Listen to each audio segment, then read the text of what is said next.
Yeah, David, I can't hear you through the live stream end. Testing, testing. Can you all hear me now? Testing? Yep, you guys should hear me. Sorry. Don't know why that happened. Oh man, a lot of issues tonight with audio, with just getting this all set up, and it still doesn't want to cooperate. All right, sorry about that. Let me reintroduce myself. Good evening on this lovely Friday evening into the overnight hours, depending on where you're watching this from, on the 23rd of January, 2026 here. Actually, I did say 2025, so I'm glad that wasn't picked up on the when I first started initially. 2026 here. Looking out my home weather office, foggy and cold. The fog has not lifted at all today. Very dreary, wet, and moist here. Just not a pretty day. Also not pretty here in near Nashville and Memphis, Tennessee, where this live camera is from right now, where it's cloudy. Little do you know, though, in 24 hours, there is going to be a lot of ice, sleet, and snow on this camera, and we're going to have a lot of power outages. We're going to get some power flashes, I'm sure, on live stream here because of down trees, utility lines, and everything like that. The models are still indicating significant amount of icing is expected with around an inch or more in some locations. We'll be looking at your latest ice forecast here. But I wanted to start off with the stream that we are going to have a couple of special guests here on the stream in a couple of hours, roughly in 2 to 3 hours. We're going to interview them on what they are doing to prepare for this big snowstorm and ice storm across Maryland, parts of Delaware, as well as into Pennsylvania. And then, of course, tomorrow night into Sunday, where they're going to storm chase for us, and they're going to chase this winter storm, and we're going to bring it live here on the YouTube channel, which is going to be something that this channel has not been able to do in a very, very, very long time. So yes, it's going to be great. It's going to be exciting. And again, we're going to be live here for 60 straight hours, non-stop live coverage on this YouTube channel. And since I actually created as much as I can before the live stream, that's why partially there was some delays, some issues getting things all worked out. But the good news is those have been resolved, and that's going to allow me now to literally end a stream. 1 second later, I start another stream. So there's literally going to be non-stop live coverage here for 60 straight hours. Literally 2.5 days worth of live streaming. So basically Friday night into Saturday night into Sunday night, and then actually throughout most of Monday, we might be pushing 70 hours here on this channel with the live stream. That is the longest continuous live streaming coverage on a winter storm or on any weather event that this channel has been able to do. And it's because I'm full-time on YouTube. And without that, this would not be possible. So yeah. So live look here from Memphis, Tennessee. That's what we're seeing. We're actually going to go right over to Radar Omega, and we're going to look at precipitation because it's already starting. It's already causing problems. We don't have any power outages yet on our power outage that I'll show you here in a little bit. But what we are seeing is a lot of sleet and snow that are already accumulating here across much of Snyder, Texas. Literally within the last couple of hours, this literally transitioned extremely quickly. There was all rain down here, temperatures in the low 40s, and now we have temperatures downright chilly in the in the low 20s in some locations actually. In Leveland, 18 degrees right now. That is pretty cold. And when you get up here to the north, where it's in the form of snow, that's where it's even colder. Childress, 15 degrees above zero. It is cold there. At Pampa, Texas, 7 degrees right now. 7 degrees. That is pretty cold. And then even further up here in near far western Oklahoma, it's 4 degrees. 4 degrees already. That is cold.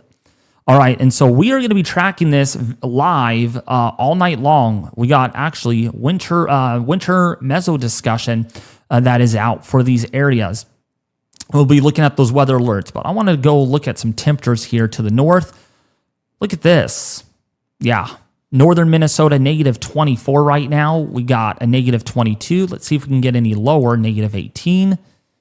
negative 22, negative 18. So we have temperatures negative 15 to negative 18 degrees below zero right now up there in Minnesota. And it's only going to get worse. It's not going to get any better at all. Just because of how cold this air actually is. And some areas might wake up to negative 30, negative 35 degree temperatures tomorrow morning in some of those locations. So yeah, some deadly Arctic air and a potential life-threatening winter storm here unfolding across much of the Deep South and Texas. So you're probably wondering, what is this that's falling right now? Well, this is sleet. I believe that is sleet. I want to make sure. Oh, actually, no, that might be sleet and freezing rain. Okay, yeah, so that is, mixed precipitation is in this color right here. So there could be sleet and freezing rain falling with this storm right now. When you look at temperatures, though, that will kind of be, you kind of could keyhole on that one. Snyder, Texas, right now, 21 degrees, probably sleet there because the air is very cold in the deep layer. Down here in Abilene, Texas, it is 28 degrees, so that's going to more than likely be freezing rain that comes down and accumulates. So that's going to be the concern here for power outages that are really going to be on the increase tonight across the northern Texas area. And for that, let's go over to our power outage map. Let's go to that. Here we go. Man, I have so many scenes right here. Power outage map. There. That's what we were looking for. So right now in Texas, there is 9,926 people without power. So we're going to keep an eye on this number right here. See if that number actually ends up going up and up.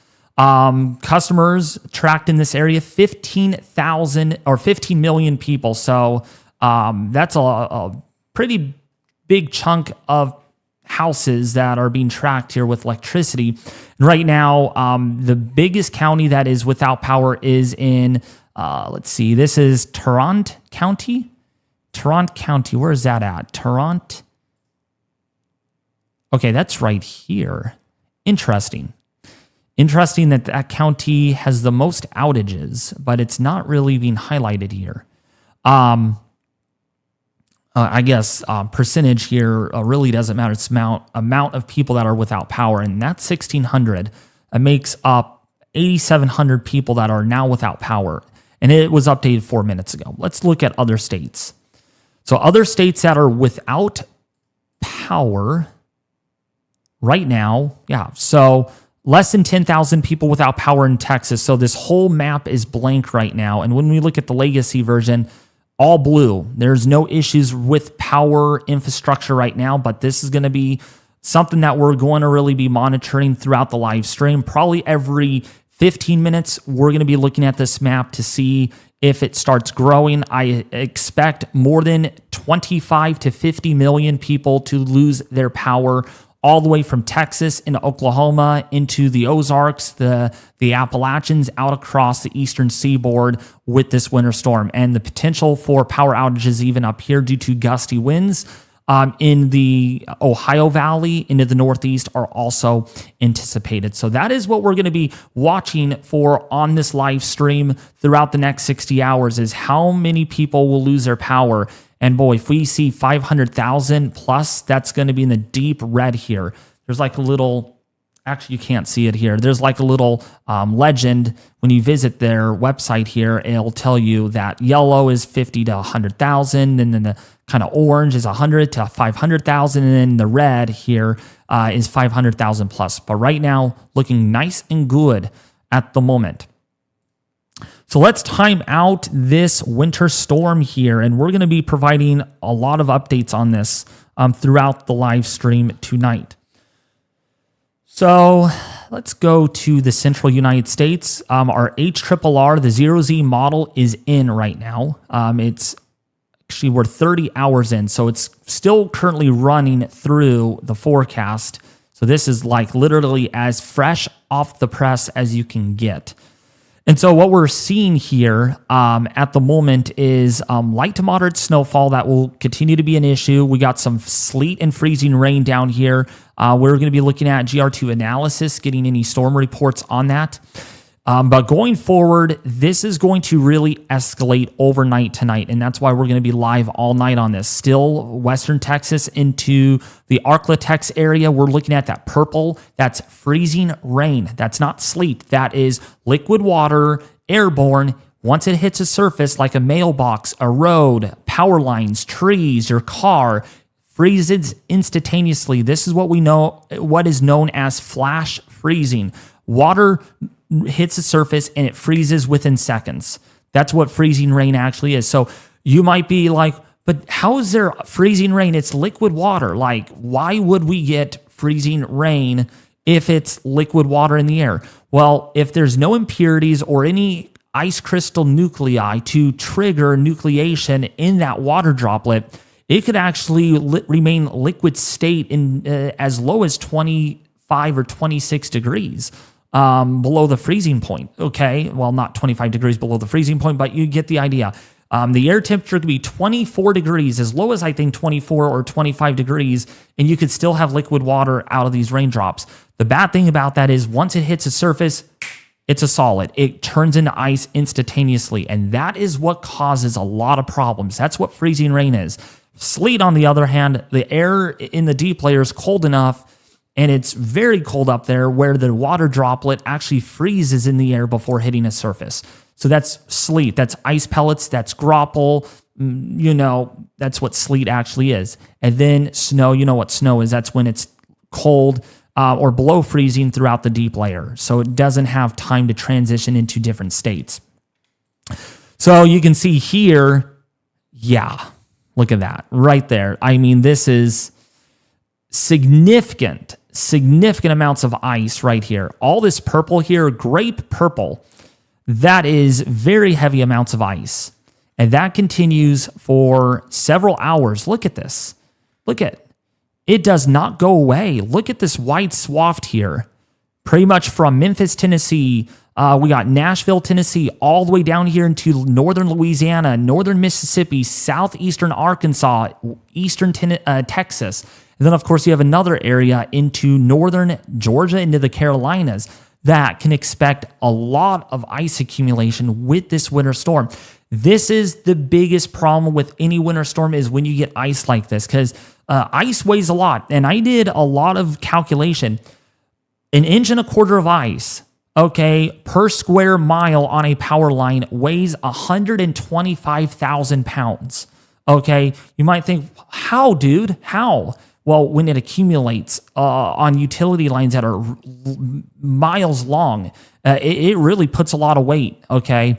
And 1.5 inches of ice puts about 150,000 pounds on the lines in itself. So that's very heavy. That's about as heavy, I believe, as like a freight train, a locomotive. And that's a lot of weight. That really is. And so you can get an idea that, wow, that will bring down large lines. The power grid will likely fail in some areas here. And that's what knocks out the whole city without power, not just one little area without power. If a power grid fails, like a substation or a power station that powers a whole city, the whole city can go dark like that. So that's what we're really concerned about here, is a lot of ice that accumulates on surfaces. Okay, sleet is not as big of a problem, honestly. Snow is not the biggest problem here. It's going to be the freezing rain.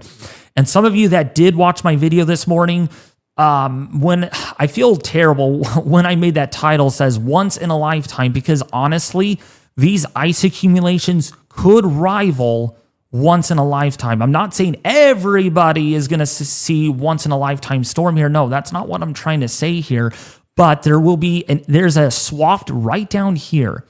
Okay, this little corridor stretching all the way from, say, western Louisiana all the way into here. Primarily this area. This is where we could have once in a lifetime ice accumulations. Okay, and your lifetime could be 80 years, 75 years. I'm not saying, and the title did explicitly show once in a century. All right, I know I went a little over the top on that. I'm very sorry, but at this time, my heart is saying I don't care about hype. I don't care if I fearmonger. We need to get the word out to these people because, again, being without power for weeks, it's not fun. That is not fun at all. And I can give you a testimony once we bring Brandon on tonight and Megan. They'll tell you they have had ice storms in the past, and they can tell you that David ain't playing when it comes to how much ice actually accumulates on surfaces. Okay, an inch and a quarter or an inch of ice may not seem much at all, and that's kind of the tricky part in all of this is that, wow, an inch and a quarter, David, that's nothing, dude. That's nothing. Well, again, put it in a square mile. Okay, on your roof, a cubic foot on your roof. Put it on a cubic foot of a tree or a cubic foot of, well, power lines. Then it adds up. Okay, it adds up. Ice weighs something. Okay, ice is not 0.00001 ounces. Okay, it's not like as light as a feather. Ice is heavy when it accumulates on surfaces. Think about, let me put this in a better context. Think about glaciers. Look how heavy that ice is. It can carve out landscapes. Yeah, ice is a lot. Even so it floats on salt water, you know, it is very heavy. It really is. So that's the concern here. There's a lot of purple. Yeah, a lot of purple here in Mississippi. This is, I mean, that is like something like 40 decibels. That's very heavy, moderate to heavy ice accumulations. And look at it, you can see the context here. Look at all this yellow and orange transitioning to dark purple. It's very heavy. So let's go forward here. We've got a few more frames. Yeah, this is really, this is going to make this is going to be a big problem Sunday morning. Sunday morning, right here in the Arklatex into Mississippi into Tennessee. Let's see how much ice is going to accumulate on this model. And this is raw model data. This is not from the National Weather Service. So let's see. Yeah. Ooh, boy. Oh, boy. Not good. Not good. 2.5 inches. I don't think there will be 2.5 inches of ice here. I don't believe that, but whew. Yeah, more than an inch. More than an inch. Probably an inch and a quarter. Right in here. Right in this area is where models have been really aggressive with the amount of ice accumulation. The HRRR has been very aggressive since it came into range here.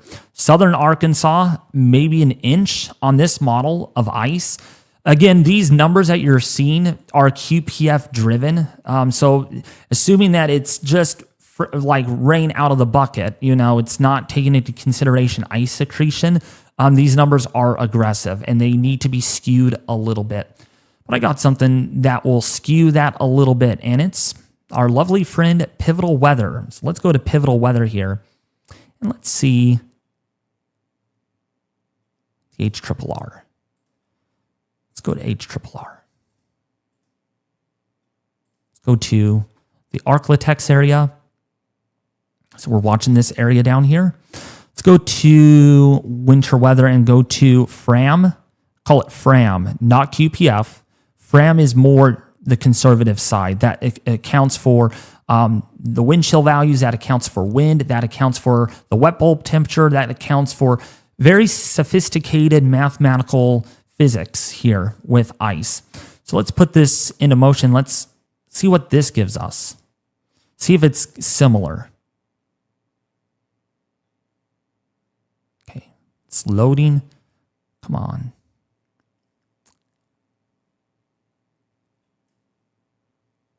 Ooh, yeah, down right here. 2 1/10 of an inch. Ooh, 1 3/4 inches down here. Got Southern Arkansas. These are not QPF driven. 1.5 5 inches of ice down here. Wow, this is not good. Eastern Texas, 1 inch. Northern Louisiana, 1.25 inches.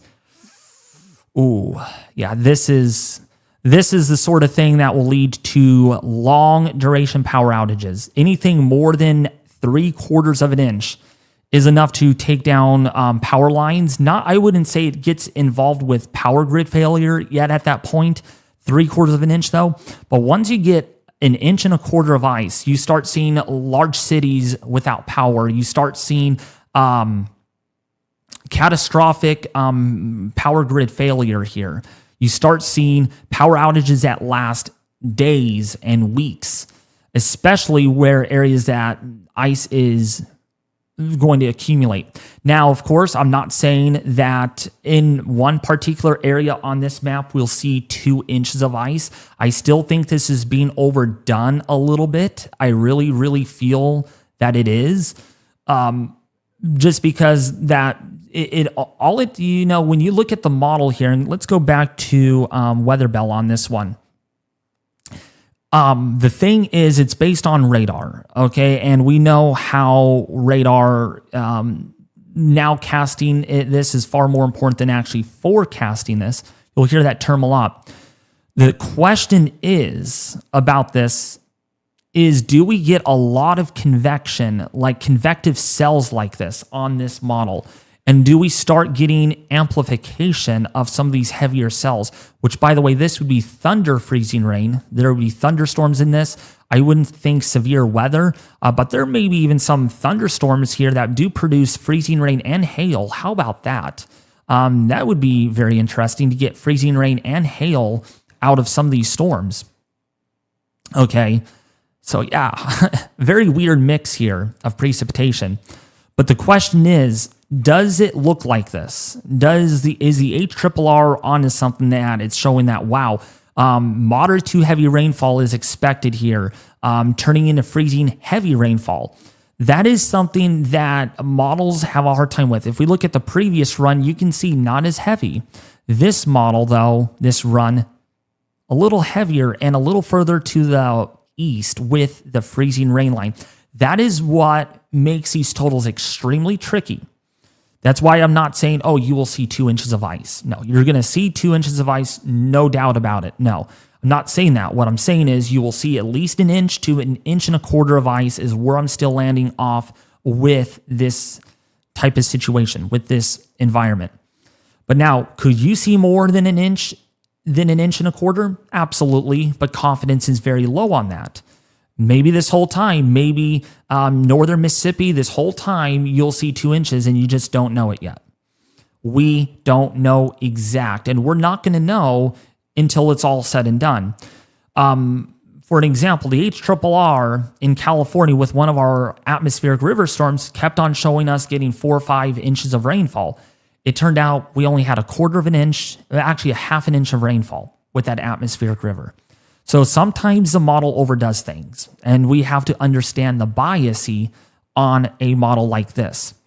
But yes, either way, it doesn't matter if it's, say, let's go back to pivotal weather.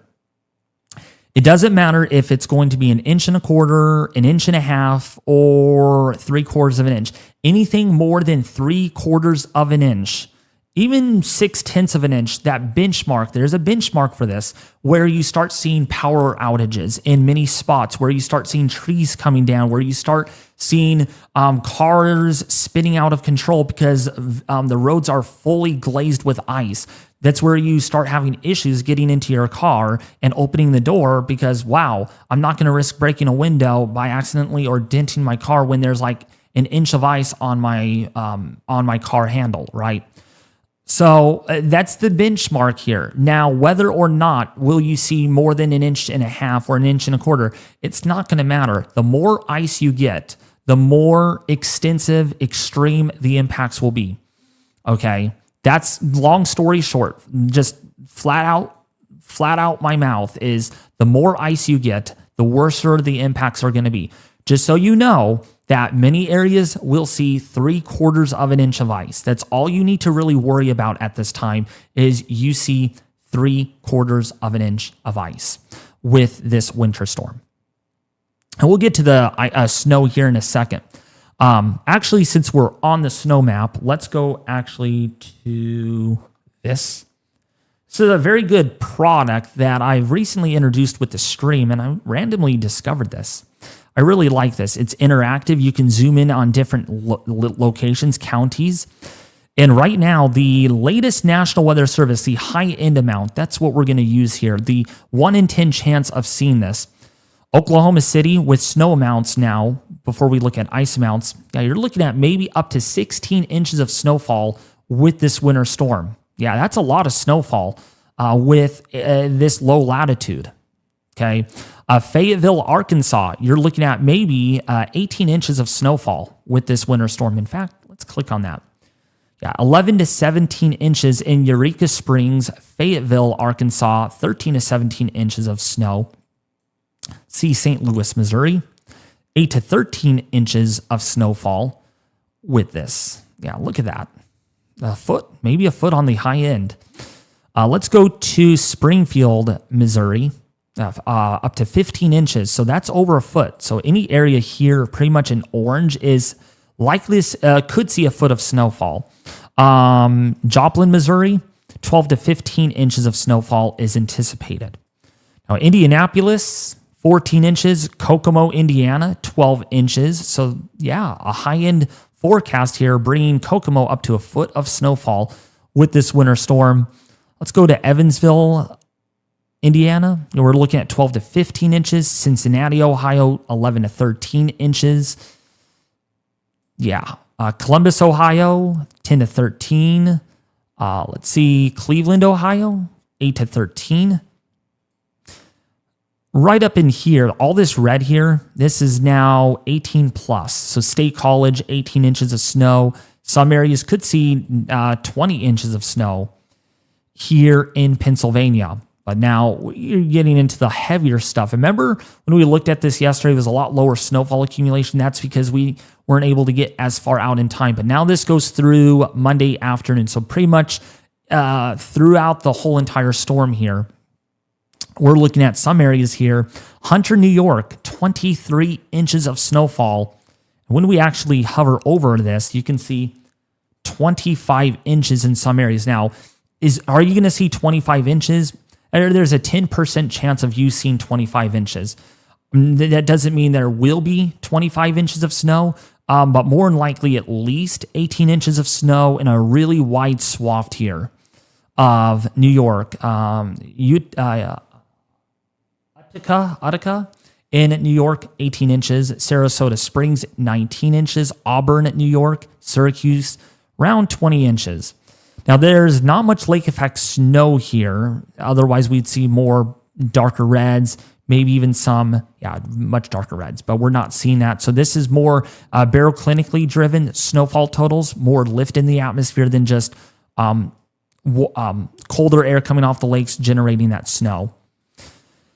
Up here, it decreases with northward extent across northern Maine. Caribou, you're looking at 8.3 inches. Southern Maine, 21 inches. So yeah, a lot of snow here in this forecast. A lot of snow. But yeah, Hunter, New York, you have a very likelihood, 100% chance, pretty much a 100% chance that you'll see at least 4 inches of snow. A 97% you'll see 6 inches, and an 86% even a foot of snow there in Hunter, New York.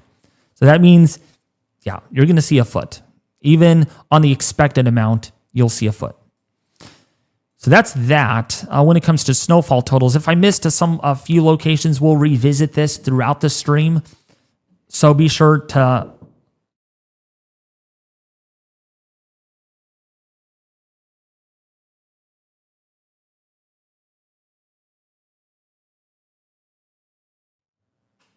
all right. So sorry about that.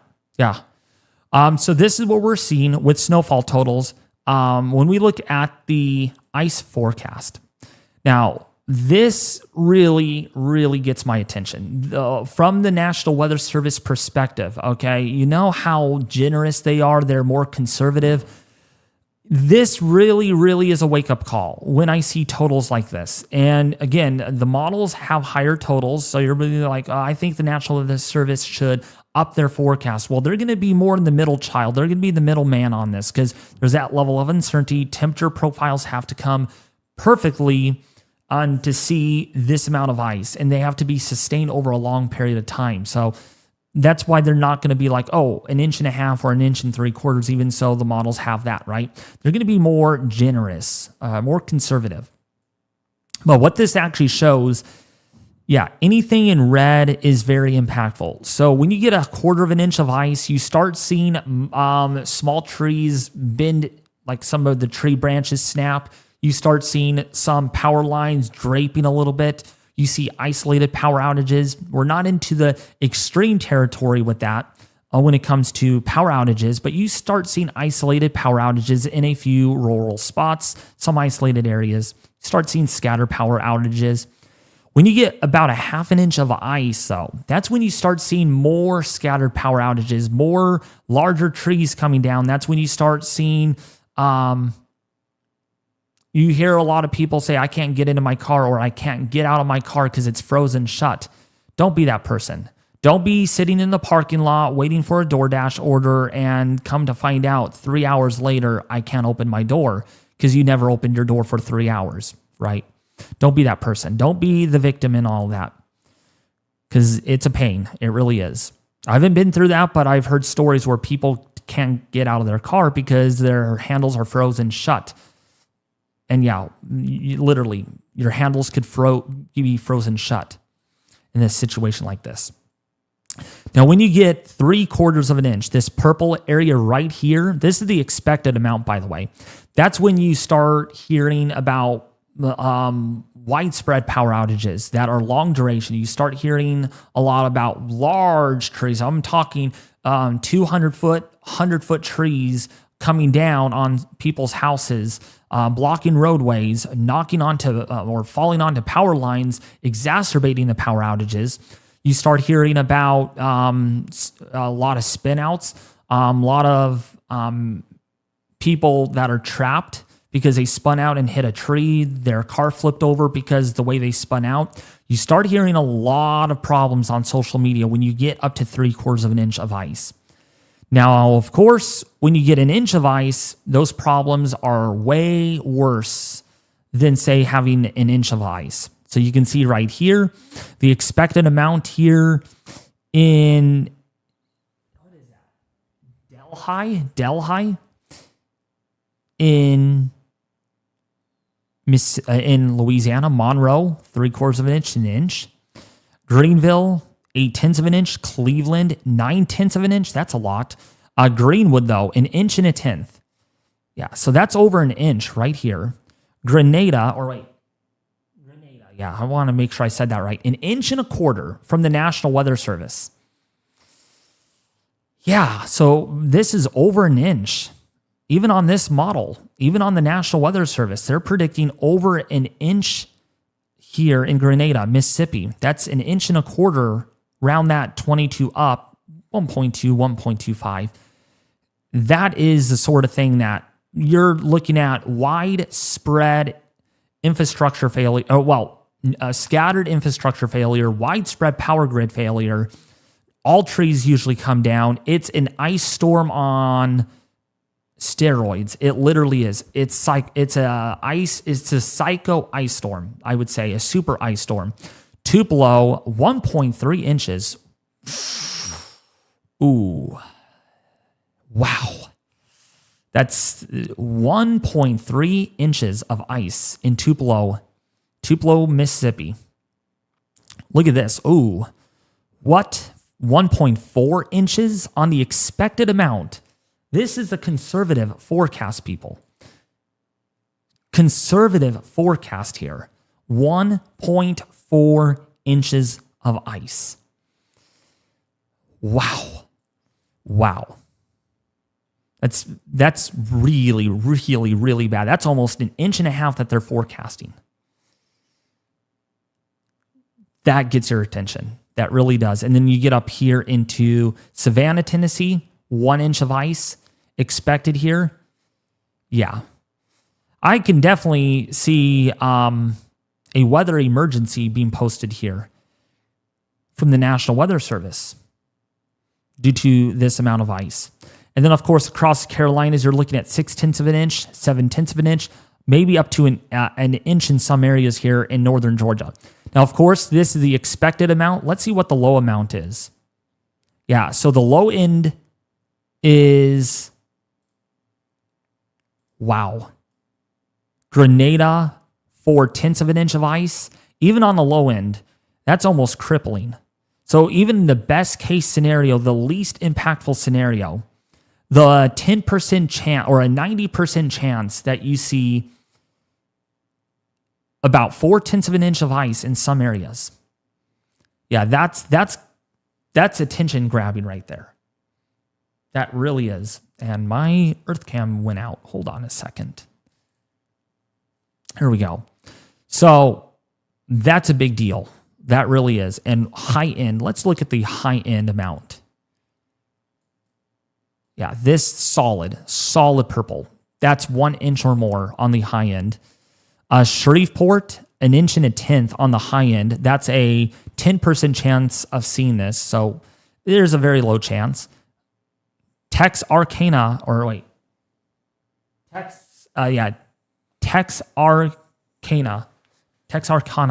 is either way you put it. Yeah, look at this.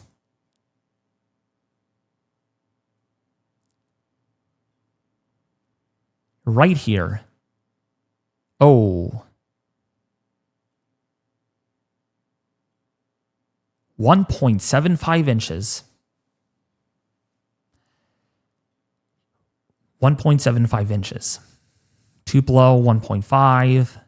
Yeah.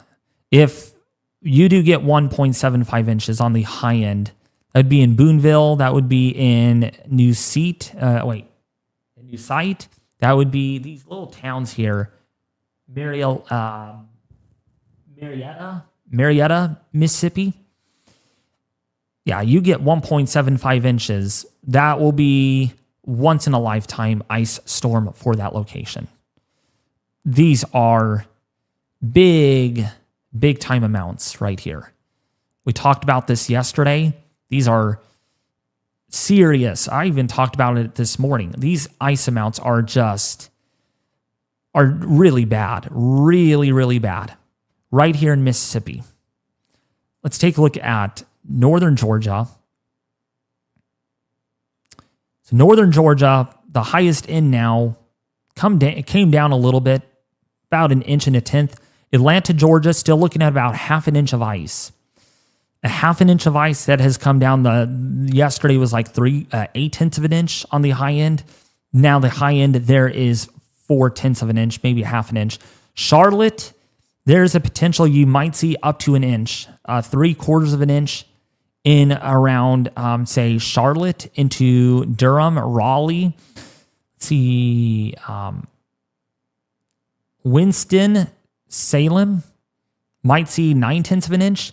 Look at this up here in Virginia. Richmond, Virginia to the south, up to maybe 1 inch of freezing rain. There's a 10% chance of that occurring. And look at this. Even into New York, look at the high end, 1/10 of an inch up here even. Look at this, 0.3 of an inch on the higher end in Philadelphia. So yeah, you get snow and sleet, and then you get the ice. So this is really widespread. This goes all the way from New Mexico all the way into the Northeast. Yeah, I can definitely bet on power outages that are maybe over 50 or 60, or not 50, about at least 50 million, 50 to 75 million residents without power once this is all said and done. So what are the chances of crippling ice? So the chances of crippling ice in northern Louisiana, southern Arkansas, northern Mississippi, 40 to 50% chance you will see crippling ice. That's a very high chance. That's not a 0%. That's very high in this part of Mississippi. So you can bet on likelihood of long duration power outages. 1 inch, 40%. That's actually, about 40%, even for 1 inch of ice. That's the highest on this map. Even Georgia doesn't come close to that. That's 20% in northeastern Georgia and Greenville. Mississippi has a higher chances of that. Look at this. And then 1 1/4, 30%. 1 1/2. Yeah, see this right here? See this right here? That's a 30% chance. Oh, wait, no. A 20% chance that you see even 1.5 inches of ice. 23, 24% chance. So that you're talking business right here. And then most certainly, very likelihood that you'll see 1/2 inch, 1/4 inch. Yeah, that's expected. You're going to see 1/4 inch.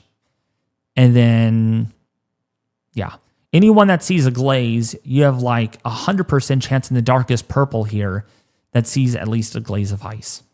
So I like this product. Let's see if Texas is glowing blue. Not yet. Power outage is actually coming down there. The numbers are down to 7,500, so that's good. That is very good. But that's going to change. That's going to change without a fret. So let's go back and look at the model. Let's see. This is fully done, so we're going to be able to see what the maximum totals are. So this is raw model data. Actually, you know what? We're going to use pivotal weather. That's going to skew it a lot more better.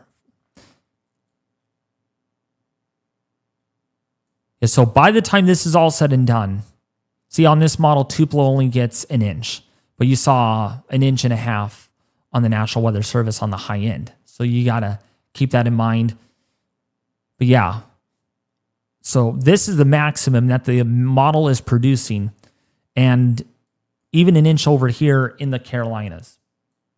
Yeah, 1 inch in the Carolinas, parts of the Carolinas, that is near the Appalachians. That's where you see the most ice. Bristol, Tennessee is getting lucky here. Only 1/10 inch of ice is expected.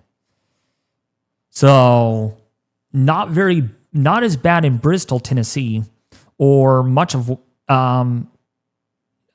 eastern Tennessee. Some areas may not even get ice at all. That would really be fortunate for those locations, but not so fortunate for other areas. Really, not fortunate at all. Let's go to here. Yeah, so you can see central northern Texas, you're looking at 0.7 inch, 0.75 inch of ice potentially. See the NAM, if the NAM is in. Ooh, okay, that's the 18Z. Yeah, look at the 18Z run of the NAM. This is from earlier. Come on, load. Come on.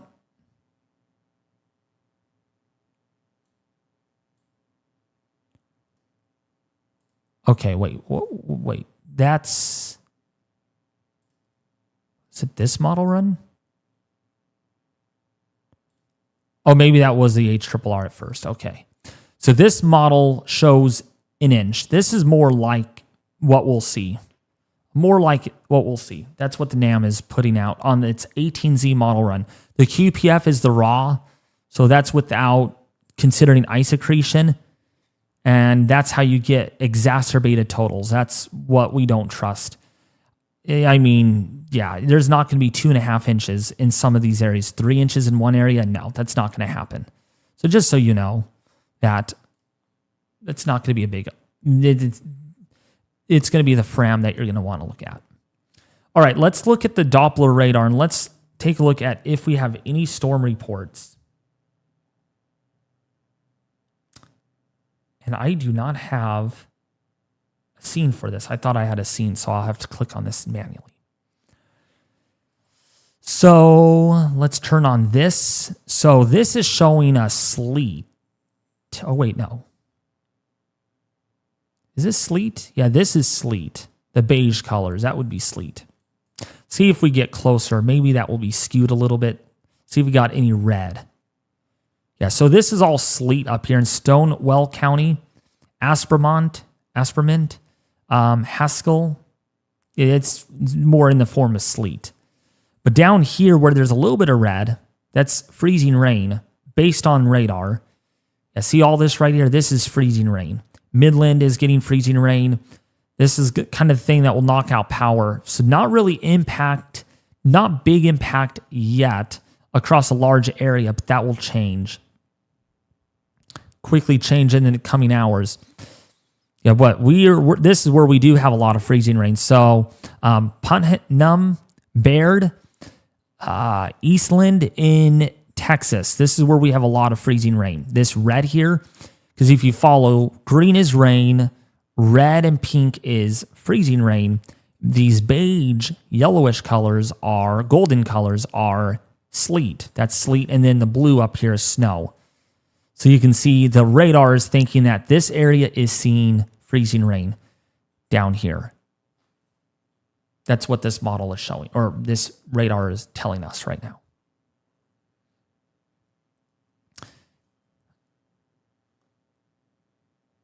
Okay. Shoot. I literally forgot to add a scene. Excuse the eruption here really quickly. Interruption, I should say, not eruption.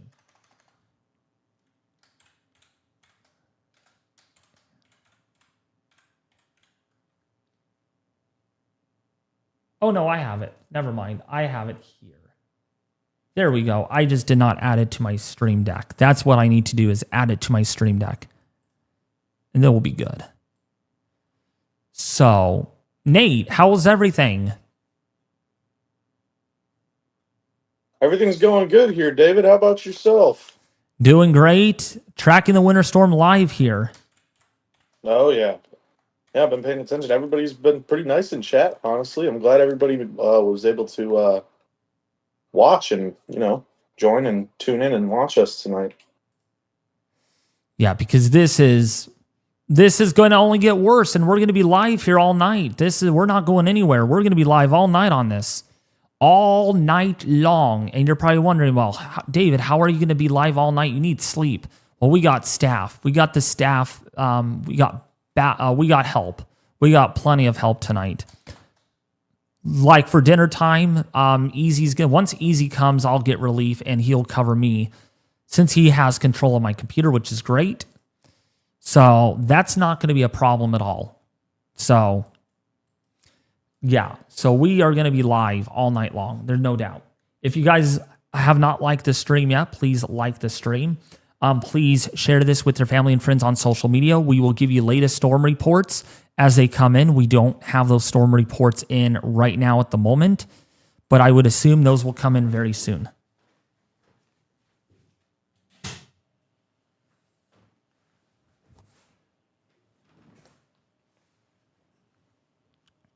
So, yeah, there is a lot of freezing rain, a lot of sleet here across much of Texas. This is where we're going to keep an eye on everything. And, of course, we're going to monitor the power outages as those come in as well. The power outage map is right here. I would expect this is going to definitely go up. Right now, we're at 7,100 people without power. So power is being restored to this was at almost 9,000 earlier today, but now we're down to 7,100. So that is good news. No one has lost, that's a very small population. I think that's only 1% of the population of Texas that is without power. Should actually tell me here. Oh yeah, well under 1%. That's only 0.05% of the population of Texas without power. So that's very, very low. Virtually no one in Georgia. Alabama's doing really good. No one in Alabama is without power. So that's pretty good. Pretty good.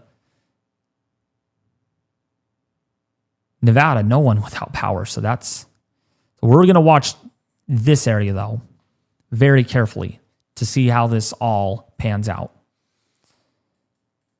But yeah, let's see if we got any live cameras here to see if we got some ice. Let's go to right here. Oh yeah, Look at it. Yep, there's freezing rain here. You can see water is sticking to the camera. Ice is sticking to the camera. So, yeah, I can confirm there is freezing rain happening right now in parts of Texas where this camera is. This is in, let's see where this is at. This is near Abilene, Texas, getting freezing rain right now. So that's occurring. 25 degrees, I can definitely see that. So it's a matter of now power outages are going to start increasing in these areas that last a long time. Oh, yeah. Oh, yeah. Down here, there's a lot of people that are seeing freezing rain. So we're going to be watching closely, watching very closely. See if we have anything on X. I even prepared myself for social media on this live stream to see if we have any reports coming in right now. And we don't have anything. Let's see. Yep. So we have increasing snow intensity in Dibble, Oklahoma, as the potentially historic winter storm has arrived. Expect up to 8 inches from this first wave by tomorrow morning, with another 8+ inches possible as the upper level system ejects Saturday afternoon. So this is from Reed Timmer that is getting that, and I'm going to repost that. See here. If you look closely there, yeah, there's extreme impacts. Expected substantial disruptions to daily life. Travel is not advised. And yeah, extensive infrastructure. Yeah, closures and infrastructure damage are expected in the extreme risk there. But nothing new yet.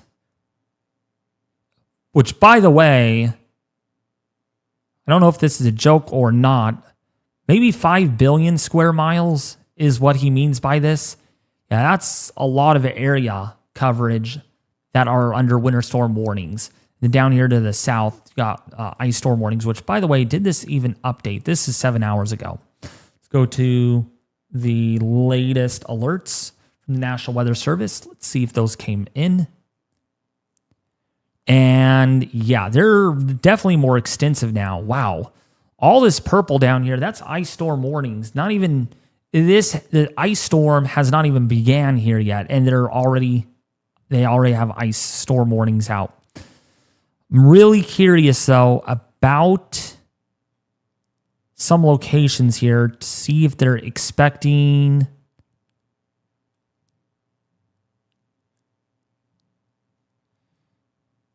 significant icing, ice accumulations up to 1 inch with additional sleet accumulations likely. So they're predicting 1 inch here in Jackson, Mississippi.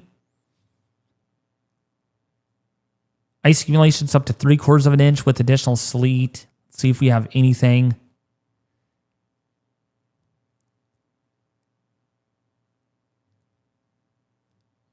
No, oops. Sorry about that. Was not sharing the proper screen here. So I'm just seeing if they have anything out. Nothing over an inch with some of the ice storm warnings. No.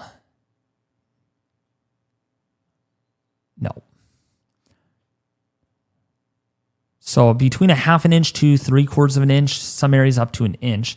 There's that area near Tupelo. Curious about that area right here. Tupelo, Mississippi. Let's see what they're expecting here.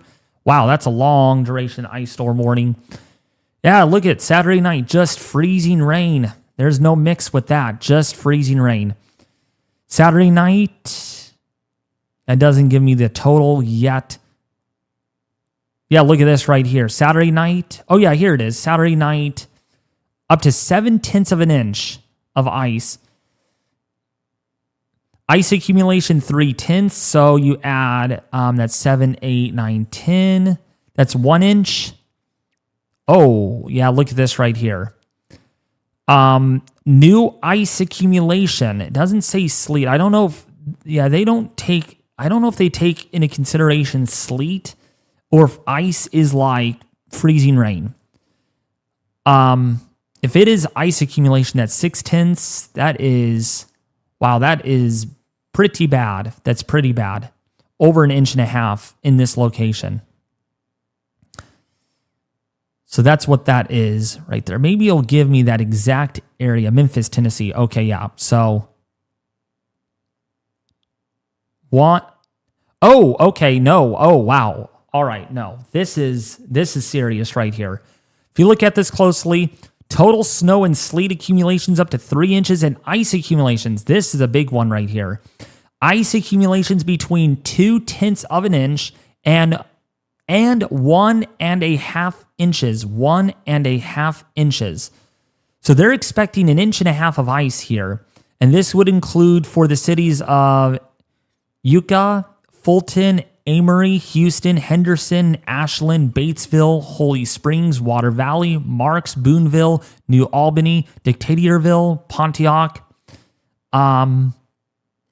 Charleston, Lexington, Bolivar, Ripley, Mississippi, Corinth, Tupelo, Oxford, Coffeyville, Persons, Oklahoma.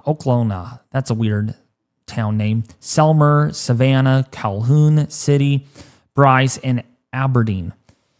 Yeah, these cities could see up to 1.5 inches of ice. If you read it right here, this last little piece. Yeah, right here. And ice accumulations, this little bit shows 1.5, 0.2 to 1.5 inches of ice. That's a big deal. That's a very big deal from the National Weather Service. So that is why there will be power outages. There's going to be widespread power outages. That's apocalyptic. I can confirm from that source, from the National Weather Service, that they're now expecting some areas are up to 1.5 inches. That's bad. That's very bad. See, now the NAM does not show all the ice up here. This is more sleet and then freezing rain. So more narrow corridor of ice. So that's what we are not going to know the full story until it already has occurred. Wow, this uptrended even more. 4 3/4 inches of ice. Okay.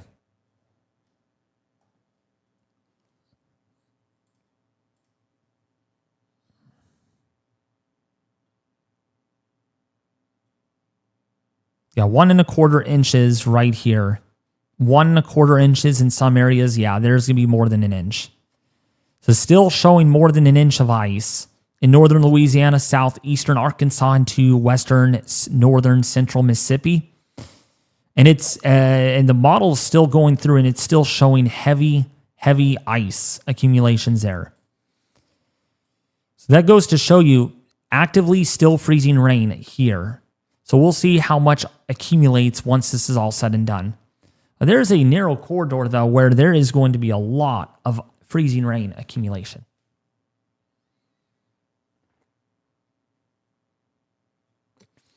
For the Northeast, Dragons say survival of any. So the Northeast is going to have a lot of snow, at least in 1.5 feet of snow in that area. The expected amount is for 1.5 feet of snow in many areas, but the high end amount is certainly, and this is not in all the way yet, possibly almost 2 feet in some areas. So that is a lot.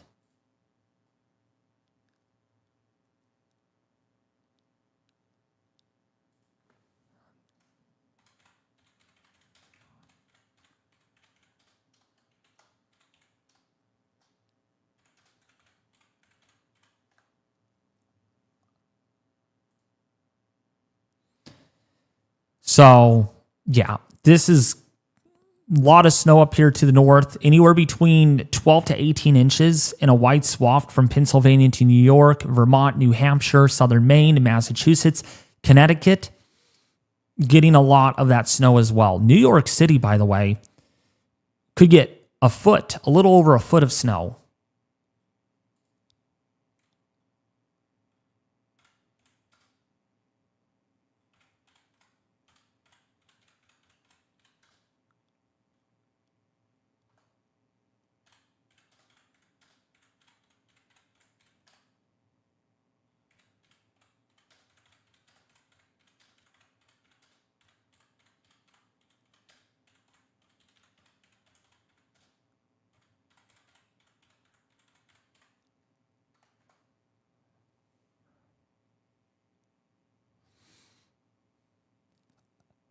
So, yeah.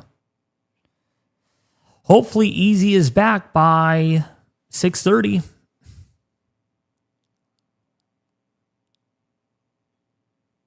I think he should be, David. No need to worry. Okay, perfect.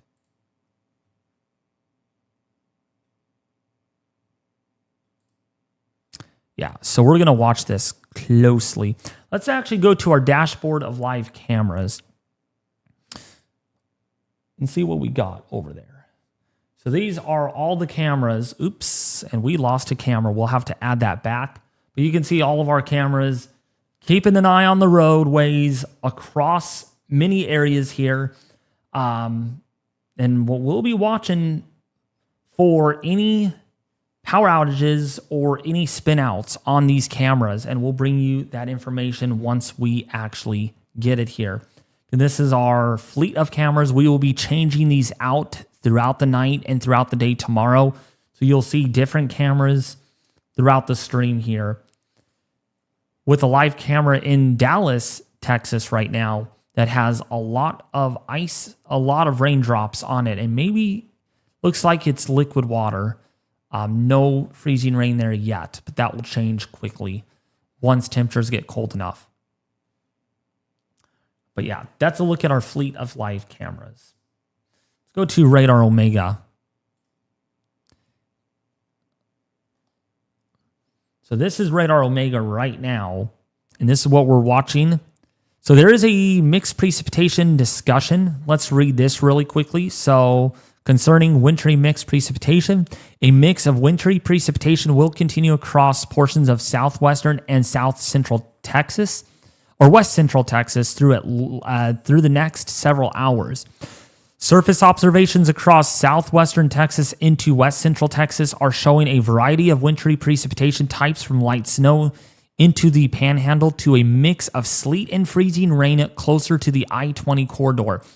Zero-Z sounding data from Amarillo shows a weakening warm nose above 850 millibars, which supports the transition to mostly snow across the panhandle. RAP forecast soundings along and south of the Red River and along and north of the I-20 corridor continue to show a pronounced warm nose around 850 to 700 millibars through much of the evening into tomorrow morning. This warmer air atop sub-freezing surface temperatures will support a predominant precipitation type of mostly light to moderate sleet and occasional light snow north of I-20, with a transition to light freezing rain along and south of the I-20, where a deeper layer of warm air aloft resides. So that's what that is. And basically over here, the concern for more sleet and snow. Actually, let's go to Oklahoma, where, it's snowing pretty good here. Snowing pretty good here in Oklahoma City. Definitely Shawnee, Holdenville, Oklahoma City getting some good snowfall right now. Some medium to dark blue colors here indicating, it's snowing really, really good here. Those temperatures are pretty cold, semi-cold there at 21 degrees. Go to the north, 17 degrees. The further north you go, it gets colder. And so, it is snowing pretty good in Oklahoma City. El Reno, 14 degrees right now. So it is cold enough to support some good snow. Okay. They're all Wrong. I thought that was a stationary camera, but storm chaser up there. Definitely some light to moderate snowfall up there as well. Let's go into Kansas. Let's see if Wichita has seen anything. A little bit of snow in Wichita, Kansas. A little bit up there. Hey, we even got a storm chaser up there right now. So, some good snow coming down there. Let's go to Oklahoma.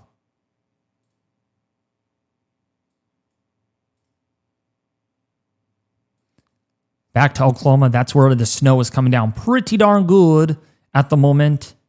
If we take a look at Fort Smith, got some good snow coming down. Little Rock, Arkansas, got some good snow there. Down to the south, we got a mixed phase of precipitation as well. Pine Bluff, you're more likely seeing sleet since snow is just to your north, then transitioning over to rain to the south. So right in here, we're probably seeing a little bit of freezing rain accumulating on surfaces in southern Arkansas. Let's go over to Mississippi, see if we have anything there happening. Nope, not yet. Not yet. But temperatures there are around 32 degrees. So temperatures are starting to fall there a little bit. But really, Oklahoma now is getting the brunt of this winter storm at the moment. And let's see if there is any storm reports. David, actually, correct me if I'm wrong. The main threat for the Texas and Oklahoma area, that's going to be done and over with by 7 a.m. on Sunday, EST. What were you saying? Sorry. Oh, like the main threat. The main threat will be over at 7 a.m. EST for Texas and Oklahoma. Pretty much, yes. And it's going to shift into the southeast, the eastern seaboard, into the northeast. That's correct. Okay. Yeah, so we do not have any new snowfall reports coming in right now over Oklahoma, but we will monitor those in as we get those in here into our live office, our weather office. But yeah, there is nothing going on in terms of those storm reports, and we're just waiting. It's a waiting game to see start to see impacts get going across the region. Right now, Texas is still, where are we at? 67 people without power. So that number is continuing to drop. So that's good. 6,700 people are without power. That's not good in a way, but the number is dropping, which is great news to see. So power restoration is getting underway in that area, and we will see how low this number gets. Hopefully it stays as low as it can possible, but we can't hope for the best. That percentage is dropping. So barely, like 0.04% of Texas is without power right now at the moment.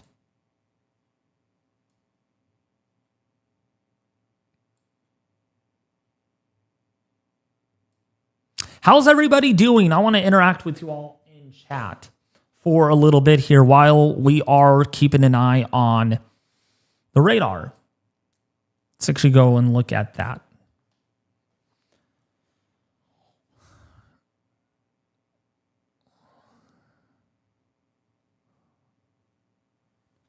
How's everybody doing? Got to talk to you all. Sorry, I'm just tracking this very carefully, this winter storm. Doing good. Tornado risk in Tennessee. There's no tornado risk in Tennessee at all. There's no tornado risk at all.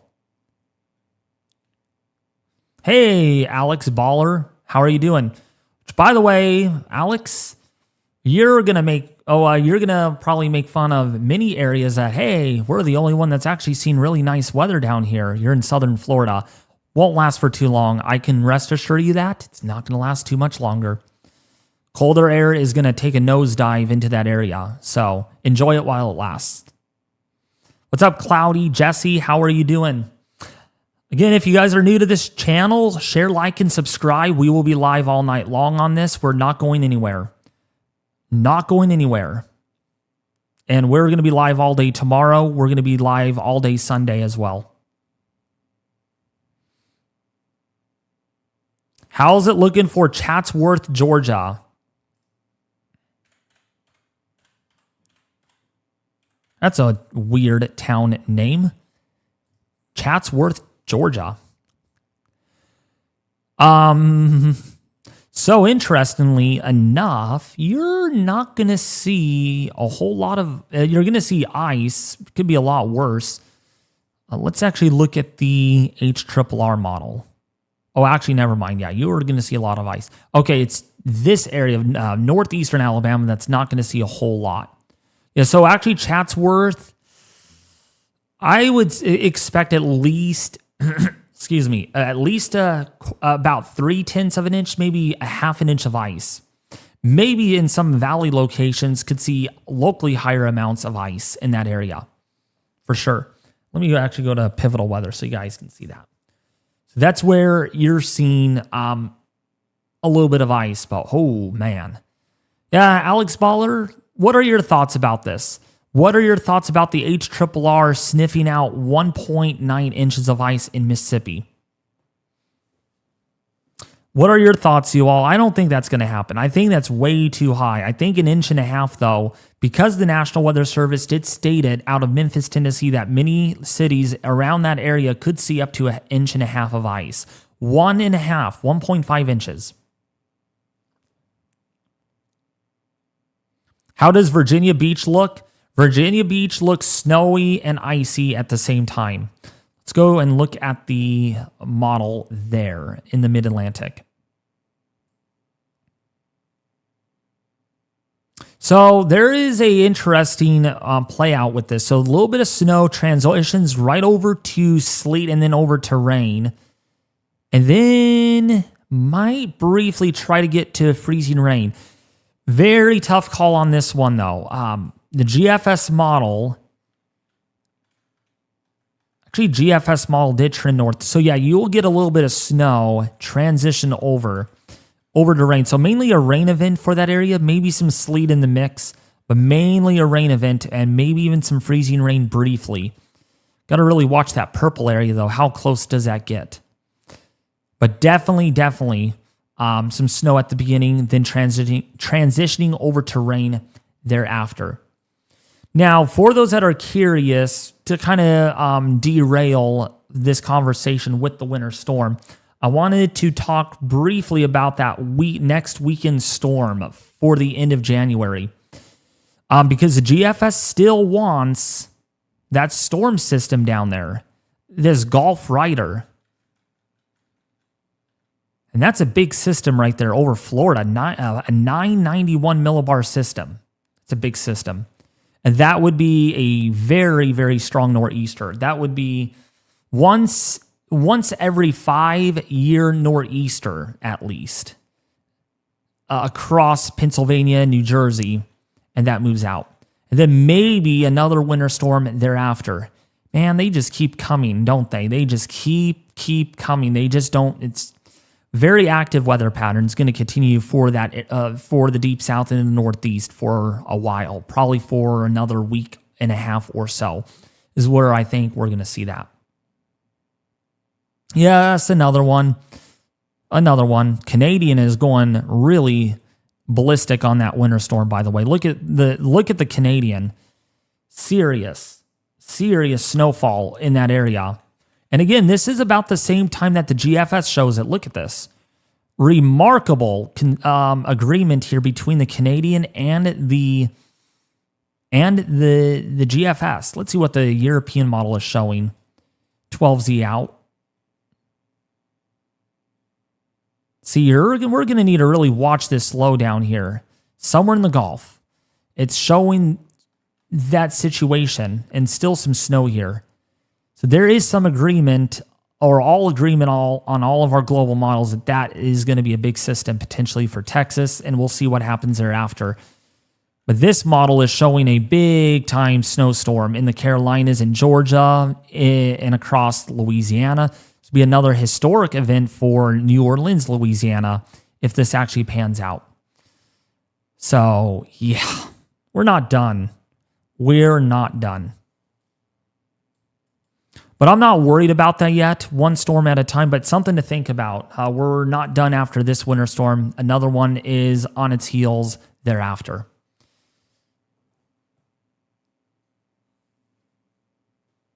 All right, let's go to more questions here.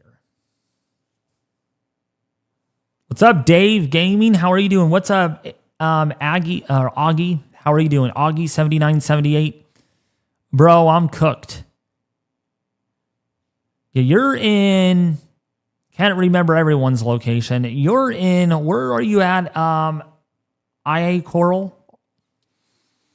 If you're cooked, you're probably in the Mississippi, Alabama area. I'm guessing. Where, yeah, you're gonna lose if you're in northern Mississippi. Wish you luck. I'm telling you, wish you luck. But yeah, this is going to escalate. This is going to escalate a lot more.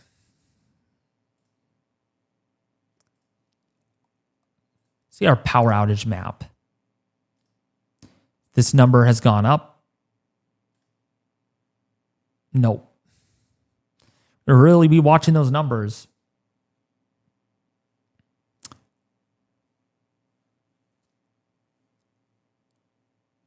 I'm excited to see a possible foot of snow in New York. Yeah, maybe a possible 3 or 4 feet of snowfall if that second nor'easter happens. Not 4 feet with that one, but like total when you add up the two storms together. Yeah, you're in for a winter snow mess, Logan rounds in central New York. Now, let me just sit back here in South Florida. Yeah, you're. I'll tell you, people are looking at South Florida and be like, man, I wish I was in South Florida. You know, speaking of that, though, yeah, look at these temperature anomalies. Ooh, yeah, look at these. These are on the Canadian model. Let's look at the GFS since it's more within what forecast should be like. Look how cold this is. And yeah, that look how cold Florida gets. I mean, Florida's just freaking cold with that system. And then just look at just more Arctic outbreaks. Like this goes all the way into the first full week of February. Arctic outbreaks after Arctic outbreak after Arctic outbreak. It's not changing. The pattern's not going to change. And this really is. This gets my attention right here. As far as temperatures do go, since we haven't talked much about that, temperatures, wow, dude. Actually, let's go to pivotal weather on that. Then we can actually zoom in on different locations. Those temperatures are almost 50 degrees below average. 50 degrees below average. That far south. Literally, Canada air is visiting literally the deep south. And so I wanted to show you all here just how cold it's going to get.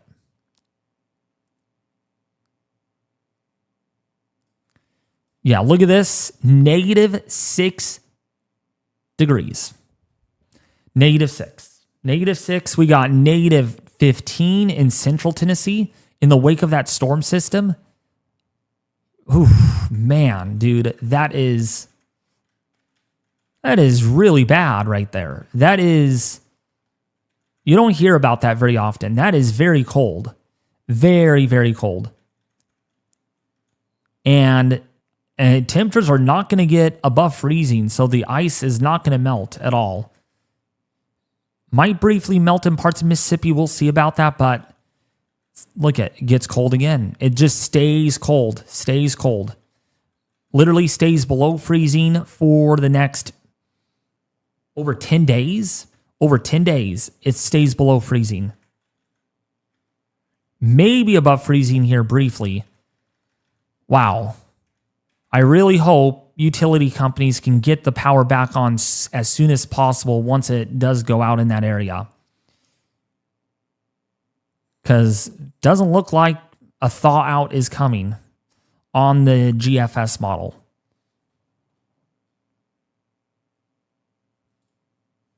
And these temperatures are seriously far below average. So, yeah. All right, so let's look at the comments here. Chat. By the way, if you have not subscribed to the channel, this is the time to hit the subscribe button because we're going to be live all night, bringing you storm reports, live cameras on the storm, as well as power outage updates and everything like that.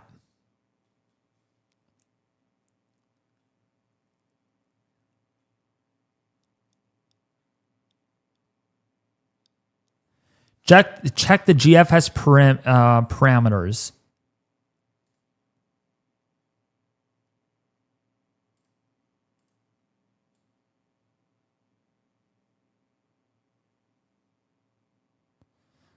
There's no tornado outbreak for Florida. No, there's no tornado outbreak for Florida. I'm looking at the the Cape. I don't know. There's no tornado outbreak. I don't know. It's too cold of storm for a tornado outbreak. Let's look at the supercell composite, though.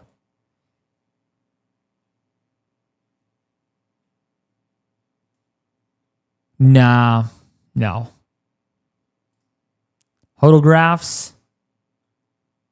Yeah, maybe a tornado right along the Florida coast up here. Right over here. But I just don't think it's going to be anything significant. Maybe there's a marginal risk for severe weather is all we're seeing. I just don't think it's going to be that big of a deal. Definitely some heavy rainfall embedded, some maybe large hail with these storms, as well as, again, a tornado and some very heavy rainfall pockets with some of the storms. But I don't think it's going to be all that significant. I really don't think so.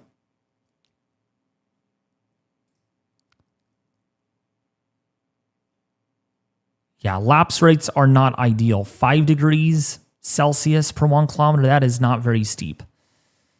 So I'm not really too concerned about that at all.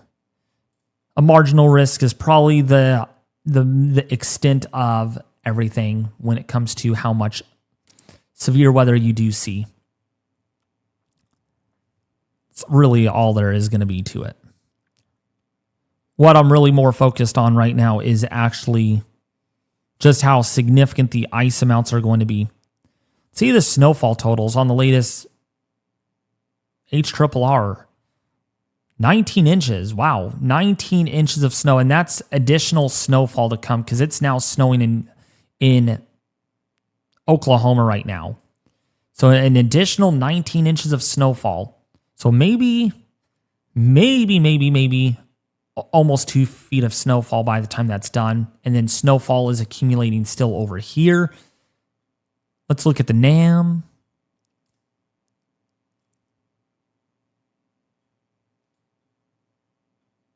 Yeah, so the NAM is also showing 15 to 18 inches of snowfall for the Northeast by the time it's all said and done.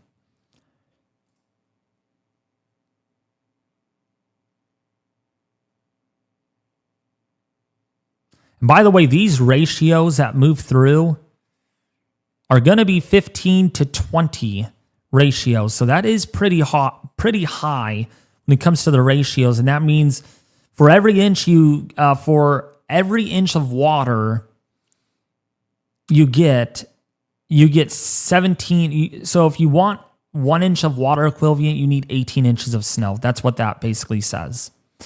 So the higher the ratios, the drier, the more powdery and softer the snow is going to be.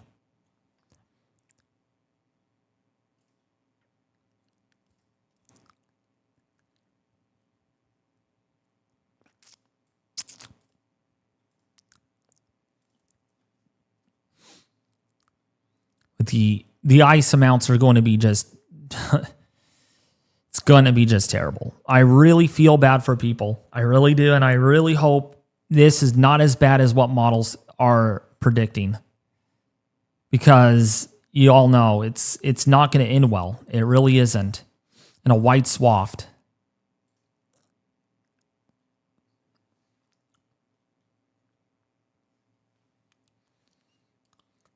How about Lincolnton, Georgia? So Lincolnton, Georgia, that's northern Georgia. Let me get my Google map out here. Let me bring this up over here.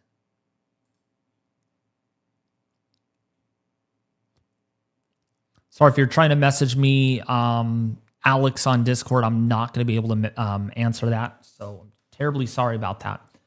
So Lincolnton, Georgia. What was that comment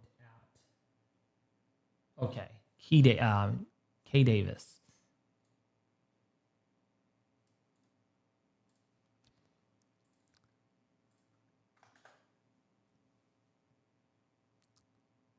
Oh, that's near Augusta. So that area is going to see... Wow. You're going to see some good ice, actually. Good ice accumulation. Maybe a quarter of an inch. to 0.3 of an inch, there's a possibility of that. That's enough to knock out power. How about St. Louis, Missouri with snow?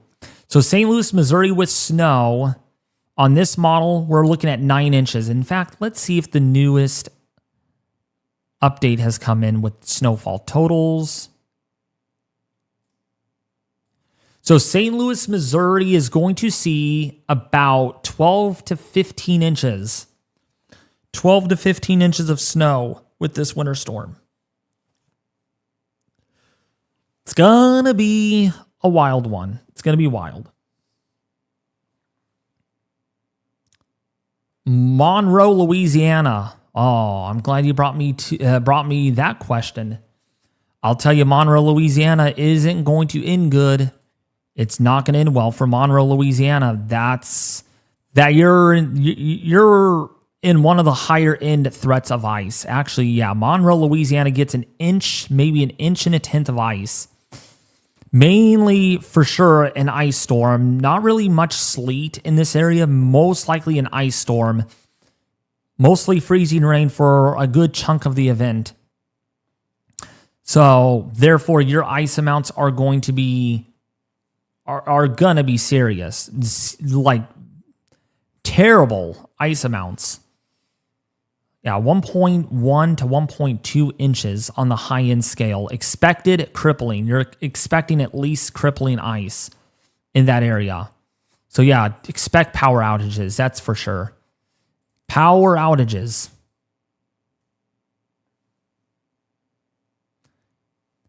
What's up, Diana, Fiber fan? How are you doing? Did you get by the way, how are you doing? Did you get any weather? I don't think you got anything with this storm. We didn't get anything here in California. So Indiana is going to get a lot of snow. Oh, Indiana's going to get a lot of snow for sure. And even a little bit, maybe a glaze of ice in Louisville, southernmost Indiana there. But mainly a snow event, especially for the southern half of the state. That's where you get the heaviest amounts. So northwestern Indiana, you're looking at about 8 to 12 inches of snowfall. So South Bend area, you're looking at Gary, Michigan City. You're looking at like Knox in Indiana. You're looking at 10 inches, maybe a foot, close to a foot. That's what the National Weather Service is predicting. Fort Wayne, 11 inches. So yeah, 10 to 11 inches of snow up here in South Bend. And Michigan City, 10 inches. So, yeah, right on the cusp of a foot.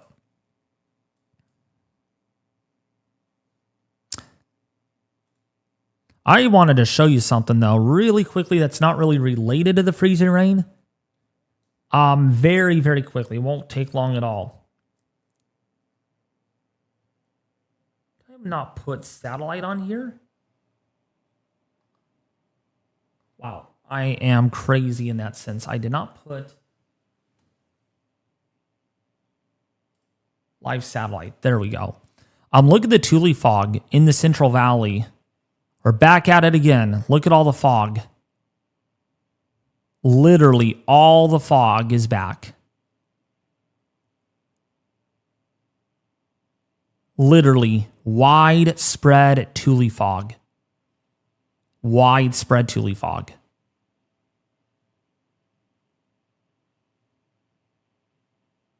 See that? Crazy stuff. Crazy stuff. Man, we've had way too much fog this season. I don't know why. We have had a lot of rainfall, but like it just does not want to go away. Literally, it does not want to go away. Way too much Thule fog. And this morning, visibilities were down to about 150 feet this morning. They were really bad visibilities. And it's very foggy outside. Wow, it's pretty bad.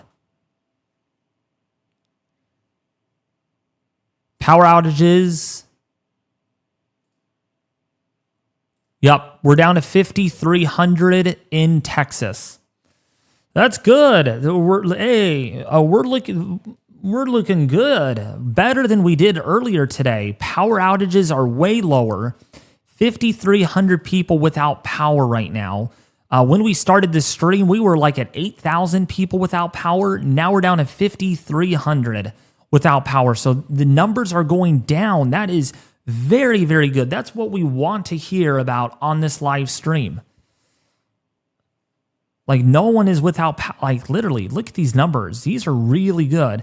Tarrant County, that's improving a lot in that area. 200 people without power. Earlier, there was like 1,000, 1,500 people without power. So that is great news in Tarrant County in Texas.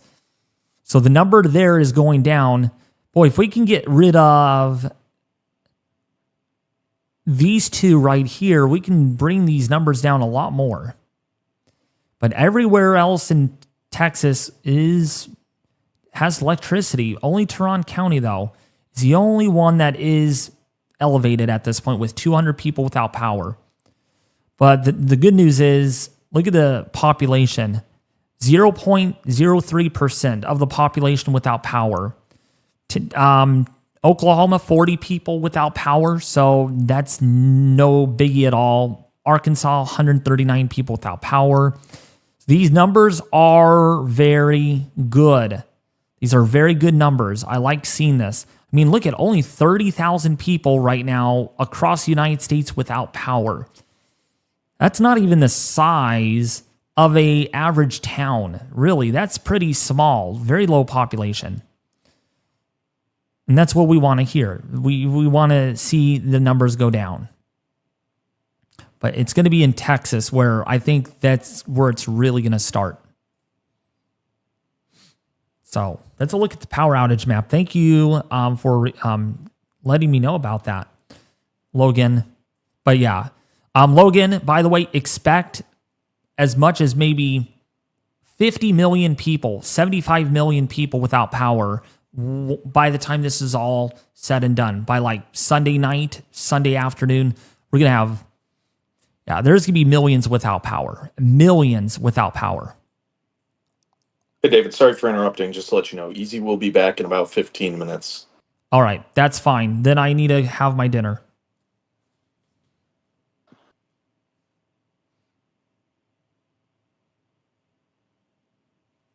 Indianapolis, Indiana in this snowstorm.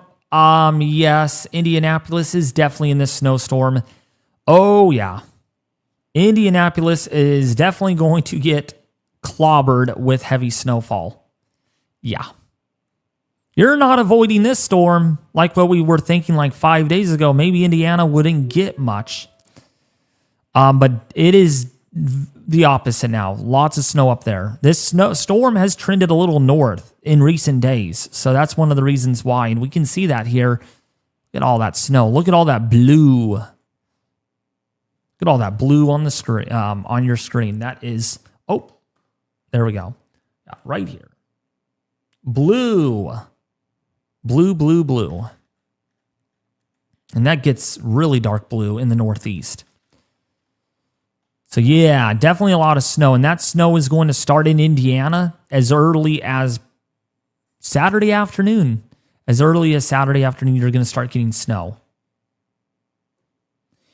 Houston, Texas, getting anything?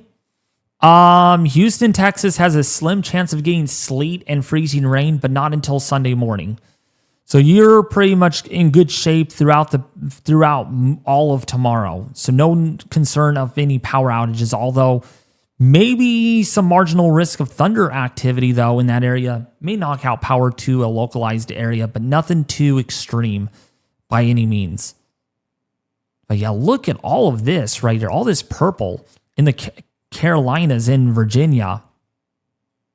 Thank you for the $1.49 donation. A $1.49 donation, Nate. Oh, sleet report. Cloudy Jesse says we got our first storm report. Oh, we got 2 freezing rain reports as well. So yeah, let's go right over to GR2 and analysis. So we officially got freezing rain accumulating in Oklahoma, southeastern Oklahoma. We have our first bits glaze on the roadway. And actually, let me make my mouse a little smaller so I can even read that. So, let's see here. Yeah, so 1/100th of an inch of freezing rain has accumulated in Smithville. So, yeah, a little bit of a glaze on the roadway. Let's see, Haworth, we're looking at 1/100th of an inch as well. So, emergency manager reports of ice in the Haworth community. So there is ice on the roadways. There's ice on objects. So that's going to be the area. Then we're going to need to watch for power outages. Surprisingly, no reports coming in down here in Putnam in Calhoun County in Texas for any ice accumulations just yet at this time. But these are going to accumulate as we go forward, though. Sleet accumulations to the north are definitely going to go up. Oh, and we did get sleet. There we are. There we are. Thank you, Cloudy Jesse. Yeah, layer of ice. So here's a weird thing. A layer of ice. Layer of ice covered with snow and sleet at mile marker 247 east of Sweetwater on I-20. We got another storm report, 1/2 inch of sleet. Packed snow and ice at mile marker 238 along Interstate 20 east of Roscoe. That's coming from an amateur radio. These two reports are coming from amateur radio of sleet accumulations there and some ice in the mix. So we're probably seeing about 1/100th or 2/100ths of an inch of ice mixed in with sleet and maybe a flurry or two of snow. But it's packed ice there. So, yeah. So we are getting our handy-dandy amount of storm reports. And actually, Nate, since you're here, if you can tally up the storm reports, that would be great as well. I only get snow reports on the National Weather Service. So if you want to tally those up, we're up to 4 storm reports of this winter storm so far. I'll make a note of it. Yeah. I'm curious of how many storm reports we're going to have with this. Yeah, Cloudy Jesse, hence your name, Cloudy. Yeah, you're producing all different kinds of precipitation. You're going cloudy Jesse is going to cause a lot of road problems, air traffic problems due to different kinds of precipitation. And you know what I call this storm? And it hasn't been shared out there on social media. A Neapolitan storm. If you guys don't know what I mean by Neapolitan storm, you get all of the flavors of ice cream. You get the blue is on this end is blueberry flavored ice cream mixed in with cherry and strawberry ice cream mixed in with mint chocolate chip ice cream. So you're getting all different flavors of ice cream, of precipitation here with this winter storm. This is a multifaceted system. Snow, ice, sleet, rain, and severe weather in parts of the southeastern U.S. Better watch out. Yep. It's not Cloudy Jesse's fault. It's the temperature's fault that this is happening. When your temperatures don't cooperate in parts of the atmosphere, you get wild different temperature types with this. And that's what we're seeing.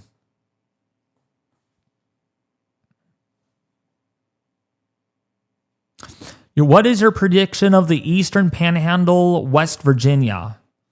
So Eastern Panhandle, let's go to that.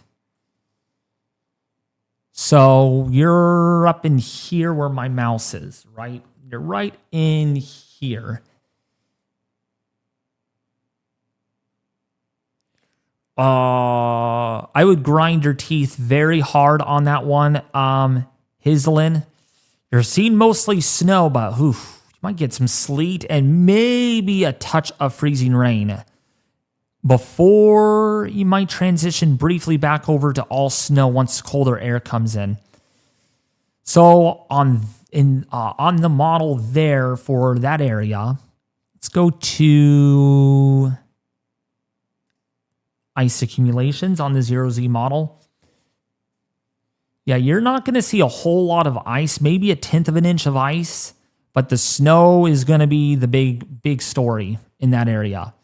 You're looking at maybe a foot, maybe 1.5 feet on this model with the raw model data. But when we actually look at the National Weather Service, you're looking at about 15 inches on the high end. Expected amount for that area is about 8 to 10 inches of snow. So you're definitely looking at mostly snow with this event. Not much ice up there. But yeah, some of the valleys that are prone to it, I'm not an expert in your local area, so make sure you do contact your local National Weather Service office. Maybe they'll say, yeah, you might get more sleet than what is being forecasted on models. Because these valleys make things really tricky. And actually, let's bring up Google Maps on this one. Let's go to Discord screen, because that's going to be the full screen for us.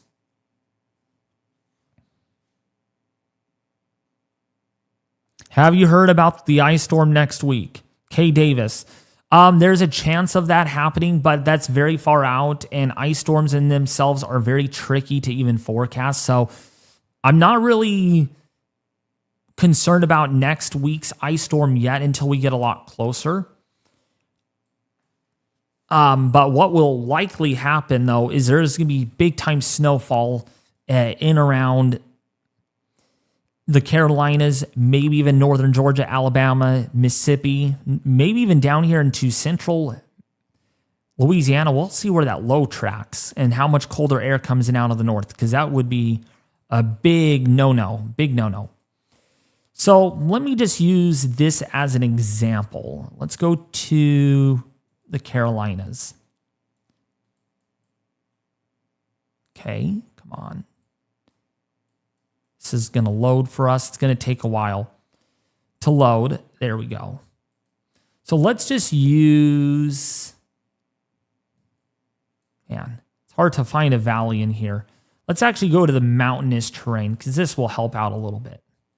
I know this is on steroids, by the way, but how freezing rain works is you get warmer air aloft, you get colder that traps, and sometimes models may not mix out the colder air as much as what comes to realization. So what you might see is more ice than or you might see more ice on models than what actually ends up happening. So because cold air is dense, it doesn't want to mix very easily. Warmer air is lighter, so it wants to rise. So when you get colder air, for an example, this is Table Rock Grove in the Carolinas. So you get colder air in this valley. This is a lake, I understand, but we're going to pretend this is a valley. So you get colder air that gets trapped, doesn't mix. It just doesn't move. So you could have more freezing rain than what models are showing, or lesser freezing rain than what models are showing. And it really is based on how much colder air is there, because maybe there's lesser colder air, more warmer air that is able to mix down to the surface and mix that warmer air out gradually. And that's how you end up with lesser totals. So when it comes to forecasting freezing rain in any given location, in valley locations in the Appalachians, in the Carolinas, very, very, very, very tricky. Also in Mississippi as well, because there's a lot of valleys that are deep enough that can trap in some of the colder air. So that's kind of a little look at freezing rain. Central New Jersey, I'm just going to use this map since I'm on it already for the snowfall. These are the official snowfall forecasts from the National Weather Service. We're going to do the expected amount here to be more conservative. Highest amount, look at it on your own time. But yeah, there's a range there. So in Clinton, New Jersey, 13 to 16 inches is expected. If you are in Sussex, in New Jersey, Sussex, that's 15 to 18 inches of snow anticipated here. Let's see down here. Flemington, New Jersey, 13 to 15 inches. Let's see here. New Brunswick, 13 to 16 inches of snowfall is anticipated.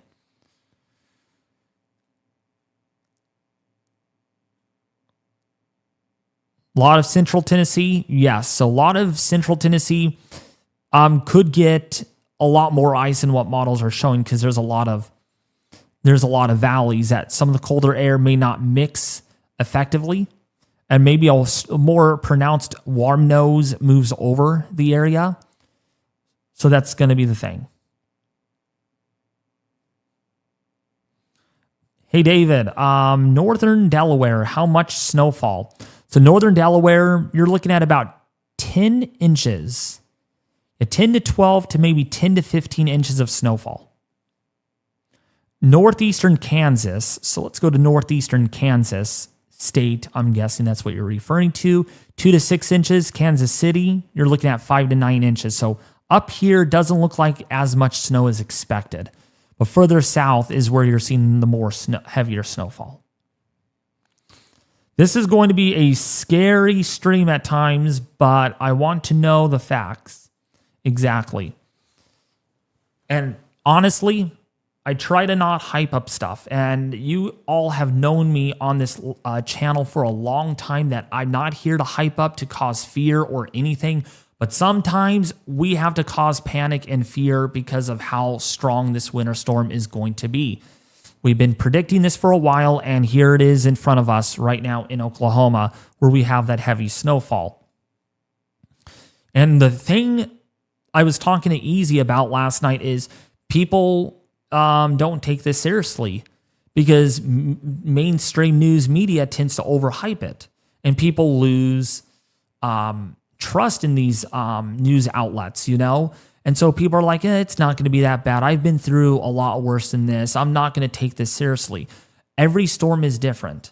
Okay, I can say the same thing for where I live. I mean, we could have had 4 inches of rain in a couple of days with that atmospheric river.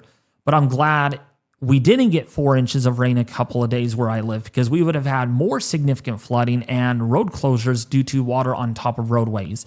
Our basement could have been much more flooded, right? So honestly, I look at it as insane.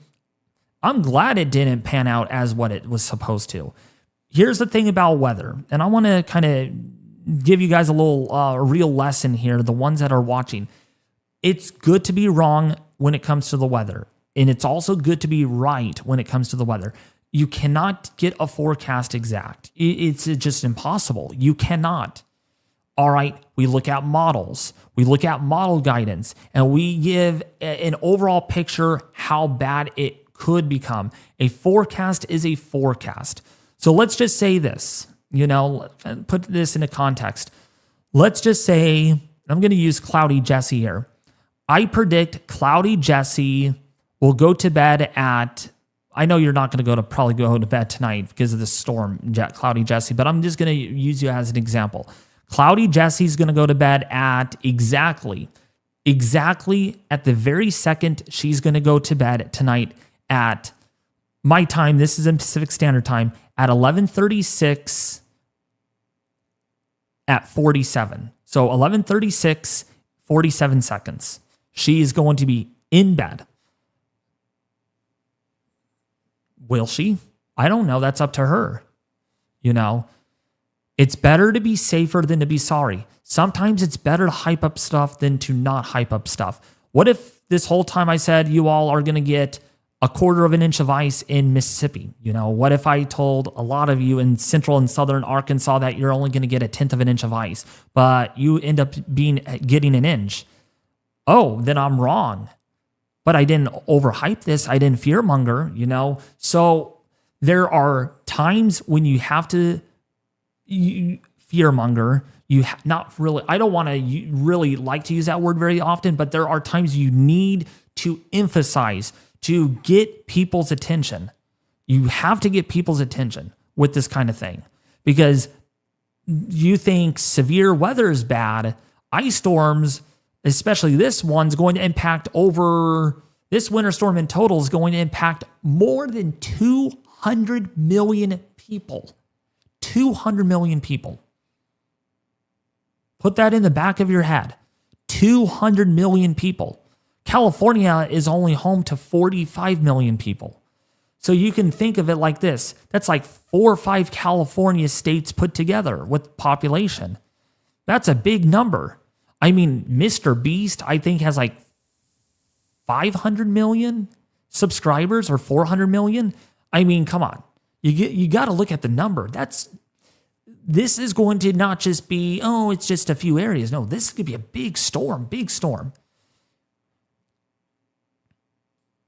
Okay, so there are times when I have to hype. It's my job to get the word out to people. I'm not just going to sleep on this and be like, oh, it's not going to be a big problem, you guys, and telling you guys that, nope, don't worry about this storm. It's not going to be big. Everyone's hyping this up. Ignore them. Just ignore them. Because then I can get in trouble because I'm like, oh,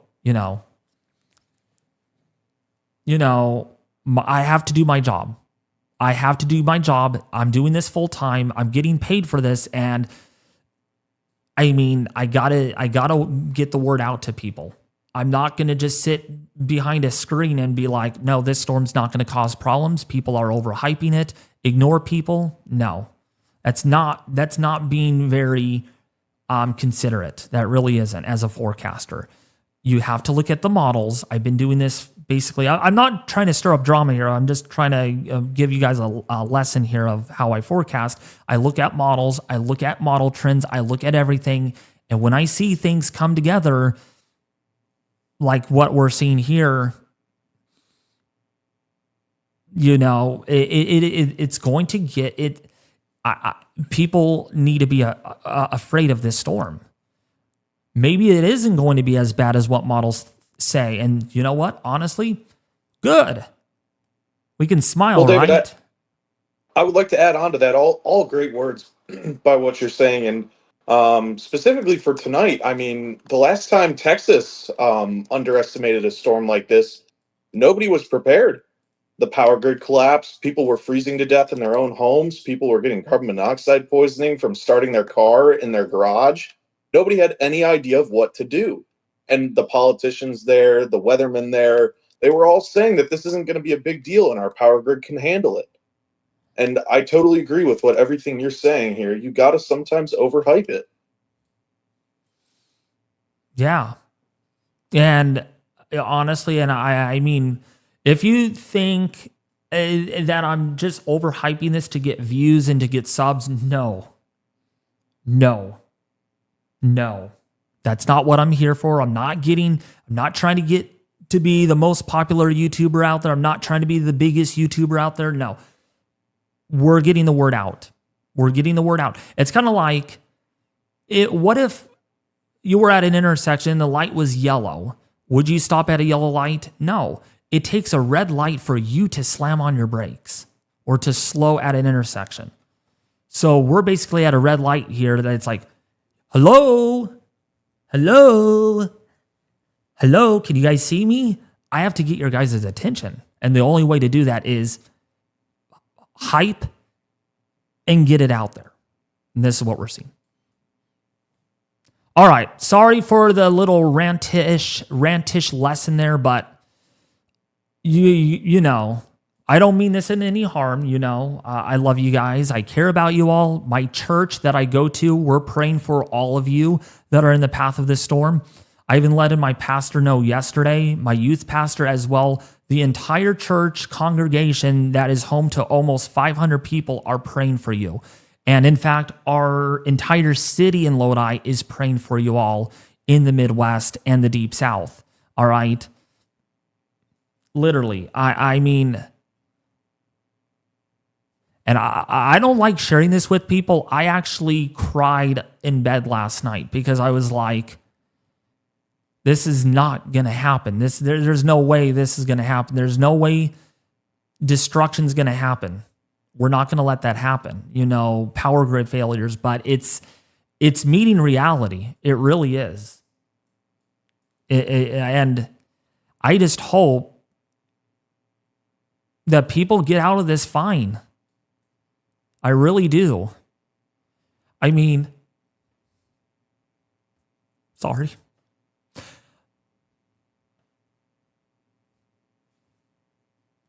When I see people panic buy for food, for water, for people like those images that I saw on Facebook. Sorry, I'm not trying to become emotional, you guys. I'm trying to hold my composure here. But when I see people panic buy, that disturbs me. That really hurts. That really hurts. And I just don't like seeing people suffer. I just don't. Sorry, I'm not trying to cry out stream. I'm 30 years old, folks, but it's hard. It really is.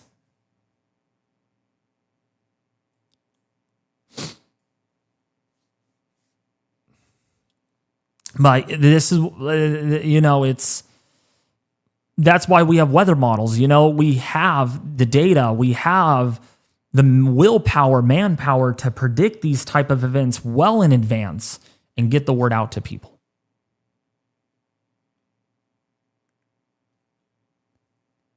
Thank you. Got some rain clouds coming out of my eyes right there for a second. You're very welcome. You guys probably have never heard me cry on stream. That it means it gets to me. It really does. I mean, it may not disturb you very much when people panic buy and when food and when bread and milk run out of grocery stores like that, but it hurts me because it's like those people that want to go shopping and get food, they can't get food now because the people ahead of them were gouging for bread and milk and for other product, toilet paper and stuff.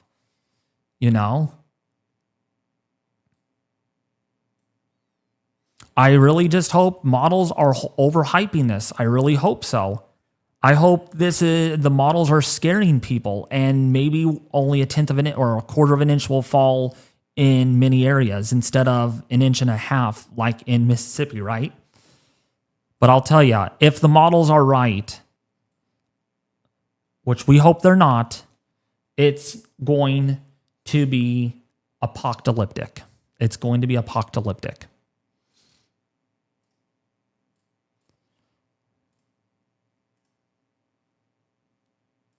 I bet that's going to go all over on X. Oh, David cries on stream.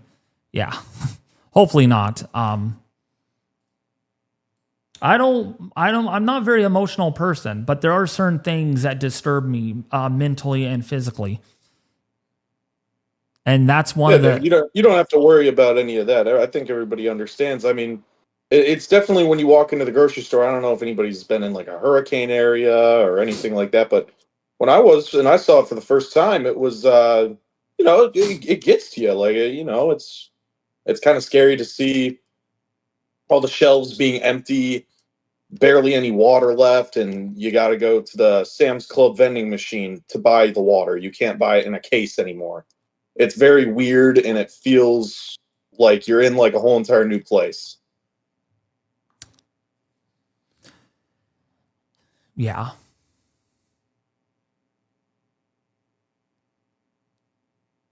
Thank you, Logan. I appreciate that.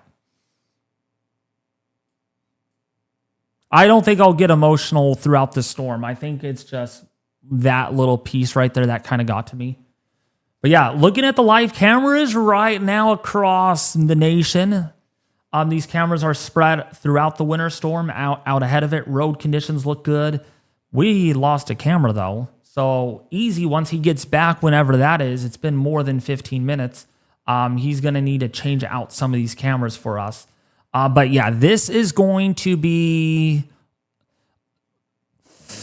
I don't want... It's very hard for me to say once in a lifetime, but it is going to be in the top 3 or top 2 ranking list for winter storms. That is for sure. I don't know if it's going to be the worst storm. I can't say 100% it's going to be the worst winter storm in 100 years, but it is going to be in the top 3 in the last 100 years at least for the worst, at least on an ice storm perspective, it's going to rank on the number 3 list for the worst ice storms, at least in 100 years in a given area. And maybe the worst ice storm in a century in a given location. Everything about this winter storm is not historic, so I want to make that clear, but there are pieces of the storm. The snow part is not what's going to be historic in a way. Maybe historic in that sense, but it's the ice. The ice, and the ice is going to be the problem. Ice wins anything. It knocks down anything in its path when it accumulates. So, yeah, I do apologize if I got a little teary there for a little bit, but I mean, you guys hear me from my heart. I mean, you can just feel and hear me like, you know, worry about people.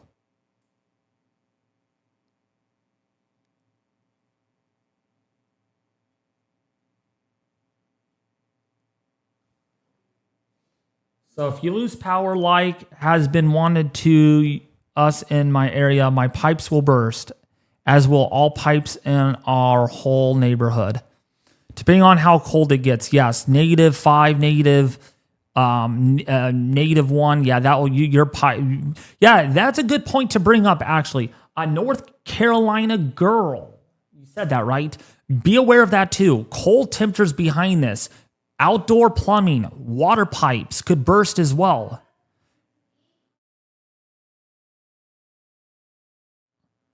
All right, my grandma's telling me gotta eat dinner. She made me a nice meal for me since she knows I'm streaming and stuff. So Easy needs to get his butt back in here pretty soon. I'm here.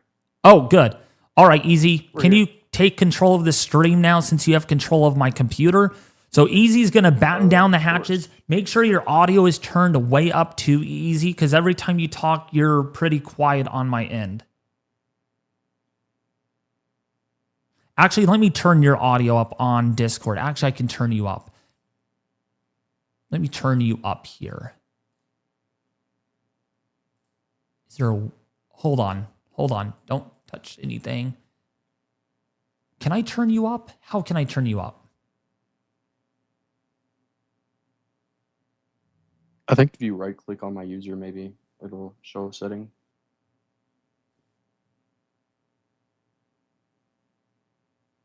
No, can't find it. Like right click on my profile picture and it should show like a little slider. Oh yeah, there it is. User volume. Oh, you're turned up to 200 on my end, 200%. So that's the highest. So you're going to need to talk a little closer in your mic so that way it picks it up, or up your sensitivity to the mic so it can come through a little better. All right, so Easy has control of my computer, so he's going to update you all on the snowfall totals, what the latest models are showing, any power outage updates, snowfall reports, as well as use GR2 analysis as well. Easy for storm reports like sleet, ice reports as well. Perfect. All right. I got it. I will be back after my dinner, and then I'll be here for the rest of the night with you all. And Easy, remind them to donate, subscribe, and remind them that this is going to be one of the longest streams on record on the YouTube channel as well. Yes. Yeah, this is going to be one of the longest ones we're going to be going for a long time. So we still got, probably still 55 hours left. So we're definitely getting it done. If you guys have any questions in chat, please let me know. Me and Nate are going to try our best to help y'all out. Looks like right now, Wichita Falls, if you're in that area, you're right now getting some pretty heavy precipitation. Let's see.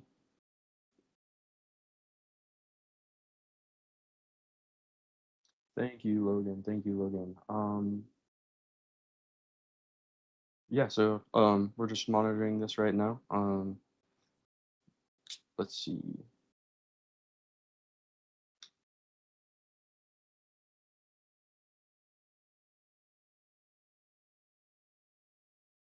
don't know if these radars are up yet. I don't think so.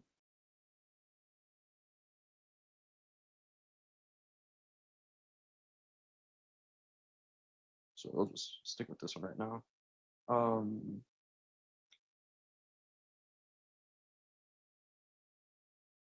Let's see. I don't know why this isn't showing up. There we go. Hey, how's it going, Sarah? Snow and ice damage from 6 miles west-northwest of Cornell, Oklahoma. Emergency management reports vehicles off the roadway on I-40 between mile marker 194 and 212. Nate, if you're there on the back end, can you please see if you can find a camera on I-40 between mile marker 140 or 194 and 212?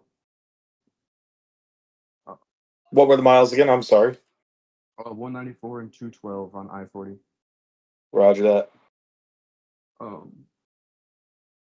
Local stations are saying 10 to 15 inches in St. Louis. Is this true? Let's see. So for St. Louis, you guys, I mean, it really just depends on how this develops. I mean, I could see that happening, definitely. We can actually look if we, but yeah. Let me see here.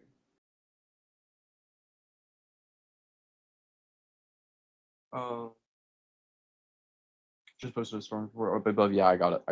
So we're on that. Sorry guys, I'm trying to multitask here. Just trying to find the best radar for everything down here. Yeah, so it looks like especially on I-20 right now near Sweetwater, Big Spring, all the way going towards Fort Worth and Dallas.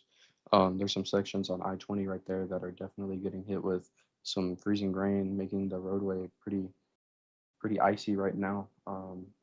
Definitely gonna try to get some cameras up here in a second once we find some.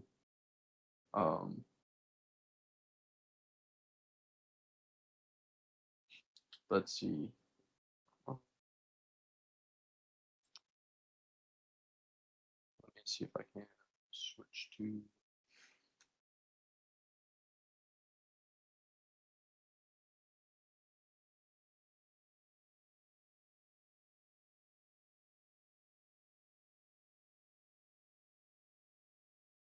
Let's see.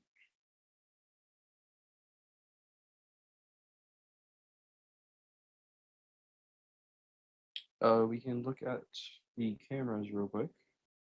Switch over to that. So here's the current conditions for various places in Texas. You can actually see on that top left camera right there. It is definitely, the roads are definitely looking a lot more slick than we thought. Or not than we thought, but a lot more slick than last time I looked at this. Another thing to note with ice, bridges are definitely a part of the most impacted roads. Since they're not planted onto the ground, they really ice over really quickly. So any overpasses are going to be really, really, really dangerous to cross, especially during this. We can go ahead and go back to radar Omega here.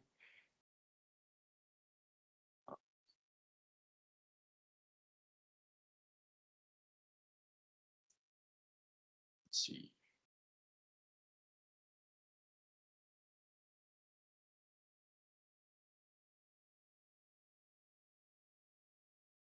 So if we look here, looks like Wichita Falls right now is going to be our biggest concern right now with ice right now. They are getting pretty much plummeted right now, and along with Jacksboro, Albany, Seymour, Stanford, Albany, Beckridge, Eastland, Bridgeport, all those cities right now. You're seeing the worst of the conditions right now, and this will persist for quite a while. So make sure you are staying off the roads if possible in this area, because we do not want to see you slicking and sliding on our cameras. Um, Dallas and Fort Worth, you guys are up next. You guys could stay. I mean, it'll be pretty interesting to see whether you guys get fully ice or rain. You guys are right on that boundary. But if you are in the Fort Worth, Dallas area, please pay attention to the weather and make sure you guys are prepared just in case. Make sure you have your supplies ready. Be ready to have a power outage if it happens. Um, just the smallest amount of ice right now can really affect the power system down here. And actually, I'm pretty sure we can check um, the power system here. So if we look here and then we go to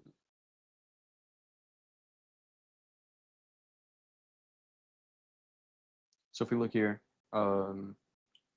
right now so far there are not many power outages. See if we can refresh maybe.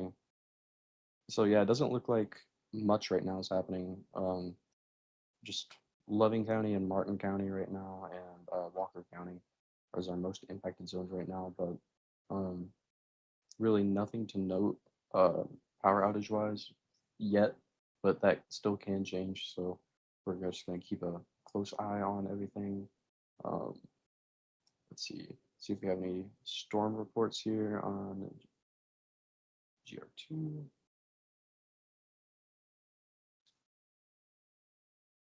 So it looks like, I don't know if David saw this one. Pack snow and ice at mile marker 238 along Interstate 20. I don't know if David has talked about that, but I just mentioned I-20. So guys, please stay off the roads down there. It is getting pretty bad. According to at least GR2, this section of I-20, right where you see the pink, right, in Eastland County here, the section of I-20 that runs through Eastland County, you're getting the most hard hit right now with the freezing rain. So again, really dangerous through here. This will be pushing east, kind of just riding along I-20 towards, Parker County, Hood County, Johnson County, and towards Fort Worth, Dallas area. And we see the sleet up here as well towards, Stevens County, Shackleford County, Young County, and all these cities up here like Mineral Wells, Graham, Haskell, Anson, Roby, Snyder, and maybe a little bit of Abilene is getting in on that sleet action. This is not as bad as ice, but it is still bad. Sleet, you can still slip on it. Still pretty dangerous. So please do not take this lightly. And then up above here, this is where we're going to be seeing our snow impacts. We can see that better if we switch over to radar Omega.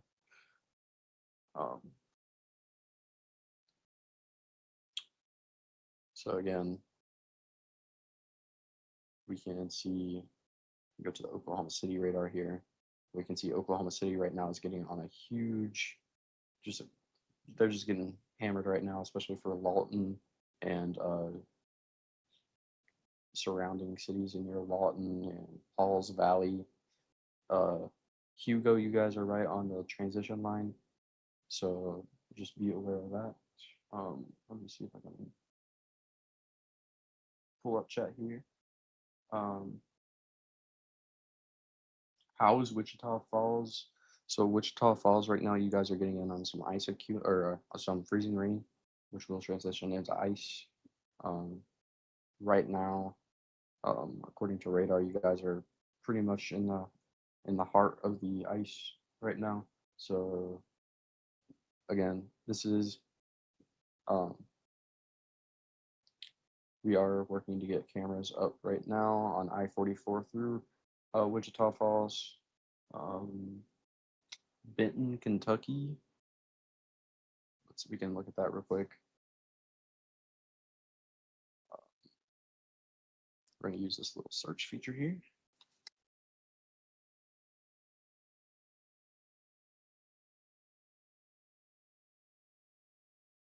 So for Benton, Kentucky. So again, you guys are going to be primarily snow. You can actually, how about we go to pivotal weather here, and we can see. So if we go to pivotal weather. So again here, near Louisville, right here, you guys are projected to get probably just around a foot of snow. And up here towards like Lexington area, again a foot. There's just this big through here. It's going to be around just a foot of snow according to the HRRR00 run. And again back here towards Oklahoma, like Oklahoma City, up here towards St. Louis, top of Arkansas, you guys are going to get just a widespread 10 to 12 inches most likely. And if you're up here towards Indiana, Illinois, Ohio, Northern Kentucky, even Pennsylvania, West Virginia, this whole everything you see in purple is basically that either 6 to 10 inches of snow for you guys. You guys are probably going to miss out on the ice accumulations. We can actually look real quick for the total freezing rain. So you guys are going to be safe from that. So again, our hotspots for the freezing rain are going to be in southern Arkansas, northern Mississippi, southwestern Tennessee, northeastern Georgia, northwestern, far northwestern South Carolina towards like Greenville area, and then western North Carolina towards like Winston-Salem, Boone, you know, everything through there. You have a little bit here in Virginia here, southwestern Virginia, towards like Blacksburg right here, Withville right here, and then you have Kentucky like through here. If you're in eastern Kentucky, you guys could get up to an inch of ice. So again, or this is freezing rain actually, so it's not really ice. But again, okay, I'm getting some cameras here. Hold on just 1 second, guys. Bear with me. Nate, do you want to talk for a second while I get this camera up? Yeah, absolutely. So what Easy's about to show you is near Oklahoma City. There's a camera showing the skyline. It's a picture from 3 hours prior and then to now. Skyline visibility has definitely dropped. Again, this is the start of the system. We'll see what this ends up becoming in Oklahoma. It's kind of right on the border, as Easy was telling you guys. Definitely something to pay very close attention to. When was the last time this happened?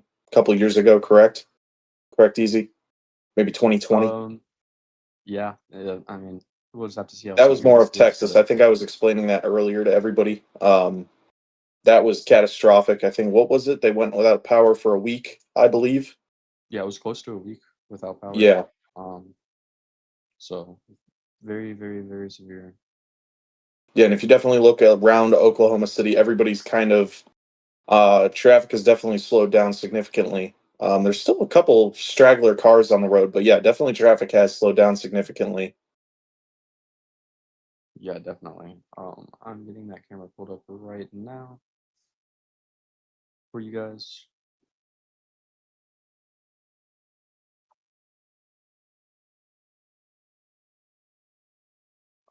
Let's see here.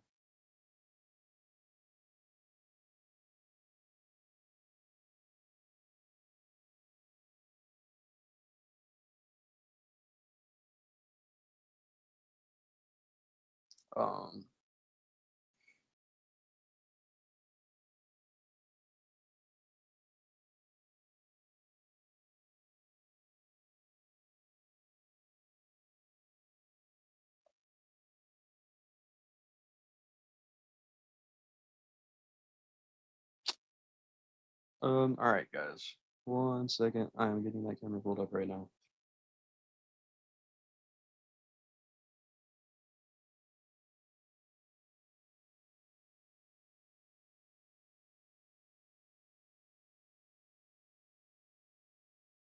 Again, if you guys are enjoying the live stream, David will be back at 10:55 p.m. Eastern Standard Time. We appreciate you guys for still being tuned in, watching us.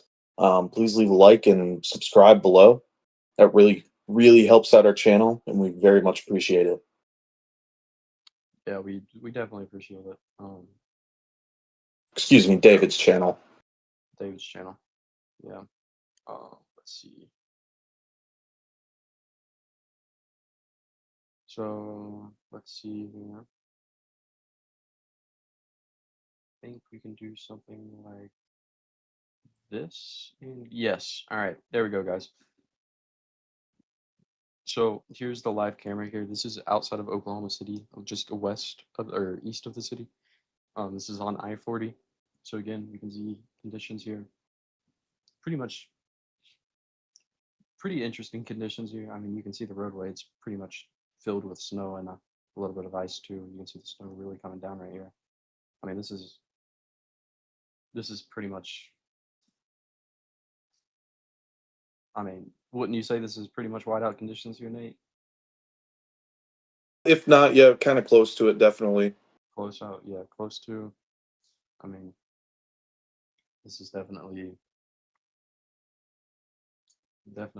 getting up there with the ice.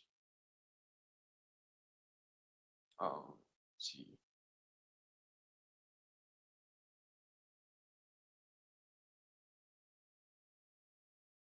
I would say these are conditions that you probably wouldn't want to drive in the South with no road treatment. Yeah, definitely. You definitely do not want to drive on these roads. Yeah, this is different. Like this is to us people from the north, we look at this and we're like, oh, this is just a normal afternoon commute. They don't have anything like what the north does. If they do get anything, it's usually not very good. So even if you are from the north and you're by any chance living down there, don't go thinking that you can go drive through it. Trust me, it is not a fun experience. I've done it once before. It's a lot different.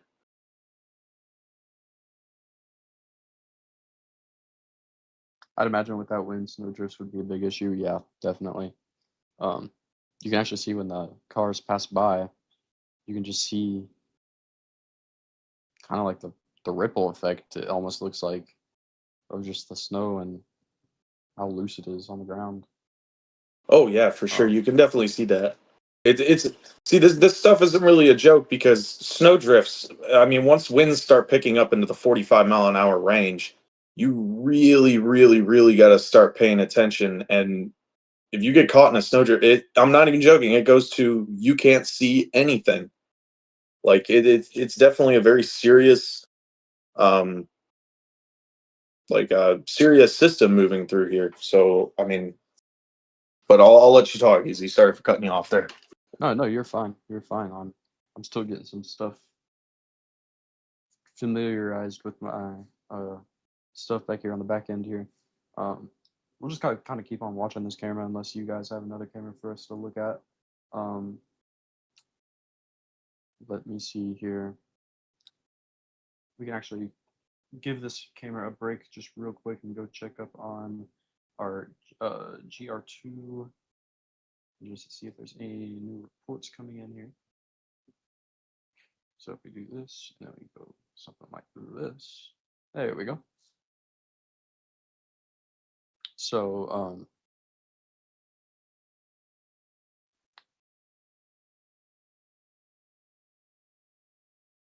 again, I don't see any new reports yet, but it does look like right on this I-20 coming towards Fort Worth and just Eastland County area, near Eastland, that is going to be your heaviest freezing rain place. That and up towards Mineral Wells and over there towards Tuscola and Abilene, Merkel, Blackwell, all of those places right now are pretty much getting what was expected. And they have this huge swath of just sleet right through here, through Gainesville, Montague, Wichita Falls, Archer City, Seymour, Graham, Jacksboro, just all the way through here. Just this whole swath. Any yellow you see right here, this orange, this is all sleet. This is not snow, this is sleet. And any of this dark pink, like this pink color and red color right through here, this is freezing rain. This is basically ice. So you have literally ice falling on the ground here on I-20 corridor right here through Eastland County. So Also again, easy. Just a quick update. Torrent County, next to or Tarrant County, excuse me, next to Dallas County in Texas, has seen a significant rise in power outages, and all of the state of Texas has also seen a significant rise. We're now at 9,804. I believe we started the stream at about 6,000, but we've definitely seen a little bit more of an uptick in power outages start in Texas. definitely. We can actually look at the power outage map here in just a second. Let's see. And funny enough, the leading power outage by the utility company Encore, which that was the one that failed completely last time Texas got a storm, is actually still continuing to lead the outage percentage in Texas right now. Well, isn't that ironic? Yes. Let's see here. So I'm just trying to find a camera for you guys right now. Towards. If I was looking at the right state, that might help a little bit. Let's see.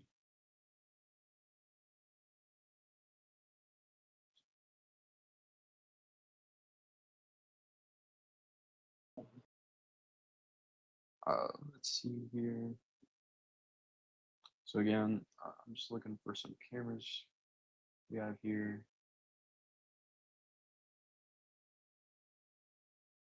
At least good quality cameras that we can look at.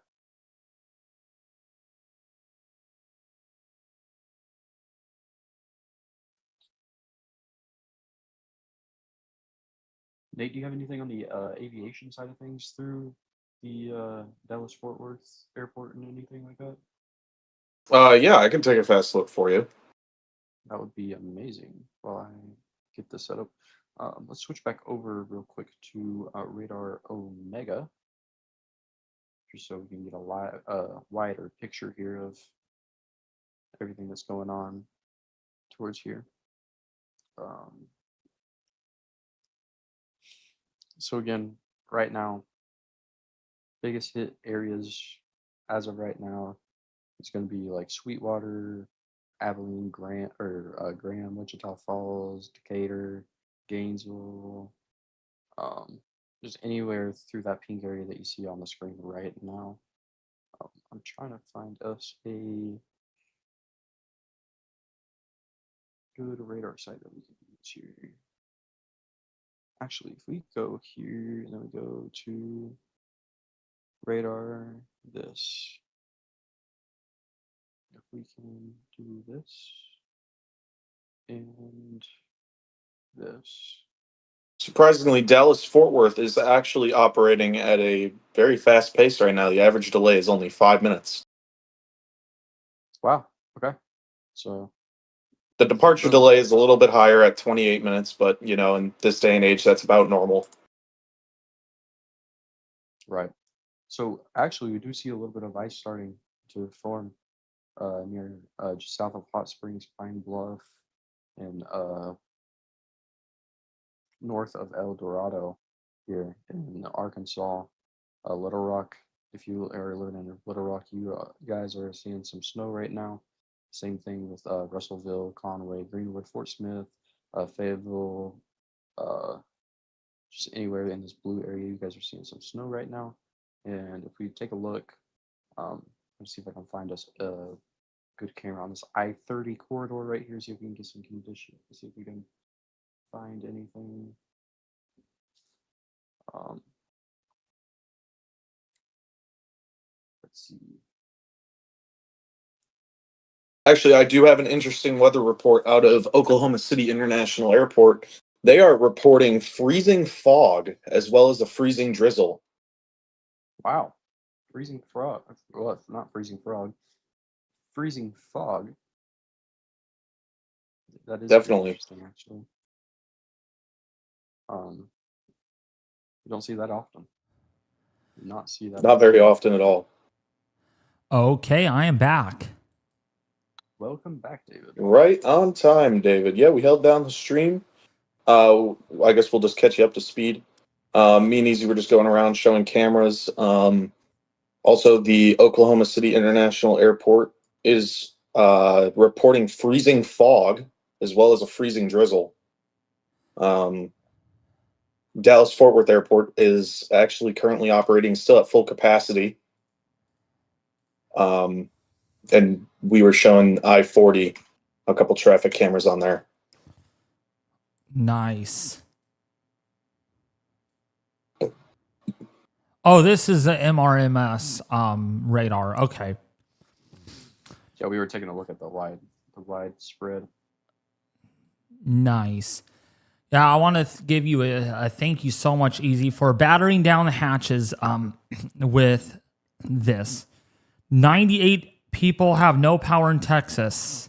Yes, we recently boy. just shared that too, David, just to let you know. Yeah, power outages have ticked up in Texas. And actually, the one with the leading utility outages is actually the utility company that failed last time Texas had a major storm. Oh, really? Oh. Yes. Oh, boy. Oh, boy. Jeez. Well, we're almost at 10,000 people without power now in Texas. Let's see the percentage. Yep, 0.06%. So we're definitely on the increase on that. We're also ticking up in Oklahoma with more power outages coming in there just a little bit. But on a United States level, we are not ticking up. We're still hanging at around 30,000 people without power. But this is going to get a lot worse overnight tonight. This is going to escalate as this continues to increase. Actually, let's go over to here and let's go to GR2 analysis because there are areas to the south here. I'm surprised there's no storm reports coming in over Baird for any freezing drizzle or rain because there's a lot of red on the screen there. And that is coming in. You can see there's that transition moving from northwest to southeast. Cato's about to get a transition in a sleet here soon. But yeah, it's on its way in. It's going to get a lot worse overnight tonight. That's what we've been talking about as well as the risk for heavy snowfall to the north. San Angelo. Sorry, you guys. I might sound not very talkative. I ate so much. My stomach is literally full now. Had some potatoes, had some corn, some olive oil with that, and some, what else did I have? Oh my gosh. And some bread. So that was a good meal. What are you having for dinner tonight, you all that are watching this live stream? Or what did you have for dinner tonight?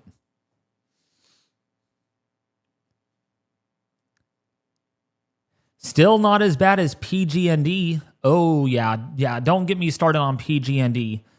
Literally,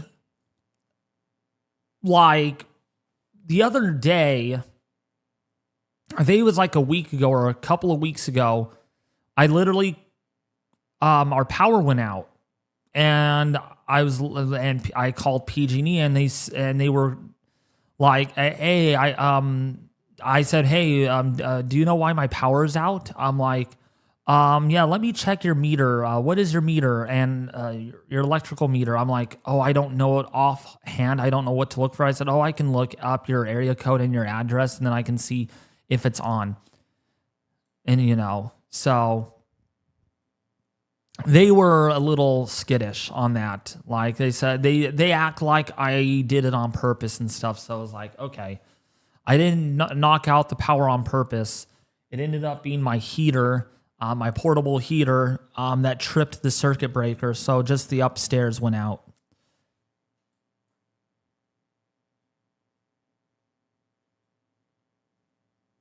I had a big bowl of rice. Ooh, nice. You had stir fry? Ooh, nice. Gavin Shaw.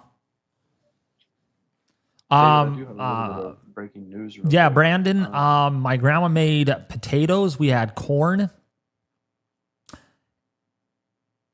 Oh, we had chicken patties. That's what we had. We had chicken patties. So that was great. Not bread. Oh my gosh. Can you hear me, David? And what is it? Easy? I just wanted to let you know that Oklahoma, their state Department of Transportation, the cameras on on the interstates, they have shut every single camera down in the state for unknown reasons. And which state is this in? Oklahoma. Oh my gosh. Oh, great. So this could be just a system blackout for the cameras or the DOT service, or it could just be them shutting them down for, I guess, just so people don't watch wrecks happening or whatever. But yeah, every camera in the state of Oklahoma is down right now. Oh, great.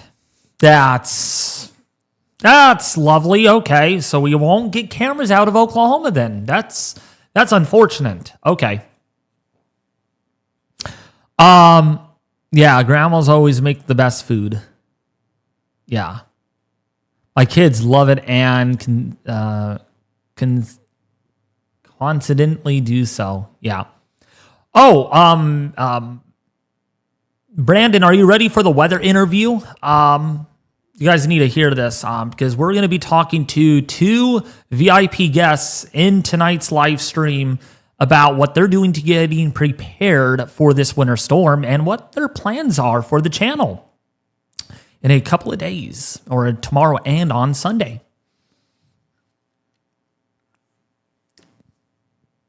Quick Draw said it's for privacy. It could be many things. They may not want to watch. They may not want people to watch wrecks like traffic crashes and stuff unfolding, because that can be disturbing.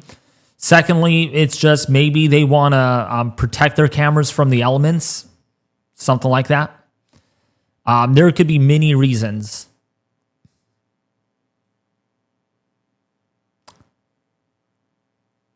Yeah, give us a second. Man, my mic is buzzing. Do you guys hear that at all? I don't know if you guys hear that. Maybe Brandon will help me with why this buzzing keeps on happening.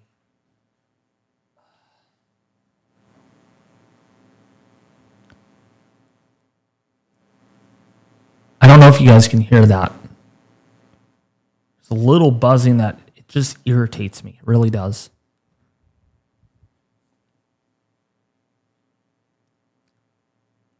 Oh, you don't hear anything on your end? Good. As long, I was worried about that in my my last few videos. This buzzing started happening. I'm like, oh, I can't have that on. So, as long as one person doesn't hear, I'm sure no one knows. I can now. Maybe, yeah, I turned my mic sensitivity up so you guys can kind of hear that. Maybe someone could troubleshoot for me. It's a Rodecaster too, and it can't be a Rodecaster issue. So,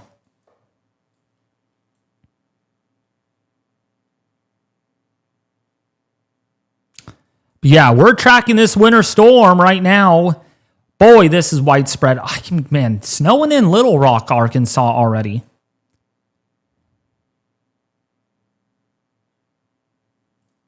Now, here is Little Rock. Let's go right over to that. Here is Little Rock, Arkansas, the area that's going to get a lot of ice, some ice, and definitely a little bit of snow. Looks like it isn't falling there yet. Interesting that the radar is picking up on some flakes coming down there. Actually, it is kind of hazy in the distance, so it is probably a flurry or two coming down.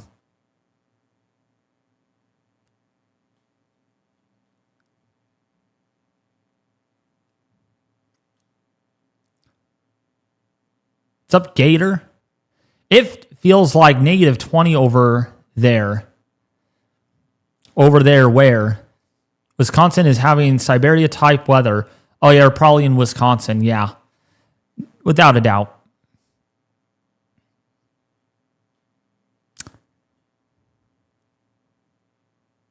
Oh, personal headphones? Okay.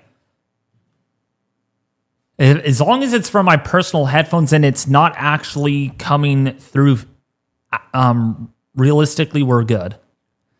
Thank you so much, Yex. Oh, you are in Wisconsin. I kind of figured. When you talked about Siberian air, yeah.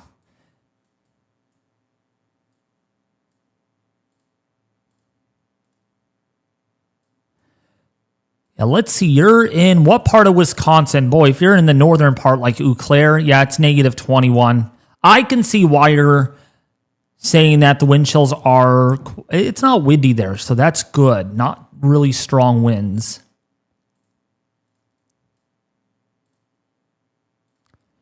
Man, it is really cold, though.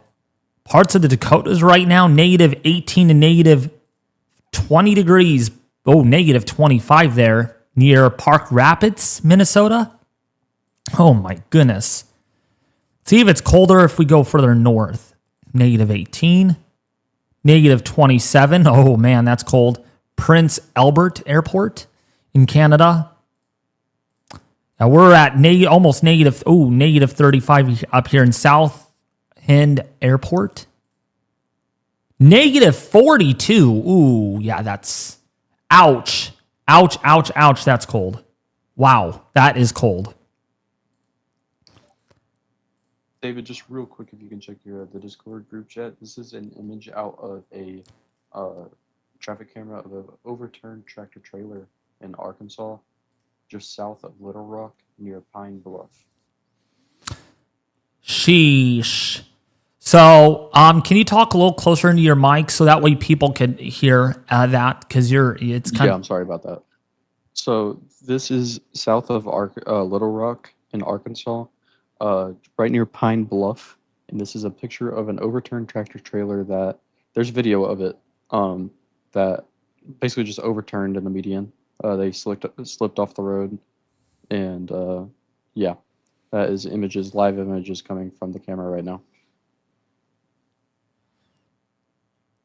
Okay, Megan, hello. Hey, Brandon from Maryland. How's it going? Going all right. Ooh, that's coming in a little loud on my end. I got to take all my headphones on that. That's fine though. Hopefully it's not too loud for other people. So we're gonna do a quick interview with Megan and Brandon out of Maryland. So what are you guys doing to get prepared for this pretty intense, near historic winter storm? Well, for the first storm since we've moved up here, we purchased a generator to have as emergency backup just because of the ice that's expected to be up here.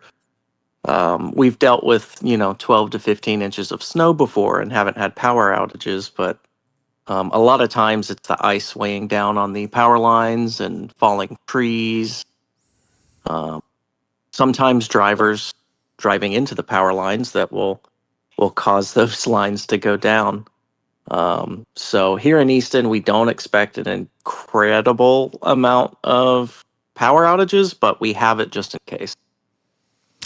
So they're out of since he said it, they're out of Easton. Pretty little cute little town. Heard a lot about it. Really nice town. Easton. It's like Easter tin.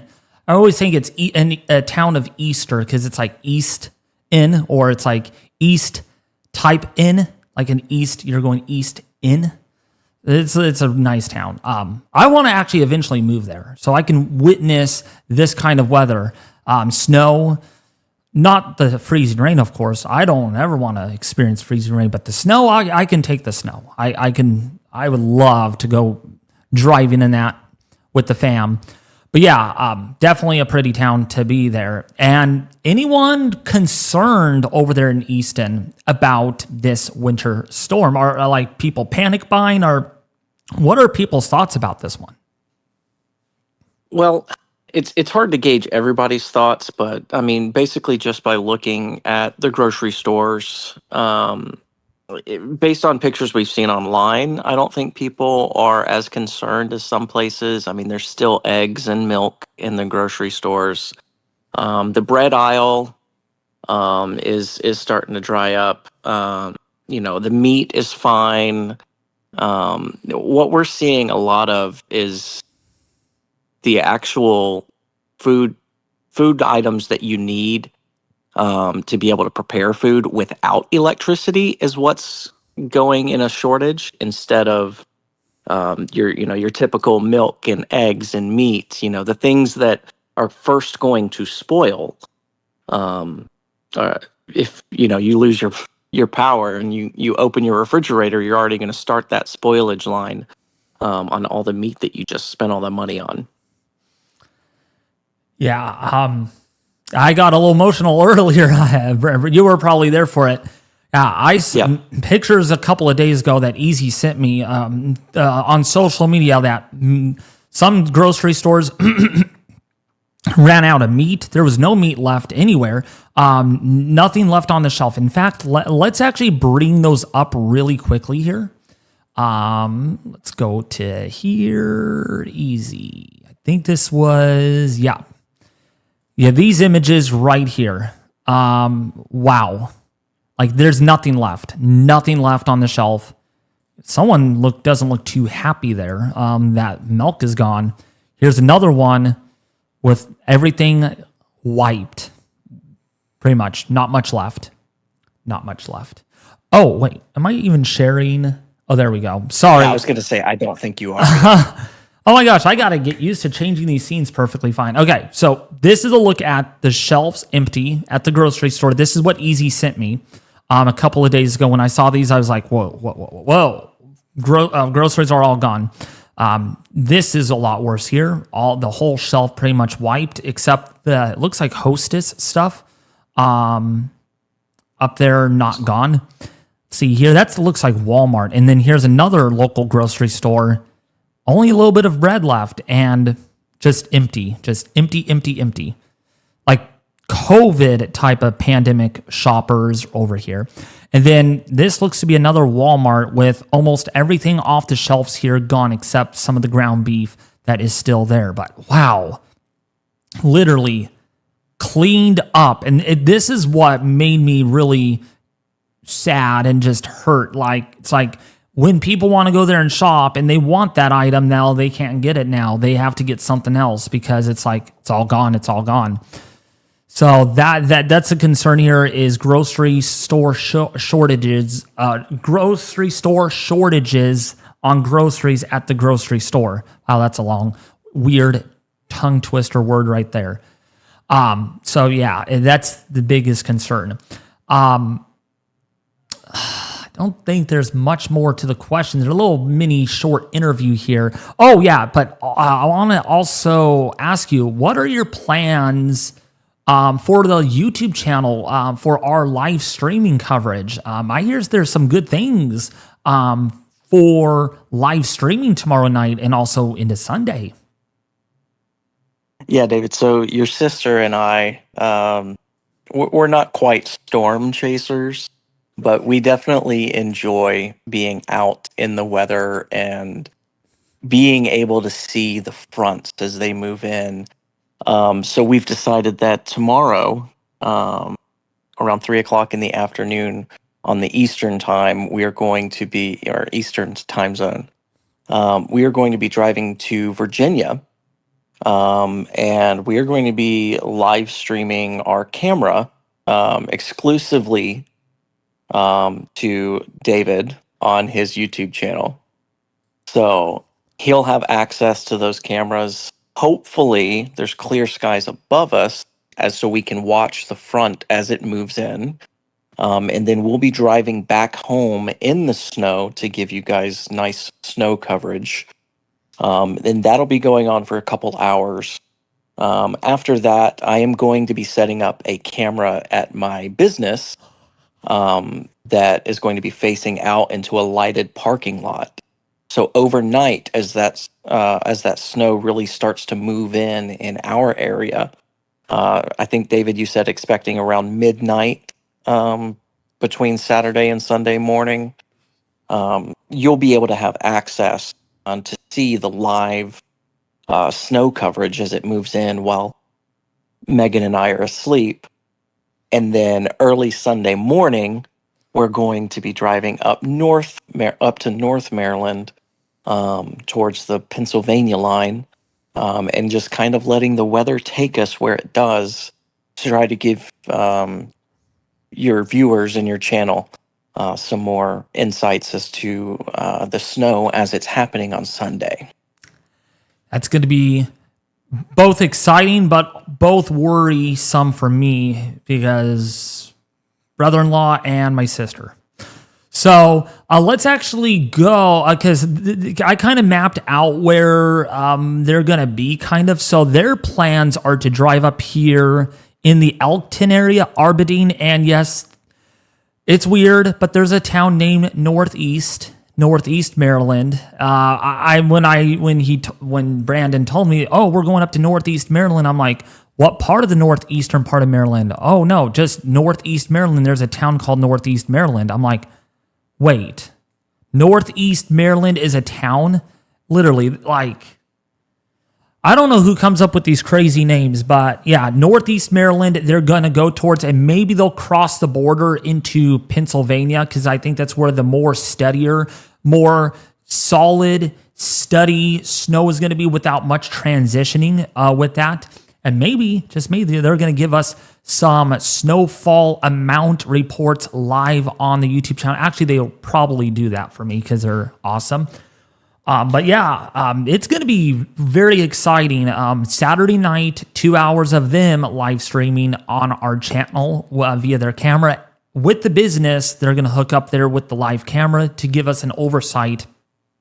On top of that, they're going to be out on the field for a good chunk of Sunday. I don't know how long throughout the day Sunday, but a good chunk of Sunday they'll be out here to the north, in northeastern Maryland.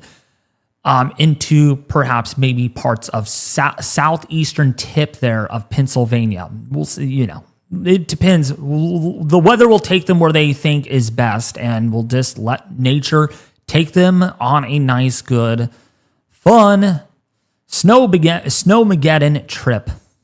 But please be safe. But yeah, speaking of that now, because I even know you were going to put up a camera at your business. Which, by the way, I'll let you answer that question with what your business is and stuff in a second. But so I don't know how you're going to be able to do that, though. Well, you could probably hook it up somewhere.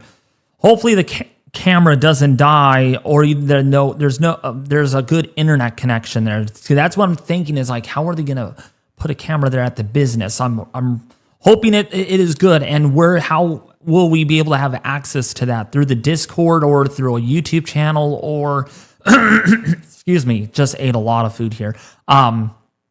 So I'm just trying to figure out that so that way I know how to put that into the stream.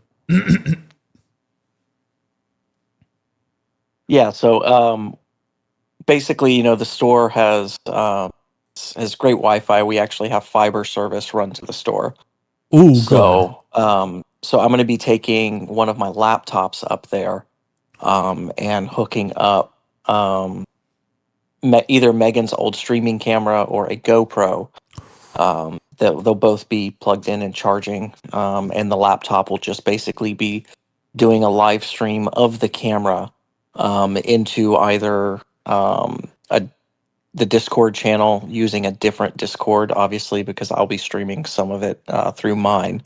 Or we can do a private YouTube video and provide you the link. Yeah, probably I would say YouTube would be better for that because, well, yeah, because I'm gonna probably need Discord to talk to you guys, and then I don't want to have to switch back and forth to view that. So probably YouTube, a private YouTube link, only access to me, and easy as well. You guys will, it would only be access to me and Easy and Nate because it's a private link and, it's exclusive. So it's not going to be for the public to view, only exclusively for our YouTube channel. So that's what the plan is going to be tomorrow night, because on your way home, you'll stop at the store and stuff. Your store, that is. And speaking of your store, really quick last question here is, what is your store about? People are probably asking in the chat, wait, they have their own store of what? Yeah, so we have a trading card shop in Easton.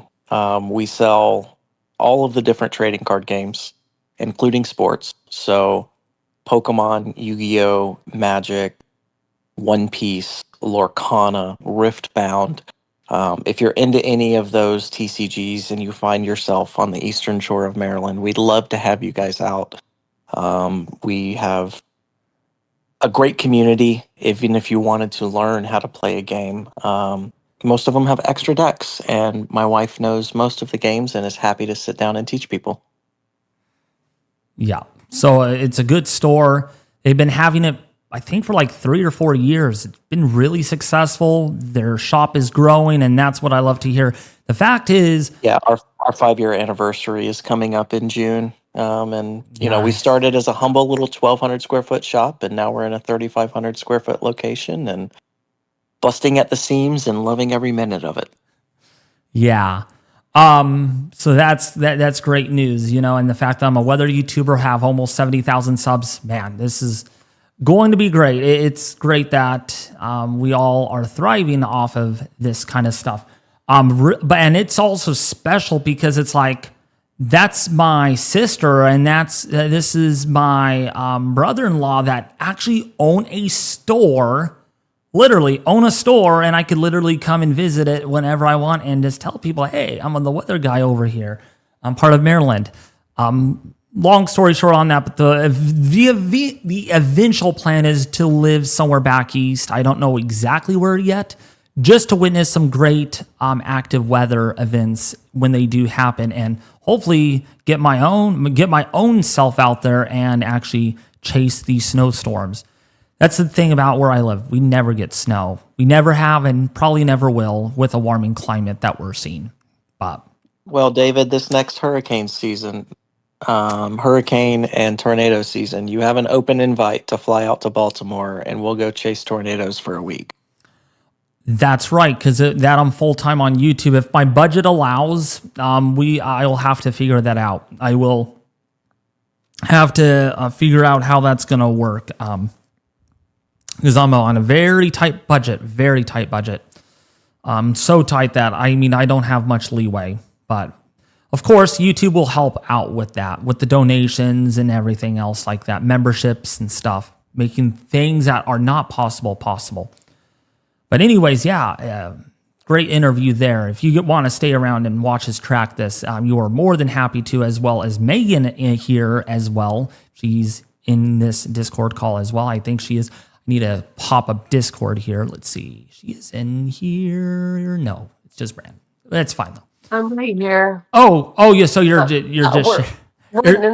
we're next to each other, but I tell everybody about you. I even got you a new subscriber tonight. Ooh, nice. Yeah, Nice. one of my friends is a big storm chaser enjoyer, and Oh, I really? was bragging about you. Oh, he storm chases?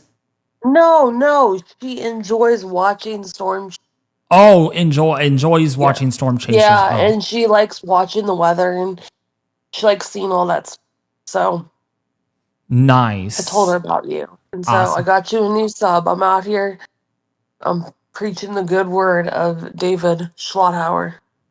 Sweet. Maybe you should go around Easton, Maryland and say, hey, and maybe that's what you guys could do is tomorrow on your 2 hour little trip. Driving out there in the weather and say, hey, go subscribe to David. He's live. We're covering this live right now. Go check out his channel, because the next big goal on this channel is to hit 100,000. So, so I can I know you say, need to get that plaque. I need to get that plaque so bad. I'm dying my life for it right now. So, Well, listen, I remember when you were making weather patterns with dominoes back in the day. So you've advanced oh, yeah. very far. Yeah, I was doing weird stuff with dominoes. I even used to take like cotton out of pillows and just like make little clouds and weather systems with it. Yeah, it's Yeah, we knew from a young age you loved clouds. I mean, I don't know another 8-year-old who that could look at the sky and tell me it was a cumulus nimbus or a cirrus stratus or whatever it was. We knew You from mean a cumulonimbus yeah what or stratus? I don't know the cloud name,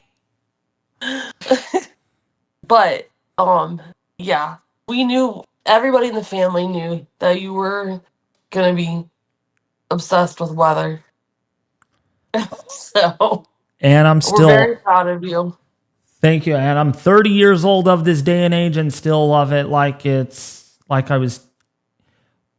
Oh shoot. Easy, did you just see that top right? Hold on, sorry, top left. That car skidded. I think that car just skidded as it made a left turn on that intersection. Sounds like my driving. Which one? Top left? Top left, yeah, top left on the stream. I think that car briefly skidded. I can just see the car going a little sideways there for a second. Roads are really wet there, very, very wet. I wouldn't be surprised if that is, depending on what camera that's out of, that could be some freezing rain that did cause that car to skid briefly. I can check The that other day, real quick. So that camera David. is in Bell County, Texas, in Temple. So that is likely freezing rain.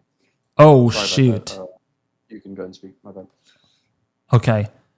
Go ahead, Megan. Sorry. The other day, I actually ran over some cones because it was icy. What is it again? You ran what? I ran over some cones in a Dunkin' Donuts drive-through because it was icy. Oh my God. We got, you know how we had that light dusting last week? Yeah. Yeah, so then like it was icy and I didn't even hit the turn that hard. But I hit it hard enough to run over the cones in the drive-through. Oh So, my. for safety reasons, in all inclement weather, Megan will no longer be allowed to drive. Yeah, because last time there was ice, I did kind of just. Last time there was ice, she did a tailspin and almost did a full donut, and the tire hit the curb. To be fair, it was black ice. It was black ice. Yeah. And black ice is everywhere you see the roads tonight is basically black ice. That's what we just witnessed on that camera. I'm telling you, I think that car did skid a little bit right there on that turn. That's the most dangerous part about freezing rain that people don't talk about. I saw this analogy earlier today. The difference between sleet and freezing rain is if you think about the difference between sprinkles on a donut or a glazed donut. Sometimes when that glazing dries on a donut, you don't really know it's glazed. And you can obviously see sprinkles, but the glaze on the roadway is the most dangerous part about it, because if it's a quarter of an inch thick, but it covers the whole road to your eyes based on the light angle, it just looks like the roadway. Yeah, it does. And you know what? It looks like it has rained a lot. Like the roads that we're seeing that are wet, that could just be black ice. And there's spray coming up behind those cars, meaning it's partially frozen and partially not. And so that's something that surprises people that, oh, the roads are just wet here. And it's 30 degrees. Well, 30 degrees is what? Below freezing by 2 degrees. So that's the thing you have to consider. But speaking of that, we are now up to 10,100 people without power in Texas. So the numbers are really starting to climb up in Texas right now. We're starting to get the numbers coming in there. 190 people without power in Oklahoma. We're up to almost 1,000 people without power in Arkansas. We're trending upward in Louisiana. Mississippi is also slowly trending in that direction as well. So we are in the early stages of starting to see some power outages occur, and this is only going to get worse.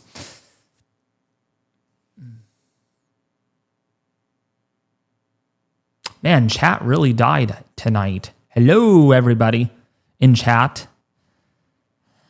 I'm 20 minutes away from Northeast Maryland now. That was earlier. Oh, nice. The roads look good over there, so enjoy your drive while it lasts.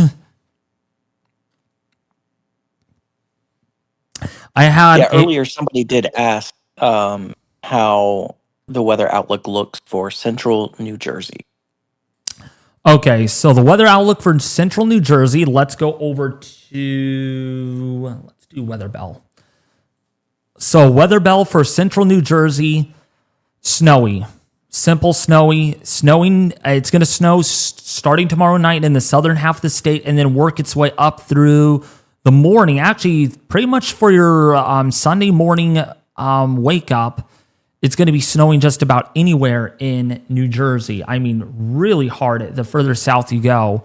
And it's going to get really, really hard. These darker blue colors indicate moderate to heavy snowfall accumulations in southern New Jersey, northernmost Maryland, southern portion there of Pennsylvania, and that's going to continue to work its way up a little north. But this is the tricky part of the forecast is where does this transition happen? And I was talking to Brandon way earlier ago about, okay, it looks like if you go to Northeast Maryland, that city, Northeast Maryland, not the region, Northeast Maryland, you're going to see that transition by the time we go into Sunday afternoon. And actually, let's go over, where are we? Maryland. We need to look for Maryland. Is not Maryland not even up here?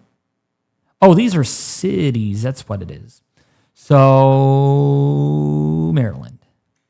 All right. So, Maryland, in this model run, we are referencing ourselves on the 0Z because we don't have the 06Z in yet. That's not going to come in for a few more hours. But take note, it starts off as snow, and it's not going to stay that way because you can see here by 9 a.m. on Sunday or by noon, that transition happens. You go from snow to sleet. That's the beige colors here. And then it's raining in southern Maryland. And then as we go forward, that just stops. This transition line really stops. That's why I'm really, really hoping is if Brandon and Megan station themselves up here and not get inside this freezing rain, slushy mix, whatever that is, and they kind of stay up in here, right along that sleet snow line, so it's not like where they're going to be slipping and sliding all over the place. And then then it kind of just sticks there.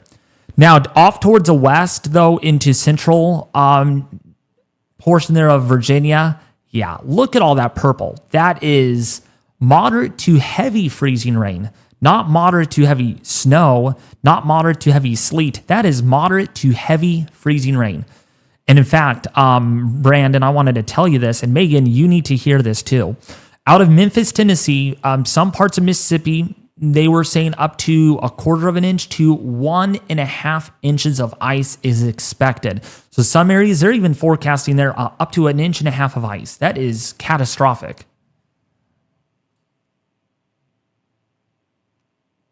I think the weather Prediction Center, the NWS Mount Holly. That's who covers our area. They have us forecasted for like 0.36 inches of ice, Ooh. which it has gone up significantly Oh, as the models have progressed. And oh. the issue that a lot of people don't understand is just exactly how heavy ice is. I mean, David, earlier today you were speaking of, the power lines, just a 1 mile stretch of power line, the amount of weight that's on that, with I think you said an inch of rain or an inch of ice, is equivalent to like 500 tons, which is an insane amount of force to be putting on those skinny wooden power poles, that are holding those things up. For other people, the common reference is a normal sized tree, say it's about 20 feet wide. A half of inch of snow is the equivalent of 4,500 to 5,000 pounds on that tree. Oh my. Whew. Wow. Dang, that's a lot. Wow. And put ice on top of that. Okay. Just imagining yourself putting ice on top of that. And actually, I got the calculation from ChatGPT. I don't know if anyone, I'm sure Megan uses it quite a bit, but literally, yeah. So basically, this is okay. So the ice accretion, added load on a power line. So this is what it gave me, and then just kind of follow up on that. Actually, not related to snow here, but 1/4 of an inch of ice is about a half a pound to almost a pound per square feet. So for every square foot, you add like a pound onto that. A half an inch of ice equates to 2 pounds per square feet. 1 inch of ice, get this, 1 inch of ice that many areas in Mississippi are going to be seen in parts of the Carolinas.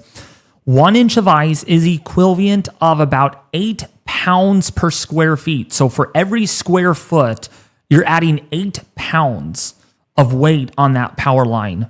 And then 2 inches, which we're not going to see 2 inches, don't freak out. But if this did have a capability of producing 2 inches of ice, that would add 35 pounds per square foot. 35 pounds per square foot of weight on a power line. So so let's just say power lines, let me do the math here. So power line, an average power line, I would say, is about 500 feet long. So we'll do 35 pounds times 500 feet. That is going to be 17,500 pounds, but that's only 500 feet. That would equate to, per square mile, that would be at least 175,000, almost 200,000 pounds. That will, even a metal utility pole will be snapped and bent because of just how much weight that those poles are having to hold with those wires. So that is why 2 inches of ice or an inch of ice, it's only an inch of ice, David. It's not that much on a ruler. Well, that's 1 inch of ice per square inch, okay? That's not going to look all that much. But now 1 inch per square foot or per square mile, then you're like, oh, okay, I see what you mean now. And some areas going to get maybe 1.25 inches, 1.5 inches. That's based on the National Weather Service. And let's see if we got the latest model data in. David, while you're looking for that, are there any other major implications that could happen because of the weight of the ice? Not only the potential for the power lines to go down, but maybe people's roofs, or if somebody has a tent or a canopy set up in their backyard, is it advisable to go ahead and take it down before the ice starts? Oh, absolutely. Oh, yeah. Yeah, because if you get 1.5 inches of ice in some areas, weakened structures, I'm not saying like like most housing roofs are not built for 2 inches of ice or 1.5 inches of ice, especially if it accumulates on different parts of the roof more than others.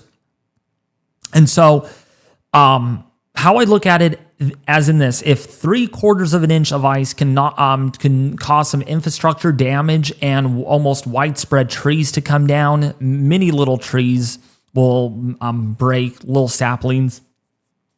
Imagining what 1.75 inches of ice can do. You're looking at infrastructure damage or utility power grid failures. You're looking at mass power outages in a wide population, not just a few houses here and there, maybe a block going dark. You're looking at whole cities without power potentially. Power grids like substations completely being obliterated by ice. So utility impacts, tree impacts, infrastructure as well. And actually, I'm going to ask ChatGPT, what can 1.5 inches of ice do to trees, roofs, cars, mailboxes, any object?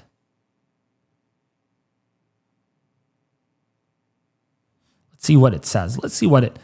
I know the answer, but I want to see if I'm right on that.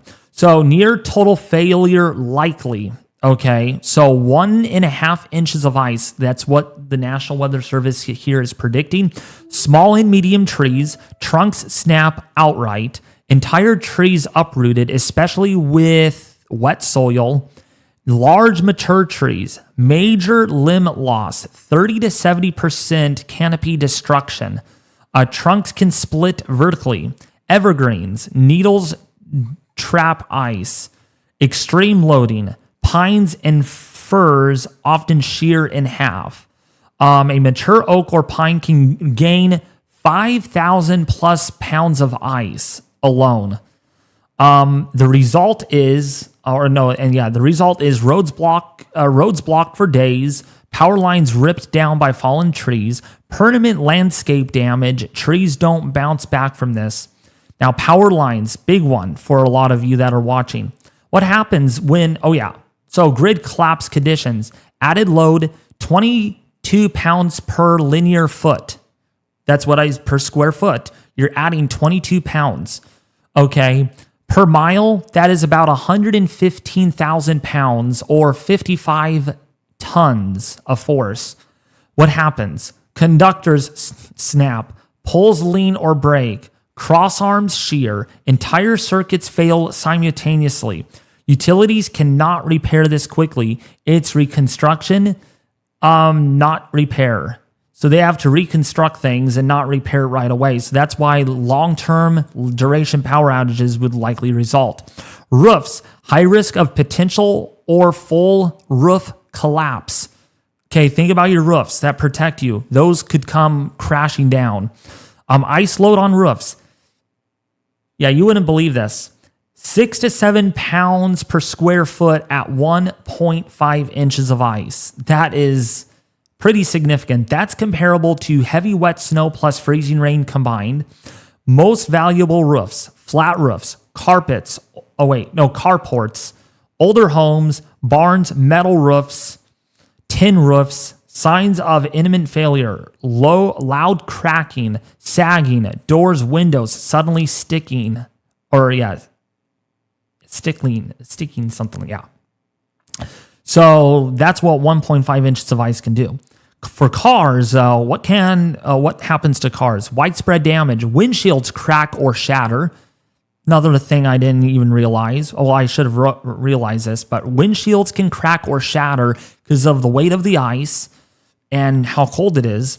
Roof panels dent, mirrors snap off, wipers destroyed, doors freeze shut and warp, ice sliding off trees can total vehicles, crack windshields and dent vehicles severely, smash hoods and roofs, shatter all glass at once.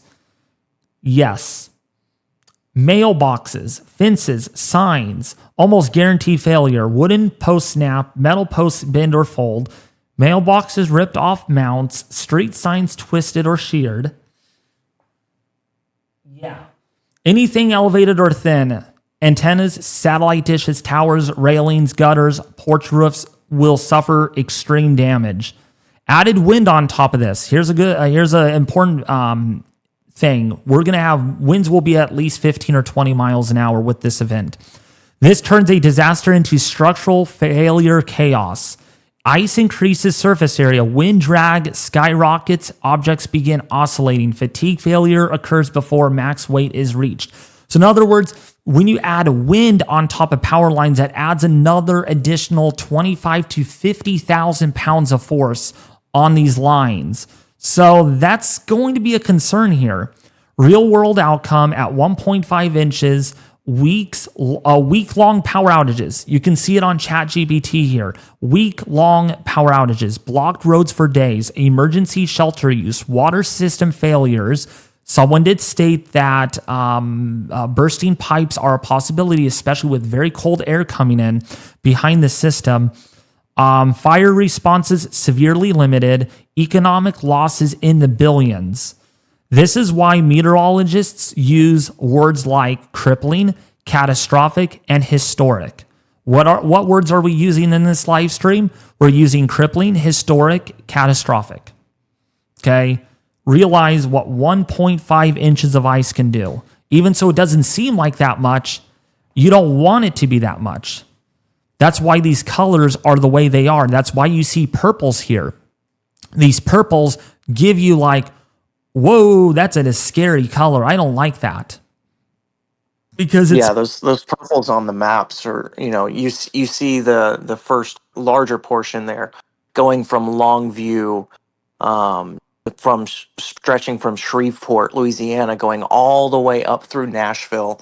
That dark purple is the highest chance that you will see above an inch, and some of those places seeing close to 1.5 inches. You have the other stretch going from just northeast of Atlanta, going straight up through South Carolina, North Carolina, those areas that were just hit from that hurricane 2 years ago. They're just getting their infrastructure back to where it needs to be these days. And unfortunately, they may see some more catastrophic power failures. Now, we don't say these things to scare people, but, from Richmond all the way down to Atlanta, these bands of ice, they are dangerous. And we, obviously don't leave your house unless you have to. But to break from the ice real quick, David, we did have a couple questions from the chat in regards to potential snow and ice buildup in the Knoxville area of Tennessee specifically. So Knoxville, Tennessee. So Knoxville. Oh my gosh, these names on this. Okay, yeah, Knoxville. So Nashville to Knoxville, that area, you're going to see ice with this. Let's actually look at the chances of at least 1/2 inch of ice. So Knoxville, thank goodness, it's not very high, about a 10% chance of you seeing at least 1/2 inch of ice. I got some good news for you, Easy. Sorry, gonna have to give out your little city here, Bristol, Tennessee.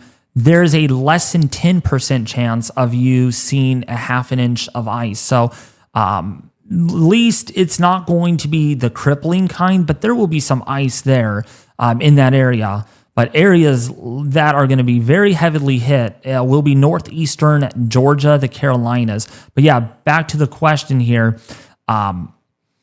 Knoxville, 5% chance of seeing 1/2 inch of ice. 3/4 inch, there's no chance, 0%. So it's really going to be down to about 1/4 inch. I think Knoxville will likely see. Columbia in Tennessee, you're likely to see it very much so a 1/4 inch. And then even a 70% chance in some areas over here.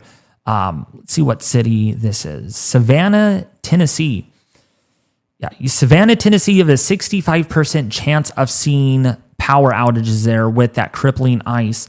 75% chance, or no, wait, 75 or 0.75 inches of ice, 40 to 50% chance there. So that's going to be enough to really cause problems. 50% chance in Mississippi to see that. So yes, will you lose your power in Knoxville? You will absolutely lose your power in some areas, but I don't think it's going to be catastrophic. Maybe large areas of your city in Knoxville will be without power, but not everyone will be without power. That's unless maybe the power grid fails all at once or something for many unknown reasons. But I don't see an apocalyptic concern there in Knoxville. But where the two big areas on this map that I wanted to really talk about is this area right here. Okay, eastern Texas, northern Louisiana, north central portion there of Mississippi, all the way into parts of central and western Tennessee, and another area in northern Georgia and the Carolinas. This is where you will see more widespread long-duration power outages with crippling ice amounts, okay? And especially right in here, this darker pink, there's a very, very likelihood chance that you will see more than an inch. And we just talked about how severe 1 inch of ice will be in that area. You think it's bad now, just wait until we get into, say, Saturday night into Sunday and into Monday, or actually, especially on Sunday. Many areas here will not be able to leave their homes because roads will be impossible to drive on because of all the ice. Let's see the chances of 1.5 inches. Yeah, see, this is what strikes me. Brandon, as well as Easy that are watching this, Nate, if you're still here, look at the percentages here near Tupelo. 20 to almost 30% chance for at least 1.5 inches of ice. That is, I mean, like, that's a pretty low chance, but that's a chance. If there's a chance, if there's a percentage, there's a chance. In other words, 25%, 20 to 25-ish% here. This is pretty elevated. This is not a 0% chance. And so when was this prediction last updated? Because as we've seen, the current storm, as it's over Texas, it's shifted a lot farther southwards than they originally predicted. And I don't think they expected to have any freezing rain this evening in that northwestern corner of Louisiana. But I've seen reports that they actually had some freezing rain this evening. They were, of course, expecting it tomorrow as that second swell kind of builds up behind there. But do you think that this is an accurate representation as it stands right now, or do you think we're still going to have to keep a close eye on this? So yeah, let's look at the models, and that's an important thing right here. We had a lot of more Air Force Hurricane Hunter aircraft flying into this storm system. So they were able to get all of the numerical or more of the mathematical equations, the state of the physics of the atmosphere to be fed into the models and to help better correct where the worst is going to be and where we can narrow down. And so there were a lot of flights conducted here doing kind of like a pattern like this just to kind of sample the atmosphere a little bit, doing flights like this just to kind of see what the overall atmosphere is doing to help feed in that data into the models. And what we have so far is the 0Z high resolution models in. We're waiting for the GFS to come in tonight. Actually, the GFS is already, I think it's almost done rendering. So we're going to have to look at that here. But if we look at the 20Z run of the HRRR and look at the 02Z, let's compare those. So this is actually, let's go to 9 o'clock. So this is where the forecast was from 20 Zulu this afternoon in Texas. And let's compare that to now. Pretty good, actually, has done a pretty good job. So we are expecting to see some ice in central Texas. So that was predicted by most models tonight. And also for southern Arkansas to get a lot of ice tonight in that area. Excuse me. So that's going to be the threat. All the way down even to central and almost southern Texas could have some ice tonight. So that was well predicted on the models. I think the models have done a really good job at handling this. And that's what we have here. In fact, it's only going to get worse. So by early tomorrow afternoon, Brandon, most of Texas will have some sort of ice, if that's freezing rain, sleet, or snow, which snow is a form of ice, but more tolerable type of ice than just, say, sleet or freezing rain. And then it's really tomorrow night when things really, really turn the corner into Sunday morning. That's where we have all this purple here. Now, depending on what model you actually look at, there's going to be differences on, okay, who's going to get ice? Which model should I trust, David? Right now, high resolution models, because they are available to us. They're more up to date. They can resolve finer equations better of the atmosphere. Basically, models take a snapshot of the atmosphere, run it through a supercomputer, and simulate the state of the atmosphere into the future. And global models do good for outside of the 3-day mark. So if you want to look at a forecast 4 days out, you would refer to your global models. If you want to refer to like forecasts that go out beyond 10 days, you want to refer to the Euro and the GFS. Because they are going to handle long, like patterns like that a little bit better long ways out. It's why when you look at high resolution models, 60 hours out, 50 hours out, there's going to be wild swings with those just because they're trying to resolve finer scale things versus models are way better at that at 60 hours out. So to the question here is, yes, this ice is going to propagate into Texas tonight, and it's going to continue to overspread all of Texas almost throughout Sunday early morning. So that will be an issue.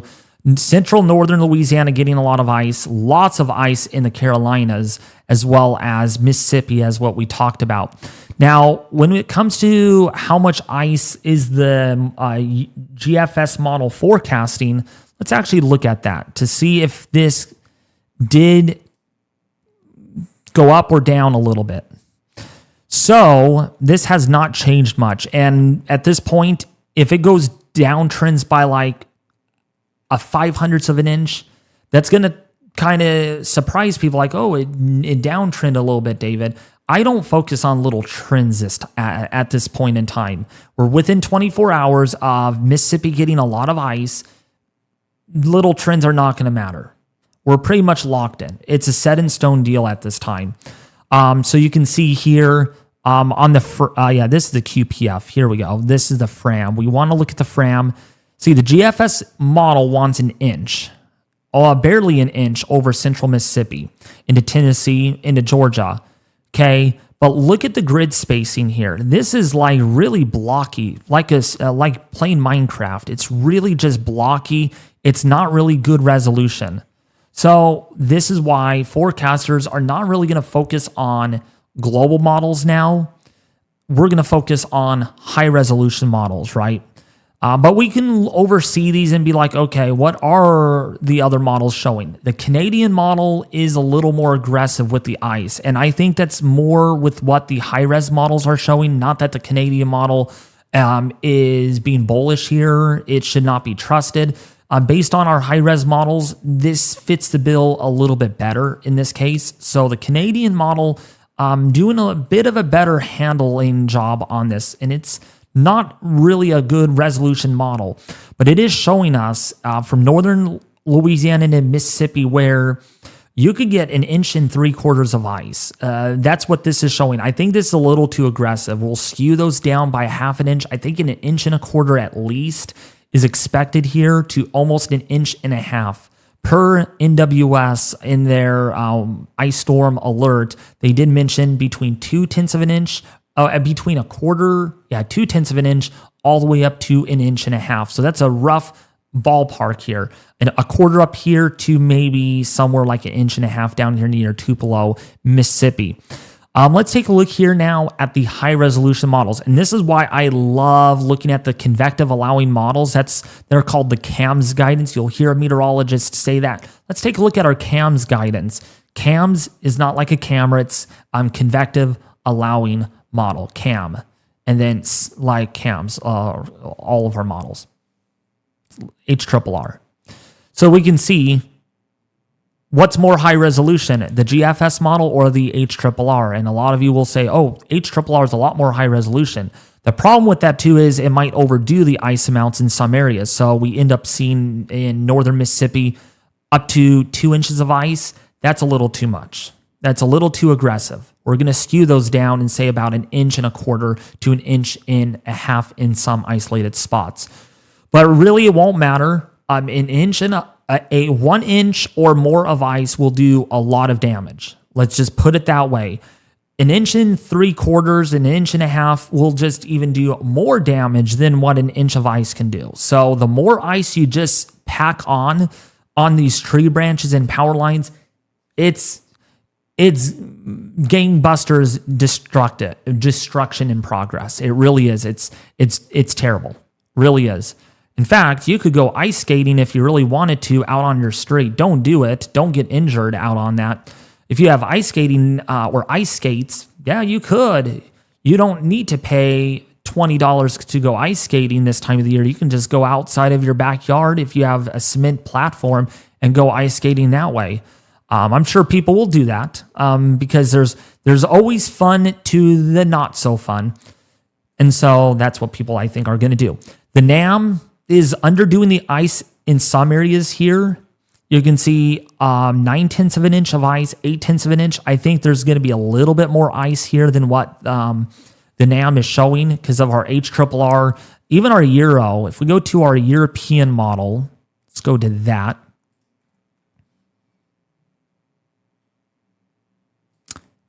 So our European model has a little over 1 inch, maybe 1.25 inches here.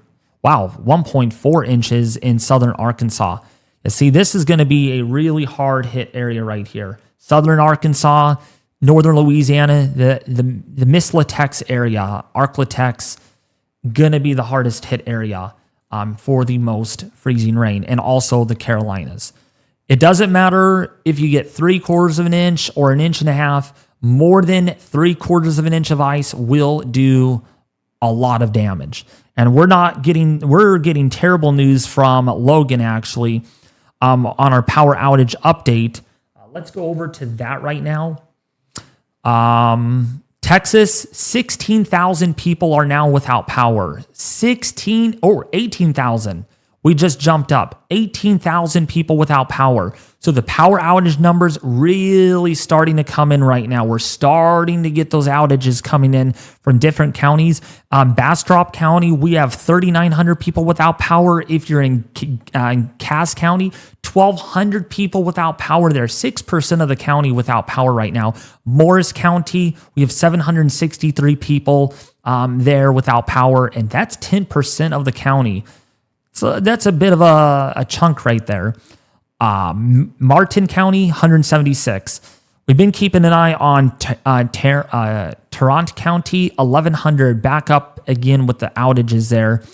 2% there in Johnson County. So this is starting to fill in gradually, and we're going to be watching very closely in other states as well. Arkansas, we are really starting to pack in the numbers there. Now almost 500 people without power in the state of Arkansas. Louisiana, 118, so we're not getting a high on that one yet. Mississippi, we're doing okay. Oklahoma, we're not doing too bad, but boy, Texas right now, a little over 0.1% of the population is without power there right now. So, David, in those two counties where they are being largely affected by the ice, and that's probably the likely culprit of those power outages there in Northeast Texas, do we have an estimate as to how much ice might have fallen, or freezing rain, might have fallen at this point, so that people can be prepared and maybe give us a prediction on, if it's been 1/4 inch, 1/8 of an inch, how little ice is really needed to start affecting people? That's a good question. So for that, let's go to easy on any storm reports. Do we have any storm reports out of, actually, hold on, don't move your mouse. Actually, he will have to use my computer here for a second, I'm sure. So yeah, easy. Do we have any ice reports out from emergency managers, weather chasers over there in Morris County as well as Cass County? Because we have a lot of people there. 2,000 people in those. Put those two counties together. How much ice has possibly accumulated there to lead to those power outages?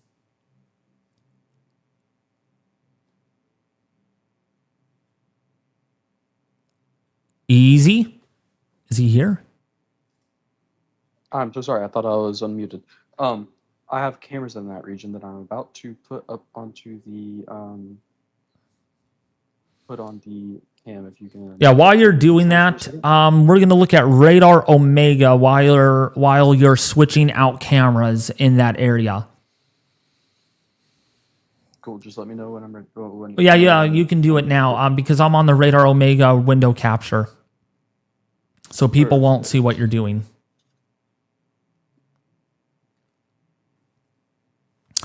But yeah, we are looking at. Let me zoom out really quick on Radar Omega. Sorry, easy.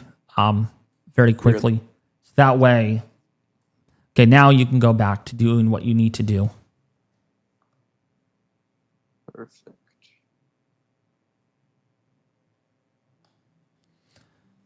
Yeah, those power outages are really trickling in. And while Easy is switching out cameras for us, that's the great part of having a great team here, including Brandon, Easy, and sometimes Nate. Nate's in and out tonight, but that's fine. Part of having a great team is helping with the 60 precious hours here of live streaming. So let's go to the chat here and let's get some questions here. Help me with the questions too, Brandon, if you can, and Megan, if needed. Well, since you are sitting together, one of you guys could help out with that. So let's see. Caleb, how much snow will Wichita, Kansas get? So for that, let me actually go onto my phone. I'm literally quad tasking over here. If not, Brandon could also help with that question.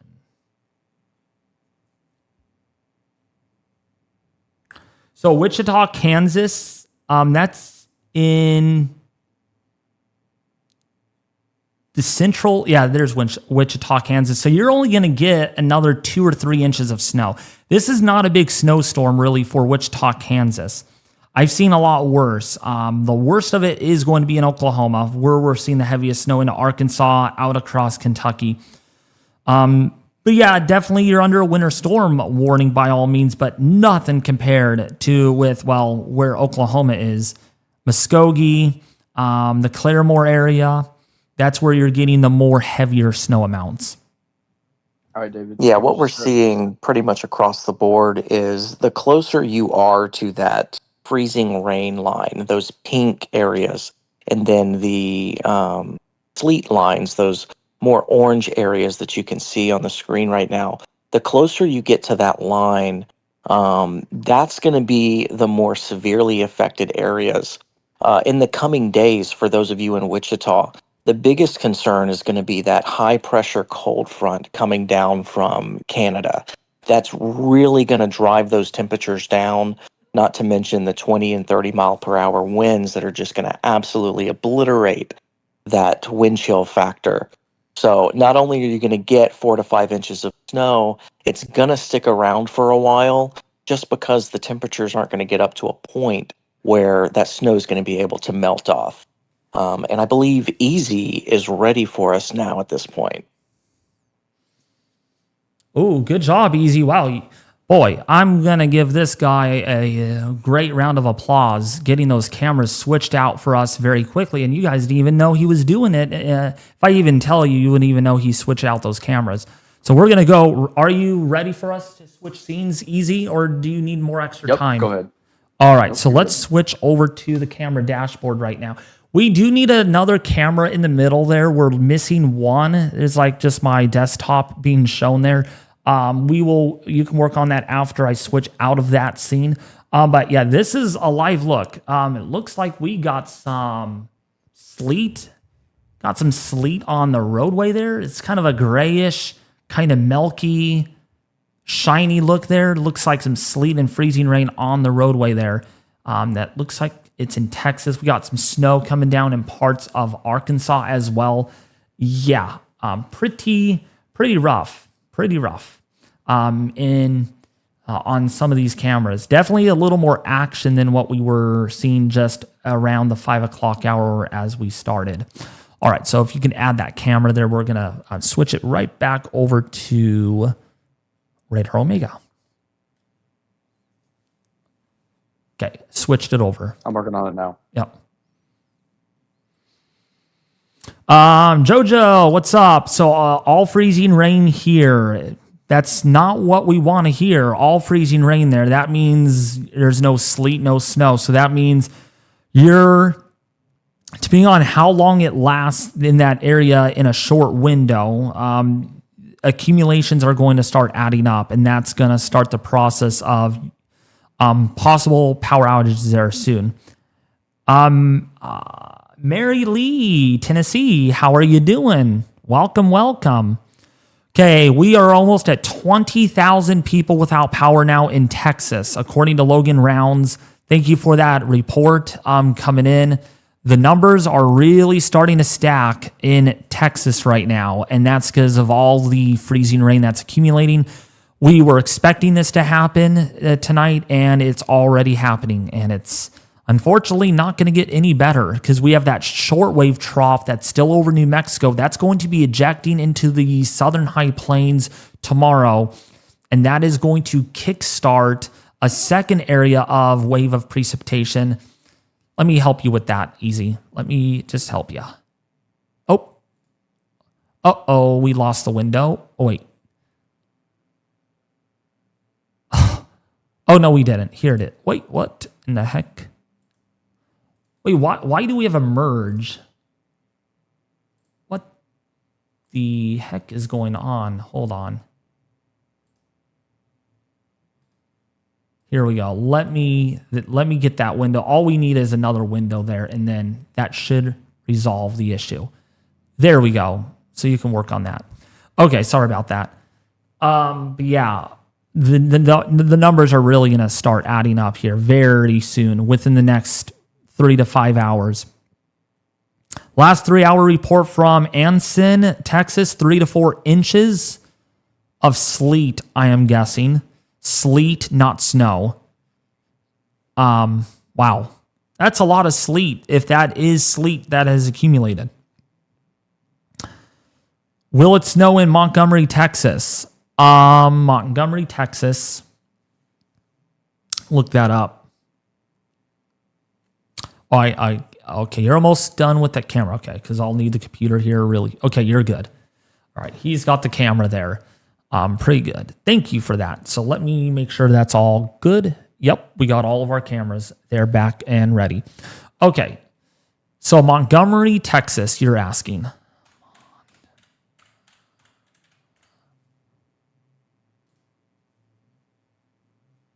So Montgomery, Texas will likely see ice by tomorrow afternoon. Tomorrow night is going to be where you get some of that ice for sure in Montgomery. Doesn't look too bad tonight. In fact, the temperature in that area, let me look up the latest ATIS in that area. Yeah, 60 degrees. Yeah, they're definitely not cold enough for any wintry precipitation. You're looking pretty good there. 58 to 60 degrees. Even in Huntsville, it's 56 degrees. Boy, you get down here into Houston, Texas, it's 61 degrees. And if you really want it warmer, go down to Galveston. It's about 60 to 61 there at the moment. So definitely not cold enough in Houston for any ice anytime soon yet until tomorrow afternoon once that colder air moves further south.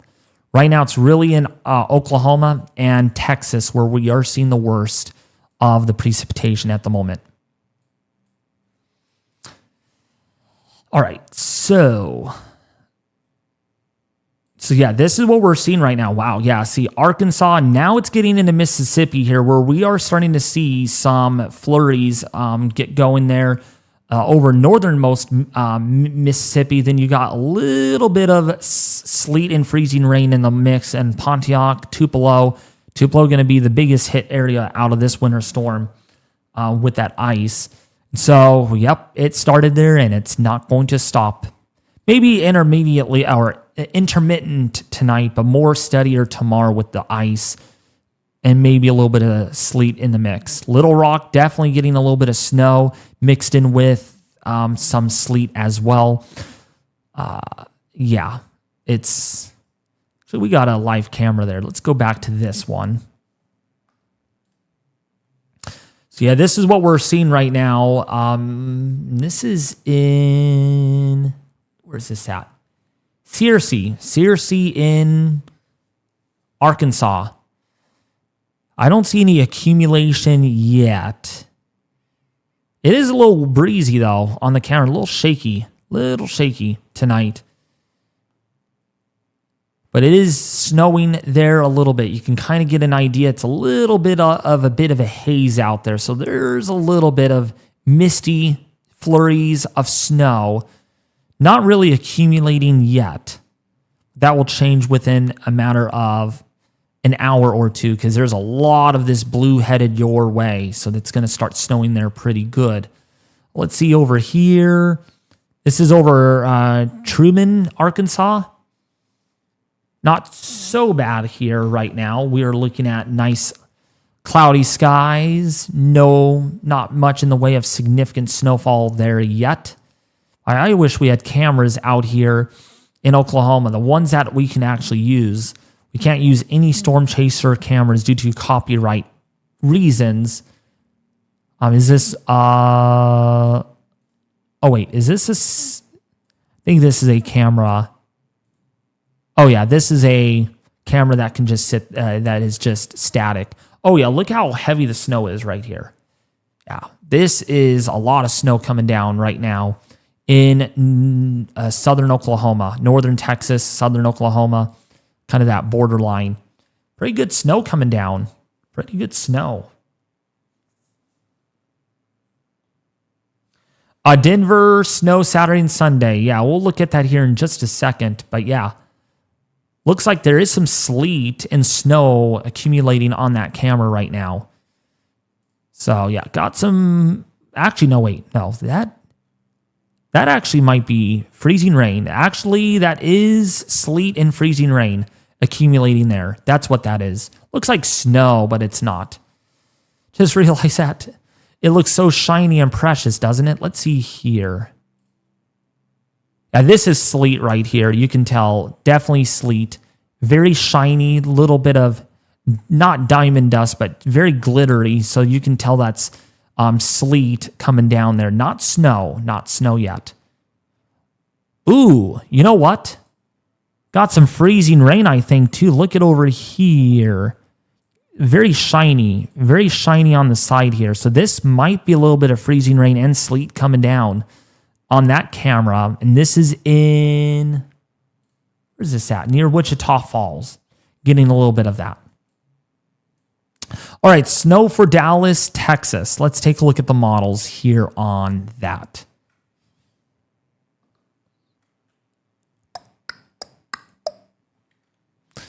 Go to Texas. Let's go to here, Texas. So 0Z, we're going to reference our 0Z model. So Dallas, Fort Worth, Texas, definitely going to get some sleet, freezing rain, a lot of freezing rain potentially here. Actually, yeah, a lot. Oh, yeah.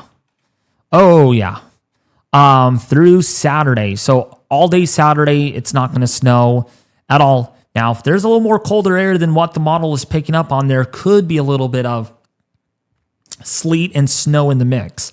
But I think it's going to be more freezing rain and sleet, kind of in that kind of territory before colder air comes in. And yeah, you're not looking at a whole lot of snow in the Dallas-Fort Worth area. It's going to be mainly in the form of freezing rain and sleet. All this purple here is freezing rain. Look at the key down here. The purple. Oh, you can't see my mouse. Sorry. But you get the idea. Anything in purple is going to be in the form of freezing rain. Pink, or the beige color, the orange yellow color is sleet, and the blue is snow, and the green, of course, we all know is rain. And yeah, there's gonna be a lot of ice, about 4/10 of an inch, maybe a half an inch of ice in the Dallas-Fort Worth area. And freezing rain is a form of rain, but it freezes on contact. So when it looks like, oh, it's raining outside, it's not even freezing rain, think twice. Do a test, walk out on the sidewalk, and let me know if you do fall and hurt yourself. If you fall and hurt yourself,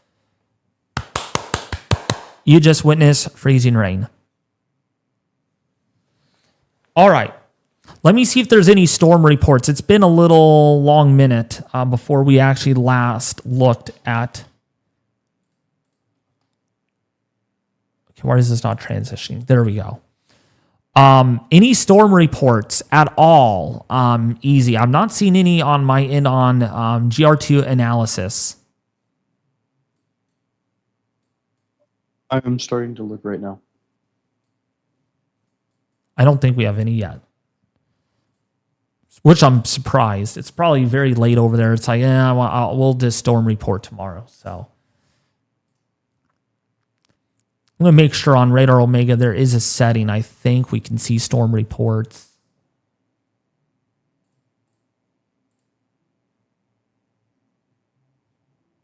Storm reports.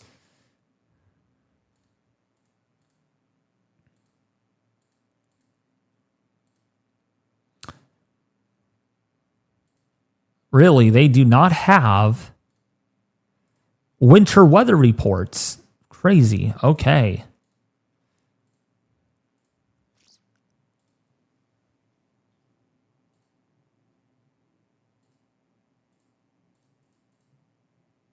Nope.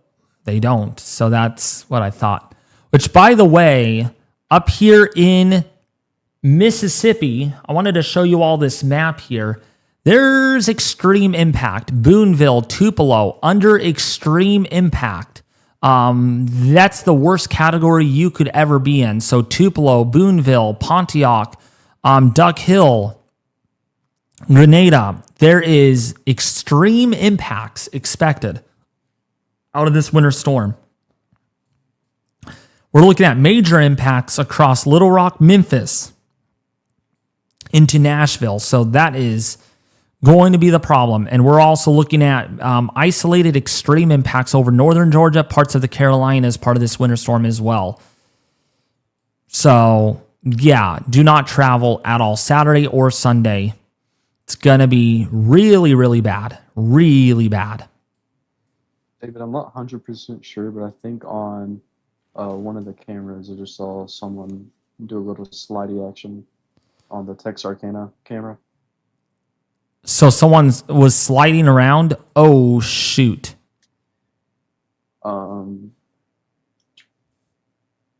It's on the Texarkana camera. I don't know which slot it's in. I think it would be, yeah, right in the middle slot.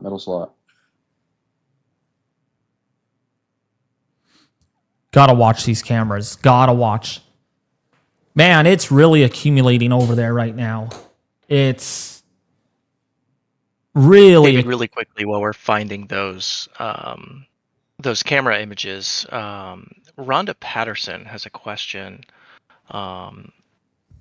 about Monroe, Louisiana, and what are your thoughts? What I'm seeing right now is not too much snow, but I believe they have a moderate risk of up to a 1/4 inch of ice. A moderate risk of, wow. A moderate risk of a 1/4 of an inch of ice. Yeah, Monroe, Louisiana is going to be hit pretty hard by this. Let's go over to Louisiana, the state of Louisiana, and let's look at the HRRR. I think the HRRR in this sense is going to do a bit better job than the NAM 3 kilometer, which is why the NAM 3 kilometer is going to get retired eventually. We just don't know when yet.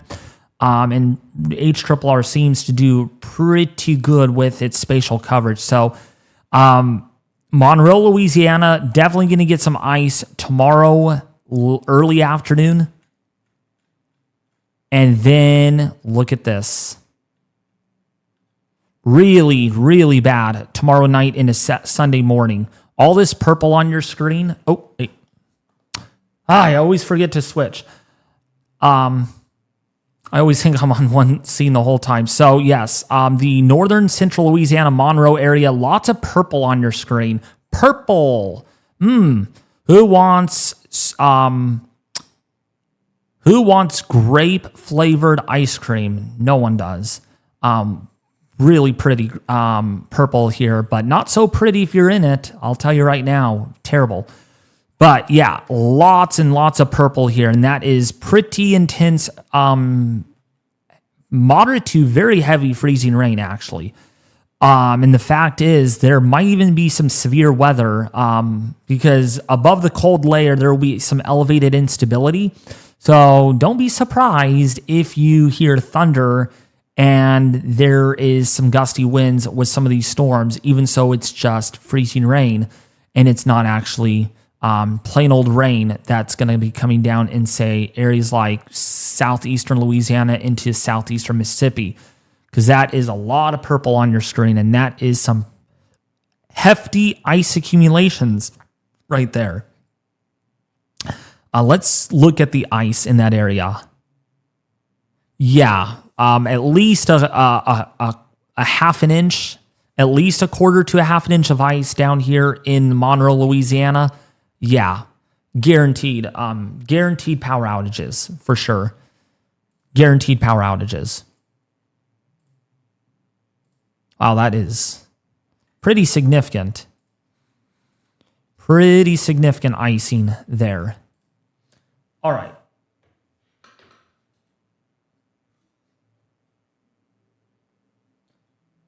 Yeah, tomorrow afternoon, late morning, early afternoon, it's going to get real. There's going to be periodic parts, a little bit of freezing rain tonight, but it's going to be kind of hit and miss. But it's the big action is tomorrow. Biggest action will be tomorrow late morning throughout all of Saturday night into Sunday. And it doesn't look like it's going to end until probably Sunday early afternoon. So, yeah, you have about 24 hours of this. Yeah, 24 hours of serious power disruptions. And speaking of power disruptions, let's see if we went up on our power outage map. I'm sure we did by this point. Let's go over to that. Nope, 15,000 people without power. 15,000 people without power. We were almost up to 20,000 earlier. But those are going to come up, and they're going to go up on average. Utility companies doing a really good job, though. Really good job at restoring power as quick as they can possible. But still, 15,000 people is pretty elevated. Arkansas, 300 people without power, 119 in Louisiana, 244 in Mississippi. Tennessee, almost 1,000 people in Tennessee without power right now. There, and Oklahoma, 233 people without power. Again, Texas is taking the cake on the most power outages at this time.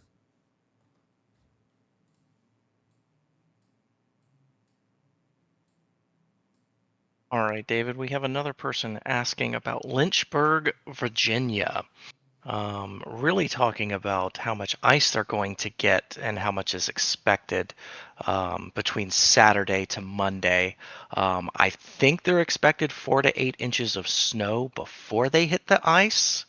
But obviously ice is the biggest concern, as that's what leads to catastrophic failures with trees, with roofs, with structural items that keep people safe from these things.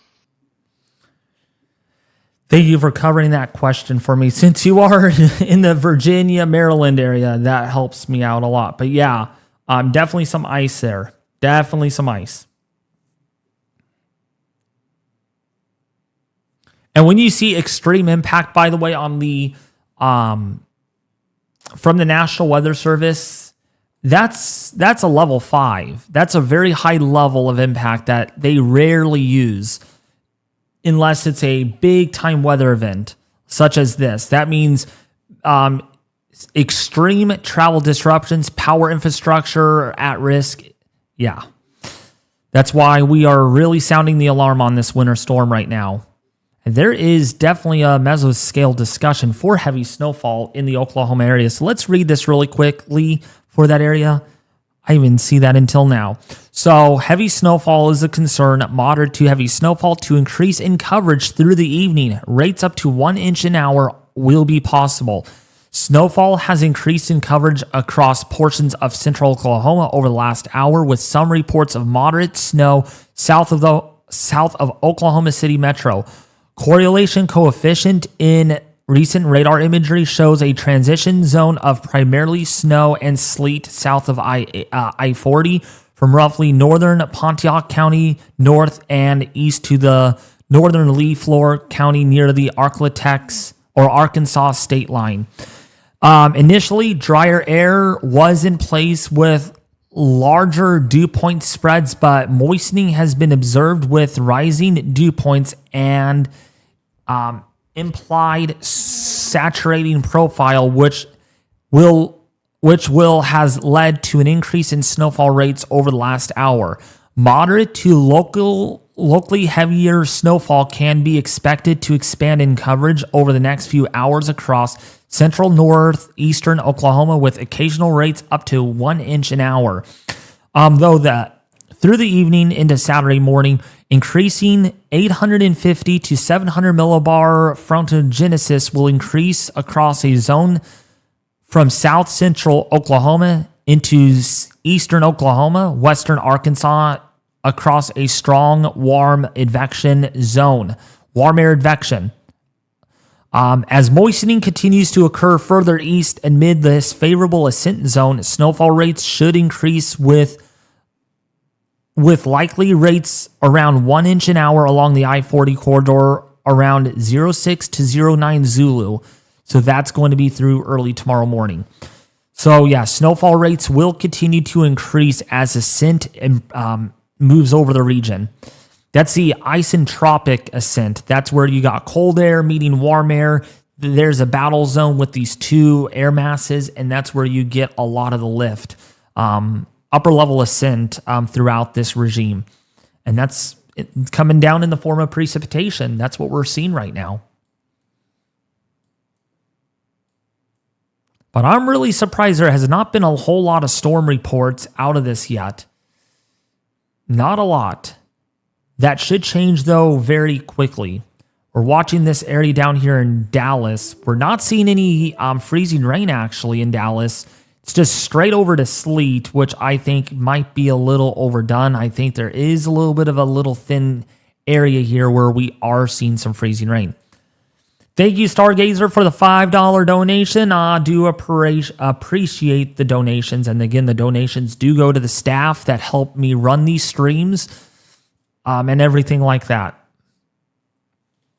Thank you, David, for the continuous coverage of this dynamic monster of a storm. Yes, we will be live all night tonight. We will be live all night. We have made it work out. When one person is sleeping, one person's going to be awake covering this storm, which means I'm probably going to be getting to sleep here pretty soon. So that way I could wake up very early in the morning, like at 5 in the morning, end the stream, start a new one while Easy takes over the fort. And I will probably be going to bed here in about an hour, about 10:30, maybe a little earlier than that. So I can really sleep good tonight and be up at like 5 in the morning or so. Even 4:45 to start the next stream that will run another 12 hours. So when one person's asleep, the other person is covering, and that's why I have Easy here that has control of my computer. Don't worry, Brandon. Things are good on that.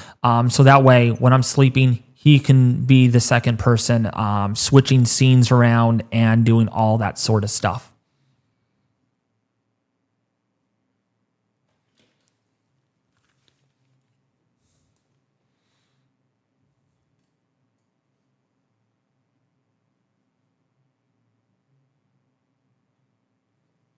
Do you think the models are underestimating the storm? I don't think so. I think they have a pretty good handle on it. And of course, if they are underestimating the storm, that's a good thing. That's a good thing if they're underestimating the storm, because, if they are underestimating the storm, that means it won't be as bad as what models thought. But if they are overestimating the storm, then that's a lot. Oh, wait, no. If they are, I got my words twisted. I think I said that wrong if I said it wrong. If they are underestimating the storm, then that's a big problem. If they're overestimating the storm, that's better, because they're overestimating the storm. That means they're putting out way too much heavier amounts of snow, ice, or sleet than what is being realized. If they're underestimating the storm, that's a big problem, because that means the models are underdoing the precipitation intensity than what is being realized. And so that means that could be a big problem. So sorry, I got that twisted around. Yeah, projections are something that it's a fine line on both sides of the narrative, right? So if you underestimate, then people are mad at you that they weren't prepared. But if you overestimate, sometimes that can cause panic. And we've seen some of that panic in areas maybe not going to be hit by this storm, still rushing out to the grocery stores, the gas stations. I saw a picture earlier today of a lady in the northeast Georgia area filling up gasoline into normal, like, plastic storage containers inside the back of her SUV. While I applaud somebody trying to be prepared, that's just simply unsafe. Those containers are not designed for fuel. So please, if you need to get fuel, make sure that you are using DOT approved containers, especially if you're going to be transporting those in your vehicles. David, I think our next question is going to lead over into what looks like around the afternoon tomorrow, just south of Nashville. As we know, Nashville is going to be hit by the ice storm pretty hard, but just south of Nashville in Loretto, Tennessee, they're in a more moderate risk, not necessarily a high risk. Do you think they're going to get any snow on top of that ice there in Loretto? Let's actually take a look at the models on that, actually. Good question coming in from one of our viewers there in Tennessee. Let's go over to Tennessee here, and let's go to... where's Tennessee on this? I don't think there's a Tennessee. I will find it. Give me a second. Tennessee. I think there's a middle Tennessee. They need to put a whole Tennessee sector on that. Okay, so Nashville. So you're going to start off with snow, transition over to sleet, and then freezing rain. So the snow is going to be very crunchy, and might even briefly transition. Let's see, Nashville is here. Yeah, you might actually get some rain. So you're going to go through all the precipitation types. Snow, briefly to sleet, to freezing rain that will cause a lot of power problems. Rain, back over to freezing rain, and just end that way. So your snow is going to come first here by Saturday morning. Yeah, actually by 7 a.m. my time. That's about 10 o'clock Eastern Standard Time. You're going to get some snow. The transition looks to arrive by about 7 p.m. tomorrow night when you transition out of the snow into sleet.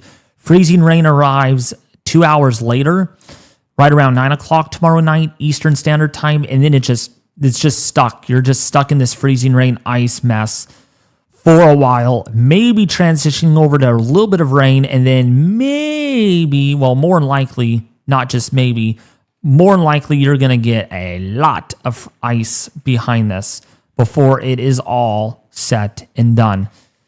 So yeah, I don't have really good news for Nashville. I really don't. And that snow that you were referring to, maybe 2 or 3 inches of snow, maybe 4 inches at most before the ice begins and the sleet occurs.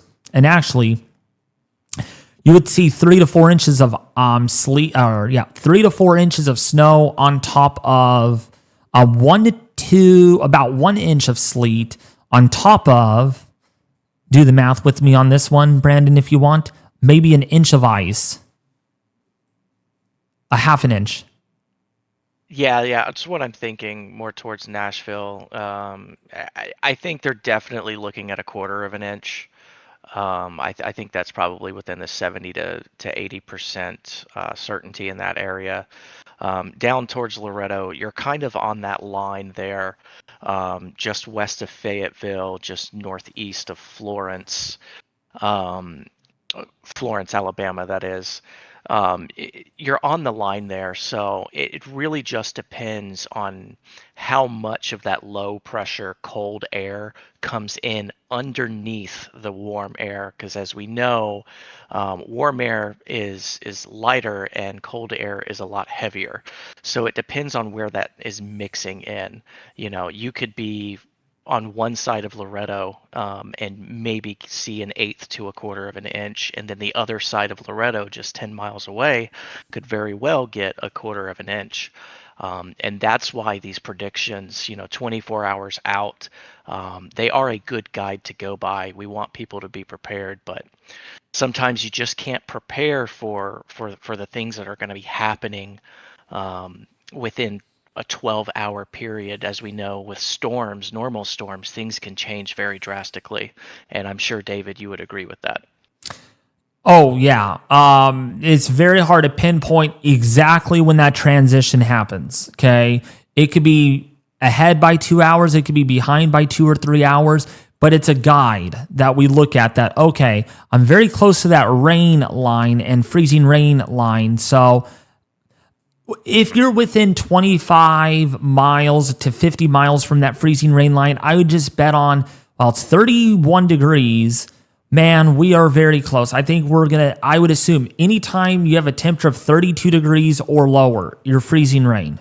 You're going to have freezing rain, okay? It may take longer to freeze when it's 32 degrees outside versus if it's 25 degrees outside or 24, 23 degrees outside. Because the colder it is, the faster the freezing rain, the water droplets will freeze on contact with an object because they're really cold. Versus if it's 32 degrees outside, the water may take a little longer to freeze. But anytime you get freezing rain, it's usually 32 degrees or below. That's the definition of freezing rain, because water doesn't freeze at 33 degrees, it freezes at 32 degrees or lower. Pretty much self-explanatory. People already know that at that point. All right, quick look at our weather alerts, actually. We have kind of chunked away at some of the extreme cold warnings up here in northern Illinois, Wisconsin, as well as Minnesota, including for parts of Iowa. But there is still extreme cold warnings here, and these might be re-expanding as we go in the next couple of days, something that we'll need to be watching closely from National Weather Service offices.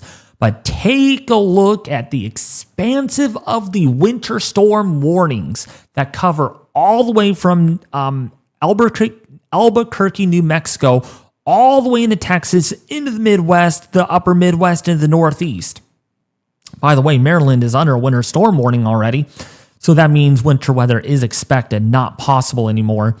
But look at this. All of this pink. We got ice storm warnings in 3 different states. Eastern Texas into Louisiana, Mississippi, actually 4, 5, 6, 7 states under ice storm warnings. Well, not the whole states of 7 states are under ice storm warnings, but they touch 7 different states. And that is a lot of states, a lot of counties that are under ice storm warnings. Yeah, look at this. All that purple. Whenever you get a chance, my controls. What? So whenever you get a chance, my controls. Yeah, hold on. Yeah, but I just wanted to show them this map. So then I'll switch it back over to radar Omega. Let me make sure, though, where I'm in frame here with this. All right, once I get back into frame, there we go. So yes, lots of weather warnings in progress right now. The worst winter storm in history is unfolding right now, potentially. All right, your turn. Take control.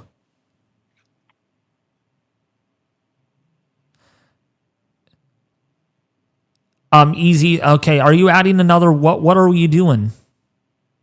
I'm seeing if this is gonna work or not because this camera is really interesting.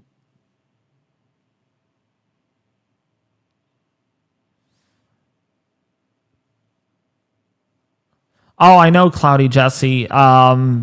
Pink. Who likes strawberry shortcake? That's what the map is colored in as. Strawberry ice cream. I know Megan likes strawberry ice cream. That's basically what it is at this point.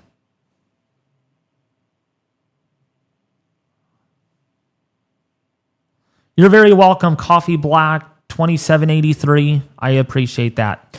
I'm really blessed and thankful that we have almost 400 people watching this live stream. Let me take control really quick there. The Earth Cam just stopped streaming for a second there. Okay, there we go. You can take control. Yeah, but I want to thank everybody here tonight watching this live stream.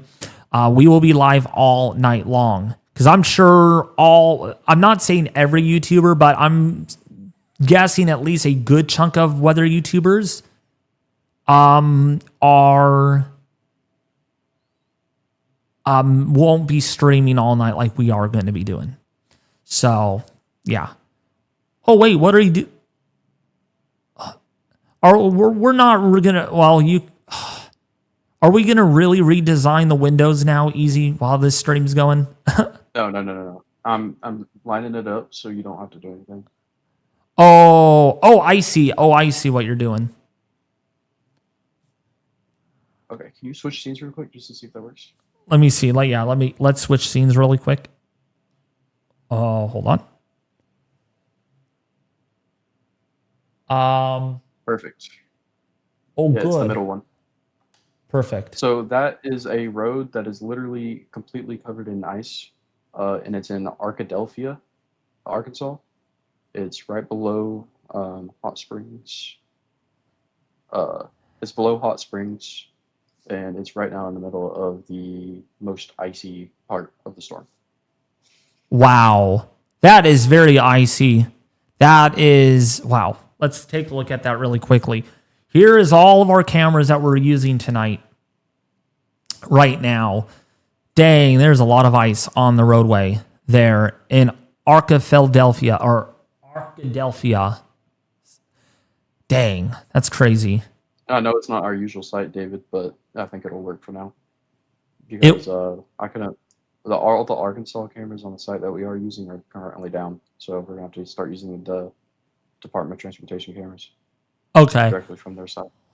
Looks like there's a spin out way up there on the camera. Like you can see the emergency lights. Maybe that's what I'm seeing. Way up there on the. Maybe not. So, yeah. All right, David. Our next question is coming from Shayna Dawson. She's asking us about Travelers Rest, South Carolina.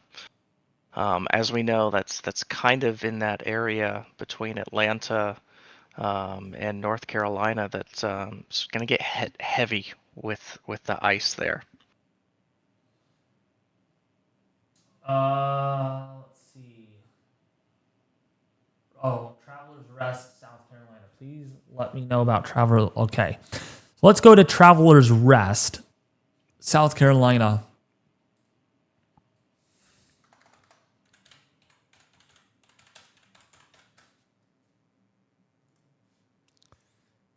Oh, I was right up in there too.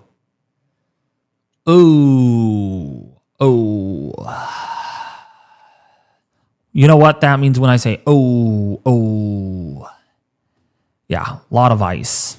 That's all I'm going to say. Lots of ice. Lots of ice.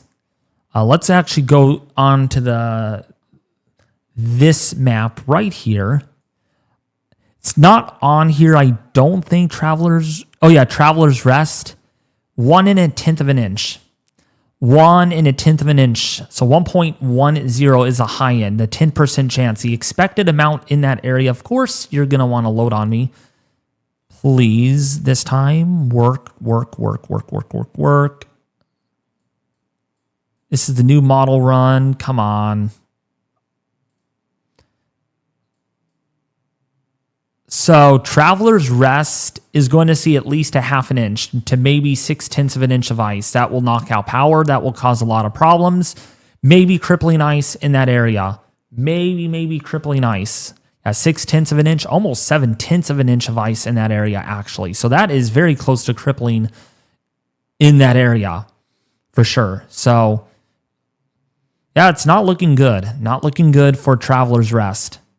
I just pray and hope that people there are well prepared for this, because when we look at the high end amount, we're looking at 1.1 of an inch of ice. A lot. What are you guys expecting for Carbondale, Illinois? Carbondale, Illinois. That would be snow, not ice for you. David, while you're transitioning over there to that section of Illinois, Jorish J, I hope I'm saying that correctly. The early models showed that this storm was going to move a lot farther north than it did. Unfortunately, those models did have it coming back down south a little bit more. But I think the likelihood of it moving substantially north it is very low at this point, especially with the National Weather Service putting out some extreme warnings. They don't do that lightly. So I really do think that this storm for the southeast United States is going to get hit pretty hard from all the way down Atlanta, all the way up through Winston-Salem, North Carolina, and even up into Richmond, Virginia. All right, someone was asking also, Brocklerat 3214. Can you guys please explain and shed some light on Long Island, New York, please, as far as how much snow and ice we're going to get, or we're going to get? Our local meteorologists can't give us an accurate report yet. So Long Island, New York.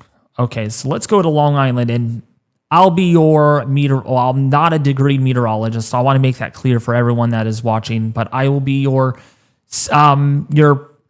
semi-weather super advanced expert, semi-meteorologist. Not really a meteorologist, degreed in that sense.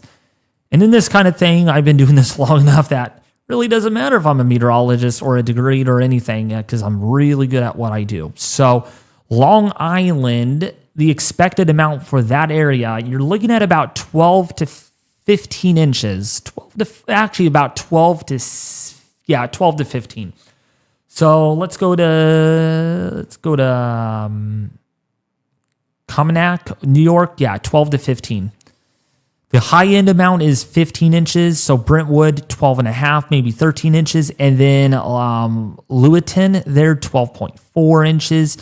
So you're going to look at a lot of snow. Now let's talk about ice.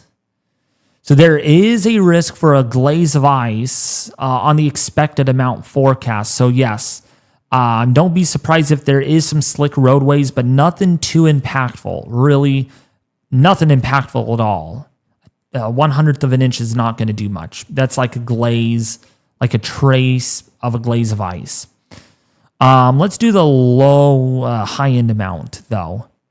This is when you could get a little more on the high-end amount, especially over towards New York City, where that area you might see 1/10 of an inch on the high-end amount of ice. That's a little more of an issue. When you get up to about 1/10 of an inch, you start seeing minor travel disruptions, some small branches breaking off of trees, that sort of thing, but nothing too extreme or extraordinary in that sense, but definitely a little bit of ice, an ice risk, I should say, in the Long Island area. That's my perspective on this. Models are going to go back and forth on that, because just, if we go back here and look at New York, Long Island area, let's go to that. You can see where Long Island here is. So you're going to start off as snow, and this is going to be a April Fool's joke. Not April Fool's joke, literally, but it's in kind of a saying that You all are going to be April fooled that, oh, it's snow, David, and where's the ice at? That comes later. So see this transition zone right here? This is 2 days out on the HRRR, which is like looking at a forecast 3 or 4, about 4 or 5 days out. Little shifts to this mean everything. And let's actually go to New York. No, that's Norfolk. There we go, New York.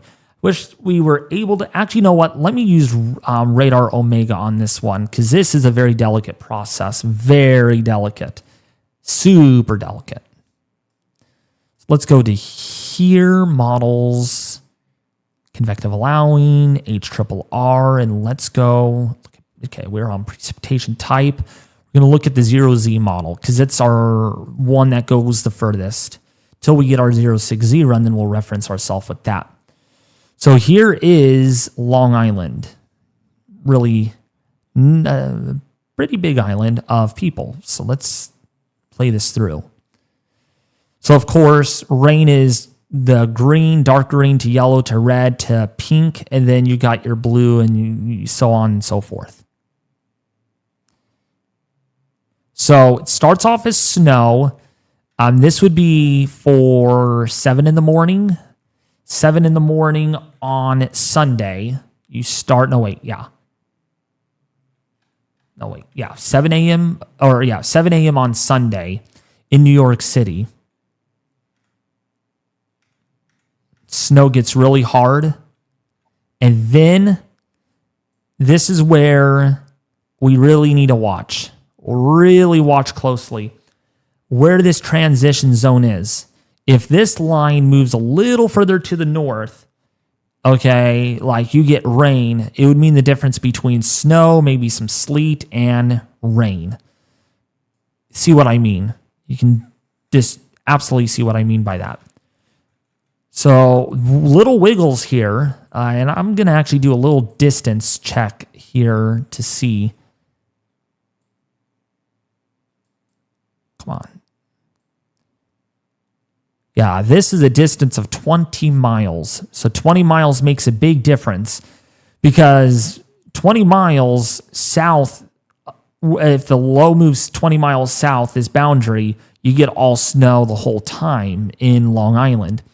If it is 20 miles north like it is now, like what we're seeing, you're getting, if it's 20 miles north of where this is, you'll get all rain. Just think about it right here. This is about the equivalent of Long Island. So it would be all rain in Long Island. It'd go to snow, maybe to some sleet, over to rain. Versus snow, maybe to sleet, and back over to snow.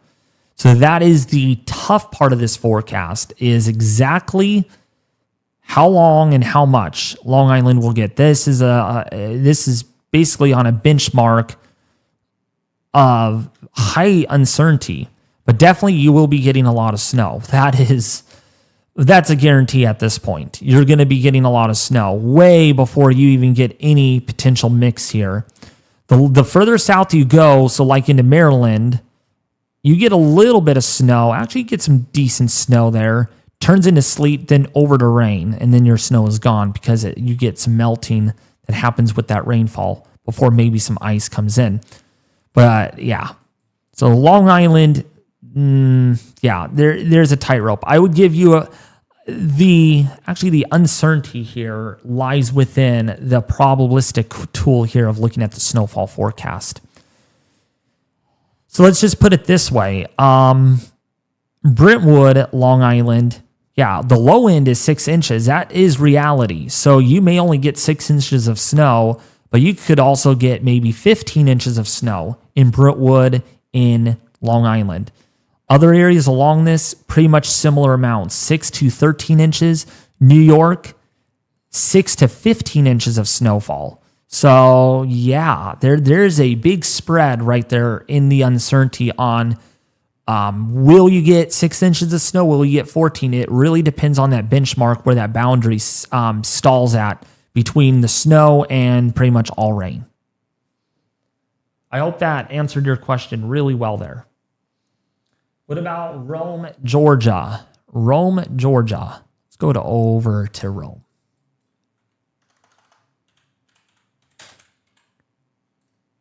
So Rome, Whenever you get done with that, Georgia. David, I have another camera. Just whenever you get done with that. Yeah, thank you.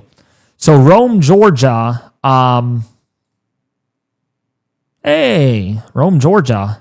Really awkward to see the high end. Oh, that's a trace. Sorry. That's a trace of snow.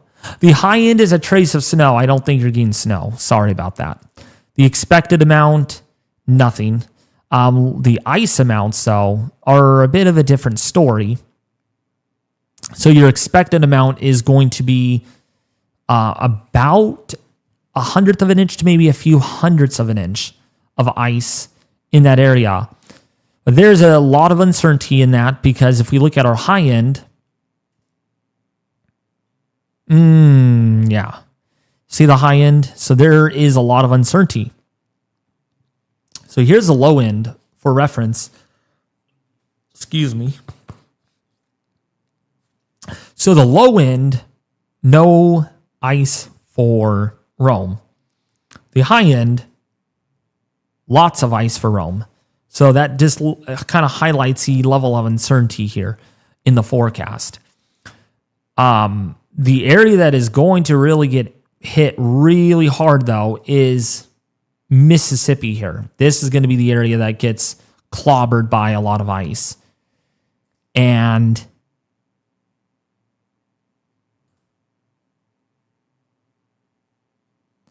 yeah, so parts of Tupelo, Mississippi, different question here on this. Yeah, that's 1.7 inches. Ooh, yeah, 1.75 inches, almost 1.8 inches of ice on this model. This is the latest update. 05 Zulu came in. They upped it a little bit more on the ice up here, northeast of Tupelo. So that is really that's what we don't want to know. It's disappointing to hear that ice amounts have gone up just a teeny bit there by 1/100th of an inch. Bad, not good. So yeah, but pretty much well locked in, maybe up to an inch and a half in that area. Okay. Durham, North Carolina. Yeah, so Durham, North Carolina, you're you're looking at maybe an inch of ice.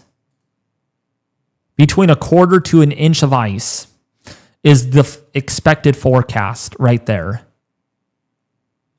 Yeah. So something that may not be so crippling to something that is extraordinarily crippling that leads to a lot of infrastructure failure in that area. Are you ready for my camera? Yeah.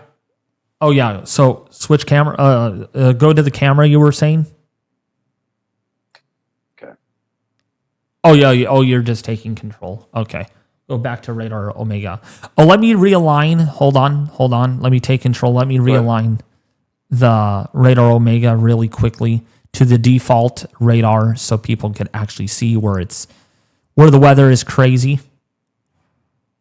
Oh, we got another winter statement out for southern Arkansas. Wow, it is really snowing in Arkansas right now. Dang. All right, hold on. Let me get it into position.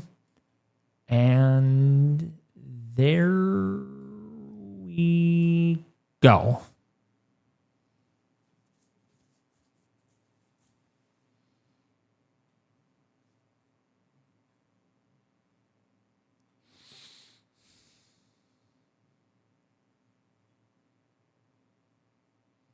You're very welcome.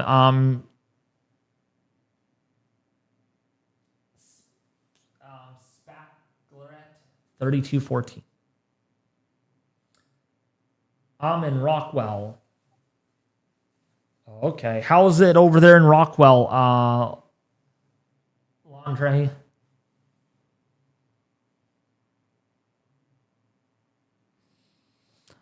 So let me interact with chat here while Easy is. Ooh.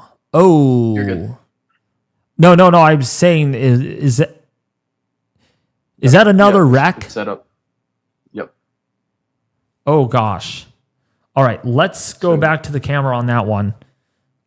Camera dashboard. It should be aligned. Yeah, look at that. Center camera has a wreck on it, another accident, a spin out. Look at that, Brandon. Yes, I'm here. What's that? Yeah, look at we have a spin out on the center camera. Where is this at? Easy. This I'm not seeing it on. is There we go. this is in Pine Bluff, Arkansas. Pine Bluff, Arkansas. Oh, yeah, I see where it is on the map there, right Yes, on that. this is a previous accident. It was a overturned tractor trailer. They kind of went down into the ditch, and they were overturned. It looks like the tow truck has managed to get it back right side up. If I'm seeing that correctly, it looks like the same image that I saw earlier this evening.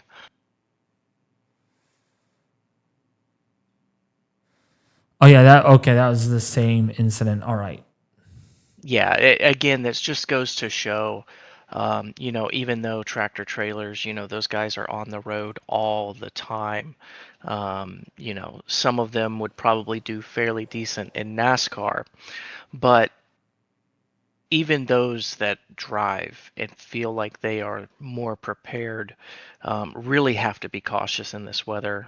They probably hit a spot of black ice that caused them to go into the road. Maybe they were a little overtired, and that goes to show, don't leave your house in these kind of conditions unless you have to. If you're tired, it can lead to dozing off and maybe hitting the curb and overcorrecting, which can easily cause a turnover as your tires slide against the ice and then maybe hit a patch of asphalt that doesn't have ice.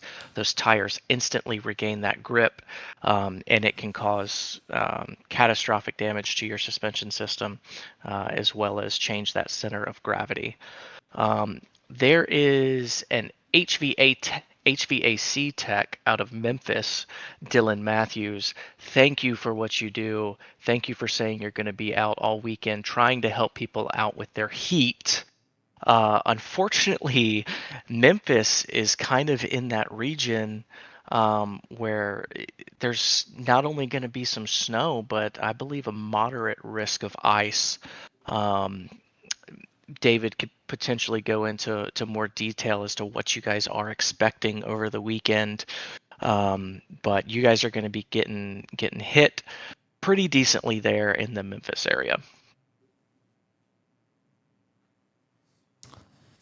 Memphis is in pretty big trouble, actually. Right now it's going to be snowing, but little do you know that snow will be mysteriously turning over to sleet and freezing rain overnight tonight into the day tomorrow. And possibly briefly over to rain, but only for like an hour before freezing rain comes back on in.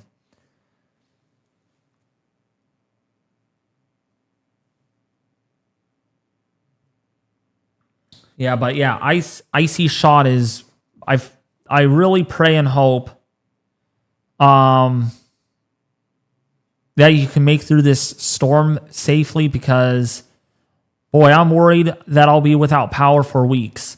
And that's the real truth here. If especially in the northern Mississippi area, southernmost Arkansas, northernmost Louisiana, that benchmark, the area that I've circled in, let's go right here. I'll use my epic pin, and I'm going to use red for this reasoning. This area right in here, primarily in here, is going to be the area that could be without power for weeks. This whole area in red that I've circled in. Especially if you get more than an inch of ice, if you get an inch of ice in your area, you're going to be without power for more than a couple of days at least, potentially for up to a week or more, because what's going to happen is once the back side of the storm goes through, your temperatures are going to plummet down into the single digits. And actually, let's go over to the model and show you that here. So let's go over to pivotal weather. Let's go over to your convective allowing models. My favorite at this point, and let's look at, okay, we have the right sector. Here we go. So surface temperatures, we're going to use wind chills because that's really what's going to take a toll on the human body. We're actually going to use regional and go to NAM because this doesn't go out that far. Look at that temperature change though. Wow, that is sharp. Yeah, look at the temperature change. I just realized that. Look at out ahead of this cold front, your temperatures are going to be in the 70s. 70s ahead of the colder air, and then behind it, look at your temperatures. You go from 70 degrees straight over to the low to mid 20s behind this cold front. And then here's your warm front that's kind of bent back like this, where you have temperatures in even the upper teens in northern Georgia. Wow, that's cold. And then you go over here. Yeah, temperatures are in the 70s. We even got mid 80s in Florida on Sunday. Mid 80s in Florida. Wow, that's really warm compared to, well, areas to the north. Let's go forward here, though. What happens to that front? Let's go forward. And this is a little bit buggy to me. Come on. Look how cold it gets. See these numbers over here? 2 degrees of your wind chill. 2 degrees is how cold it's going to feel. David, speaking of that cold, North Carolina girl brought up a good tip. She's going to be cooking some food tomorrow, but since it's going to be so cold outside, she's going to be able to put that food outside in a cooler where temperatures will be below freezing. In case the power goes out. So for those of you that have the ability to do so, if in the event that your power goes out, if you do need to get into that fridge or freezer, as long as you know your temperatures are going to be below freezing, it's perfectly safe to put your food outside. I know that is a part of my plan here in Maryland. We also had a question I want to cover super quickly about Houston, Texas. Houston does not look like it's going to get a ton of ice, potentially between 6 p.m. on Saturday evening and the early hours of Sunday morning. You do have the potential to build up a 1/10 of an inch of ice. So very little ice, but still dangerous ice when it comes to driving on that. Again, that's something that you don't want to do unless you absolutely need to. You're more so going to be concerned about that cold weather that's going to be coming in afterwards, getting your temperatures down sub-freezing. So any precipitation that did fall, if it doesn't have that chance to get out of the drainage areas and it winds up staying on the surface, will result in some freezing over of precipitation that has fallen. And that's black ice. And you heard the little story about Megan. At a drive-through, it was she hit some cones. She ran over some cones. Yeah, don't be that person. Don't be that person. But Megan gets a little. Real quick. What? Just real quick. Camera. Okay. Let's see if I can do this real quick. We have not looked at the power outage map here, so actually, we'll let you finish. Yeah, I was just taking a look at that, David. So currently, the overall numbers for Texas are down, but earlier we were looking at that northeast corner of Texas for Cass County, Morris County, and now included Titus County. I think we were at about 1,600 customers without power at that time, but now the total is up to about 3,700 customers without power in that northeastern section of Texas, which is still getting some of that freezing rain, maybe potentially a sleet mix, as I believe it got a little bit colder there today than they were expecting. I would take snow and sleet over that freezing rain. But just to keep that notice, and I know the overall customers is going down. It looks like some of those power outages in Terrell County have now subsided, reporting fewer than 50 being out at this time.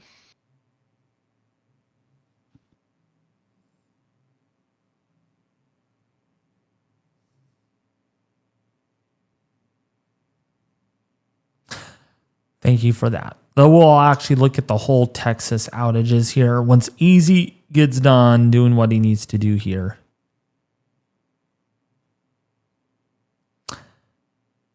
Weeks without power in freezing temps will be brutal. Oh, yeah. Oh, yeah. Terrible. I mean, look at the wind chills. Look at the wind chill values for Monday morning across Arkansas into Oklahoma into Tennessee. Yeah, you're talking about wind chill values -5, -15 degrees below zero. Yeah, negative wind chills after an ice storm that will knock out power to millions of people. That's going to be a problem. All right, you're good?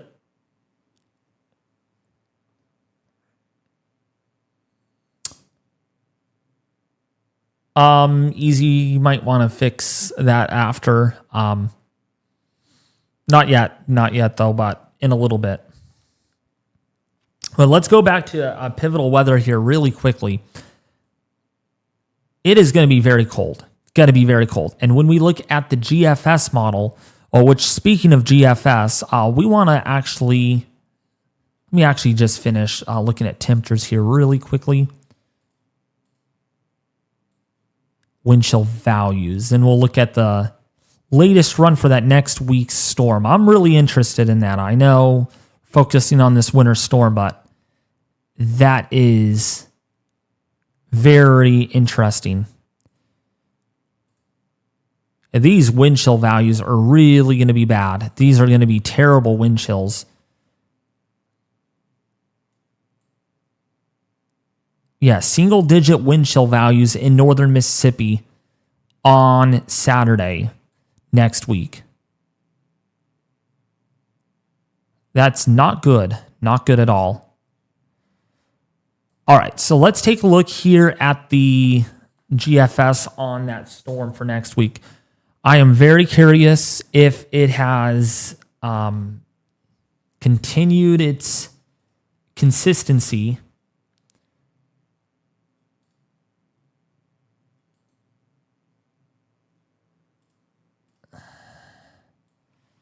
You want? Hey, I want you all to guess in the chat. Do you think, without looking at the GFS, viewers that are watching this, do you think the 0Z GFS has that storm on Saturday and Sunday next week? Not this weekend, not this Saturday, but the next Saturday. See if you guys are right. We're going to be looking at this together. As I see it, you will see it as well. I bet you it does. I bet you it shows that storm. I just make an itchy feeling.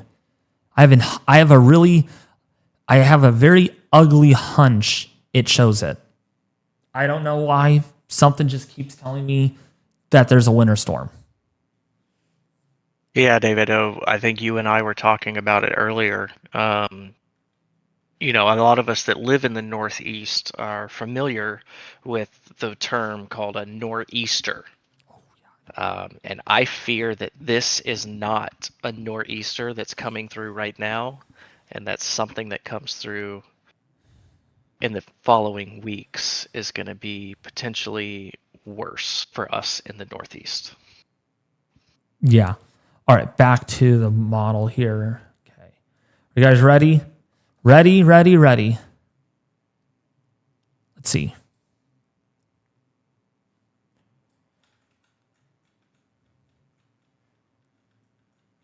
Not as bad as I thought, but there is still a snowstorm there in the deep south. Not as bad as the last model run. Oh yeah, not as bad as the last model run at all. This is a lot further offshore. So see, look at that. Look at, see, this is why we got to really watch models very closely. New York, 0Z model run, no snow. 18Z model run, oh, big snow. Look at that. Boom, boom, boom, boom, boom, boom. Interesting, though, that one model, though, is way offshore. See if that's a new trend in subsequent model runs, because that would be another biggie if that actually sets up. Let's see what the Canadian is quickly showing. Really quickly. Poof, it's gone. Not even on there. Not even a storm at all. Only for Texas, though. That would still be a big, impactful storm. But no snowstorm at all for the East. At all. To start February. So that's where we are at this point. There's a lot of uncertainty, a lot of moving parts, but it will be cold. That's for sure. Big Arctic air mass coming in out of the north. That's what will be impacting a lot of people. Let's see what the European model shows with the latest model that came in. So there's our storm. We're not that far out. Yeah. So George, to clarify your question, we're looking at a future storm that could potentially develop 7 to 10 days after this current storm that we've been covering. Sorry to interrupt. George had a question there. He thought that maybe the storm was going to miss North Carolina. oh, no. This is a separate storm. This is the early February storm. I'll just say that. Late January, like the last day of January, the first couple of days of February. But this would really bring in another punch of colder air into the southeast, into Florida. Wow, look at Florida. Look at Florida over there. Not so cold, not so sunshine state on this model if that actually pans out as what the model is showing.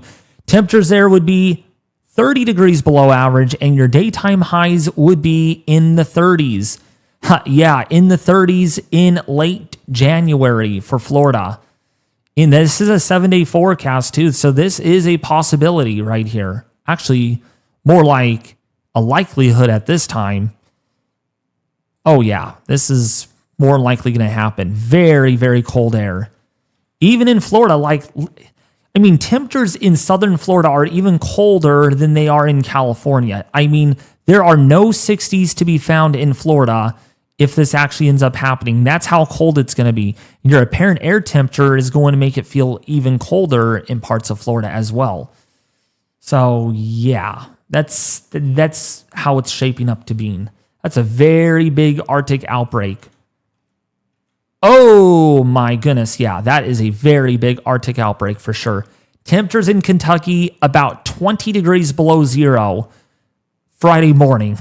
Friday morning on that.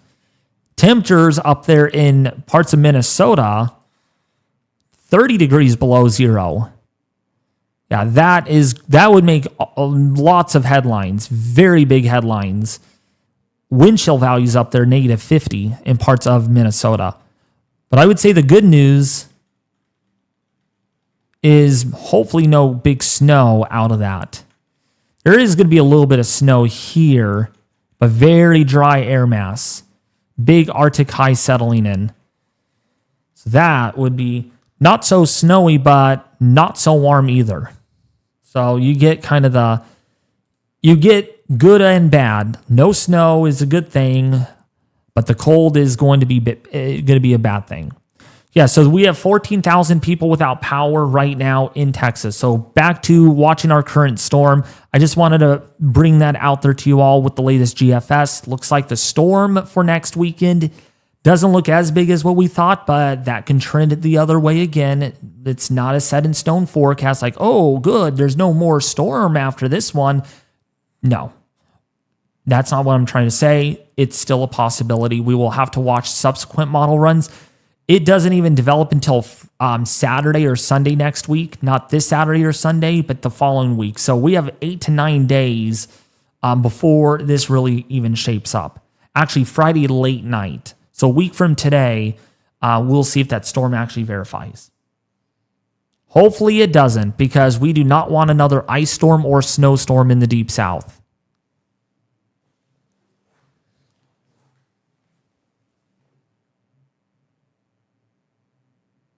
Hey, Brady G.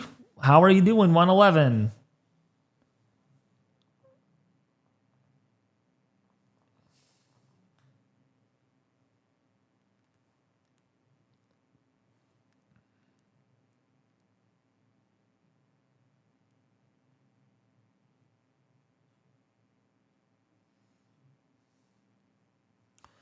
Oh, wow. Someone gave a nice suggestion. This is pretty cool.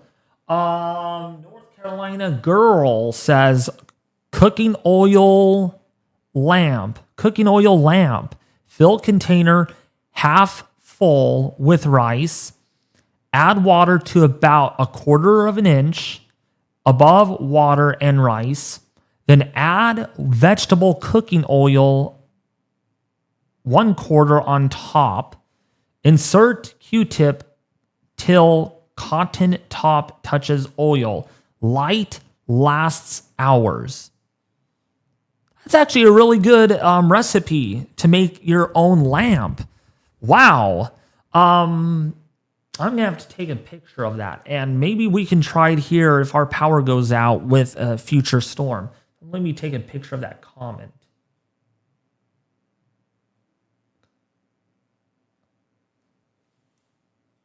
Let's see, I got it. Just to tell ya, I got it on my phone, so that way I can show my grandma that one from you. Thank you, North Carolina girl, for that. Okay.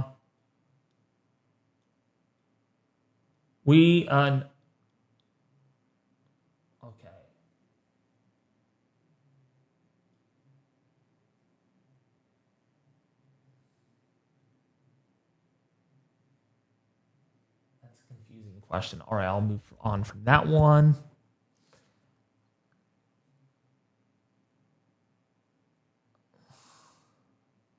Another interesting fact: fill all your bathtubs in your house with water. You can use it to flush your toilets when the power is out. You could also drink it if you have to.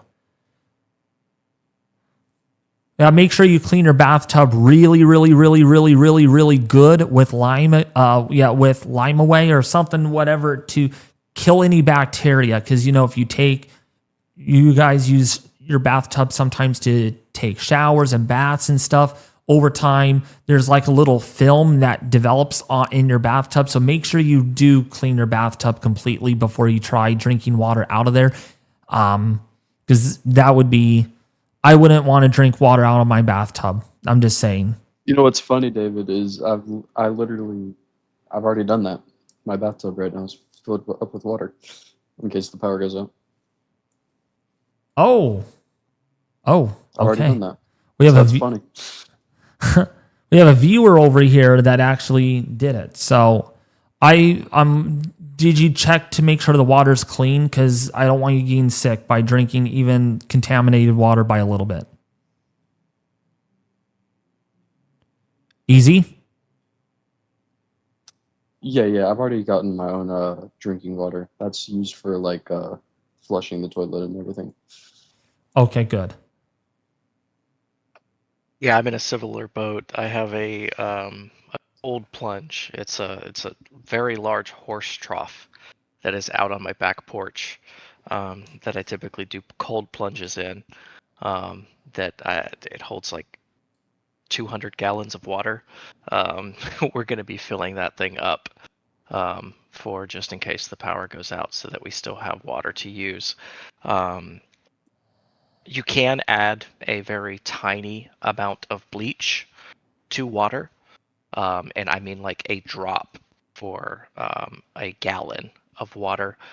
To make it safe to drink, you will still potentially drink contaminants, but it is better to potentially have a little diarrhea as a side effect than to die from a lack of water consumption. Food, we can go about a week, but you can only go about 3 days before you start really seeing those debilitating effects of not drinking water. Yeah. Good tip there. Good tip. Thank you. Yeah. But I want to thank everybody for being here tonight. This is amazing. We have almost 400 people watching this live stream. So I want to thank you all for being here. We're going to be live here all night long, all day long tomorrow, and all night long tomorrow night into Sunday, and all day Sunday into Monday. Yeah, this is just part 1 in a part 6 series or part 7 series that I'll be doing here on the channel. Because, of course, YouTube does not save 12 or more than 12 hours of your live stream recording on the channel. So we are going to have to end the stream every 12 hours to start a new one up thereafter. So we will let you know once that happens. Easy will let you know that, hey, in 1 hour, we're going to be starting up a new stream, folks. So please look for that instantaneously. So we started this stream at, what time did we start the stream? So I think we started it like at 5:15 it was, or 5:10. So we will end. It was 5:15 or 5:17 PST. All right, so we will end this stream at 5 o'clock because it's like 11 hours and 50 minutes or something that YouTube will cut it down to. So we'll do until 5 o'clock in the morning, start a new stream at 5 to 5 o'clock. So 5 a.m. to 5 p.m. Pacific Standard Time will be, or 5 o'clock in the morning to 4:45 in the afternoon.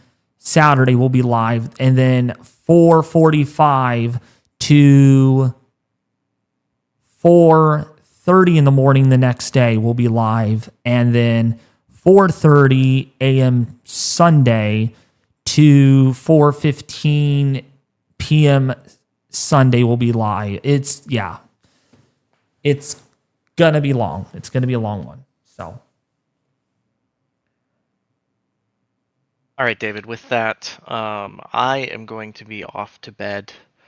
I will see all of you at some point tomorrow. And tomorrow afternoon, we will get the cameras rolling on our travel to Virginia to watch this storm as it starts to move into the Virginia area tomorrow. Yeah, it's going to be a wild one. Please be safe out there. And then, of course, tomorrow night he will set the camera up at his Pokemon shop, which will stream all night via his computer there. And so we will be able to periodically view that via Easy will be able to share that on the stream periodically as well. So we will have our own set of people out there on the field doing this live for us here on the channel, only exclusively viewable to you all watching this live stream. All right. Since you're headed to bed, I think I'm going to skedaddle myself and let Easy battle down the hatches tonight. Are you okay with that, Easy? Or I hope you make it through the night at least. Oh yeah, we're good. We're good. All right. Me and Nate we'll have some fun tonight. Yes, do some funny jokes if necessary. Just don't get too excessive with it. Keep viewers happy and everything, because some of them might be panicking and everything. Just be like, it's going to be fine, you guys. There's going to be a lot of ice. We'll make sure we give you as much warning before power goes out or something in your area and everything. Give you storm reports. Oh yeah. But all I do Nate's ask, not really good at the jokes, but yeah, I'll help him out. But all I do, that's just not funny. well, but all I do ask though is engage with them and everything, talk, ask questions and stuff. All right, because I want people to stick around tonight, so that way we can get the word out to people. This is the first attempt that we are doing this, and we're giving it a try to see how this went once we're done with it and everything for like on Monday. this whole marathon kind of coverage. Because I'll tell you, I'm not sure if everyone is going to be streaming all night. I don't think any YouTuber does this. I really don't think so. But that's why we're here live streaming all night. It's like keeping a store open or keeping your local supermarket open all night long while other people close their doors. That's basically what we're doing here is we're going to keep you all updated, even so other people on YouTube out there in the field are not live streaming. That's at least what I think. Maybe they will be live streaming all night. Maybe they won't, but we will be here regardless of rain or shine, what floats your hind.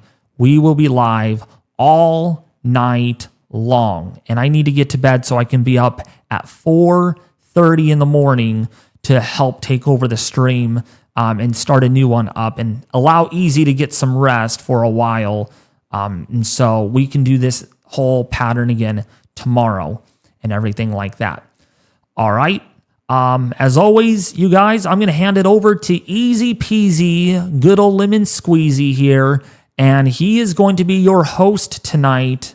Please show him respect because he will do his best at showing you all or giving you guys the latest information. Power outages, what I have on the screen, what we developed here, he'll be using that information as well for us.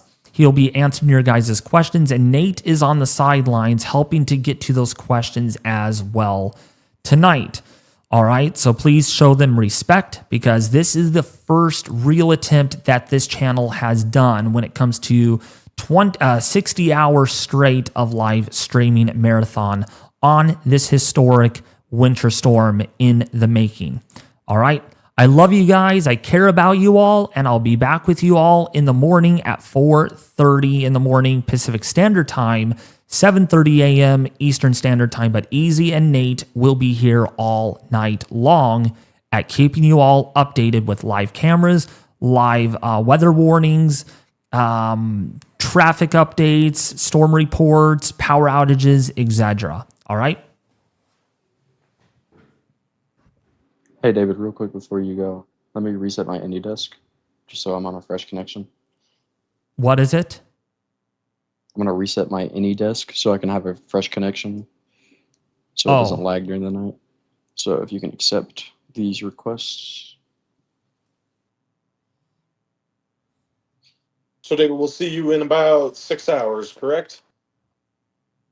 10. Yeah, I'm gonna need to get sleep. Yeah, it's at least 6 hours. I'll try to be up by 4:30, but it may be 4:45 in the morning. That's cool. Just wondering how long you needed us. And if I do end up oversleeping by accident, Easy knows that he needs to restart the stream at I need to actually send him the thumbnail, part 2 thumbnail actually. Is that all you need, or do you need another request? Nope, I'm good now. All right. Let me actually send you the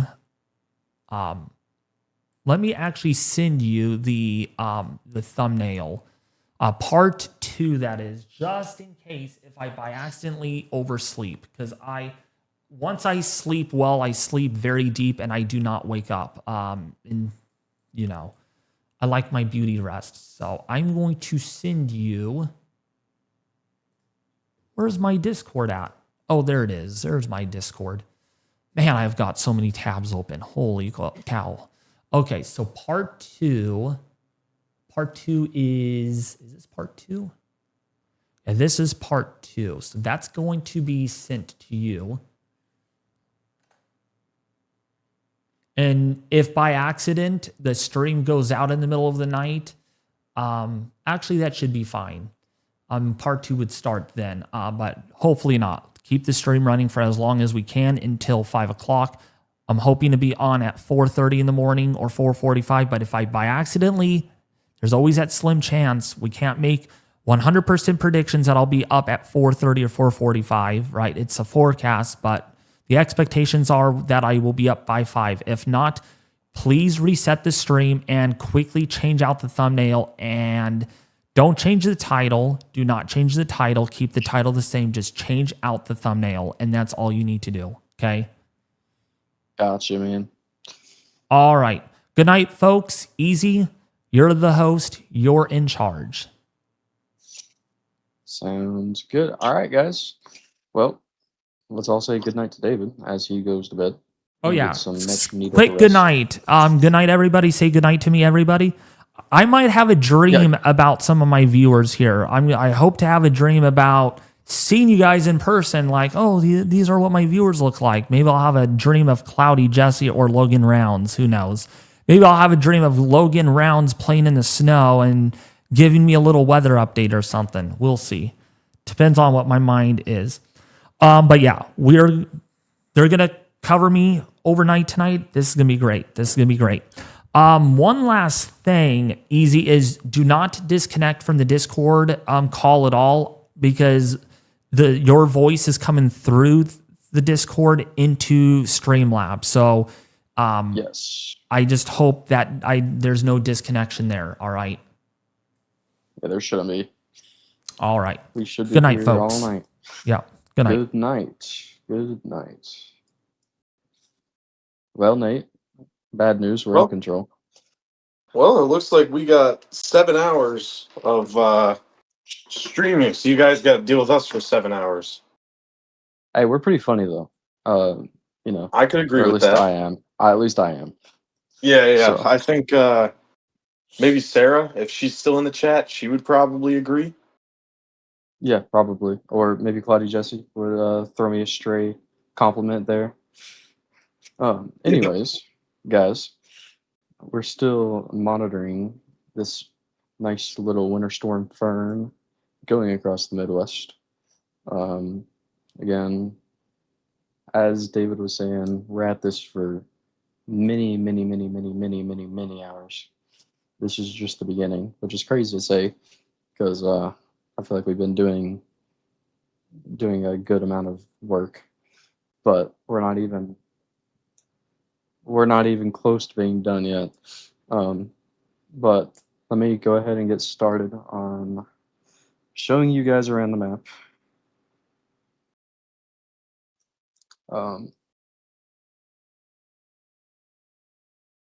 Let's see. Actually, yeah, Easy. Somebody actually just brought something up. I don't know if he was here for the whatchamacallit for the hurricane stream, but he made a 6-7 joke, and Nightbot got him pretty fast. Ooh, well, that's good to hear. I know. Good to hear. And no 6-7 jokes. Yeah, none of that, guys. Please. Southwest Ohio here. Hello, Southwest Ohio. I hope Ohio's treating you well. And if it's not, I'm sorry. Anyways, guys. Looks like most of the freezing rain at this point is heading north of Dallas. And we're starting to get some freezing rain over here, just to the west of Austin, northwest of Austin, Santa Angela, Big Spring area here.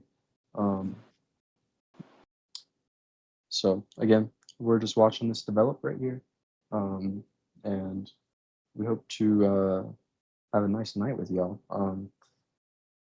If you guys have any questions, please put them in chat. I would love to. I would love to answer some questions if you guys need any locations or anything.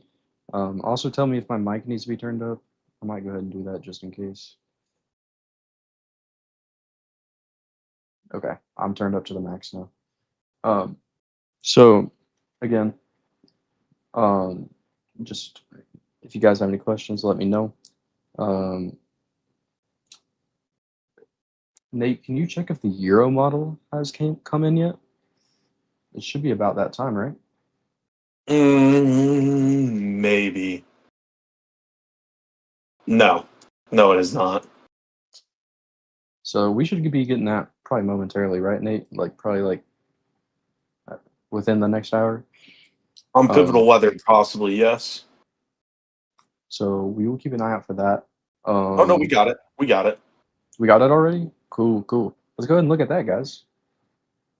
Actually, hold on. Waverly, Tennessee. let's take a look. Let's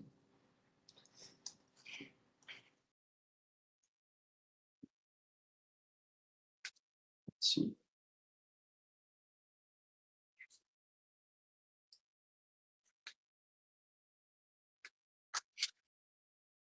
Small house here, or small town here. Let's see if I can figure out. So for Waverly, Tennessee, you are just west of Nashville. So we can go over to this real quick.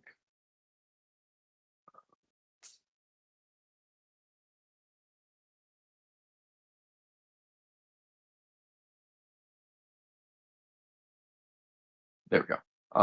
We can go over to Pivotal Weather here and take a look at snowfall totals for your area.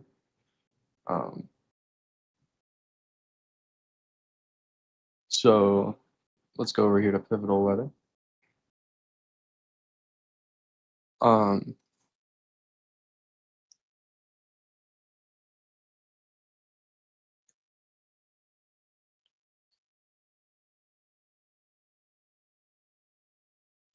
I think we can use I think the 6Z HRRR will be here momentarily as well.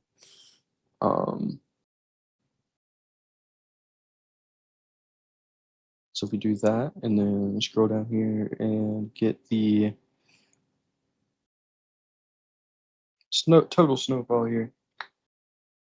So it looks like just west of Nashville, you're looking at maybe 1 to 3 inches of snow. For ice, you guys could get as much as maybe up to an inch of ice, worst case scenario. So again, this is freezing rain amounts. So with according to the HRRR at least, you guys are going to get at least, just around 1.5 inches of freezing rain. Easy. Easy. Just west of Nashville. Yeah. Oh, sorry if I sound fine. I have my night guard in. If we can ask people to subscribe to the channel, that would be great. Yes. Make sure you guys subscribe too. Yeah. But again, in that city, just west of Nashville, just around 1.5 inches of freezing rain accumulation will be there. Now, if we look at, since we have our euro in, we can go ahead and take a look at that. Let's go ahead and expand this to the national level. And we should be seeing everything here. All right, perfect. Let's go ahead and just take a look at what the euro has to say for this. So, so by the time we get going here, so this is going to be tomorrow morning. We're going to see that just all this freezing rain and snow keep on moving east. By probably Saturday afternoon, we will see the freezing rain really start to get into Memphis area and northern Mississippi and just west of Nashville. And then by probably later Saturday evening into the night hours, we're going to see this freezing rain really start to ramp up in Texas, Arkansas, northern Louisiana, northern Mississippi, basically the whole state of Tennessee at this point. And then if we scoot this along until Sunday, we're going to see this, what do they call this, Nate? A warm nose? Yes.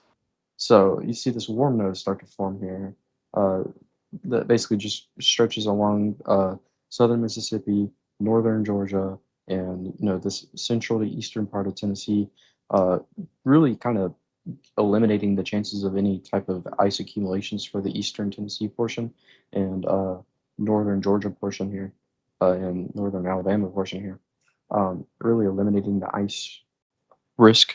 But let's see. So as we push this along, again, we see this snow come across Oklahoma here. So again, Oklahoma City, Tulsa, St. Louis, Louisville, Kentucky, Columbus, Indianapolis, all of these cities through here, Pittsburgh, even up towards Charleston, West Virginia, into Lexington, Kentucky. You guys are going to get pretty hammered with snow. And then what we see here is we see this. First of all, this backside is pure freezing rain. So as we push this along, but we also get this little cold module right here that comes down from the central part of Virginia into the North Carolina and the South Carolina regions, and we'll see a good amount of ice come through here. So we also have to watch out for that. And then once we push this along even further, this is going to become a northeast storm. So again, you guys, Long Island, Cape Cod, New York, Philadelphia, upstate New York, all basically the whole New England area. You guys are going to see this come up, kind of act as a nor'easter, but not going to be as strong. And then finally, it gets out of our hair by Monday morning, and it will leave a whole bunch of cold air. So let's go ahead and take a look at that, because the cold air behind this is insane. This is some of the coldest air people have seen in a long time. So, after this cold air sets in, again, there's not going to be snow with this, but the ice is still going to be there if it fell. Ice needs to melt, and with these temperatures, I don't think they're going to melt anytime soon. You can see we're going to be in the negatives here, possibly in or close to zero in Tennessee. We're going to be definitely in the negatives in northern Kentucky. We're going to be down to the teens in central and northern Georgia and northern Alabama, northern Mississippi, and down in Florida during the Panhandle, we're going to be below freezing. The GFS is, I think, a little bit more accurate, I would say, when it comes to this. The Euro doesn't show as cold temperatures, but the Euro is also still pretty cold according to the Euro. So, yeah. So this huge ball of Arctic air here is just going to be pushing south into basically this deep south region, pushing the cold air down. It's going to be cold down here, folks. It's going to be real cold, especially for Kentucky and Ohio, getting down to possibly -10 Fahrenheit. Now, if we push this along to the future, I don't know if the Euro is going to show it, but the GFS at least has been hinting on another system for next weekend. So we can drag this along and just see what it's saying.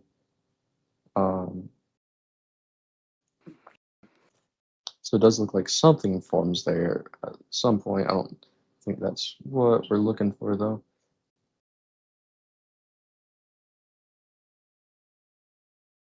Right, yeah. So according to the Euro, at least on this model run, it looks like nothing is forming like the GFS wants it.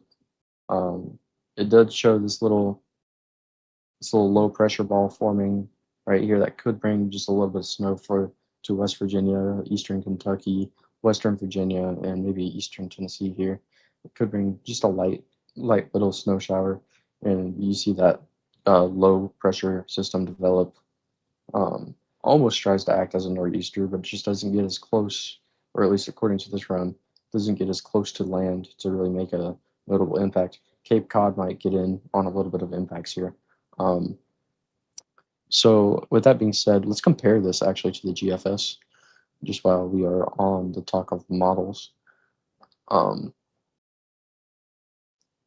So if we go back here, I'm sure David has already shown you the GFS for the system. But as you can see, basically the GFS and the Euro are basically saying the same thing for this.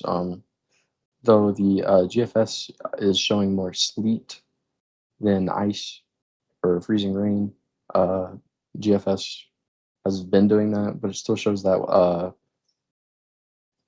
that warm pouch coming up through eastern Tennessee and blocking off the ice accumulations for example, Knoxville. And then that system gets out of our hair by Monday morning to evening. And then let's push this along to next weekend. And we can see the GFS still wants something to form right here. Now, again, this is a good while out. This is still 168 hours out. So we can't say this for sure. This is going on 7 days out right here. So we can't say this for sure. But this is just what the model has been showing recently. But it does show somewhat of a snowstorm trying to develop. Although on this model run, it does not look like it's going to be that big of an issue. Let's see. Now, I think we're going to be switching back over here to Radar Omega for a minute while we wait for our HRRR 6Z to render, and then we'll take a look at that. So let's go back over to Radar Omega here. And we can see that now some of the sleet and freezing rain has made its way over to Mississippi, towards Oxford, toward kind of north of Greenwood, going in this area. And of course, we are still seeing the ice in southern Arkansas. Little Rock, you guys are still getting that snow. Russellville, you guys are still getting that snow as well. Hot Springs, you're kind of on that, that line separating the snow and the freezing rain. And then you guys over in Dallas, you guys are being surrounded by freezing rain, although the radar still shows you guys just getting some rain right now. But again, for freezing rain locations in Texas, I'm looking at Brownwood, Brady, San Angelo, Big Spring, Snyder, Wichita Falls, just northwest of the FWD Metro. Fort Stockton down there is even getting in on some freezing precipitation. I'll move down here a little bit so you guys can see. So Fort Stockton down here, you guys are even getting in on some action.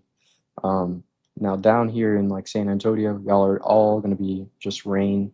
Austin, Texas, College Station, you guys are just most likely going to be all rain. Let me check chat real quick for questions. Yeah, easy. Just to address that, I answered a lot of questions in the chat.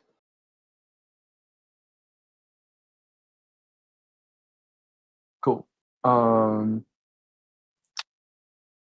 Will it snow in Houston? I literally just talked about that, so I hope I answered your question there. So I think I responded to him in the chat. I told him it's pretty close to a near zero. Yeah.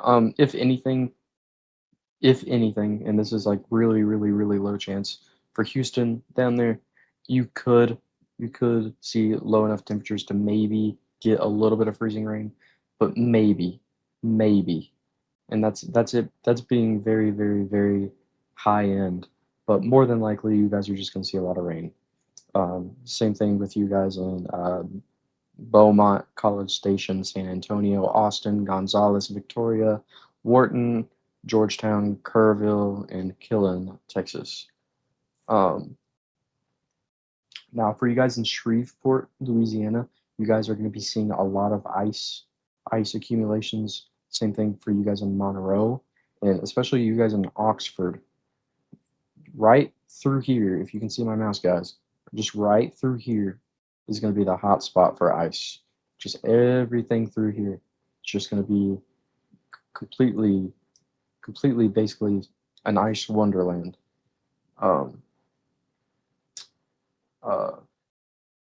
And I know with sustained freezing temps like this, it'll ruin a car battery on top of everything else.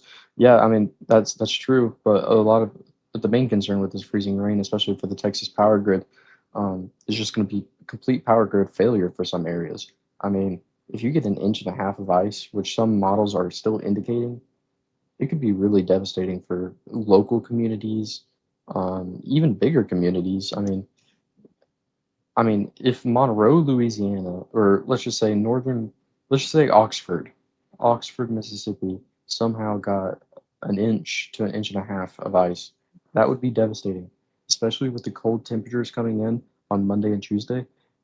If you lose power and you don't have any heat and you're getting near zero temperatures down here in Oxford, that is devastating, especially for the people that don't have the alternative option to heating source. Um, so we have to really, really, really pay close attention to all that.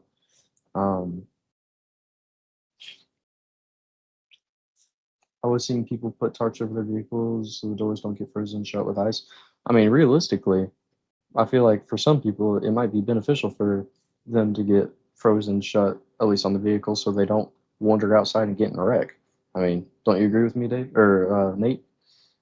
Yeah, I would agree with you on that. I mean, it's like ice storms are a different animal. I mean, it's like it can, and especially in the lower accumulation areas, just driving through that, like you may just be like, oh, the pavement's wet, it's fine. There could be certain parts in the road, like bridges, just like spots you wouldn't expect that will have some ice accumulation. It's just the way that it's going to be. And it's not even really smart to go even drive when your car is covered in ice. Unless obviously you live in a northern place where you guys have road treatment. But down here in the south, there's none of that. We don't have any plows. We don't have salt. We don't have anything. So you're better off just kind of staying inside. Yeah, I definitely am gonna have to agree with you there. I would have to disagree with that latest comment of using your vehicle's heater to stay warm. People did that in Texas, and they ended up, uh, I mean, sadly passing away because they just poisoned themselves from carbon monoxide. When you get desperate, you do desperate things, and people don't ventilate it properly, and they don't even go into the driveway, and they end up making their house filled with poisonous gas. That is the worst thing you can do in a power outage. Just do blankets and some hot tea. Some very hot tea or some hot chocolate, actually. Hot chocolate sounds a little bit better than hot tea. Yes. Um, a lot of beet juice and salt up here. Oh yeah, heck yeah, Cloudy Jesse. Yeah, don't breathe carbon monoxide. I wouldn't recommend. Uh, you know, just coming from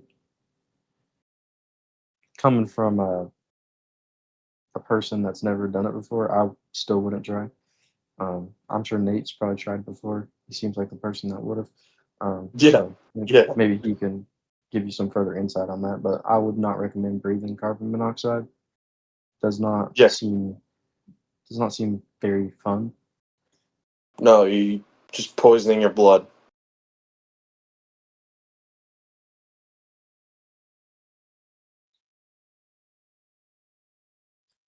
So, guys, if you have any questions, please let me know. Um, we can go ahead and skip on over here and take a look at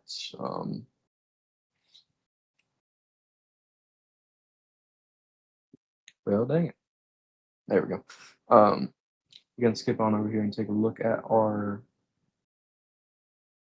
GR2 analyst just to see if we have any further reports here.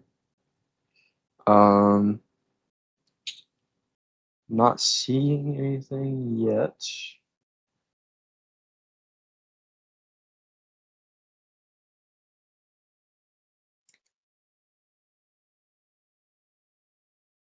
Um, let's see. Nothing in Dallas yet. That goes for any storm reports. Nate, if you can help me find some storm reports, that would be amazing. Yeah, well, There. I'll take a look at. And by the way, Easy, I have a question. Do we still have on Radar Omega the way to input people's location? Ye- Let me think about that. Maybe that's a good enough answer. Okay, because I was thinking about trying it in the chat. I don't know if they would be interested or not. I mean, we can try. Hey, What was the link? What was the command? um, good question. I can look at Streamlabs here in a second. We do have a little report coming out of Pulaski County. Arizona, down in Little Rock. A mixture of snow and sleet was measured at Adams Field, and that is in Little Rock. So that's the only report I see really for this area. If you guys think I'm blind and I missed something, please let me know. Give me 1 second, Nate. I'm checking. Oh, Yeah, there I'm it just is. looking. Wait, never mind. I lied. Hold on. I'm checking. Okay, I just forgot what it was. It is exclamation point share location. Okay, that's what I thought.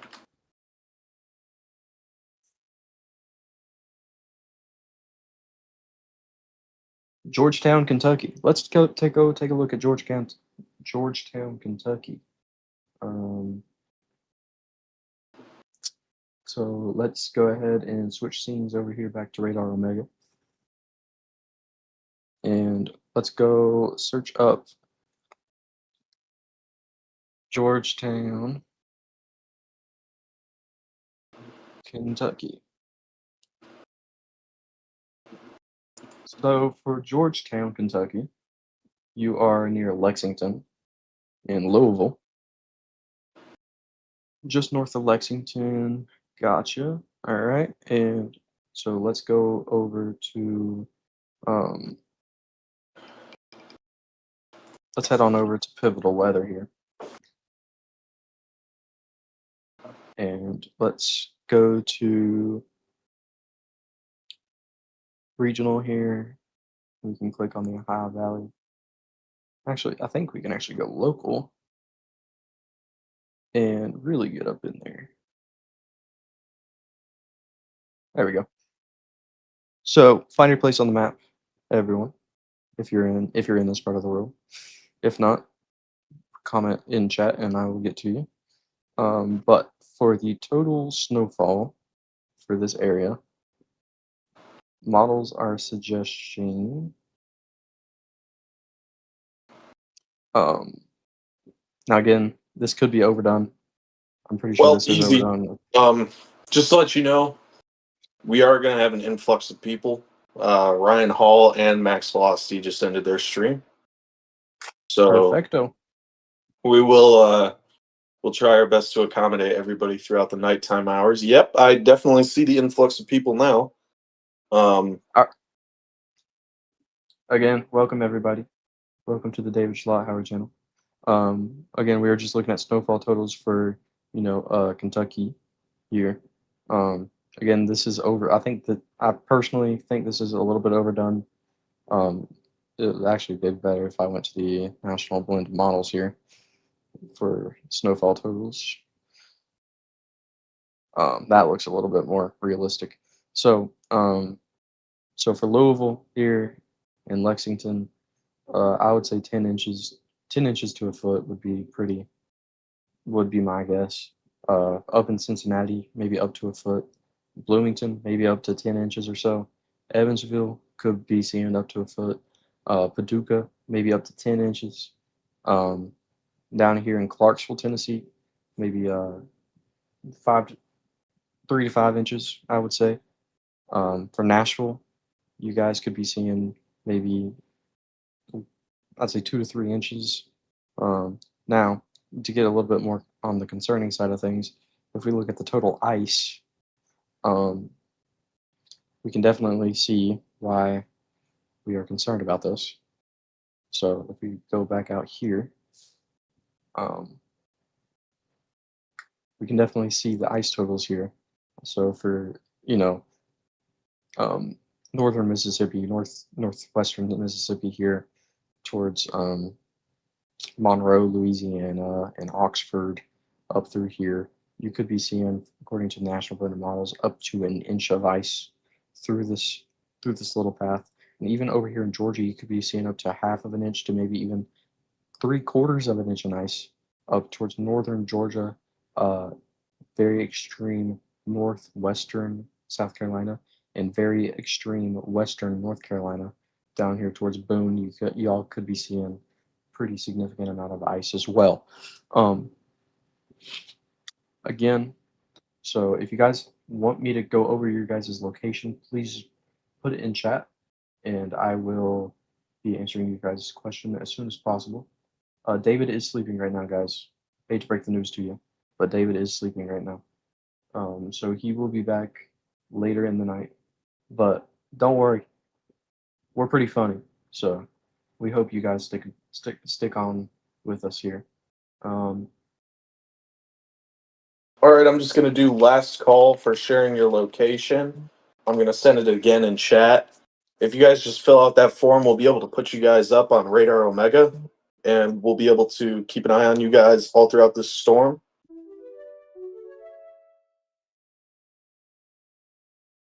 Hey, Mass20, thank you for the $20 donation. That is so generous. I have family in Lubbock. Can you please check how they will fare? Of course. Of course, we can do that for you. And we definitely appreciate the donation. Your donation is literally what keeps the stream going. And I'm not lying. I am not lying. It's literally what keeps And the stream turning. yeah, absolutely. Thank you so much, Mastio. And if you want to, you can put a location form in the thing with your username and the town that your family are. You can put Lubbock and then the state, and yeah, we'll be able to keep an eye on them throughout the whole entire stream, free of charge.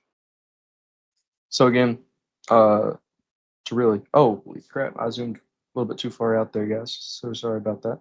So for current conditions for Lubbock, you guys are, people in Lubbock at least, are seeing maybe spotty, occasional,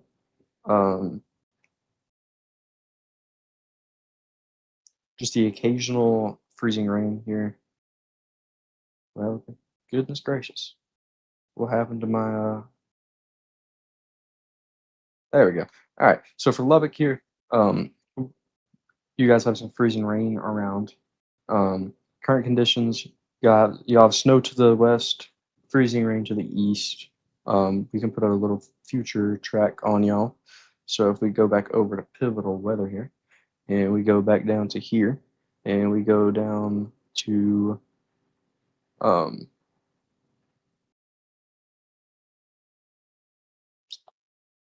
feel like this would be the best option. So yeah, we have Lubbock down here, guys. So for ice accumulations, at least according to the National Weather Service blend of models, you guys could be seeing up to maybe a 20th of an inch, so not much. For snowfall totals, y'all could be seeing maybe close to 5 inches or so. I would maybe say maybe a little bit more, maybe 5 to 6 inches, honestly, for northern Texas.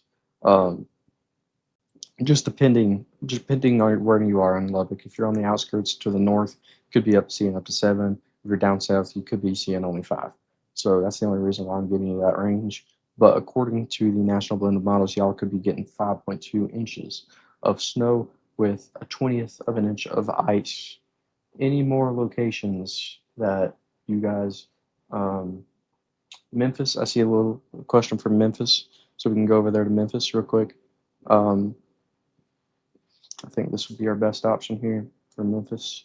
So we see Memphis right here. For snowfall totals, y'all could be seeing upwards of, anywhere from 3 to 5 inches. And for ice, you guys could be seeing anywhere from, really like a 1/10 of an inch all the way up to maybe a third of 3/10 of an inch. So very, very, very, very, very wide range, but definitely could be a concern for the Memphis area. Now, if you're looking down at Oxford, Grenada, and Greenville on Mississippi here, this is where it gets dangerous. Shreveport, Louisiana, of course, I got you. So again, for Shreveport down here, for snowfall totals at least, y'all could be seeing maybe upwards to 1 inch to 2 inches, but your main concern is going to be the ice.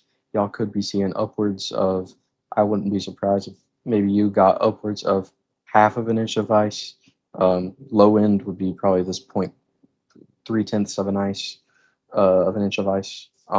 But you know, uh, it's really situational based on this. Now, further to the east with Monroe, Louisiana, y'all could be seeing probably closer to a half of an inch of ice, or even 3/4 of an inch of ice. So yeah, so take that. Um, Houston, Texas. We can go over that real quick.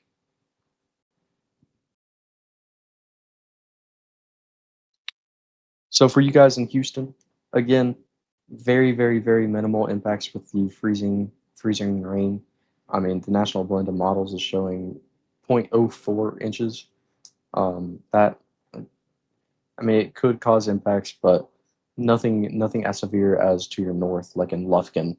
For snow totals, basically nothing. Basically nothing. Maybe a trace, maybe if you get lucky, you could be seeing a trace. Let's see. Good thing the stream will be up the entire storm because things are happening fast, and this will be the last updates people will have for days. That is true, guys. We're gonna be live streaming this for literally 60 hours straight.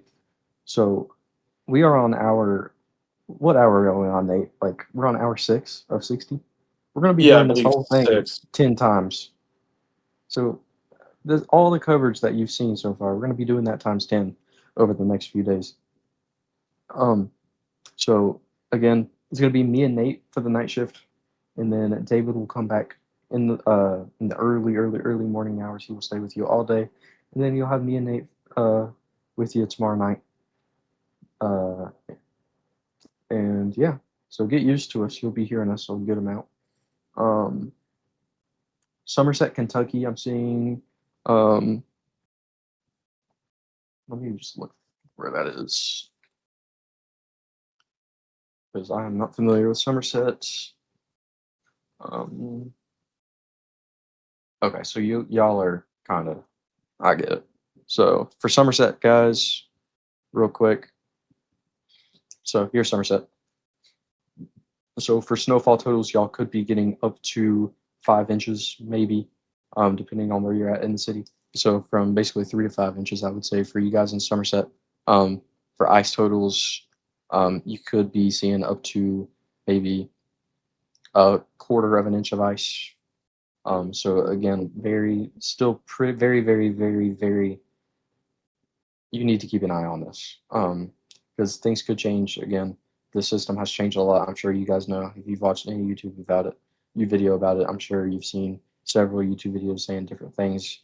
So this thing is very changeable. So this dark purple down here could be 20 miles north with this new HRRR run that's going to come through here in a few minutes. So again, just make sure if you guys are even in this pink zone, you need to be weather aware for the next few days. Let's see. St. Joseph, Missouri.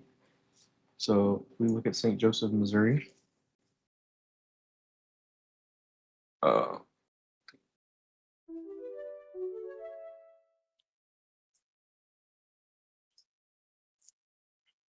So where is St. Joseph at? So St. Joseph is just above Kansas City. Gotcha.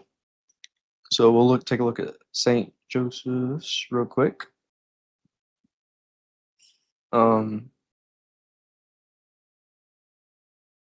So I see y'all up there, St. Joseph.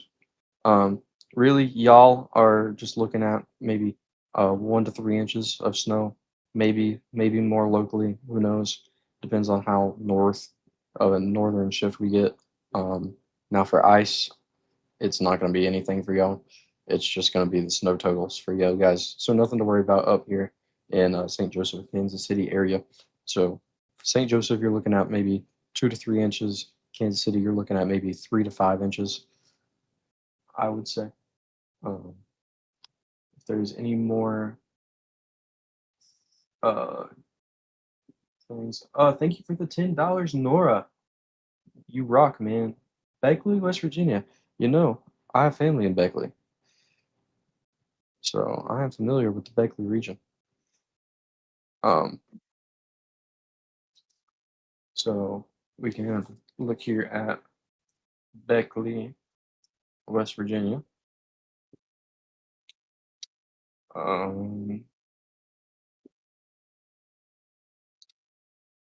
Let's see here. Okay. So for Beckley, West Virginia, I mean, y'all are looking at maybe, I would say, 4 to 6 inches of snow with ice totals coming up to anywhere from a quarter of an inch to maybe even half of an inch in certain areas. Uh, Now, this is really mountainous around here. So if you're on a mountain peak, expect maybe just a little bit more snow than what's shown here. Um, but if you're in a valley or anything, you'd be worried about that ice and maybe just a general layer of, 4 to 6 inches of snow in Beckley, Virginia. When does the new model come out? So the new HRRR model, Nate, can you check on that for us real quick? Yeah, I will check on it. And also, I sent the location sharing file to you just to let you know. All right, I will work on that whenever I get a chance. Let's see. So for Virginia, we can just take a look at the state of Virginia just real quick. Someone just said Virginia. So we'll just take a look at Virginia as a whole real quick. So if you're up here towards Chantilly, Virginia, looking at around 10 inches, 10 inches or so. Harrisonburg, you're looking at around the same. Charlottesville, Virginia, you're looking at around 8 inches. Roanoke and up here towards Blacksburg, you're looking at anywhere from 5 to 6 inches. Danville, Virginia, down here towards south, you're looking at maybe 2 to 3 inches. Richmond, Virginia, you're looking at probably 4 to 6 inches. Norfolk and Virginia Beach over here, you're looking at maybe locally 1 to 2 inches. Easy. Yeah, I just updated or I just looked at the new HRRR. It appears that the ice is going to be a little bit worse for East Texas going into Louisiana. It's going to be more ice compared to on the 05Z, which was showing ice and a little bit of sleet. But it kind of filled in on the 06, and it's showing heavy freezing rain. So let's take a look at that real quick, guys. I will get back to your request here in a second. But yeah, we can definitely see up here, we don't have all the frames yet. We're still only 18 out of 48 frames in. But we can see here, I mean, this whole central portion of Texas right here, a widespread band of, half of an inch of freezing rain through here. And then we have a swath here in south, I would say southwestern Arkansas right here that, I mean, there's some places I see an inch and a half of freezing rain. And again, this isn't a total. This is literally from 18 hours out. So this will continue to render. Actually, hold on. I'm looking at the wrong thing. Sorry about that. All right, guys. So ignore me. I'm just a little bit stupid. Anyways, Central Texas right here, like we said. And then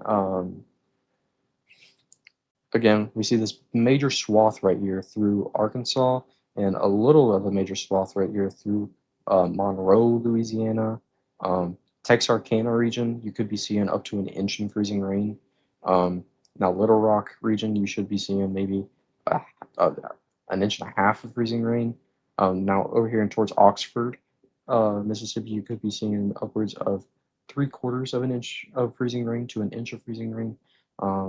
And then down here towards, the HRRR seems pretty northerly. I noticed there were some people asking about Houston. So according to HRRR, you guys are not going to be seeing any freezing rain out of this. Again, guys, please drop your locations in chat if you want me to check them. We're getting new model data as we speak.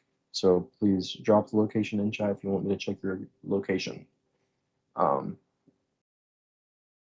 you look at Spring Lake, Fayetteville, North Carolina? Of course. So if we go over here to North Carolina here, So for Fayetteville, North Carolina, let's go ahead and switch back over to the national blend of models.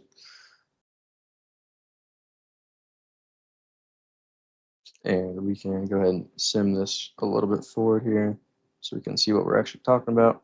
So for Fayetteville, you could be seeing at least maybe 1/10 of an inch up to 2/10 of an inch of ice. And for snowfall totals, y'all could be seeing maybe a trace to maybe 1/10 of an inch of snow. So again, not really much snowfall for y'all. Y'all just have to worry about the ice. Prepare for power outages possibly in Fayetteville, Raleigh, Greensboro, Charlotte, and Asheville, especially if you're down here in this extreme southwestern part. For Virginia Beach, since we're already over here, freezing rain, not going to be a problem for y'all. Maybe a little bit, but not enough to cause major effects. And y'all could be seeing upwards of 1 to 2 inches. Reston, Virginia. To see where that is.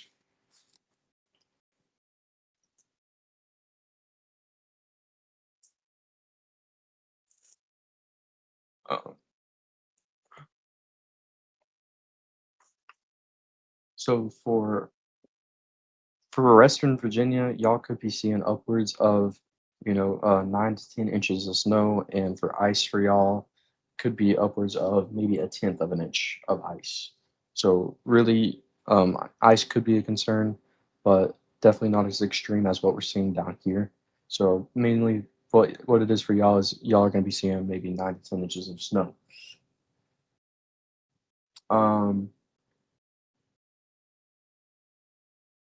Let's see. So I'm seeing Northeast Pennsylvania. So we can check that out real quick. Northeast Pennsylvania. So for ice, y'all aren't gonna really get any ice, but for the snowfall totals, I mean, if you're in Williamsport, you could be seeing up to 1 foot or more. Scranton, you could be seeing up to 1 foot. Hazleton, up to 1 foot. Allentown, up to 1 foot.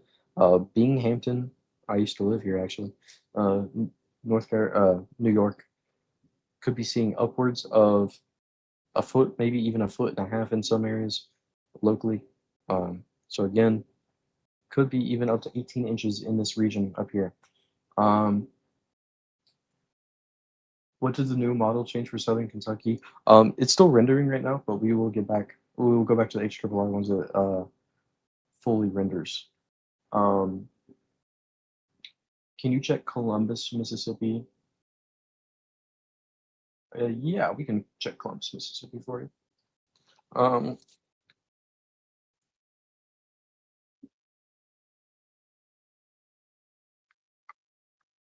So for Columbus, Mississippi, y'all are just in the dead center of Mississippi. So we can go over here to our Mississippi.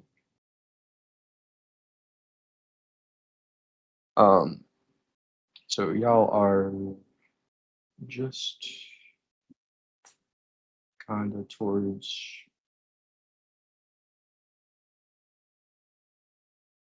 So you're like right through here. So for snow totals, not gonna be much for y'all. Ice totals is gonna be your guys' main issue, and I mean, depending on, I mean, you could be seeing upwards to 1/10 of an inch. I think you guys are actually gonna be missing out on the main swath, which would be to your northeast or northwest. I'm sorry. How's Memphis looking with freezing rain? Let's go ahead and check Memphis real quick since we're already down here. So for Memphis, freezing rain, y'all could be seeing upwards of 1/10 of an inch to 3/10 of an inch, and for total snowfall, y'all could be seeing upwards of 3 to 5 inches. Franklin, North Carolina. So let's go ahead and do that real quick. So let's go back over here to North Carolina, and Nothing easy after that one. If you want to, I can take over for a couple seconds while you get that file imported. yeah, just give me 1 second. Yep, take your time. So for Franklin, North Carolina, y'all are Y'all are just where I talked about, actually. All right, so let's take a look over here at Franklin, North Carolina. Y'all are not going to be really worried about the snow. Things that y'all are going to have to worry about is the ice. Y'all could be seeing upwards of maybe 3/10 to half of an inch of ice. That is pretty bad. So again, prepare for power outages. Don't drive on the roads if you don't have to, but mainly just prepare for the power outages in that area. Let's see. What about Greenville, Tennessee? I live there and trying to figure out for 2 days. It looks like ice along with the mountains. Maybe I live at the base of the mountain before crossing into the NC. So Greenville, y'all are like, I think right in here, right in here. So y'all it could be, I would say 1/10 of an inch of ice to 3/10 of an inch of ice on the high end. I wouldn't really worry about the snow because with all the snow that we're going to get, or that this region's going to get, it's going to get pretty much washed away with the freezing rain that's going to come right after it. So I wouldn't really worry about the snow aspect of it because realistically, your region could be seeing upwards from an inch to maybe 2 inches at the most. So, but really, the main concern would be the ice, and that would be probably of 1/10 of an inch to 3/10 of an inch. Um,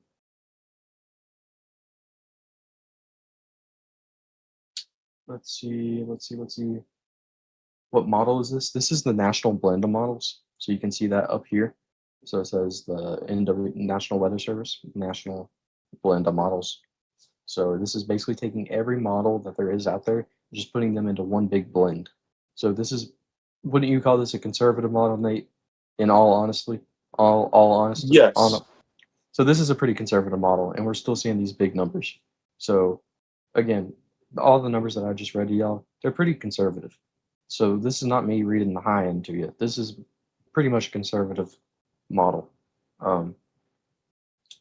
Someone said in chat, long-term power outages. I agree, especially, I mean, if we just take a zoom out real quick to just the national side. I mean, anywhere between this western part of Tennessee, western to central Tennessee, northern Mississippi, into just anywhere within this range right through here, where you see the blue and the dark reds, you're under a risk for power outage, and it's a pretty high risk.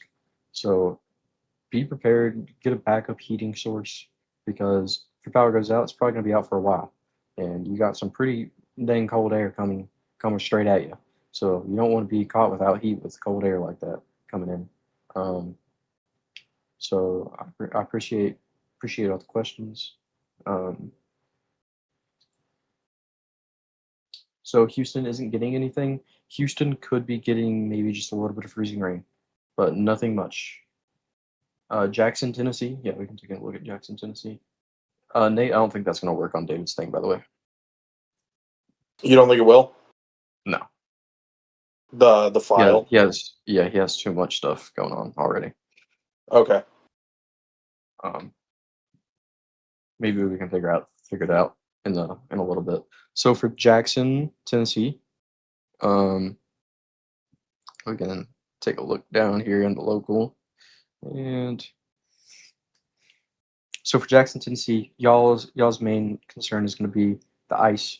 Y'all could be seeing probably 3/10 of an inch of ice, or possibly more, depending on how south you are compared to Jackson. For snowfall, y'all could be seeing anywhere from 3 to 5 inches of snow for Jackson. The last time I heard all of you together was during Hurricane Melissa. Was Nate who was studying medicine? No, Nate's a freaking pilot, so he's doing all the thingy things, and I'm doing the medicine part. So Nate's a pilot, I'm the medical person. So that's where you remember that. Good memory, though. Yeah, that is actually a pretty good memory. I'm actually pretty impressed. I guess they came back for more of our comedy. Yeah, I mean, we are pretty good at comedy, guys. So if you guys ever want a comedy session, let us know. We'll come out to your birthday party or something. Fill your bathtub with water and 5-gallon buckets of flushing. I've already done that. Thank you, Mike. Thank you. Thank you, though. That is a really good tip, by the way. Actually, if you're planning on going without power, fill up your bathtub with water, and you can flush your toilet with water. Um, Thank you for the update, of course. What about Paducah? Paducah. Y'all could be seeing anywhere from 9 to 12 inches, I would say, of snow. For ice totals, maybe just a trace of ice, but I would think that the snow would probably take care of the ice. Um, Easy, I got a joke for you right before. Kind of lighten the stream up a little bit. all right, go ahead. You ready? No, but go ahead. What do you call a snowman with a six-pack? What? An abdominal snowman. That was pretty good, actually. I liked it. that That was a pretty good one. Can we get some claps in chat for that one? Because that was pretty good. Yeah, that was a good one. Maybe you can work on another one for in a little bit. Yeah, in a little bit. Yeah. You can study up on some lingo or something. I don't know. I feel like with these temps, if you don't have a backup, a heat source, or water inside your house will freeze. I can see it getting below freezing in a house. That is where you leave your water running inside your house. And I know it sounds crazy, and I know it sounds like a waste of hot water, but I'm serious. Don't let your pipes freeze. That's how you get busted pipes. So again, if you're gonna lose power and you're gonna lose heating, keep the water running to at least a drip, just so your pipes don't freeze and burst. Um, what do you call an elf wearing ear? What? Was I not supposed to read that? No. You were. I accidentally timed it. I'm so sorry. I accidentally timed her out for 10 seconds. I tried pinning the comment. I actually like that. I'm sorry. Okay. I'm actually sorry. I feel bad now. Can I take What it do you back? call an elf wearing earmuffs? Whatever you want. He can't hear you. That's a better one than yours, Nate. I know it is. And that's why I was trying to pin it. But I accidentally You didn't timed do it it. out for 10 Well, seconds. you didn't do a good job of pinning it. Okay? No, I didn't. You deleted it. Dang it. By the way, Stargazer, I'm sorry for Nate. He's a little bit, weird. Special. Yeah, a little bit special. Anyways, guys, let's go back over to Radar Omega because I'm not seeing any more questions in the chat. But of course, let me know if you have any more questions, and we'll go straight back to this. But I just do want to check up on Radar Omega just real quick. So let's change the scenes here. So a little bit of a nice update for y'all in Texas. So in Brady, Texas, y'all are getting hit with ice. Brownwood, Texas, y'all are getting hit with some freezing rain and ice. San Angelo, ice is moving into your area. Big Spring, Snyder, ice is going out of your area, moving to the east. Wichita Falls, y'all are almost out of it, but prepare for more as the night goes on and into tomorrow morning. Dallas, Fort Worth, y'all are getting the transition into freezing rain right now. So that is big. So Nate, if you want to, maybe you can get me some cameras lined up in the Fort Worth area because it looks like freezing rain is going to be starting there relatively soon. Now up in the Texarkana region, you could be seeing some freezing rain right now, as well as in Pine Bluff and Hot Springs, and Oxford, Mississippi. You guys over here are seeing some freezing rain as well. For the snow, as far as snow goes, Oklahoma City, y'all are out of the snow for right now, but expect some more as the night goes on and as the day goes on tomorrow. Little Rock, y'all are getting pretty much hammered with snow right now. Conway, Russellville, Hot Springs. Hot Springs, guys, I know I just mentioned you for the freezing rain, but you're kind of on the boundary right now of both freezing rain and snow.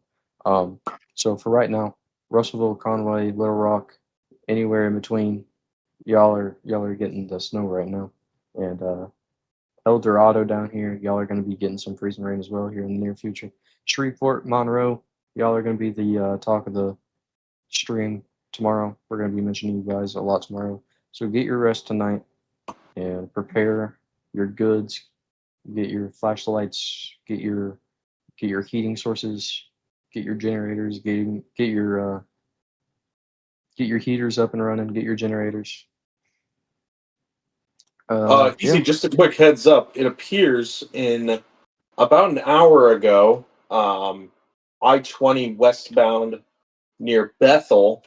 It is. It looks like on the feed, which is cut out, but there's a picture of it still. It looks like there was a tractor trailer that lost control, and it looks like the highway going westbound is closed On I-20 on I-20 in Texas, in Texas, Bethel. Bethel, Texas. I have no idea where that is. So if you want to send me a picture on Discord, and I can. I'll try to find Bethel, Texas. Yes, yes. It is. Yes, there was a collision, and the severity is high.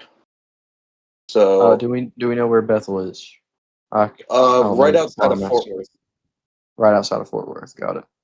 So we should have cameras in that region. Should.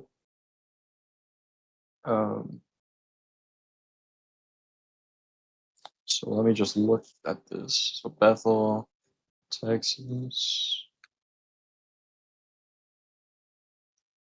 I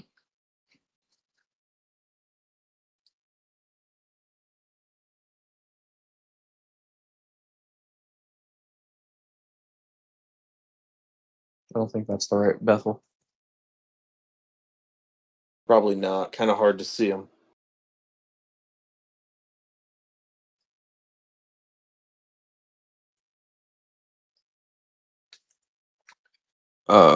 Let's see here.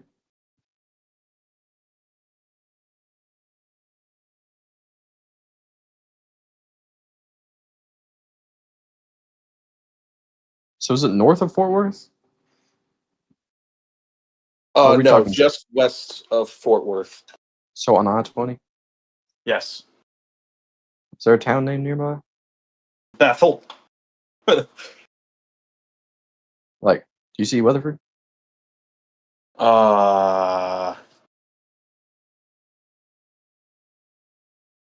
Yes. I need directions, Yes, I Dad. do.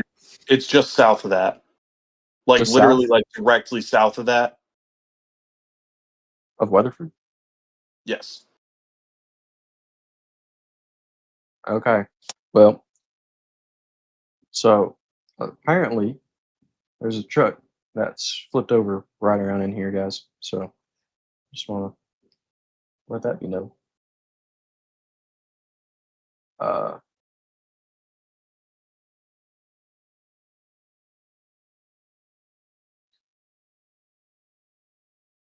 Let's see. Why is Bigfoot so good at hiding? He owes Chuck Norris money. Nate, are you not going to laugh at that? That was pretty good. That was pretty good. I'm not trying to be a pest, but I am wondering if I should wire my generator up tonight or if I will likely be okay. Somewhere my location is Greenwood, Mississippi. I'll take a look for you in a second. Just give me one moment, though. I'm trying to find a camera real quick just to see if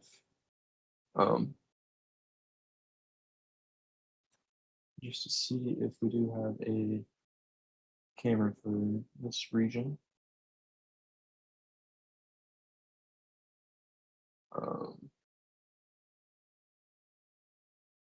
So let's see, what was your location now? Greenwood, Mississippi. I'll take a look for you.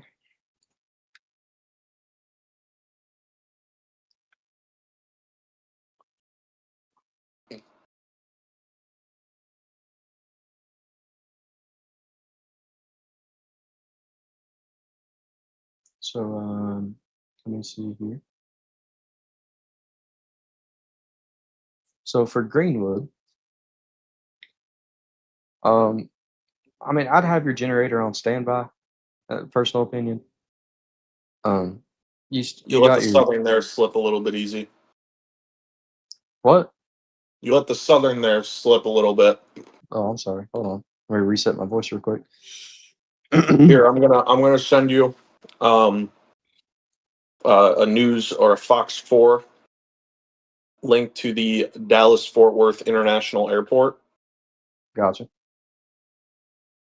So for Greenwood, I would prepare. I wouldn't say hooking up the generator right now, but maybe I would definitely say by morning we should probably have that out and ready to go. Um, just because it is starting to get close. That freezing rain is starting to get close to you. Um,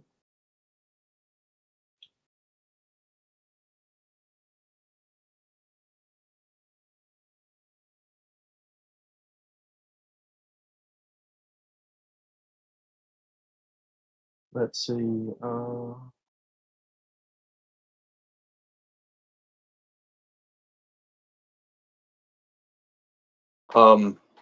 Actually, Easy, do not show that camera that I sent.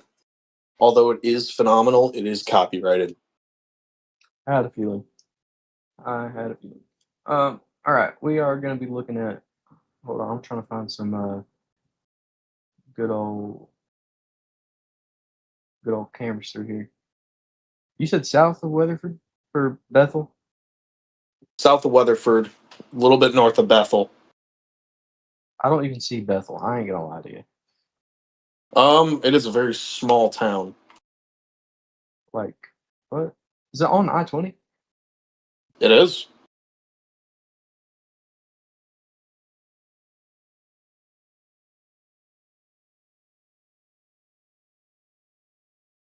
Yeah, I'm not seeing Bethel. I don't see the overturned tractor trailer either.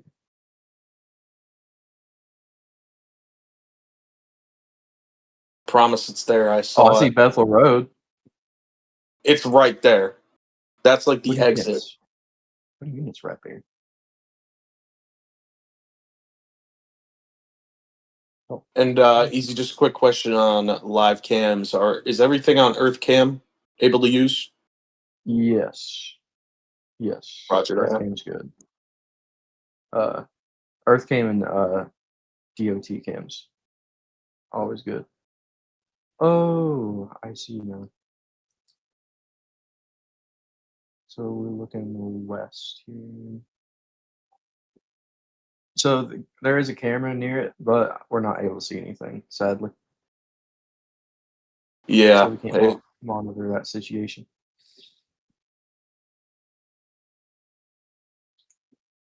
So, any questions in chat, guys? We're here to answer. So if you have any questions in chat, drop them. Or location, drop your location. Where are you watching from? And if you have any questions about your location, also put your location in chat. Oh, what's the outlook for Nashville? All right, let's look at Nashville. Let's go switch back over to actually let me do that. Switch back over to pivotal weather here.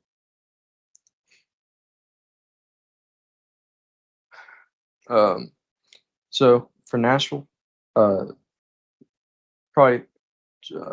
I would say 2 to 4 inches for Nashville, and for ice accumulations, I would say probably around 1/2 of an inch of ice. So again, and if you're in the Nashville area, be very careful, especially yeah, if you're just in the Nashville area, you should be looking at the weather. I'm just saying that.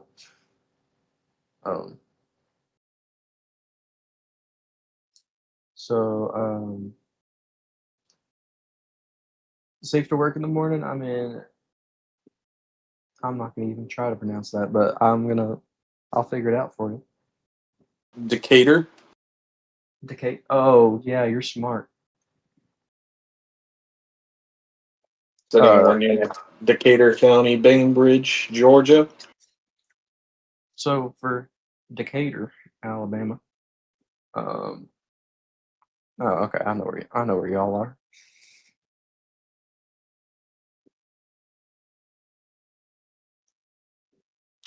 So for Decatur, So y'all, it's gonna be probably, I would say, 1/10 of an inch of ice at the most, and for snow totals, maybe a trace. So, I mean, I mean, 1/10 of an inch. I mean, it it could be. I mean, I don't want to be the person that says you can go to work, or yeah, you can't go to work, but at least for in the morning. Um, so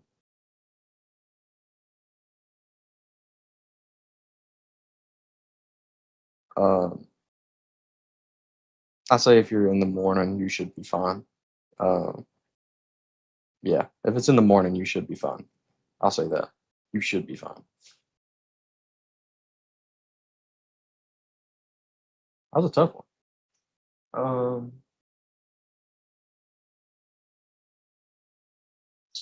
All right, all right. I sent you a message on Discord earlier. Easy. I'm so sorry, Cloudy Jesse. I'm actually sorry. Sorry. I'm sorry. I'm sorry. My Discord's been going off. Um, Logan, if you're in here, we don't need help right now, but maybe later.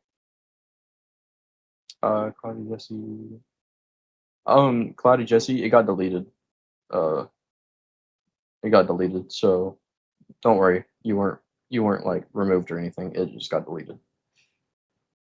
Um, and Logan, if you're still in chat, maybe later. Something has started coming down in Jackson, Tennessee. I can't tell if it's sleet or snow. Jackson, Tennessee. It should be.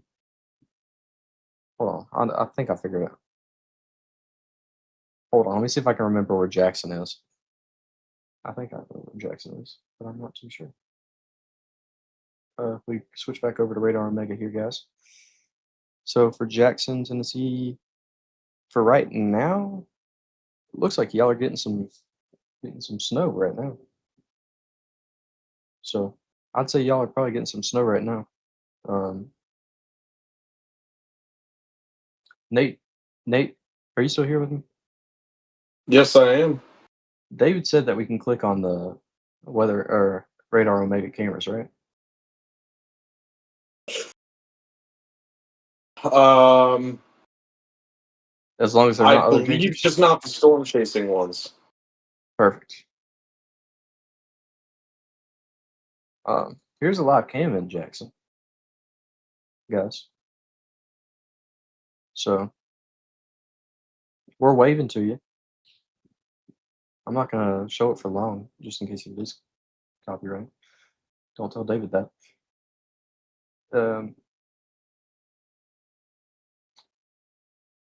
Let's see. From Reston, Virginia, moved here like 5 months ago from Virginia. It seems lucky. Seems that I'm lucky. Ooh, Virginia Beach is nice too. I recently was at Virginia Beach. It was pretty nice. What time does it start? Well, I kind of need a location for you, but this is going to be going on for like the next 2 days. Salina, Texas, north of Dallas. Let's do that one. So north of Dallas, Salina. So if you're north of Texas or north of Dallas right now, I don't know if I can see Salina specifically, but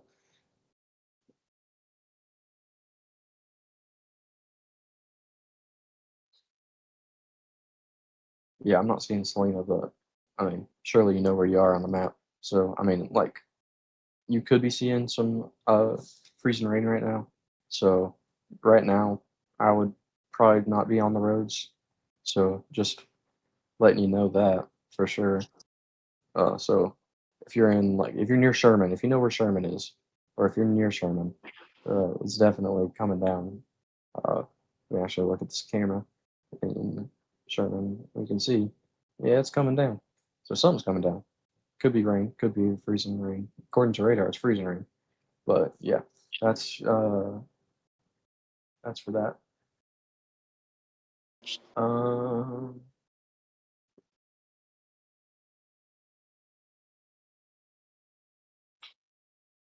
Outlook for Bloomsburg, Pennsylvania.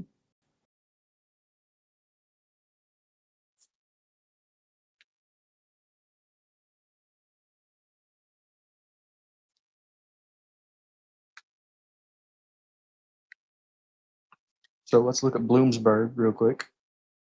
So where are y'all at in Pennsylvania? So you're towards Williamsport and Scranton. I'm pretty sure this area right through here could see up to a foot or a foot and a half. Heck, I'll just check for you real quick. So if we go to back to pivotal weather here, we can go back up to Pennsylvania. And let's see. So Williamsport and Scranton, so you're like right in the middle here. And if we go to Snowfall and bump this up to here, so yeah, so around a foot, if not more, locally. So I would say around a foot for y'all.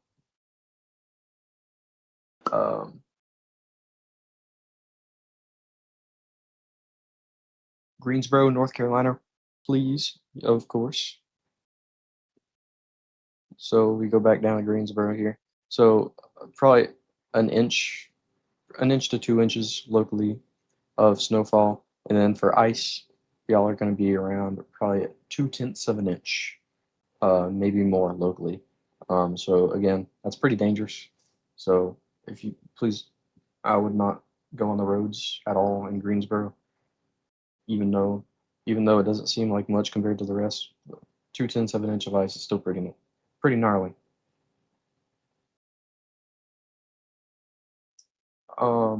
When will the snow start again in OKC? We can look at that real quick. So actually, we can use the HRRR because it's fully rendered, and we can take a look at that real quick.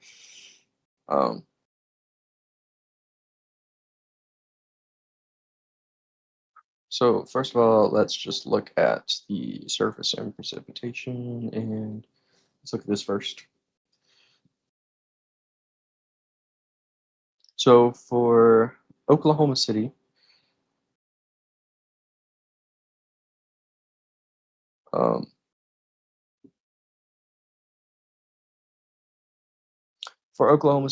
your snow is going to start again probably within the next,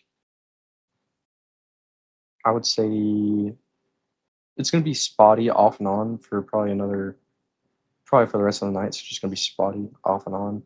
But I would say your main snow is going to come back around tomorrow evening.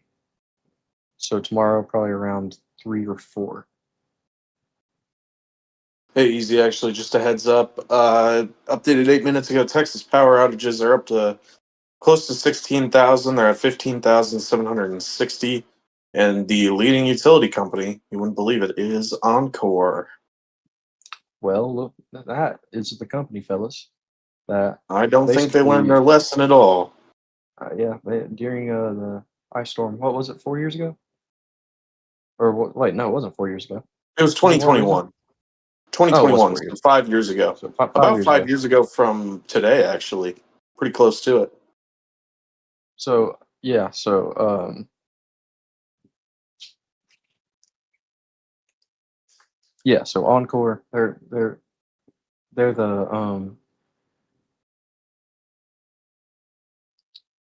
the ones that struggled a few years ago, so they're struggling again right now. So again, I'm just gonna run this through real quick, and then we'll go back to locations, guys. So again, we're gonna be streaming this whole thing, by the way. Just want to let that be known.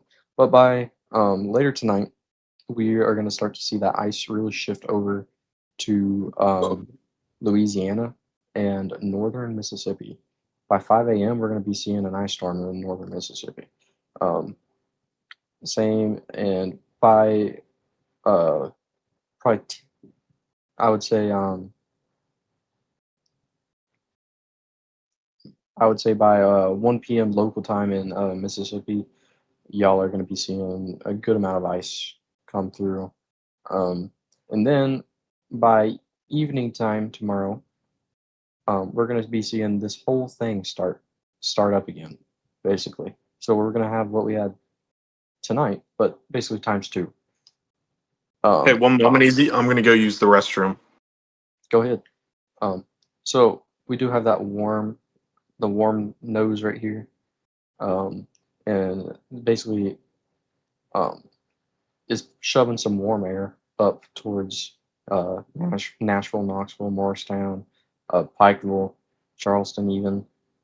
So all the way through here is going to be just rain, and then what basically is going to cause a more cold air to come on the other side of the Appalachian Mountains. And for like Boone and Asheville, y'all are going to be seeing some freezing rain out of this. And up here towards Blacksburg, Roanoke, up here towards Lexington, Virginia, y'all are going to be seeing some sleet. And then this will transition into the rest of the snowstorm in the Northeast. So now that we have this new model, drop your locations in chat again, even if you did it before, and we can see your snowfall totals off the new data. I see one request earlier for Ozark, Arizona's, or is that Ozark? Oh no, that's Ozark, Arkansas. Not what am I? Okay, so we'll check Ozark, Arkansas, and this is gonna be kind of okay. I see. So if we go to Arkansas here, um, so for Ozark, y'all are going to be seeing, um, according to the HRRR at least, y'all are going to be seeing anywhere from probably 8 to 9 inches, maybe locally more, um, maybe even 10 inches. Fort Smith, y'all are going to be seeing around 10 to 7 inches, or 7 to 10 inches, I would say. Russellville, probably 6 to 10 inches. Little Rock, probably 4 to 6 inches, I would say. But yeah, drop your locations in chat and I will go check them. Texarkana is down here. Y'all are going to be seeing a lot of ice. So for ice, y'all are going to be seeing probably just around an inch of ice for Texarkana. So that is really, really, really dangerous, guys. Really, really, really dangerous. An inch of ice could really, really throw you off the deep end. And that goes for Pine Bluff as well. Y'all are going to be in the crosshairs too, with 1.24 inches of ice according to the HRRR here on the newest run. Greenville, Mississippi, and Grenada and Oxford, Mississippi. Y'all are also going to be in the target zone. Let me wait for the chat to load back up here, and I will get some more locations going up on here.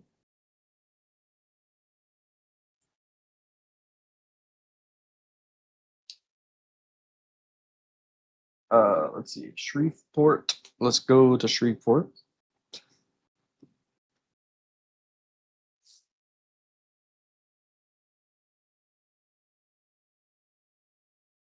So for Shreveport, y'all could be seeing upwards of, I would say, an inch of ice on the high end. And for snowfall, y'all could be seeing just a trace. Malta, Ohio.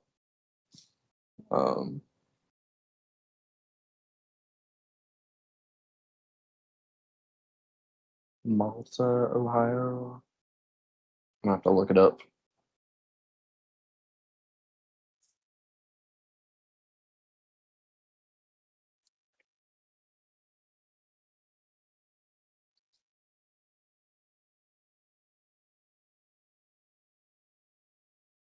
So you guys are just kind of right towards here. So yeah, for Malta, y'all are gonna be probably getting around 10 inches of snow according to the HRRR, and no ice for you guys up here. Norwich, New York. We can check out Norwich, New York.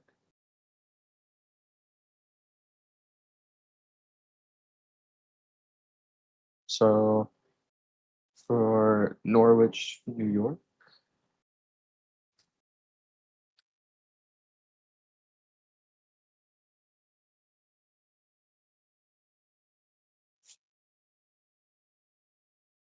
Y'all could be seeing probably close to 7 inches of snow. I would say 7 inches of snow for Norwich. Eastern Tennessee, looking, hey, local. What's up, Blake? I'm also Eastern Tennessee, if you can't tell.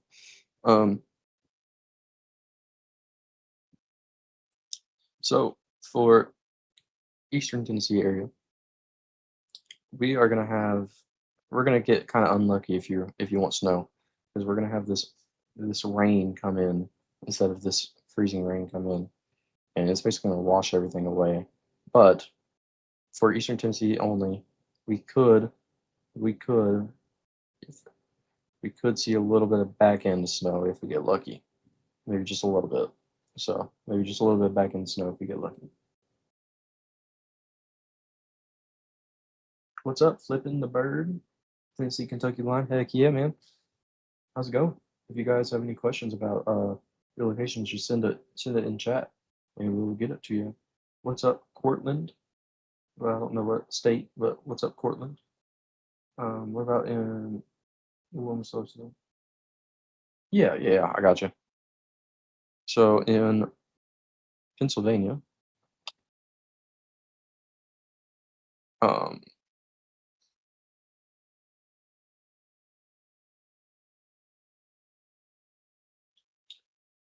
um,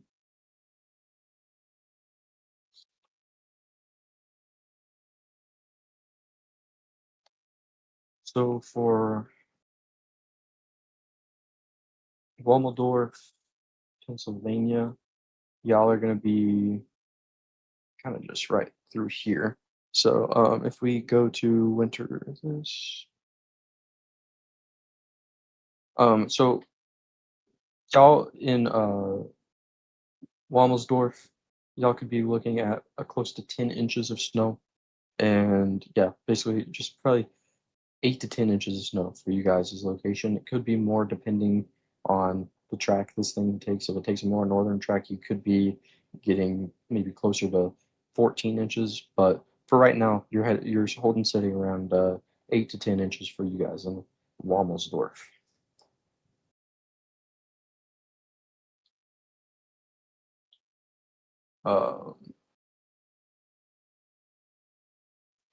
Los Angeles here, just stoked we are on fire. Yeah, that's definitely a good thing. That is definitely a good thing. Y'all usually get pretty good fires around. Well, not really this time of the year. I guess this time of the year, dry season. What's the outlook for Lebanon? What's the outlook for Lebanon, Tennessee? What's the outlook for Lebanon, Tennessee? Okay, you just spam that. Okay, just ask one time's fine, by the way. But we can look for Lebanon.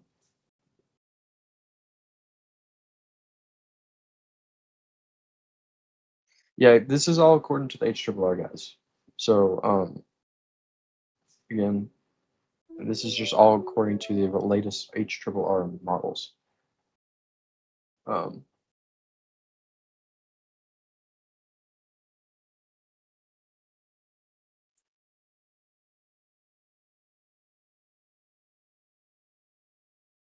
So for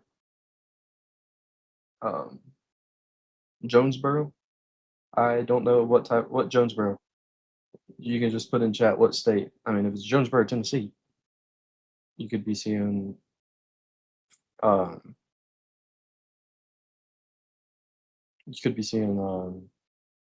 tenth of an inch up to 3/10 of an inch, maybe an inch or two of snow. But if it's a different Jonesboro, just let me know. Yeah, I mean, we can look at the national blend of models, and it does paint a little bit of a better picture. I feel like personally, we haven't gotten an updated run from it yet. But again, so if we do bump this out and go back up to Pennsylvania,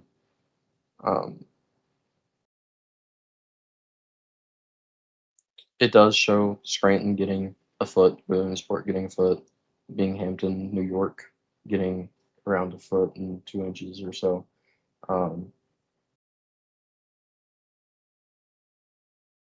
So, I mean, it depends on what model you look at here.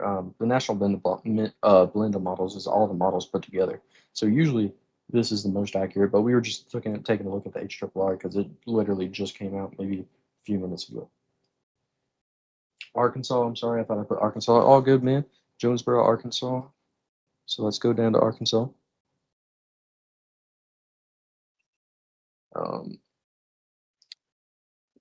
So for Jonesboro, Arkansas, y'all could be seeing upwards of maybe 5 to 7 inches of snow with with ice accumulations maybe going up to 1/10 of an inch.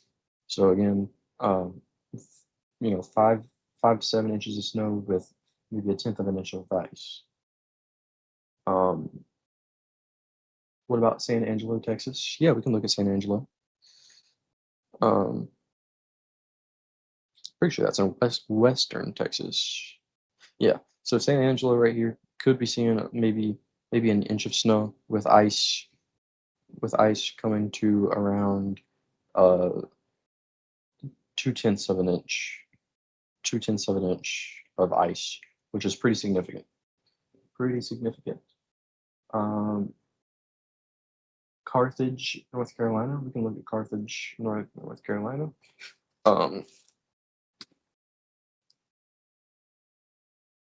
Let me just see real quick where that is on the map. So I know what I'm looking at here.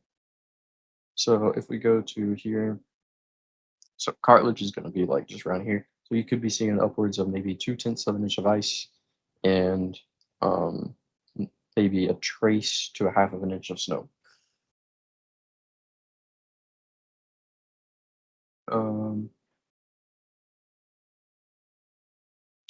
I see New Jersey in chat.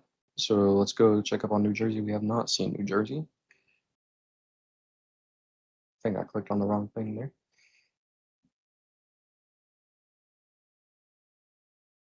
So New Jersey here. So for New Jersey just as a whole, if you're on basically if you're on the southern part of New Jersey, you could be seeing maybe 8 to 10 inches. If you're on the northern part of New Jersey, you could be seeing maybe 10 inches up to 14 inches. Clarksville, Tennessee, best opinion on how much ice? Yeah, we can look at Clarksville. So if we go to Tennessee here. So for Clarksville, Tennessee, anywhere from 5 to 7 inches of snow. And for your ice totals, could be upwards of 2/10 of an inch for Clarksville. Philly, Pennsylvania, we can take a look at Philly. So for Philly, y'all are going to be getting maybe just 1/10 of an inch of ice and probably 10 inches of snow for Philly. Probably 8 to 10 My inches of apologies, snow. CC. I'm back. Just to let you know. All good, man. Logan says good night, Easy and Nate. I'm gonna go to rest. So if I need tomorrow, I'm ready for it. Well, maybe we'll see you tomorrow. Me and Nate are probably gonna be sleeping most of the day tomorrow, and we're gonna be getting ready for tomorrow night.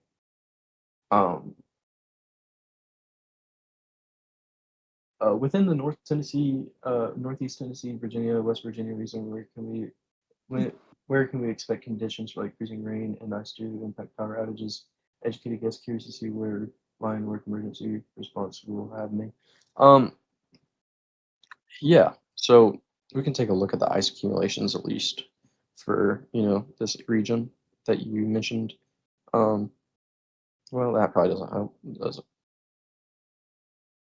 I think this will be our best option here. So, I mean, realistically, according to the National Blend of Models, it does show that like up here towards Marion, Virginia, and Blacksburg, Virginia, Withville, Virginia, is probably going to be the hot spot for the freezing rain. And also down here towards Beckley, West Virginia, could also be seeing a good amount of ice. So I would focus probably just within this corridor right here.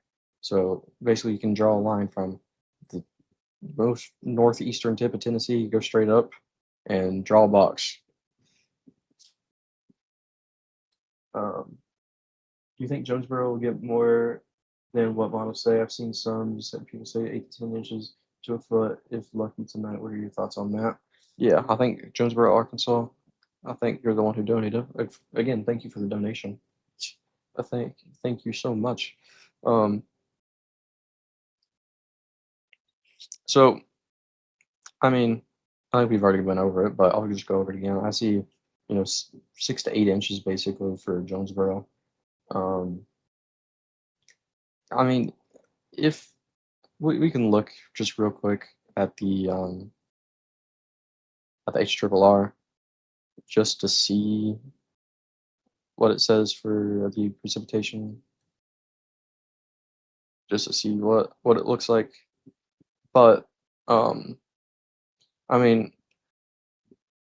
for y'all to get more in Jonesboro, it would have to shift north a little bit, so you guys are getting more of this right through here, which is the more heavy snow. Because right now you're kind of just getting that mild, just average snowfall. But the storm will have to shift north for you guys to really get in on the action. So yeah, I could see more, but only if the storm shifted north like 30 miles for Jonesboro, Arkansas. Let's see. What do you think about Medina and west north of Jackson, Tennessee? Yeah, we can take a look at that.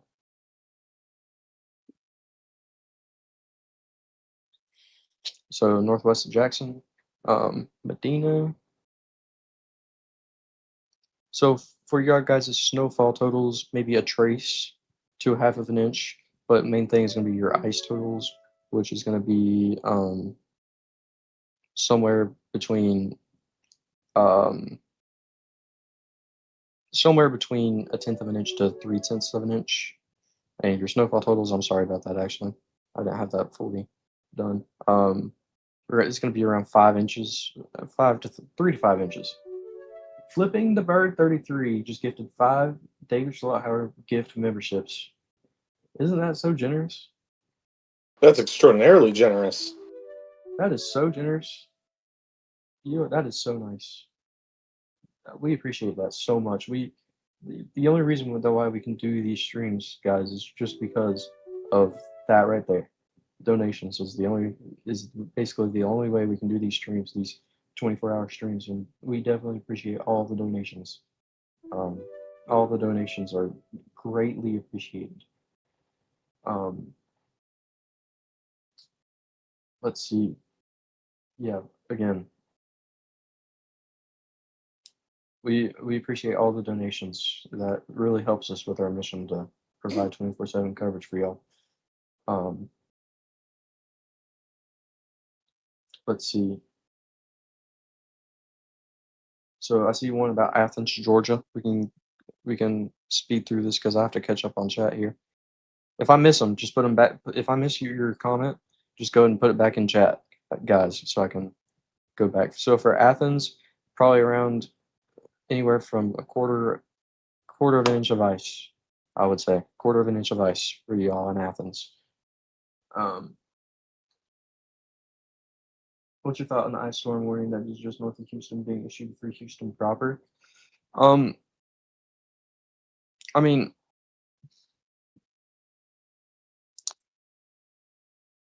if we just look at the HRRR real quick and just see what happens in Houston, this is just according to the HRRR. So, we can't say this for sure, but it does say, or the HRRR at least says that basically all this freezing. Oh, hold on, I'm on the wrong model. So the HRRR basically says that all this freezing precipitation is going to basically head north. You might get a little bit of freezing precipitation. Easy, I was actually going to ask you about the models. What model do you think is the most accurate? I would probably have to give it to the HRRR on this system so far. I would say that for the convective allowing models, HRRR. Now, I do think the Euro has been really accurate on this ever since the beginning. It has been really, really on top of this system. A lot of credit needs to go to the Euro. The Euro has been on top of this thing. But I mean, technically, if you want to go on averages, the most accurate model would be probably the national blend models, which is basically just every model that there is blended together into one model. But if you're looking for an individual model, I'd probably have to give it to the HRRR as the short-term model, the high-res model, and the Euro as the long range. So Yeah, I agree. yeah.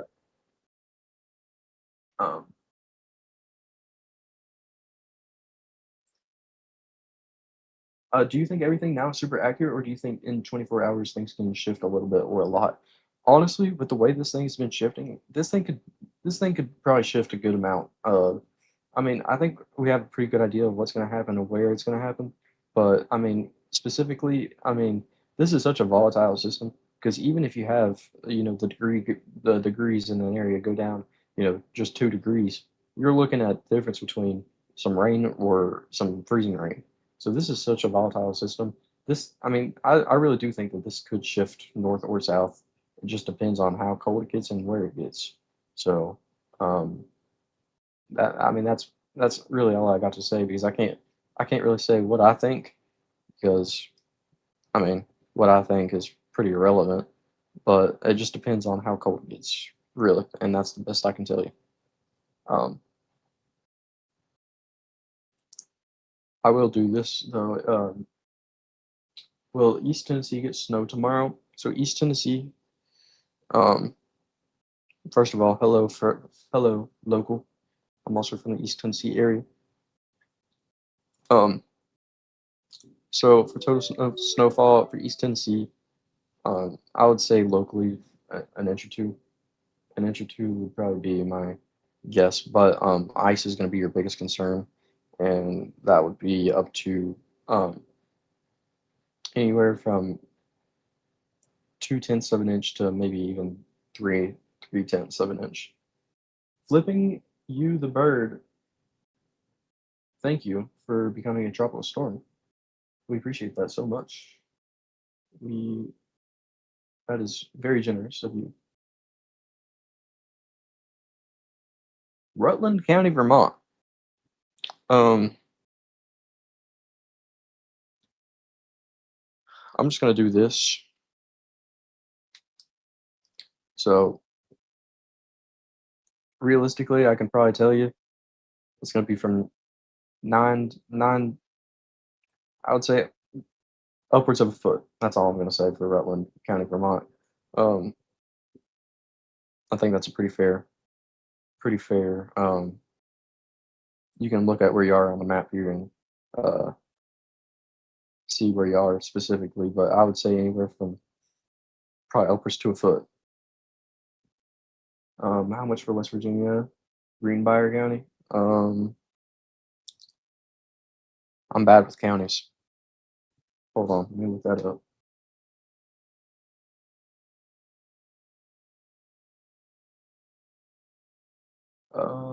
Okay.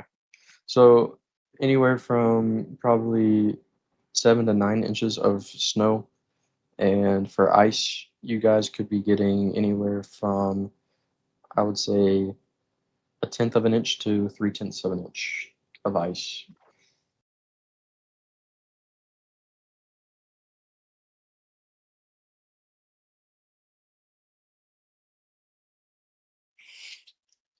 But if you guys have any more questions, put them down in the chat. We're happy to answer. We are happy to answer.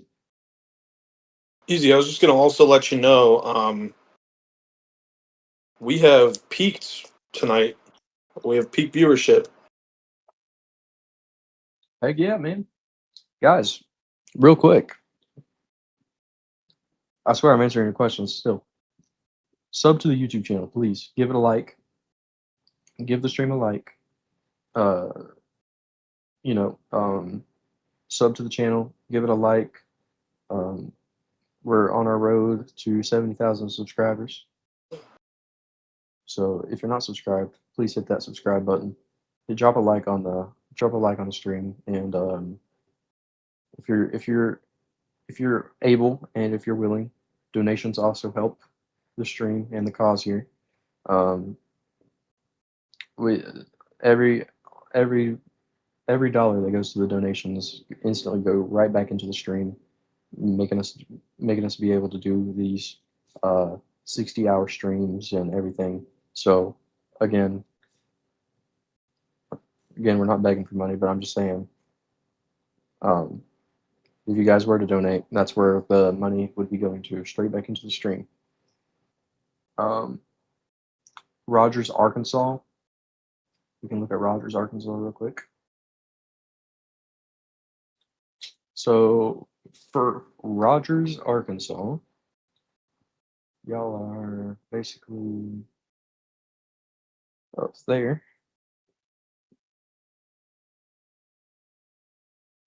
So for Rogers, Arkansas, y'all could be getting probably anywhere from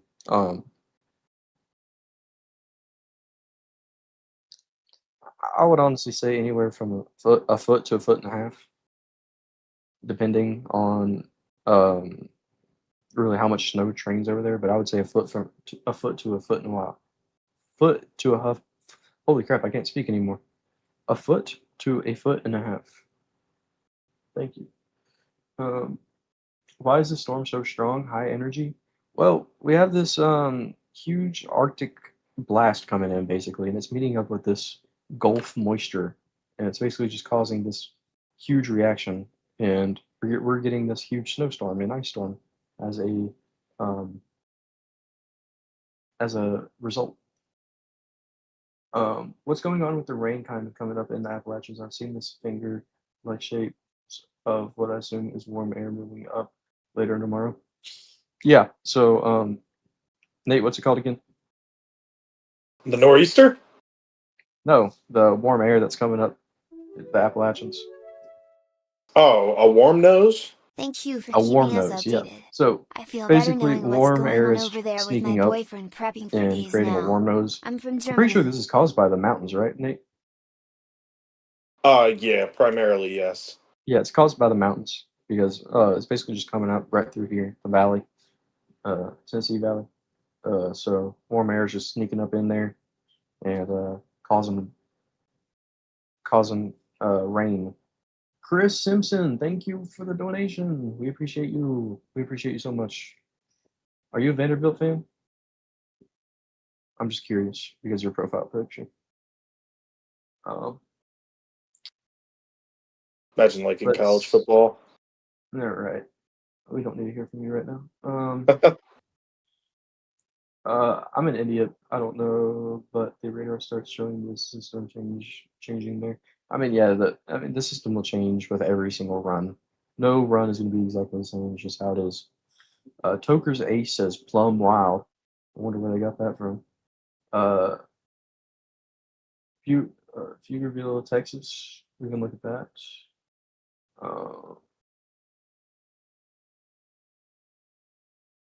Hold on, did I just see Go Vols in chat?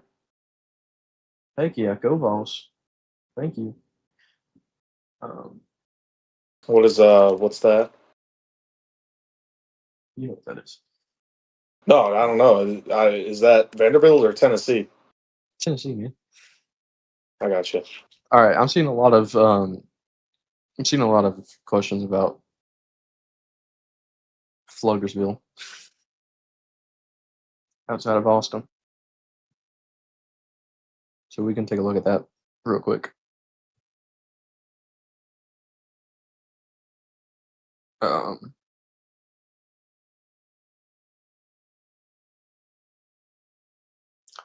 So for y'all, it's going to be basically a trace of snow and around 1/10 of an inch of ice for you guys down there.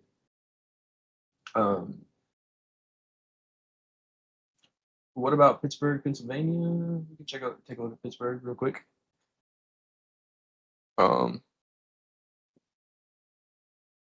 Again, if I miss your chat, please put it back in chat again. I'm sorry. I'm trying to keep up with all the requests. So for Pittsburgh, I would say up to a foot of snow. Got your master's from Vanderbilt? Heck yeah, man. What about Little Rock, Arkansas? We can take a look at Little Rock real quick. So Little Rock, you could be getting from probably 3 to 5 inches of snow, with around 1/10 of an inch to 3/10 of an inch for Little Rock of ice. Um, I'm in Sumter County, South Carolina. The last round, and I'm showing the transition. Uh, let's see where that is. Lakin Taylor. I got you. So that is in right south of Columbia. So y'all aren't going to be really worried about snow. Y'all are going to be worried about ice.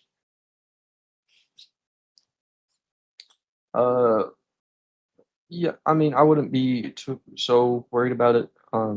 Y'all could be seeing maybe 1/10 of an inch of ice, just south of Columbia, but I wouldn't worry too much about it. I got my master's there, but bleed orange. Heck yeah, man. Heck yeah. Go balls, man. Go hogs, go dogs. Oh, we're getting some rivalries in here. Winston-Salem, North Carolina. Let's look at Winston-Salem. Any Buffalo Bills fans in chat? No, there's not. So Winston-Salem, you could be getting anywhere from 1/10 of an inch to 3/10 of an inch, and snowfall totals you all could be getting from 1 to 3 inches. That's funny. What? You and your freaking Buffalo Bills. Expensive degree Vandy, you go. Yeah, it is. Vanderbilt is expensive. I do know that. Can you show current estimated totals for the Ohio Valley and Indianapolis? Yeah, for sure. So there you go. So Northern Kentucky, Southern Indiana, Southern Illinois, Southwestern Ohio. It's going to be the main impact points, but very, very, very wide band of just 8 to 12 inches here. How about them Cowboys? Someone says. Rip Oh. Josh Allen. Someone says. Oh. Let's go Bills. Someone says. We got one supporter. There we go. Pflugerville, Texas. I already showed Pflugerville. You can rewind probably like 5 minutes ago. It sure does look like Little Rock is going to get more than 3/10 of an inch of ice. Let's look real quick. Actually, let's look at Radar Omega since we've been focusing on questions real quick. So let's just look at Radar Omega just to see what's been going on while we've been talking. So Little Rock is mostly getting snow right now. Right now, Pine Bluff is going to be like, I feel like every time I've seen Pine Bluff, it's been in freezing rain. So Little Rock is actually in the snow part right now. So they're not really worried about anything right. I mean, snow, trust me, you can crash in snow, but freezing rain is the most dangerous part. But the Little Rock area right now is getting mainly snow. Let's switch back. Easy, I have another joke for you when you're ready. Oh, God. Yeah. Go ahead. You ready? What do you call a wet bear? I don't know. A drizzly bear. That's a pretty good one, actually. That's a pretty good one. I know. All right. Lumpkin County, Georgia. Let's do Lumpkin County, Georgia. How about that? So that is going to be just above Atlanta. So y'all are going to be getting maybe a trace to an inch of snow with maybe locally anywhere from a quarter to a quarter of an inch to half an inch of ice.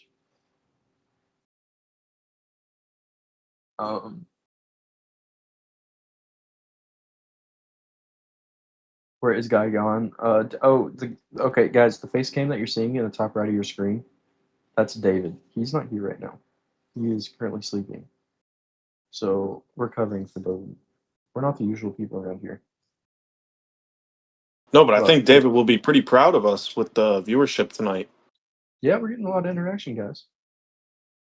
Josh Allen didn't have Patrick in the playoffs and still folded. Wow. Nate. Oh, it's just L ball knowledge. This is Josh Allen's weakest team. Yeah, okay. What's your favorite silly named town to check in on? What's your favorite silly named town, Nate? My favorite what name town? Silly named town. Oh.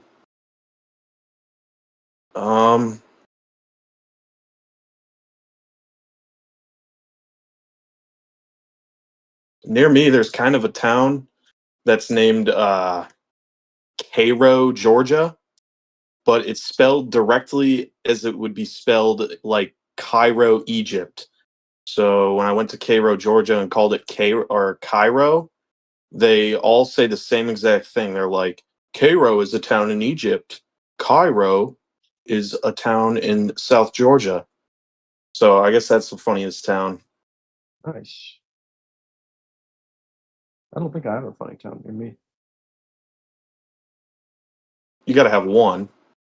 I don't think so.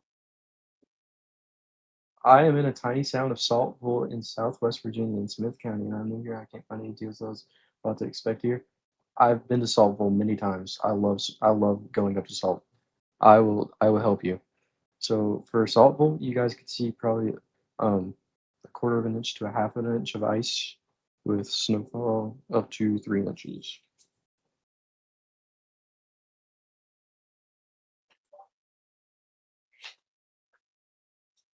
Nate, I'm pretty sure you flew over Saltville. Where? Saltville, Virginia, over the mountains, Appalachian Mountains. I believe I have, yeah. But yeah, I love traveling up to Saltville, man. It's a small. I've been I lived in Chilhowie. I don't know if you know where that is. Asia, Chilhowie, and I'm Marion. not sure where that is. It's a we're getting down into the country. I still remember the February 1994 ice storm. West Tennessee was hit with around 2 inches of freezing rain, while parts of Mississippi saw as much as 3 to 6 inches. My power was out for 3 weeks. That was a crazy one. Anyone from Bainbridge, Georgia in chat? Bainbridge, Georgia. Yeah, Bainbridge. Bainbridge? I think the Georgia head football coach grew up there. Bainbridge? You mean Kirby Smart? Yeah, he grew up in Bainbridge. Makes sense. I'm from Slippery Rock. Nice.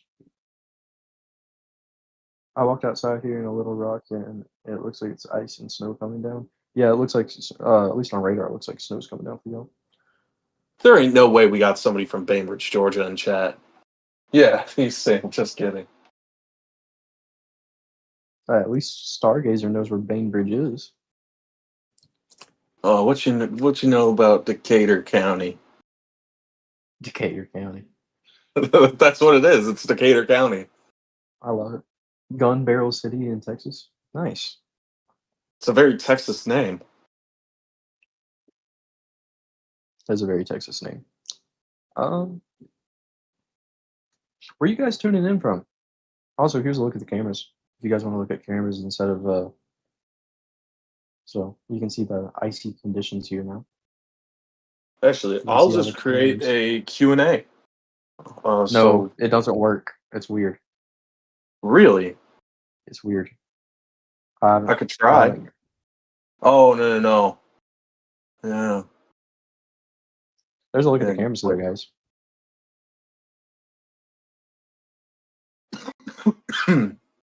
Sorry. And we can switch back. Bless you. Anyways. Statesboro, GA area. Nice. Tokers, you can put your question back in chat. Chilhowie is very close. So funny, you know where Saltville is. Such a small town. We moved here after living 35 years in Alaska. Saltville's pretty. It's pretty small, man. You get a lot of southern accent up in Saltville. Whenever you come to Saltville, you don't know what people say. You just act like you understand. Tampa, Florida. Y'all are getting nothing from this. Laboratory, Pennsylvania is a weird one. That is a weird one. Tokers, Ace 23. Repost your question in chat. Bartlesville, Oklahoma, upstate New York. South of Fargo, the infamous wood chipper. But yeah, The infamous wood chipper. if you guys want me to go over your location again, drop your location in chat, and we'll go over your town again. Tuning in from Saudi Arabia. Just pretty crazy. Yeah. That's pretty cool. I'm not gonna lie. Southeast Mexico, nice. Someone says Pittsburgh real quick. So let's look at Pittsburgh area for the forecast.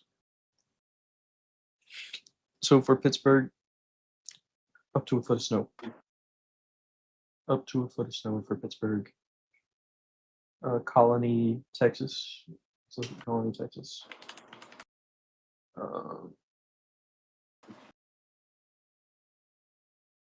Y'all are in like the FWD metro area. So y'all are gonna get maybe 1 to 3 inches of snow with maybe 1/10 to 3/10 of an inch of ice. West Palm Beach, Florida. They're probably not gonna get anything, man, except for some nice weather. Springfield, Missouri. Let's look at Springfield.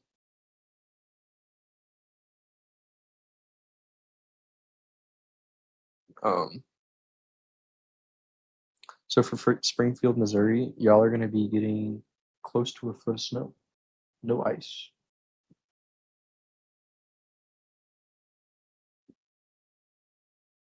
Northwest area of Arkansas. We can do that real quick. So northwest of Arkansas, up to a foot, maybe even more if you're in the extreme northeast. But I'd say like max would be like probably 15 inches.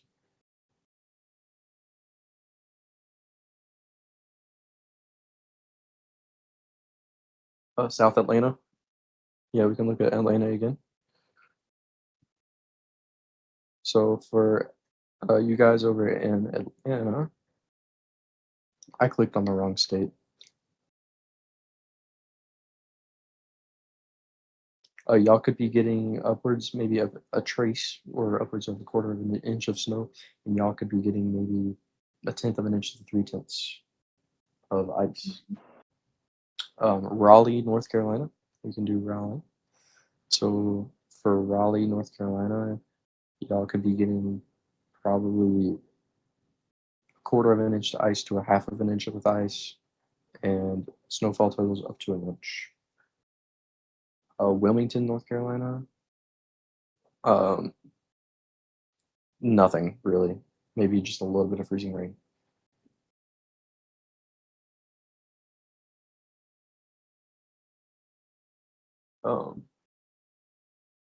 Crab Orchard, Kentucky. Crab Orchard, Kentucky. Where is Crab Orchard? That's a small little town, right in the middle of no man's land.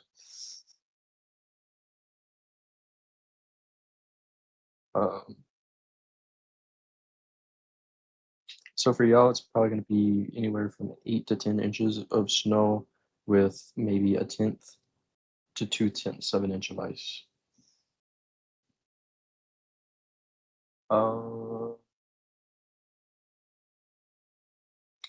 Let's do Ashland, Kentucky.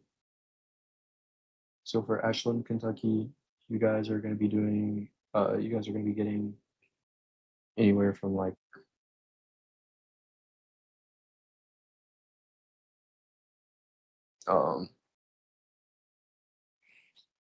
anywhere from 1/10 of an inch to maybe 2/10 of an inch of ice, and up to 6 to 8 inches of ice, or not ice, Snow.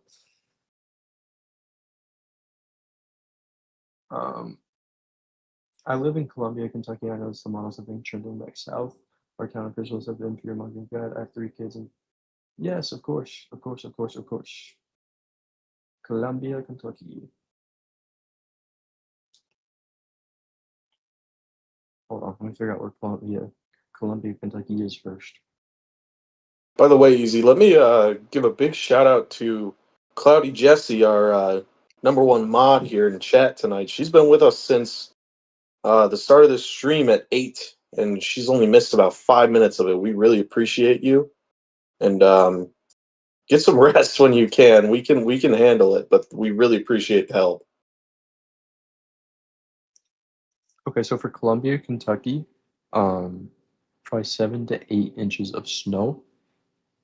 I would say 7 to 8 inches of snow with ice amounts going up from 1/4 of an inch to maybe 4/10 of an inch for Columbia, Kentucky. For Knoxville, Tennessee, y'all could be getting probably 2/10 of an inch of ice and maybe 1/2 of an inch of snow. Portersville, Indiana.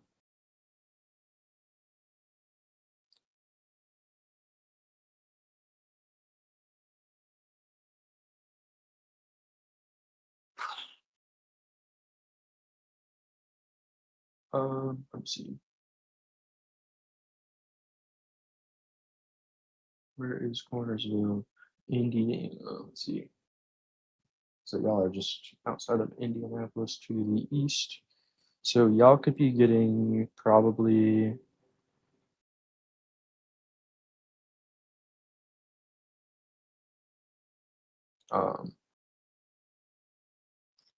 probably anywhere from 8 to 10 inches of snow for Cornersville, Indiana.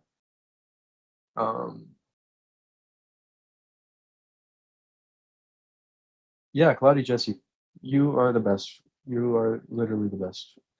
Just want to let you know that you are the best. Smyrna, Tennessee. Smyrna, or is it Smyrna? Smyrna. It's Smyrna, Smyrna. Figured as much. like New Smyrna. Smyrna. So for Smyrna, y'all could be getting from anywhere from 2 to 4 inches of snow and total ice accumulations of up to 1/2 of an inch of ice. So probably from 4/10 of an inch to 5/10 of an inch. So just around 1/2 of an inch of ice. So pretty dangerous. Pretty dangerous. What about Tyler, Texas? We're going all around the globe. So for Tyler, Texas, anywhere from 1/4 of an inch of ice to probably 3/10 of an inch of ice, and anywhere from 1 to 3 inches of snow. Piney Flats, Tennessee. Holy crap, that is right near me. Is it going to be bad? It is going to be pretty tame because we're going to get a lot of rain. So nothing to worry about in Piney Flats, Tennessee. It's going to be pretty rainy. But that is like literally right near me. Owensboro, Kentucky.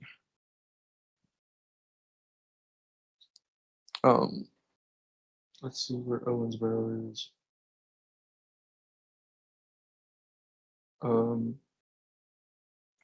Owensboro. It's kind of towards Evansville. So Owensboro is probably going to get around a foot of snow. A foot of snow for Owensville.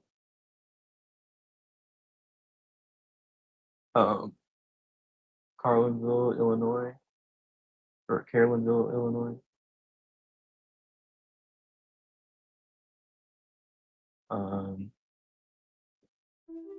We can look at that real quick.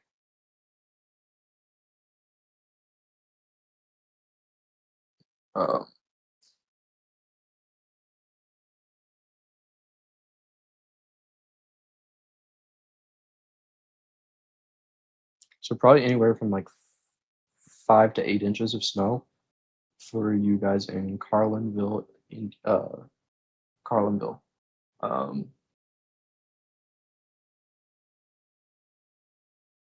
Yeah. Thank you, Asher, for joining the stream. Make sure you subscribe. We'll be here for the next 60 hours. I used to think people only talked in like that in the movies, the Southern twang. I don't understand what people say here either. It's like speaking another language. Saltville has its own language. It does. Saltville has its own language. What about Bluefield, West Virginia? Thanks for the $2, by the way. That is so generous. Again, all the donations go straight to the stream, so we appreciate any donations.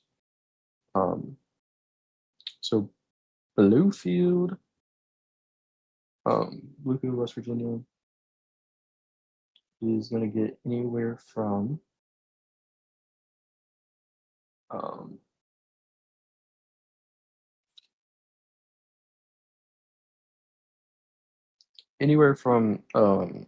I'd say 5 to 8 inches of snow, and anywhere from a quarter of an inch to maybe 3/10 of an inch of ice. In a mobile home in Piney Flats, as long as we got fireplace, it will be okay. It's cool. We are in the same place. Yeah, like I'm like pretty close. I don't want to dox myself, but I'm like maybe 15 minutes away from Piney Flats. Not gonna lie. Midland, Texas. Yeah, we can check Midland, Texas.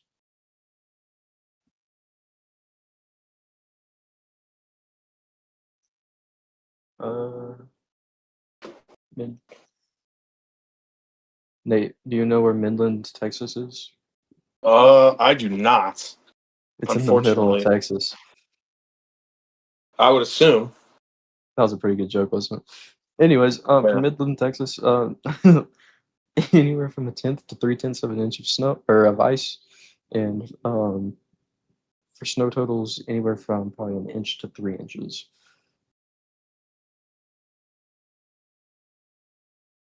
Did I just discover my favorite Sleepy Time radio host? We hope you did. That would be pretty cool. We'll be back here tomorrow. Just saying. New York City. New York City, you are getting up to a foot of snow.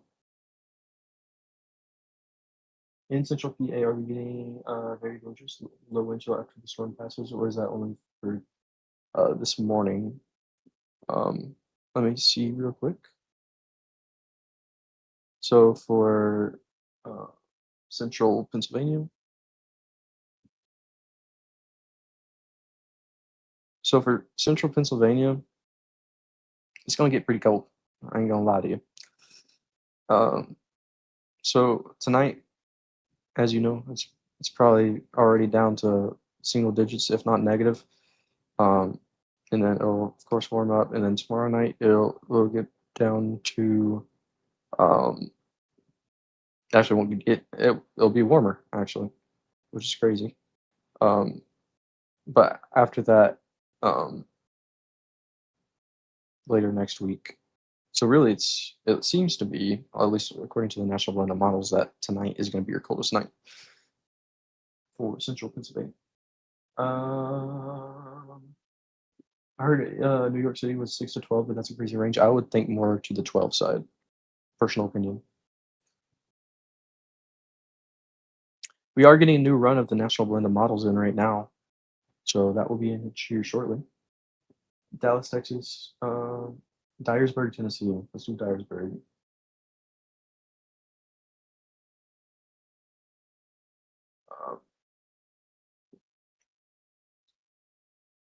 So Dyersburg is just above Memphis. I knew that.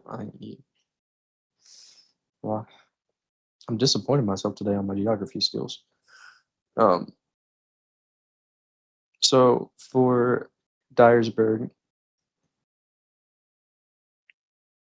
y'all could be getting anywhere from, I would say, 5 to 7 inches of snow, with ice accumulation totals coming from 1/10 of an inch to maybe 2/10 of an inch.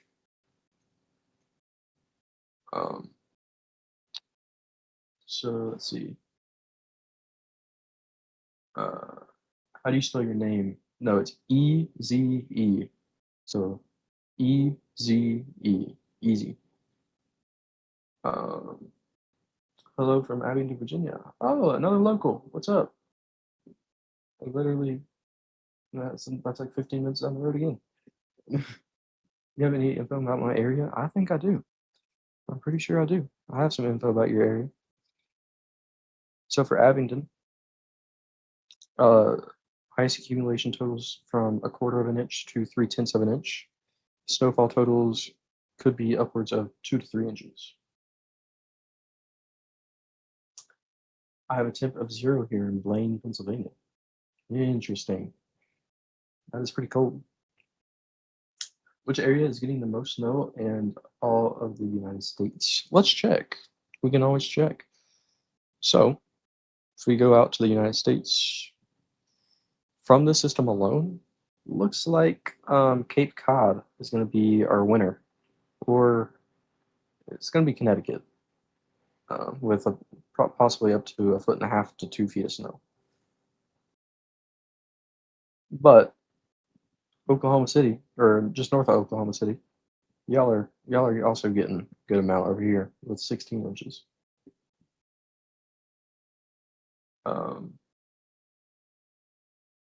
Is Floyd, Virginia, going to be buried in snow forever? I would hope not. I can hope I can help at least calm your fears of forever snow. Hold on. So from Floyd, Virginia,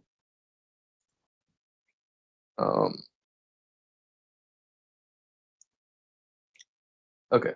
So Floyd, Virginia, y'all are going to be getting like 3 to 5 inches of snow, and maybe 1/4 of an inch to 3/10 of an inch of ice. So probably not going to be under snow forever.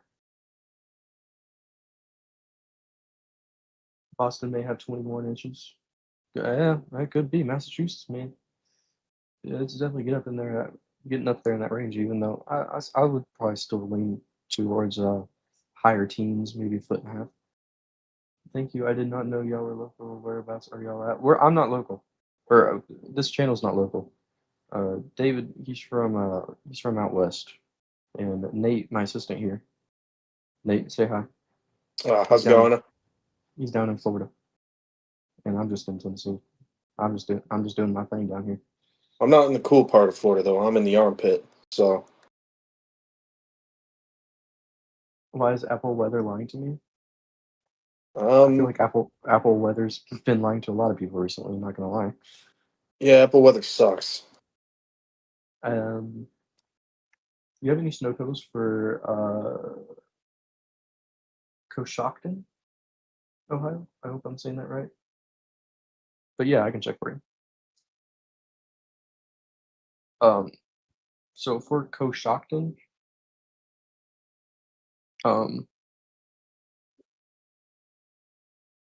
it's gonna be northwest of Columbus. So snow totals for there are gonna be anywhere from probably 8 to 10 inches for y'all in Coshocton. I'm in the ice storm warning zone, just 25 miles southeast of Jackson, Tennessee. So we'll be bad. I'll update as long as possible through this event. No snow. Yeah, keep us updated, man. Keep us updated for sure. Isn't there a chance for a possible winter storm next week in the southeast? There is. I wouldn't put too much money into it, but there's definitely a signal for some sort of system to move through the south. We can look at it here in a second. I grew up in Central Florida.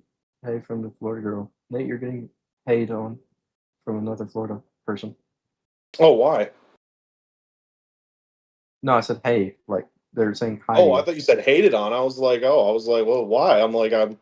I'm from Tallahassee. That's like as dirty as it gets. What non-lying weather app would you recommend for regular iOS users? There is actually a really good one, and I have it on my phone. I'll let Nate answer that one for you. I forget what it is. Oh, My Radar. My Radar. Mm-hmm.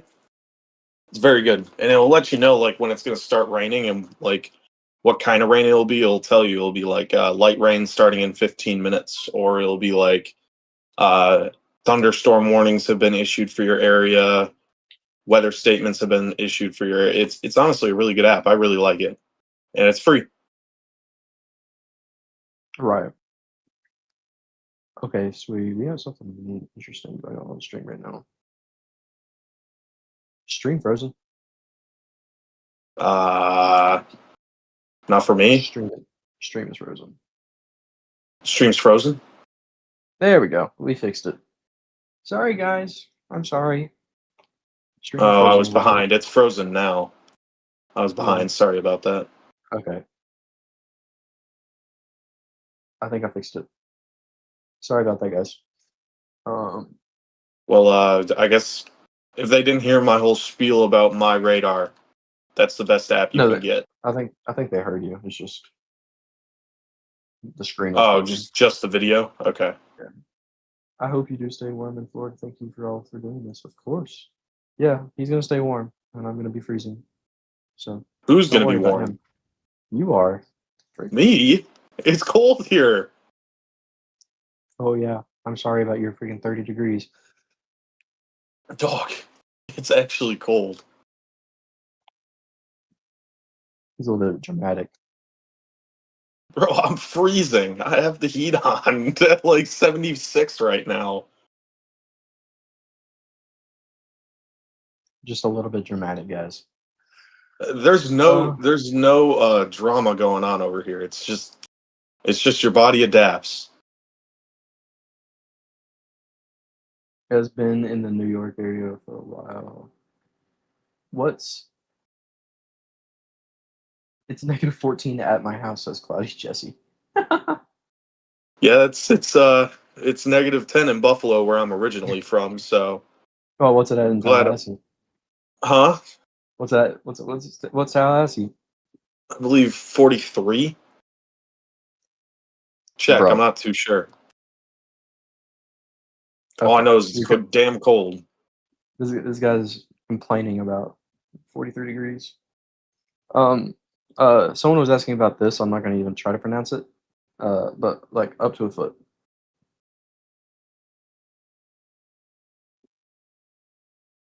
Ithaca? What? I don't know how to say that. ITHACA. ITHCA? ITHACA. What? It's a New York City. Or it's a city in New York. Oh, Sorry. Ithaca. Ithaca. Ithaca. Sorry.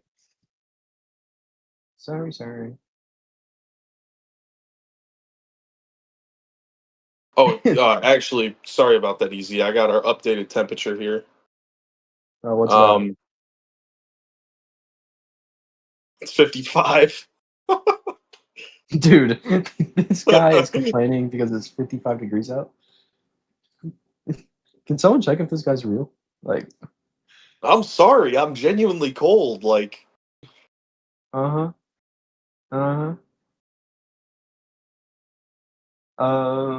Greetings from Virginia Beach. What's up from Virginia Beach? Dude, I can't believe you're complaining about how cold it is when it's 55 out. That is crazy. dog, it is cold to me. I'm sorry. I do not like the cold.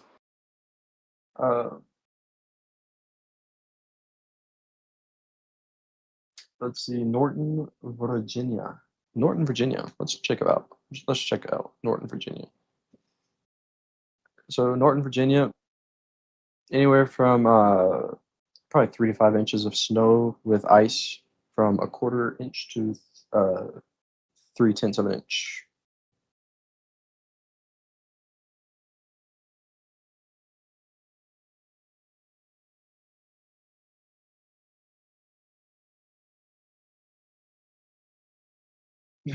Cat Kong says, "Put on some dang layers, then, Nate."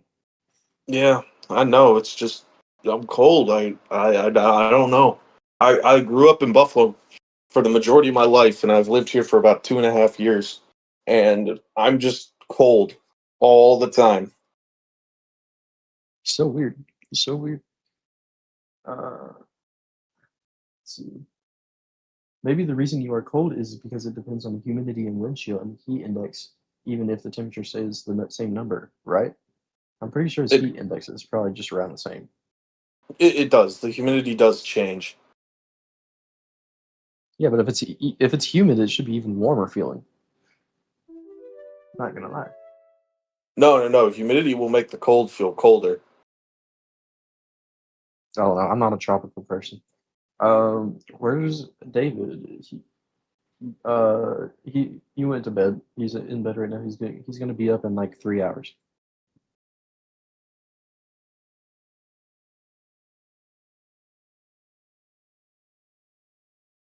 Um. Oh, we got a donation. Nice shoebox. Thank you for the $2. Sorry for lazy. What's time and impact on South GA? I got you, man. South Georgia. So for South Georgia, y'all are going to be getting basically nothing, but I can at least tell you what it looks like you're going to be getting. We'll do the NAM. Switch it up a little bit. Don't look at this, guys. Please don't look at this. This is so off. The name is off on this. The name is off. Don't look at that.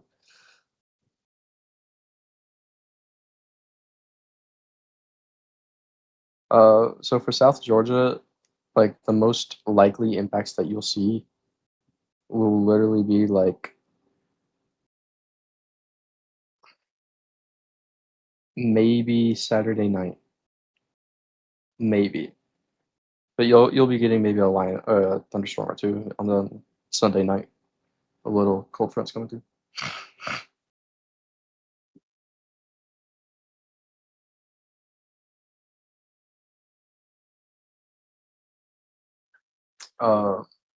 We're 48 degrees here in Mexico, and can't believe you're complaining for 55. Haha. Hear that, Nate? I'm sorry. Closest to St. Mary's. Oh yeah. What is the main impact on everyone else? I mean, for northern Georgia, the main impact would be tomorrow night. Definitely tomorrow night, starting around 7 p.m. EST and continuing until probably 7 a.m. the next morning. I'm in Ireland. Our humidity always sits at least 85%. I notice if we have northerly wind, that's when it's freezing.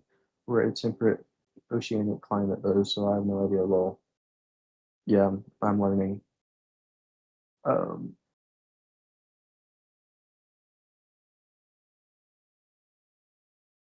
Well, let's take a look. I'm glad that somebody in the comments is actually standing up for me. Username so funny 37. Nobody will ever understand unless you've Here's a look at lived the in cameras, Florida. guys. Here's a look at the cameras. There's really nothing going on. You guys can put your location in chat though, and we can go check out your location if you guys want to. So if you want to put down your location in chat, I can go check it. If that interests you. I'm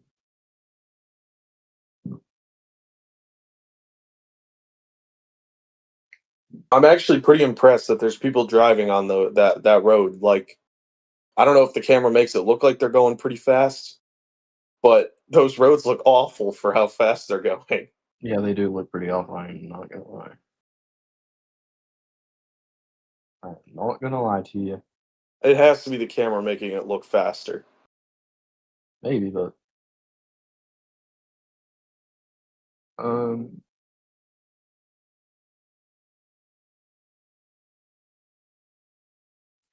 so I'm just looking real quick to see what the cameras are saying.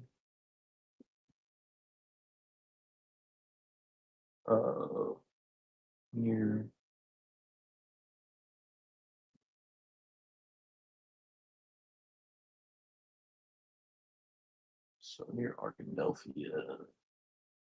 Yeah, so really nothing going on crazy right now, but yeah.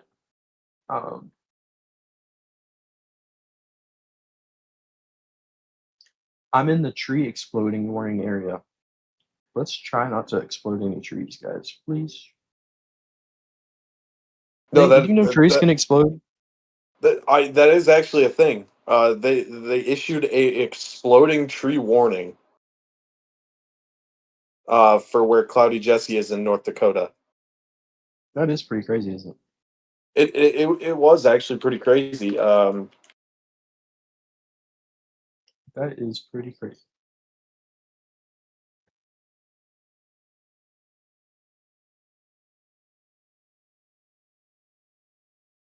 This is the Well, I mean, future. Instead here, of paying for cable and waiting through commercials and waiting for the local channels to finally get to the interesting part, I gave $2 and got VIP weather service. Heck, you didn't even have to donate, man. Realistically, you didn't have to donate. You just had to pop a question in chat, but we appreciate the donations nonetheless. That's what makes us. yeah, definitely. That's what keeps us going. But I see a lot of people talking about I need a live stream of frozen iguanas. That is a thing. The Florida weathermen here will come on and issue a falling iguana warning. I've seen that before.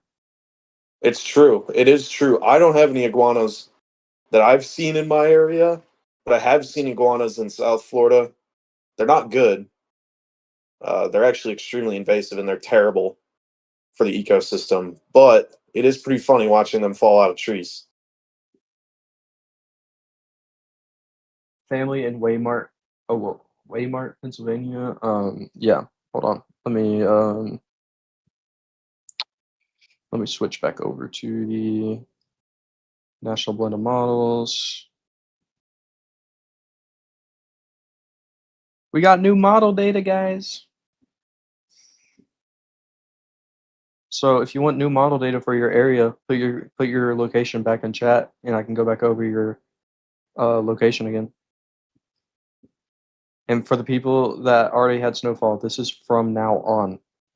So keep that in mind. Holy crap! Well, that turned it upwards. Nate, they're calling for good old 16 inches in Scranton, Pennsylvania, and in Waymart, Pennsylvania, where you are, person in chat, or where family is, it says around 16, 17 inches. How is Dwight going to get to work? I don't know. Dwight better get some monster wheels or something.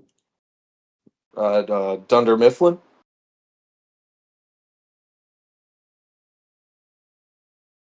You got to know what I'm talking about. What? Am I that stupid? Oh, okay, hold on. Say it again. The Office? Dude, okay, I'm gonna get bashed for this. I've never watched The Office before. Oh, come on, man. I had to make that joke. It's based in Scranton. Is it? Yes. I've never watched The Office before. Should I watch The Office, guys? Is it good? It's probably my second favorite TV show. Rebecca says that she's heard it all now. What, are you talking about the exploding trees and falling iguanas? Yeah. America's different. Gatorsicles. I've never heard anybody call them that, but that's actually pretty funny. That's the most southern comment I think I've ever heard. Them gators don't like it when they turn to gatorsicles. I've never heard of it. Owensboro, Kentucky again, boss. I got you, man. Let's go back to Owensboro.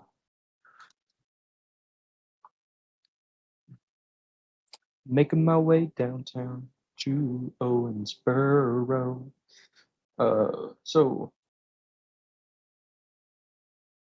for Owensboro, you guys are going to be getting from 9 to 11 inches, possibly up to a foot now, of snow.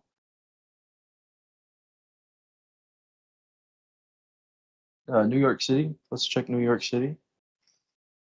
New York City is going to be getting, it says probably 10 inches to a foot. Okay, that's interesting. Nate, National Blend of Models has up to 20 inches for Boston. 20 inches of snow for Boston. That's a pretty conservative. I mean, the National Blend of Models, it's pretty conservative usually. So you could even see more than that. Yeah, that's insane. I'm trying to do the opposite of fear mongering, guys. I don't like fear mongering. So I'm trying to like give you the most conservative forecast possible, but I'm telling you, the National Weather Service Blend of Models is notoriously conservative in its forecasting. Little Rock, Arkansas. So for Little Rock, this is okay. Again, for Little Rock, this is snow totals from now on. So like whatever you've had before, this doesn't count. So you guys are gonna get an additional 3 to 5 inches of snow. Little Rock, an additional 3 to 5 inches of snow. How about Louisville, Kentucky? We can go back to Louisville. So for Louisville, Kentucky, anywhere from probably 10 to probably upwards of a foot actually for Louisville, Kentucky. Murphy, North Carolina, of course. Do we know where Murphy, North Carolina is?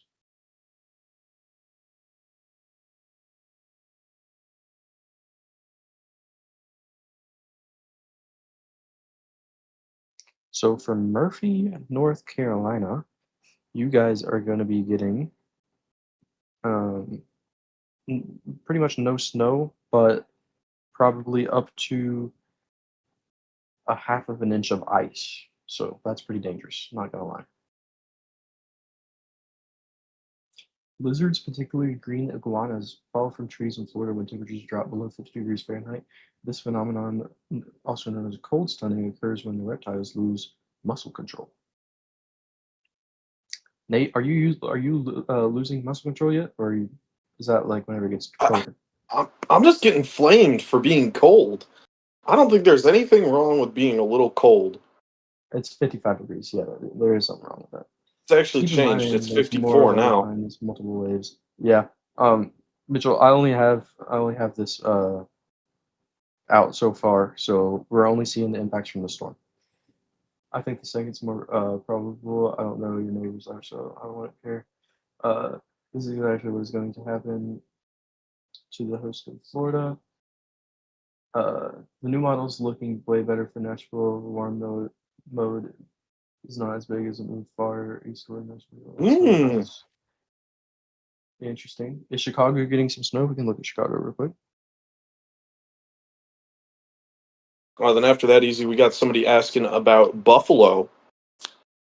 Buffalo. I think that you might have to do the honors on that one. I think I will. Hold on. I pulled a stupid moment and I went to Wisconsin. So for Chicago, anywhere from I would say 3 to 5 inches for Chicago. Hold on, let me do Spartanburg, South Carolina, real quick. I'm trying to do it in order, guys. If I don't get to you, put it back in chat, and we will come back to you. So Spartanville, probably close to maybe an inch of snow, and for ice accumulations, possibly up to a quarter inch, up to 4/10 of an inch. All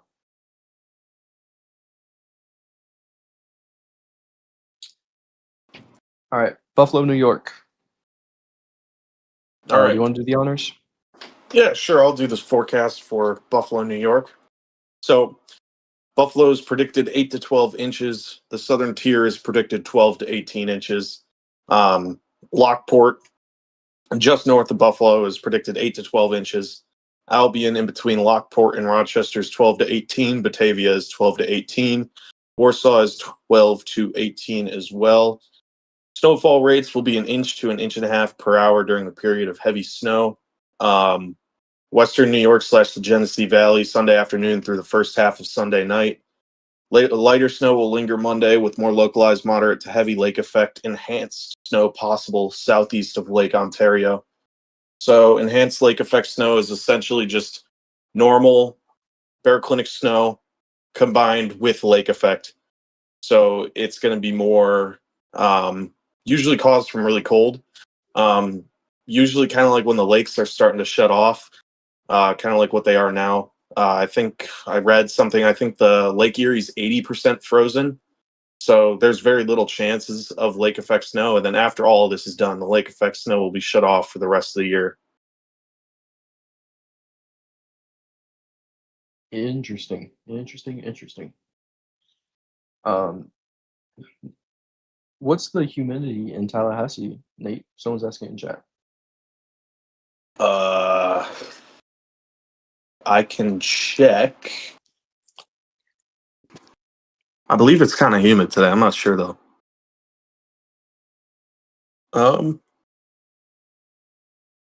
Yeah, it's 98% right now. 98%. Yeah, so I'm assuming if I look outside right now, it's going to be a little foggy. 98%.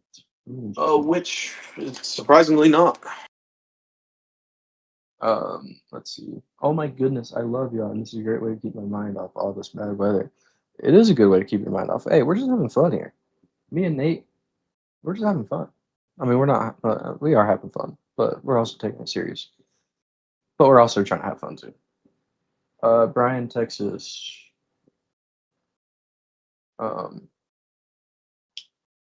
Let's see if I'm in the right region or not. Perfect. So you are like you're near College Station. Okay, so like a trace to a half of an inch of snow, and for ice accumulations anywhere from 1/10 of an inch to 2/10 of an inch. Is it trending south or still about the same? It's still about the same right now. I haven't seen any trends. We should be getting the 06Z GFS within the next hour. Within the next hour. We will get exploding trees and more before Elder Scrolls 6. I don't know what that is. Oh, you need to go see my message before that one. I'm going to scroll up and find your message, Rebecca. Now, my family ain't going to believe me, but I can't wait to tell them about dang exploding iguanas that causes gator sickles to fall out of trees. That's the most American thing I've read this year, even last year. Oh, Nate, I got a comment. What if someone just came up to you on the street and said, have you heard about them exploding iguanas that causes gator sickles to fall out of trees? What would you say? I don't know what I would say. I'd probably say that's the most southern thing I've ever heard in my life. But yeah, I actually saw a comment just clarifying what lake will be shut off, Lake Erie or Lake Ontario. Buffalo has both. Yes, Jay Sawyer. We don't really get lake effect from Ontario and Buffalo. That's more like the Watertown, Syracuse area. Lake Erie has a tendency of freezing way faster than Lake Ontario. Lake Ontario, just because we have prevailing westward winds, you'll see the heavier lake effect because it has more room to pick up more moisture than compared to Lake Erie. So Lake Erie definitely gets colder faster and starts to freeze because it's more shallow as well. So Lake Erie probably going to be shut off. Lake Ontario is sitting at 42% covered. Last year, it only maxed out at 61% covered. So, yeah, probably Lake Ontario will take quite some time to get up to 60% covered.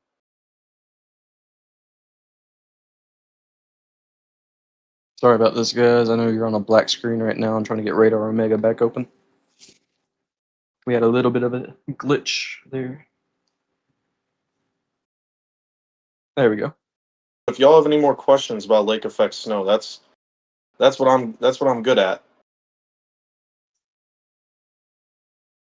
Yeah, Lake Ontario never freezes over. So for our friends in Oklahoma City, Little Rock, Hot Springs, Conway, Jonesboro, Bentonville, Bartlesville, Topeka, Kansas City, Manhattan, Springfield, Jackson, Bowling Green, Murray, Louisville, Memphis, Jackson, Dyersburg, Nashville, Clarksville, anywhere. If you've heard your city name, we're now getting some snow, or you have been getting some snow. So, and if you hear your name on this one, Oxford, Pine Bluff, DeQueen, Ada, Lawton, Wichita Falls, Frisco, Brownwood, San Angelo, Brady, Vernon, Roswell, Fort Worth. You guys are getting some ice right now. And down in Waco, Georgetown, College Station, Austin, Kerrville, San Antonio, Houston, you guys are getting just some regular rain right now. That's my update for you guys.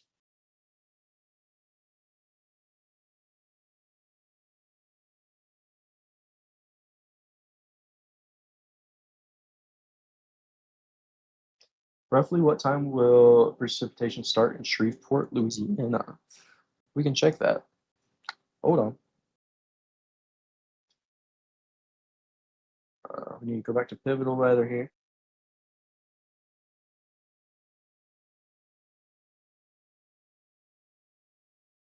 So for Shreveport, Louisiana, your precipitation will start most likely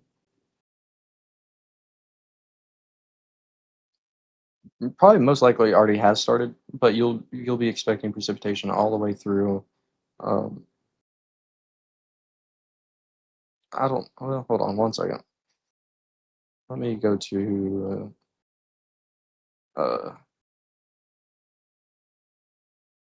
feel like the NAM does a better job on timing though than HRR. Don't you agree, Nate?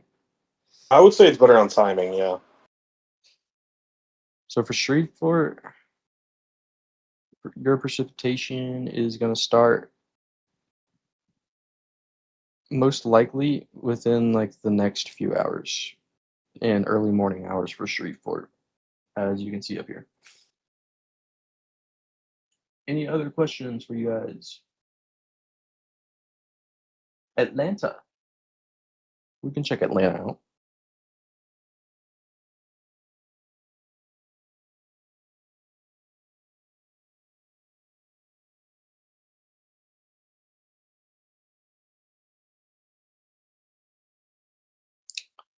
So Atlanta, you guys are going to be getting maybe a trace of snow, maybe, but your main problem is going to be ice, which you can see upwards of 1/10 of an inch, upwards to 3/10 of an inch of ice.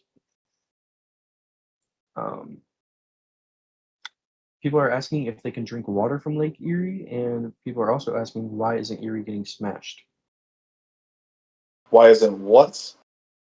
Why isn't Lake Erie getting smashed?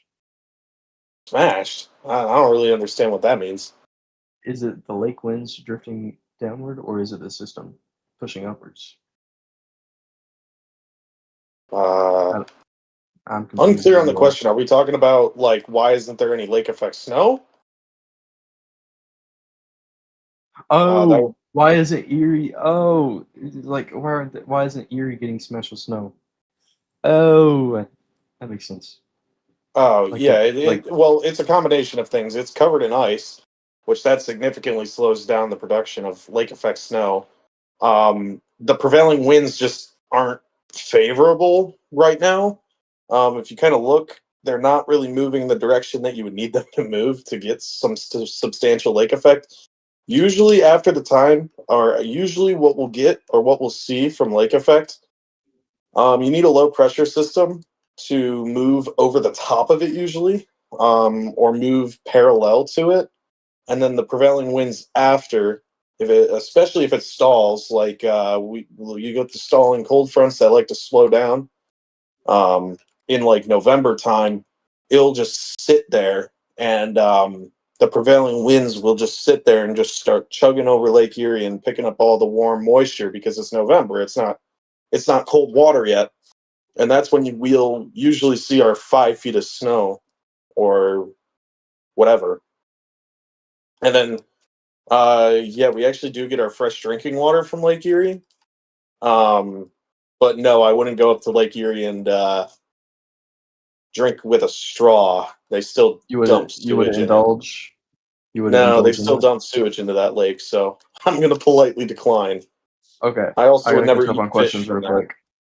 Okay, Southern New Jersey. I saw a question about Southern New Jersey. Time of impact: Sunday morning, early morning Sunday, like early morning Sunday. And you guys are gonna be getting like close to 7 to 9 inches on the southern half. Um,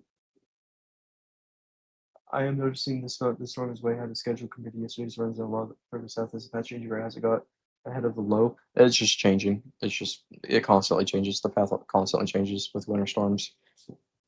It's just how it is. What about Bristol, Tennessee? My mom and dad live there. Rebecca, you're not gonna believe me. I do too. Anyways, um, Wait. Where was it? Bristol, Tennessee. Oh, I feel like I've heard of that place. Oh yeah, probably because you know me. Yeah. Yeah, that's my hometown right there. Easy getting Anyways, dossed on stream. I am. Like probably 1 to 3 inches of snow and maybe a tenth of an inch of ice. Tenth to 2/10 of an inch of ice. X Slow Day says, "Bro, we're so cooked." GG. Nate, that might be your lingo. Bro, we're so cooked, GG. Yeah. Dog, you are 23. You're acting like your unk. Shut up. Anyways, thank you for the lake talk, says Cat Long. Or Cat Kong. I like lake effect snow. I mean, I've grew up with it all the time. I mean, if Easy still has a lot of questions to get to, I mean, I have a favorite memory, but I won't share unless Easy's done with the Let me answer questions. this real quick. Which weather app is better, iPhone, Apple's, or Google's Assistant, and how many inches of snow is going to be falling in Reading, Pennsylvania? Honestly, I mean, from recent, I mean, I feel like people would say that right now, the Apple Weather little app is probably not doing the best right now. I just clicked on New York instead of Pennsylvania. So I would probably go with Google's Assistant or the Google AI thing, the new thing that they released. But that's just personal opinion. Hold on, I'm trying to figure out where this guy is. So out in town reading. Okay, so reading. I saw a question for reading. Probably from 10 to 12 inches of snow. 10 to 12 inches of snow. I live in Princeton, Indiana. I have to look when will the snow start. Okay, hold on. Sorry, Nate. I got you. Princeton, Indiana. I don't know where Princeton is. Hold on.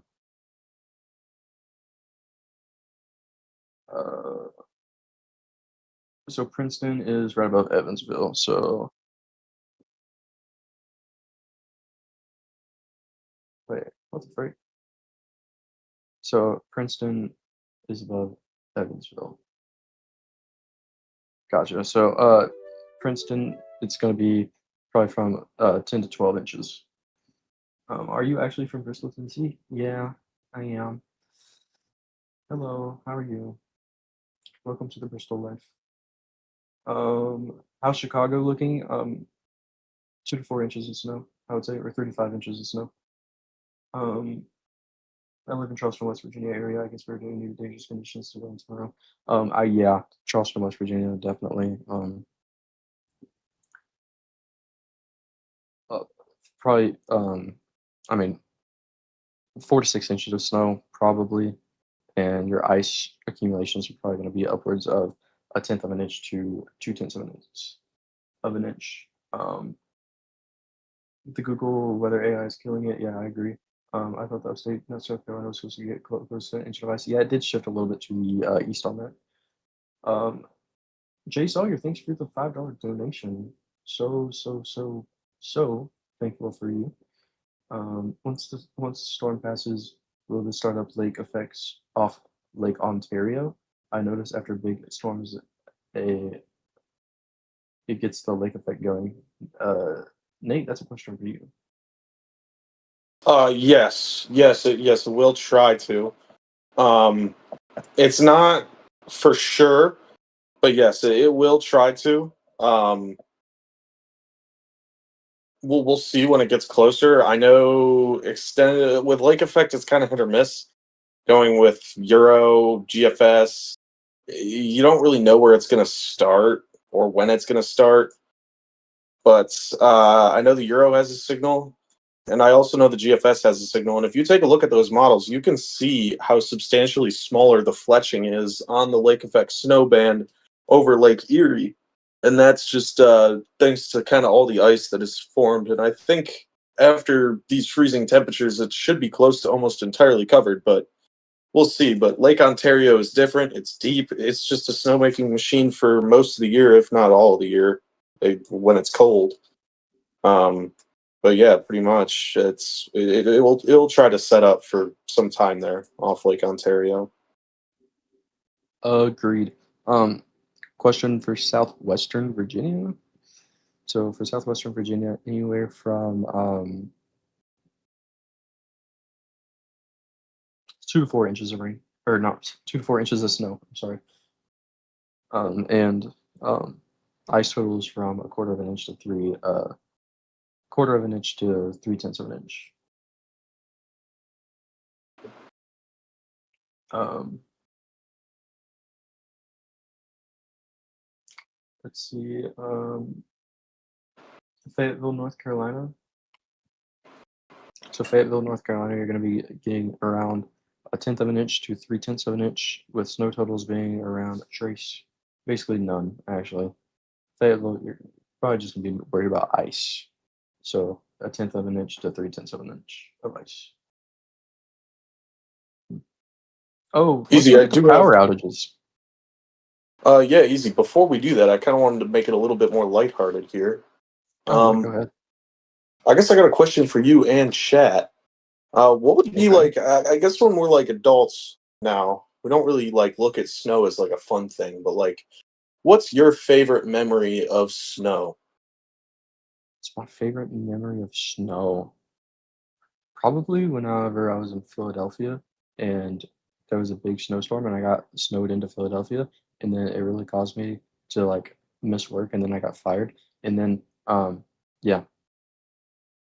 Well, that's not fun. Oh, maybe when I came back home then, because then there was snow on the ground. All right, fair enough. Fair enough. What about you? What's your favorite memory of snow?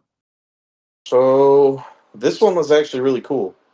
So when I was in third grade, I remember watching the news the night before school, and my dad was looking at the TV, and he was like, "Do you think you're going to get a day off of school tomorrow?" And I'm like, "I don't think so." He's like, "I don't think you will either."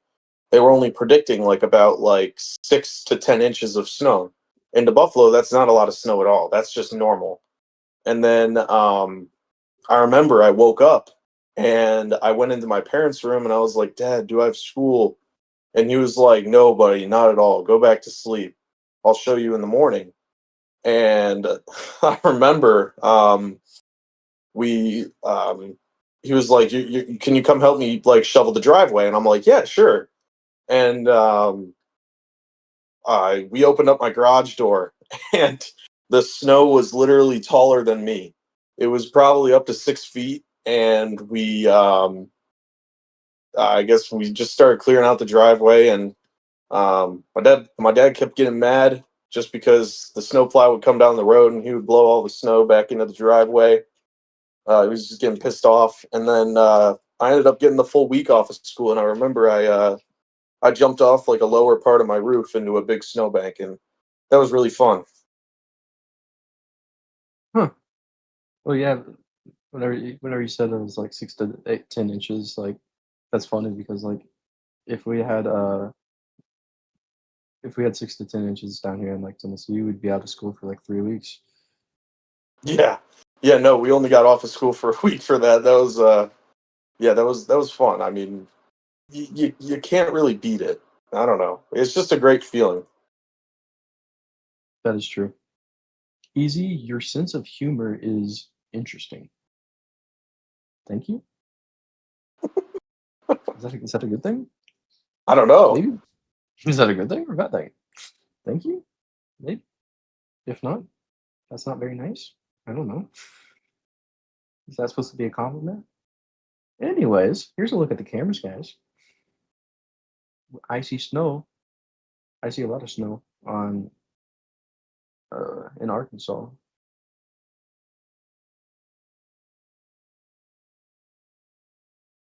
The bottom left camera, that's in Georgia. We haven't seen any impacts there yet. And the bottom right camera is in Tennessee. We haven't seen any impacts there yet.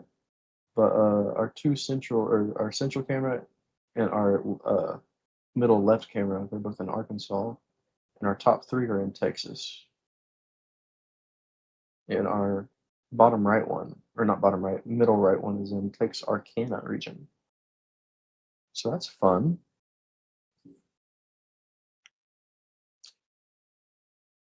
That's pretty fun, isn't it? I think that's pretty fun. Greg Huber says new sub. We appreciate you, guys. Make sure you're subbing to the YouTube channel. If you want more of the me and Nate show at night, come back tomorrow. We're gonna be here again. Heck yeah, we are. Yes, we will. Yes, we will. We'll rest here. up during the day.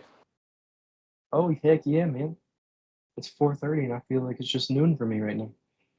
Yeah, honestly, I took a nice nap. I'm feeling pretty nice right now. We'll probably be dog tired tomorrow, though.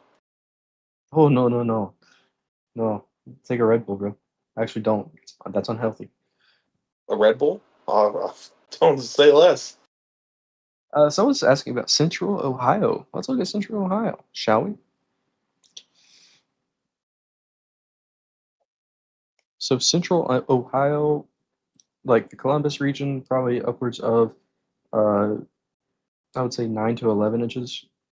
Now if you're like in eastern Ohio near Wheeling, kind of towards the Pennsylvania border, you could be upwards to a foot. But realistically, anywhere from 9 to 12 inches. Oh, Cloudy Jesse says we all going to be up in the storm's business. Heck yeah, we are.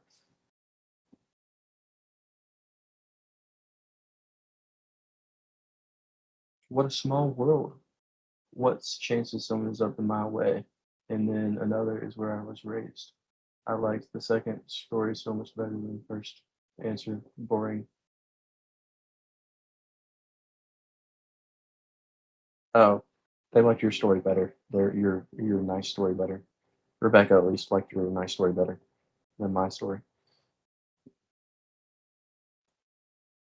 I haven't decided myself if it's a compliment or not. Okay. I guess that's a good thing, maybe. I was really hoping to find out when the snow was going to begin in Princeton. I'm guessing Princeton. Nate, is there Princeton, New York? Or am I stupid? All right, we have lost Nate. No, we haven't. Nate, are you here? Sorry, guys. I was going to get a glass of water. What's All up?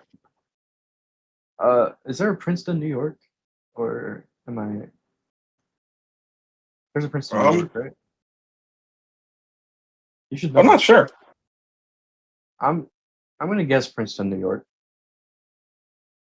Or no, Princeton, New Jersey. Well, I bet it's Princeton, New Jersey. I don't know how I forgot that. I literally grew up near freaking Trenton, New Jersey for a little bit. So Princeton, New Jersey, or yeah, Princeton, probably 9 to 12 inches of snow. Okay, Princeton, West Virginia. We were both wrong. Oh, by the way, I saw a comment fixing my grammar in the poll. That's my bad. I totally knew that if I spelled it wrong. I just was lazy and I didn't want to fix it. Nice. All right, so Princeton, West Virginia. That's down near that's not down near Bluefield. So I've been telling people in this region like 2 to 4 inches for Princeton, West Virginia. Dude, Princeton, Indiana? How many Princetons are there? I have no idea. All right, we're just gonna go through all the Princetons, guys.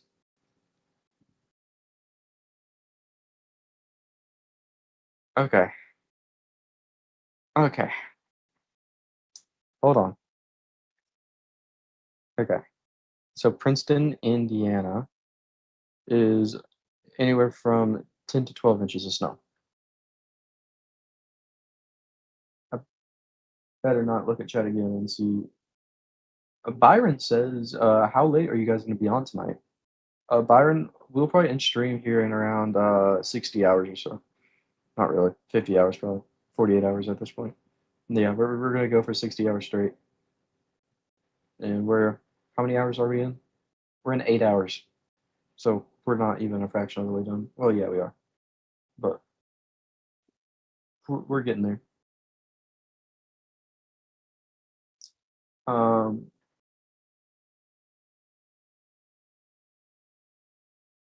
York, Pennsylvania. You can look at York, Pennsylvania. And you guess a foot. We'll see what happens. We'll see what happens. So York, Pennsylvania, that's near Harrisburg and Gettysburg.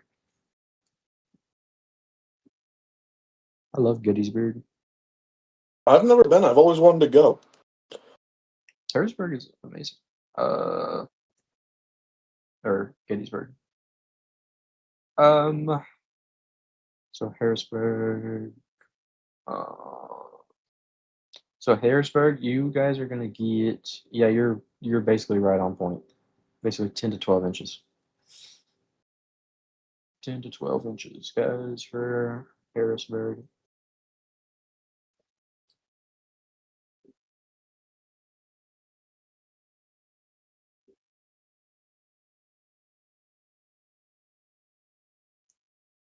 Good guess though. Whoever was living in York, Pennsylvania. Derek, good guess.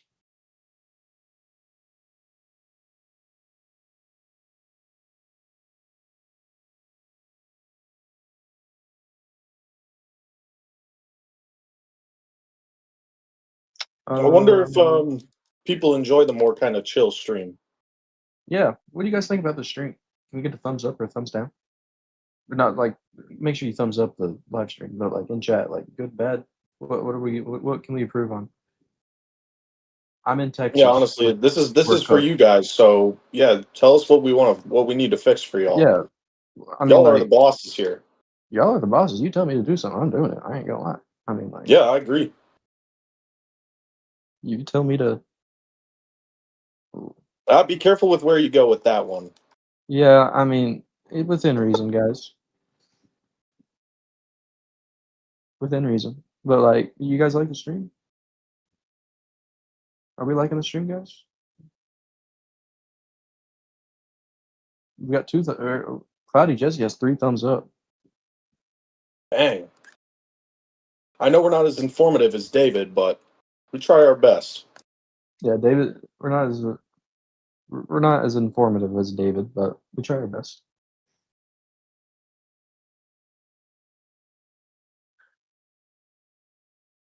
I think David walked by his camera just a few minutes ago. Did he? He did. I think he got up for a second. I think we love you both. Just don't let the Florida guy get too cold and fall out of the tree. Yeah, that's true. Ah. He's a little bit weird. I'm not gonna lie. Rayford, North Carolina. Not all of us are Florida men.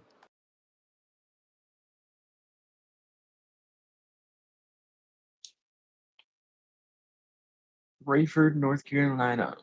Where's that at? Oh, it's near Fayetteville.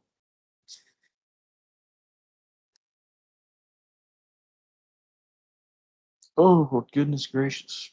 So no snow for you guys, or if any, very light. dusting maybe. Snow to or ice totals from 1/10 of an inch to 3/10 of an inch.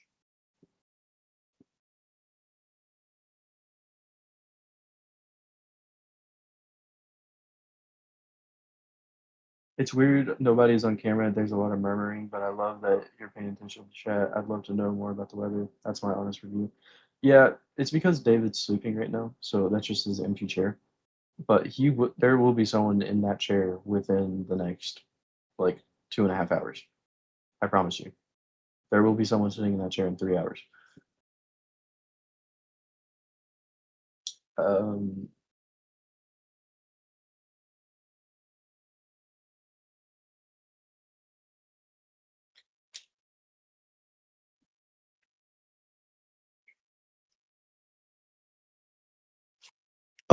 Nate, that's a question for you. A Where are question for these me. games? Where are the NFL games being played this weekend? Or not this weekend, but next NFL games. Well, we got not Foxborough. I'm sorry, Mile High Stadium in Denver, and I don't know the name for the Seahawks stadium, but Seattle. So nothing's going to be impacted by this. And where are the No, Bills playing? Oh wait, I'm sorry. Cancun. Cancun. Yeah. I thought the chair was talking the entire time. That makes sense. I completely understand. Oh, what did Um, everybody say about the stream? Is everybody enjoying? yeah, I didn't see anything. I didn't see anything negative. All right, yeah. We need to know if we need to do something different. Yeah, yell at us, guys.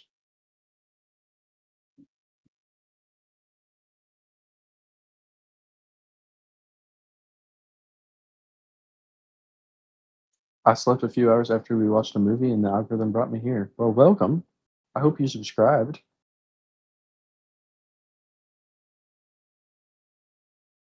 And I hope you're liking the video. We're doing our best here. While we wait for more questions in chat, we can look at the live cameras again.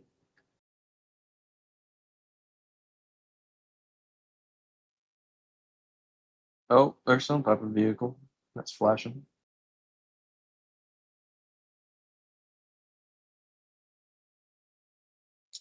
Guys, what do you think the lights under the top left camera is? Do you see that, Nate? Do you see the purple lights under the bridges in the top left camera?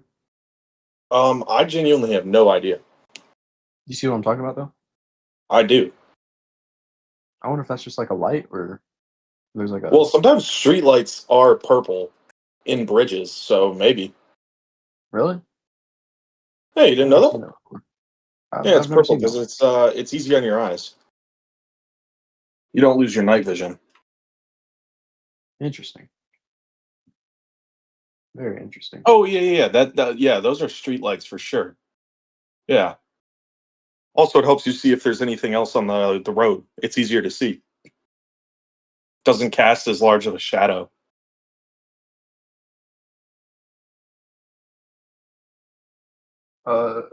How is Middle Tennessee? We can take a look at Middle Tennessee real quick.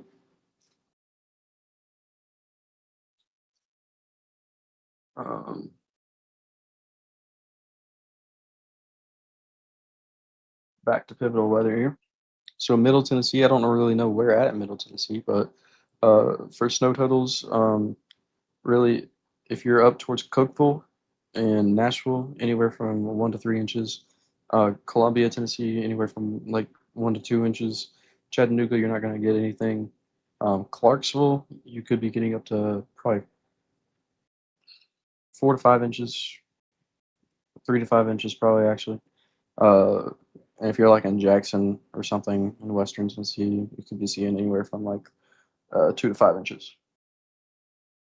Well, easy. Just a quick heads up. We're actually starting to see the power outages increase substantially.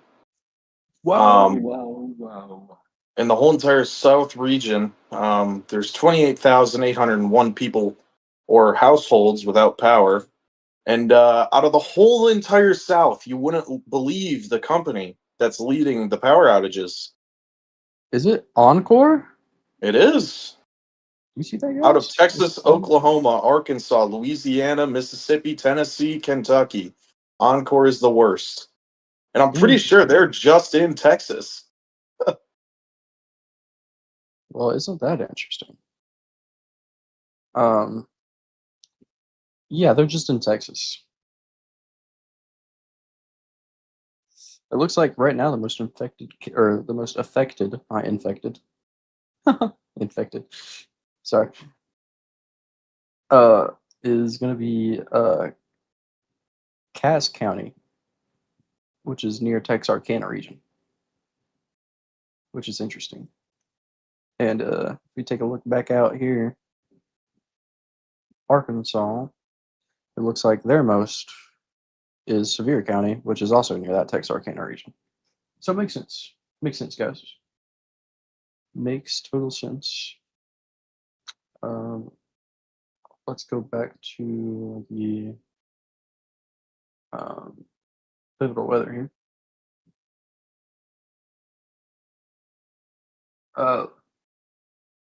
Oh, look at Ice Tennessee. Yeah, that's my bad. I got distracted by power outages.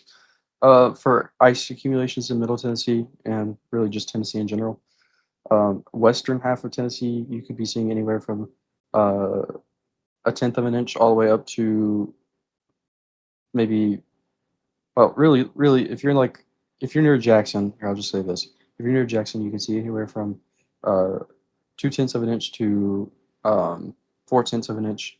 Same thing for Bartlett. So 2/10 of an inch from 4/10 of an inch. If you're down here in this extreme southwest region, kind of bordering Mississippi, you could be seeing anywhere from 5/10 of an inch or half of an inch to a quarter or 3/4 of an inch. Nashville, you could be seeing upwards of half of an inch. Columbia could be seeing upwards of 3/10 of an inch. Chattanooga, you could be seeing upwards of 4/10 of an inch. Knoxville, you could be seeing anywhere from 1/10 of an inch to maybe 2/10 of an inch. Cookville, you could be seeing around 1/10 of an inch to 2/10 of an inch. Wood County in Texas. I can tell you something about Wood County in Texas.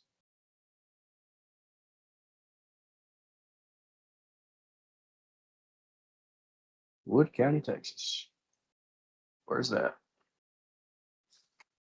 What's near Tyler?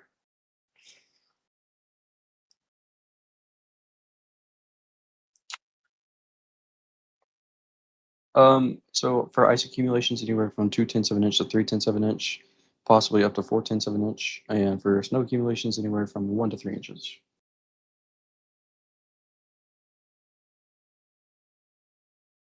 I feel bad for the people who don't have their very own ice scraper or snow brushes. Yeah, that's true.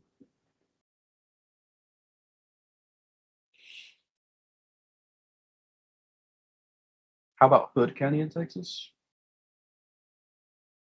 Interesting. Other side of Fort Worth. So like here-ish. Hold on, I'm trying to figure out.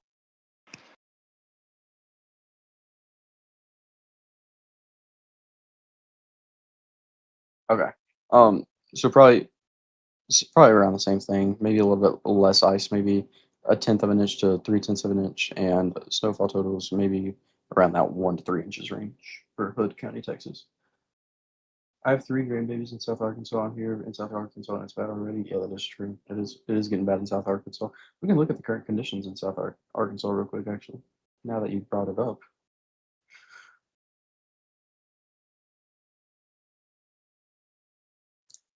So South Arkansas, to be specific with you,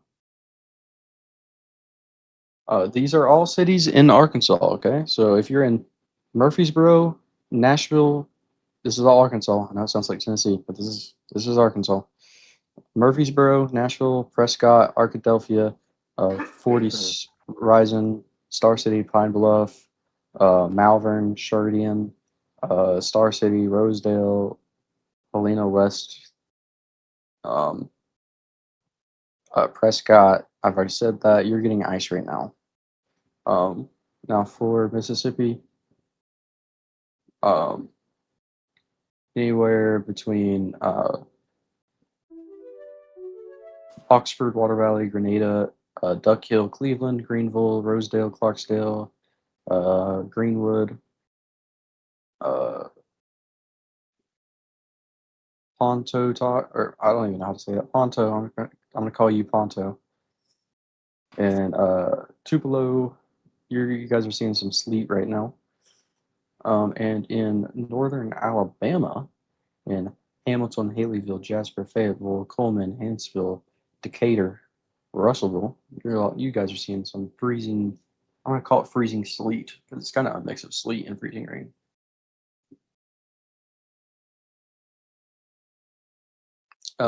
Now for Texas, I'm gonna be a little bit more broad.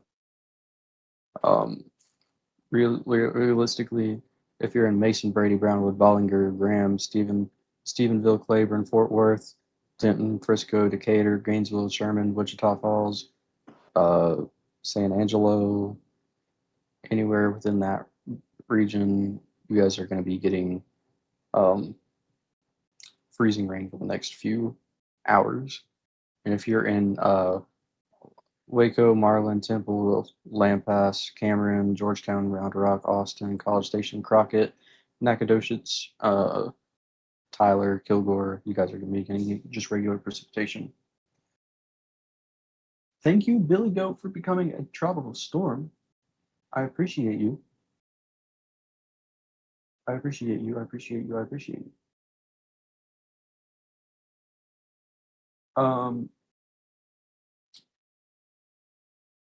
Let's see. Good Lord, it looks like it's getting a lot worse than an hour ago. Yeah, it has ramped up a little bit. AEP, Southwestern Electric Power Company. Nice. Okay. Okay. Makes sense.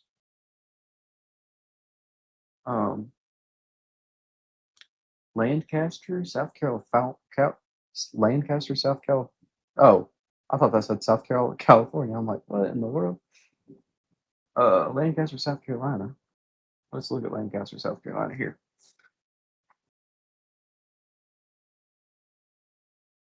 So, Lancaster, South Carolina. Let's go back over to Pivotal Weather. Our favorite.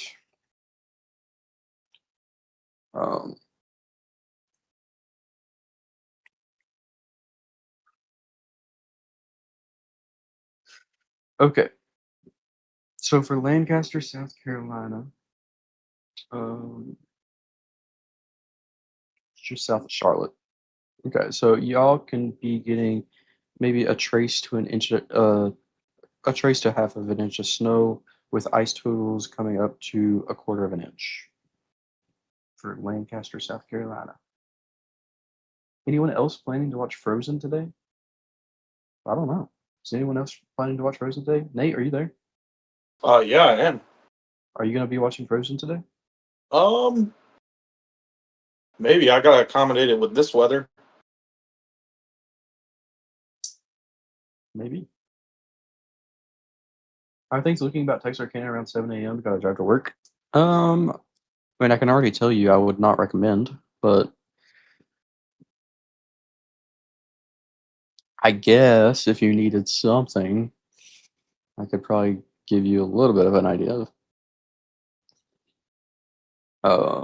Let's go to the let's go to the let's look at the NAM. I feel like the NAM's better on timing anyways.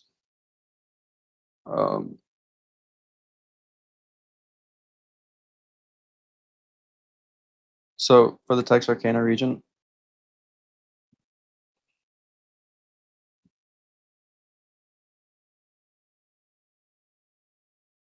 I mean, it's just like a mess out there. I'm gonna be totally honest with you. I just like it's just gonna be like sleet mania, crazy sleet. Just gonna be full of sleet. So I can tell you I wouldn't recommend, but that's all I can tell you.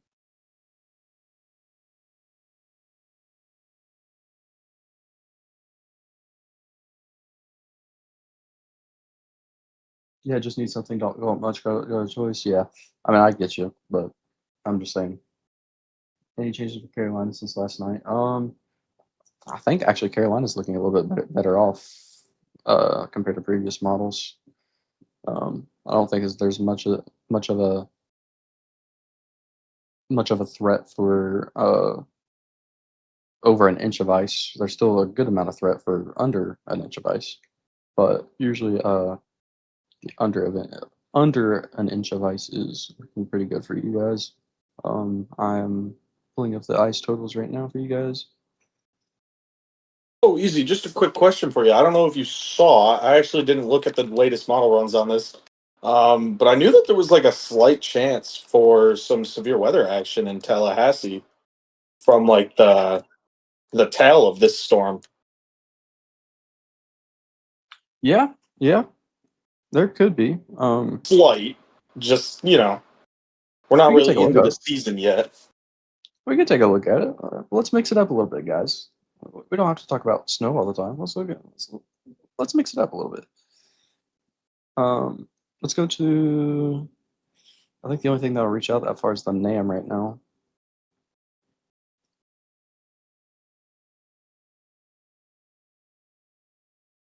Um, so for severe weather,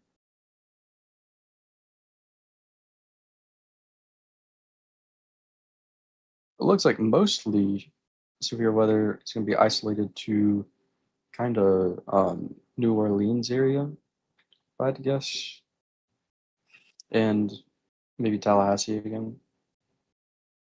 But it's nothing strong. Probably just like a marginal or slight risk, if I had to guess. How about them Knolls? What are you talking about? How about them Knolls? The Seminoles? Oh, no, no, thank Yeah, you. they're pretty bad. Yeah. Um. Yes, there's a risk for severe storms in South Alabama and South Florida. Yeah, there's always a. I mean, honestly, with any system that comes through, there's always that severe risk. I don't think it's going to be that pronounced though. Nothing major. Nothing to keep our eyes on. I mean, like we'll keep our eyes on it, but nothing to write home about. Um, good morning. Are there any power outages yet? I'm glad you asked. Let's go check. So let's go to our power outage, and we can go to this scene right here. I, Okay. I, I think we're also going to see the majority of them start probably from 8 a.m. today and on. I think you would agree with that, easy, right? I would probably agree. So Texas has 16,866 customers out, and Oklahoma, Arkansas, Louisiana, Mississippi, Kentucky, and Tennessee all combined. You can see the individual numbers right here. So Louisiana has 3.7 thousand, Arkansas has 3.1 thousand, Kentucky has 1.5 thousand, Oklahoma has 696, Mississippi 466, Tennessee 324, so on. But yeah, there are power outages. There are power outages. Um,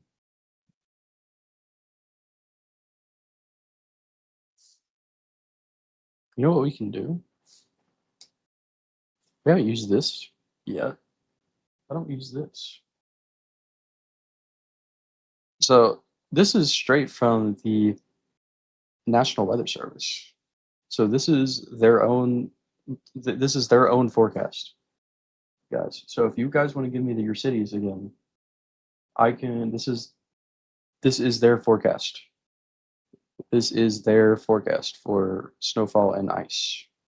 So if you guys want to give me the cities again, I can go over it according to the National Weather Service.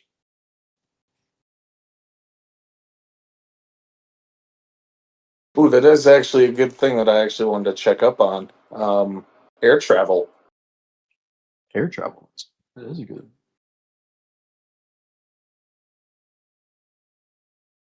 All right, Crossville, Tennessee.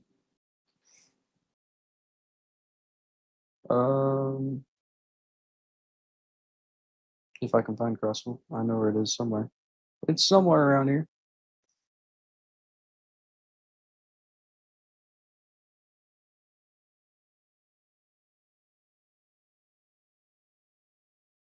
Hold on. I'm gonna have to look it up because I forgot where Crossville is. I'm not gonna lie. Oh, I'm way off. Sorry, guys.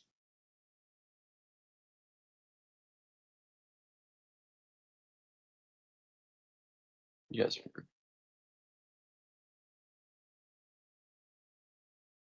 So for Crossville, you guys are expected to have anywhere from, I would say, 1 inch to 2 inches. This says expected 5 inches, but it says that on the high end you could get 2 inches. So you could technically say up to a half of an inch or more locally. And for ice amounts, you could get it says around 0.25, so a quarter of an inch of ice for you guys in Crossville. So it's expected of basically 0.3 of an inch, with the high end being 0.63 for Crossville. I'm hoping you guys can see that.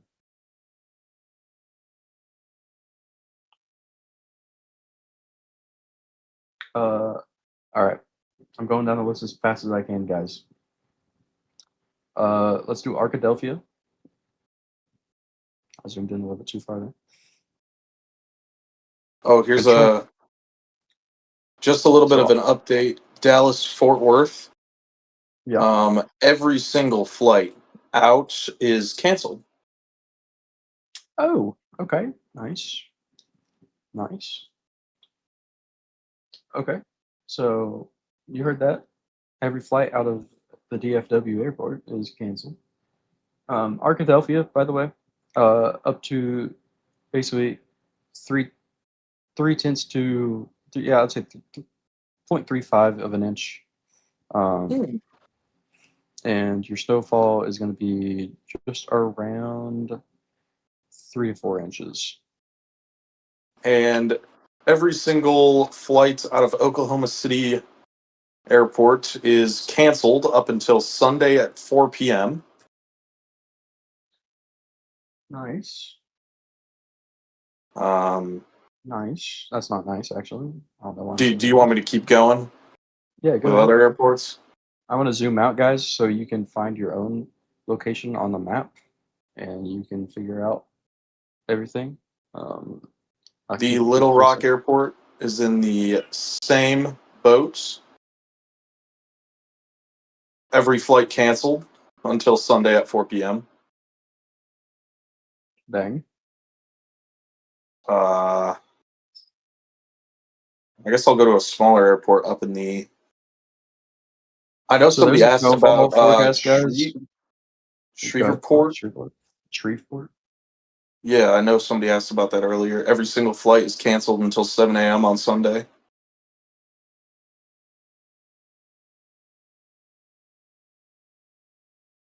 That's about it for now. So this is the snowfall forecast. Again, guys, I just want to quickly go over this. Yellow means 8 to 12. This type of yellow means like 6 to 8. This orange means like 8 to 12. And this red means like 12 to 18. And then the darker red up here means like 18 to 24. So just to let y'all know. And then for the ice forecast, I'm just going to quickly go over this. For Louisiana here, Monroe, especially Monroe, Louisiana, you guys are supposed to get around an inch of ice. And central Mississippi, you guys could be getting up to an inch and a quarter of ice. And this is this is the expected amount. This isn't even the high end amount. So for northern Mississippi, you could be getting up to an inch. Western Tennessee, you could be getting upwards of maybe a half of an inch of ice in certain locations. Middle Tennessee, anywhere from half of an inch locally. Eastern Tennessee, anywhere from probably 2/10 to 3/10 of an inch of ice.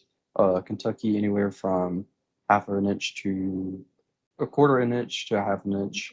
Same thing with West Virginia, quarter inch to half an inch of ice. Virginia, we're on the same boat over here. Locally higher, so anywhere from a half of an inch to a quarter of an inch, maybe locally sometimes higher. North Carolina, you have spots in here that are absolutely insane.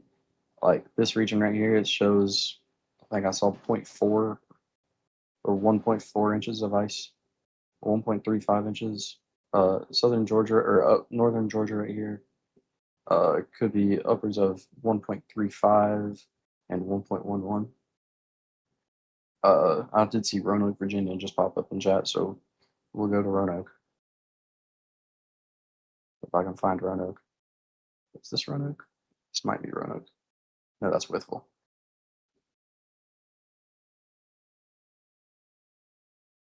Well, anyways, Roanoke's going to get like from anywhere from 3/10 or 2/10 through 2/10 to 4/10 of ice.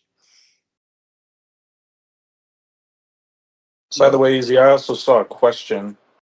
Yeah. For me, it says, Nate, is a plane defrost system on the wings enough to be able to fly and land during freezing rain conditions? Theoretically, yes. Will a pilot willingly do that?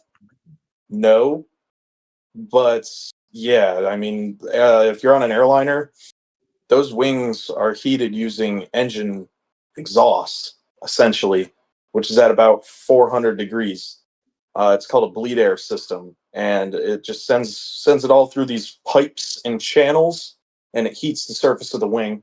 Most airliners or most airlines will not let it happen because it can overwhelm the system extraordinarily fast. And also, I mean, you can't really do anything because usually the surfaces on the runway are icy anyways. But theoretically, I guess yes.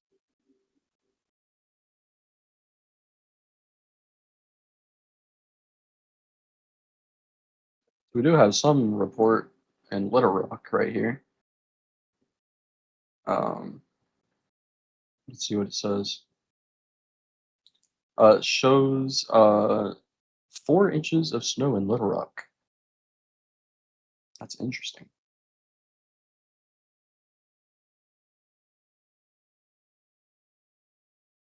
So that's the only storm report we actually have out here, which is interesting. We can switch back to our pivotal weather here. Whoops, wrong one.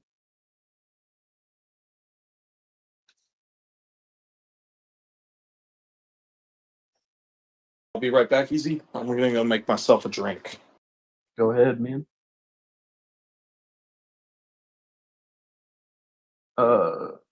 Let's see. Guys, if you want me to, put your city down in chat and I will go to your city and make a forecast for your city. Go ahead. Put your cities in chat and I will go city by city telling you what to expect from this.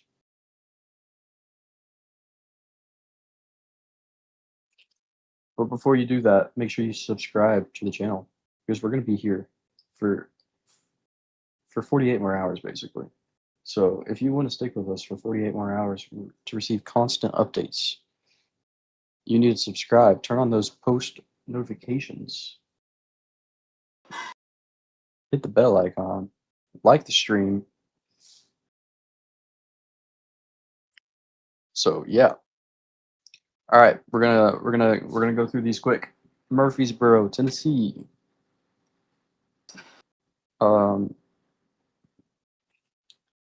Murfreesboro, anywhere like from half of an inch to an inch of snow, with ice accumulations coming up to around 1/10 to 3/10.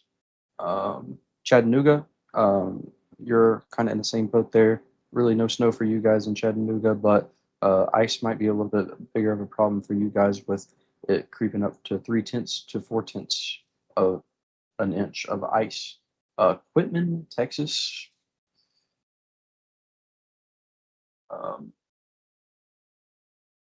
Quitman, Texas. It's right above Tyler.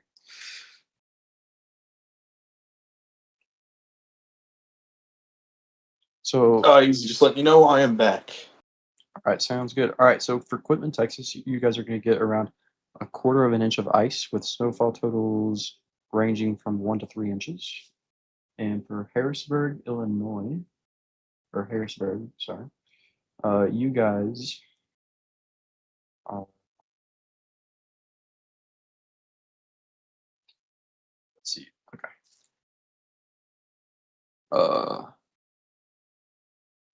So for Harrisburg, Illinois,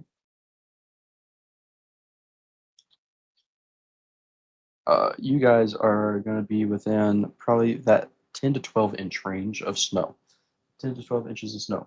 Fayetteville, North Carolina, you guys are not going to get really much snow, maybe a dusting, but around 2/10 of an inch of ice. St. Louis, Missouri, y'all are going to get no ice at all, but snow totals wise around probably 7 to 9 inches of snow for your St. Louis area.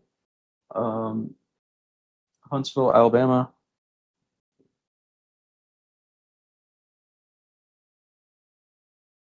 Huntsville, Alabama, really no snow at all, but it's going to be ice for you guys. And you guys are expected to get around 1/10 of an inch of ice. Wichita, Kansas.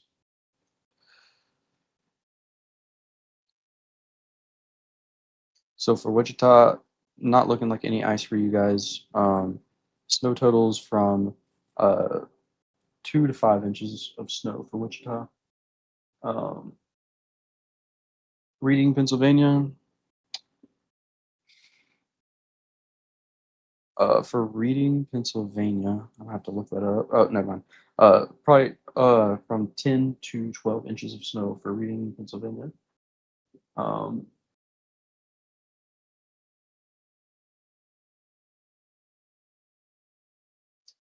Let's see. Nashville, Tennessee.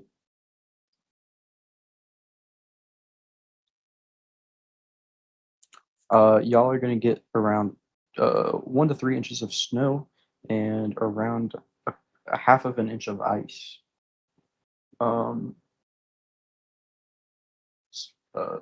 Smyrna, Georgia. Y'all are going to get basically no snow at all.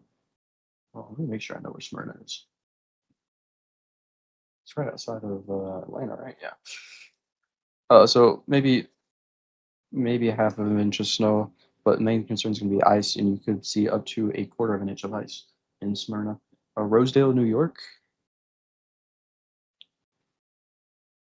You guys could see. You,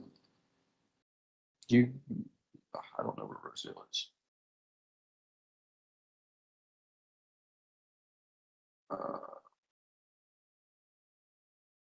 Rosedale, oh, it's in the city. That's why.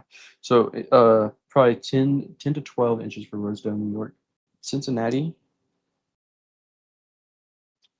you guys could be seeing anywhere from 10 to 12 inches of snow.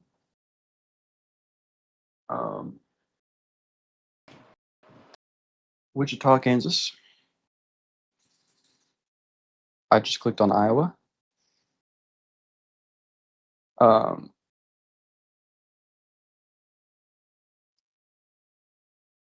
Wichita, anywhere from 2 to 5 inches of snow. Greensburg, Kentucky.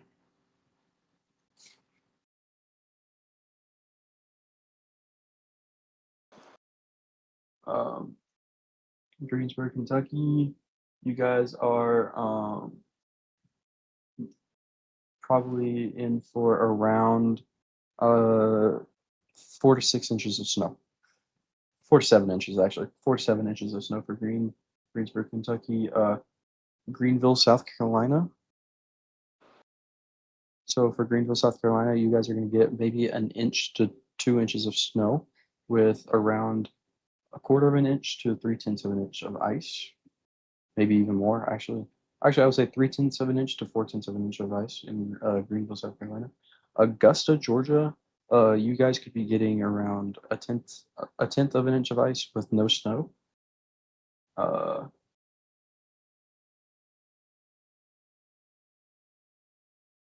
Yeah, I found Smyrna. It's northwest of Atlanta. Cadence, Kentucky.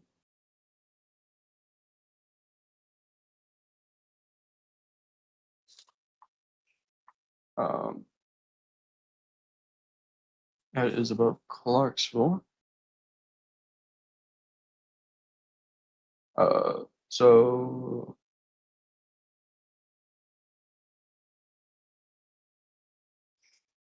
anywhere from, I would say, 1/10 of an inch of ice upwards to 1/10 of an inch of ice, with snow totals being around 5 to 7 inches, and that is for Cadiz, Kentucky. Oh goodness gracious! Macon County, Tennessee.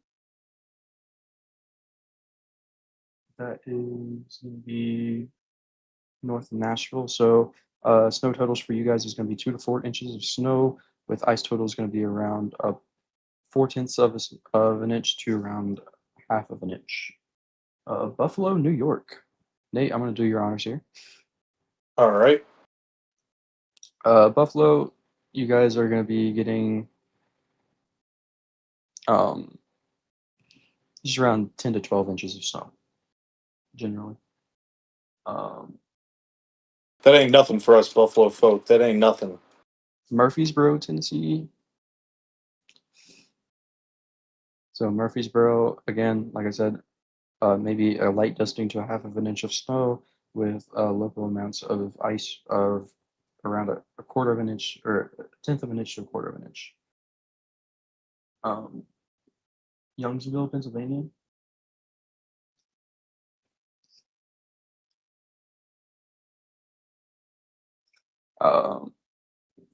So for Youngsville, Pennsylvania, I'm gonna have to look that one up.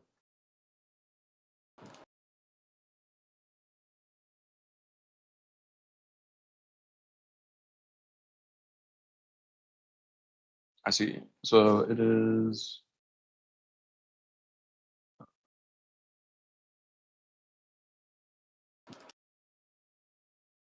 You guys in Youngsville, anywhere from 9 to 12 inches of snow. 9 to 12 inches of snow. Northwest near Erie. Yes, I got it.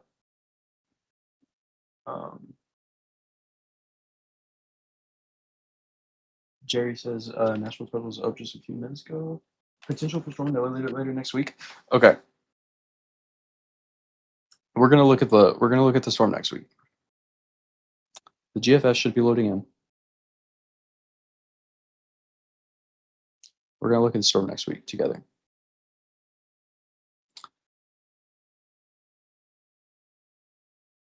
So let's look at the storm next week. We'll come back to the questions here in a minute. So the storm next week.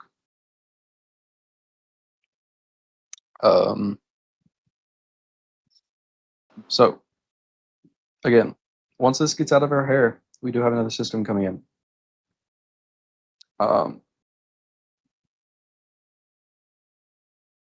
So I've not seen this model run yet, so I just want to see what we're dealing with here. And looks like we're just out of frames, so we're gonna have to wait a minute to see what this does. But I definitely see the vision. I was just about to ask when did the next models run. They are rendering right now. The 060 GFS model is rendering right now. We do have this low pressure right here, and we see the cold air. It's right here. I mean, we'll just have to see what they do. But I mean, from the looks of it, this could collide, but it also could. I don't know. We'll come back to the GFS once it fully renders here in a little bit. Um, let's see. But I can show you the previous run, just so you guys know we're not just talking about random stuff. So the GFS has been consistently showing this system right here for a pretty good while. It shows a pretty interesting low pressure system that forms in the Gulf and kind of rides up the coast up there. Some models have been showing this turns into a nor'easter. Some models have been showing this actually gets closer to land and brings impacts to the Appalachian Mountains. Again, we don't know yet for sure, but because it's still a good week out, so we'll just have to keep a close eye on it, and see. We can look at the never mind, we already looked at that. Okay. What about St. Louis and Illinois? Yeah, we can look at St. Louis real quick. Let's go back to our national blend of models and go to Illinois. So here's St. Louis. And if we go to total snowfall here and bump it to this because we don't want any, there we go. So looks like St. Louis anywhere from 6 to 8 inches. 6 to 8 inches of snow for St. Louis, and the rest of Illinois, really northern Illinois, you're not going to get much. Down to Peoria, maybe an inch to 3 inches. Springfield, maybe 3 to 5 inches.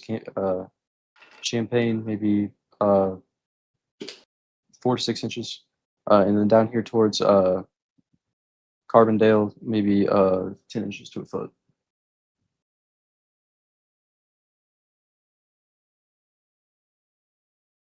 So the GFS is running right now. What about the other models? So the Euro doesn't register until, when does the Euro register? Like it's usually like, I think it's about an hour and a half delay. yeah, it's an hour and a half after. So it'll be out in like, so the European model will be out in 2 hours, basically. Is there a good website or something that to go see when the models update? Yeah, the channel uses Pivotal Weather, as you can see down here. It's linked in the description. You can find it and you can click on the link, or you can do !GFS, and it will take you to the latest GFS run.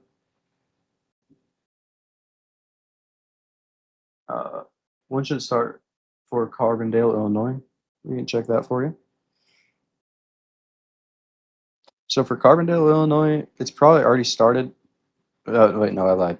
It's going to be starting tomorrow evening. Tomorrow evening is when it will start.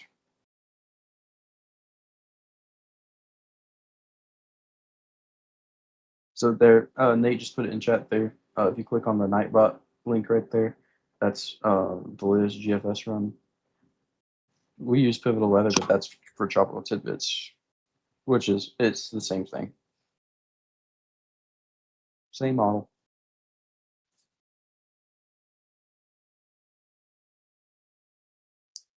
I guess I do have a question for the viewers. I feel like this is a good question to ask. So, what stream were you guys watching earlier on in the night? Yeah, that's true. Just curious. We're just wondering. Were you guys watching us, or were you guys watching someone else? And did you come over here from, or what channel did you come from, or have you been here all along? No hard feelings. Just genuinely want to know. Yeah. No, we're just curious.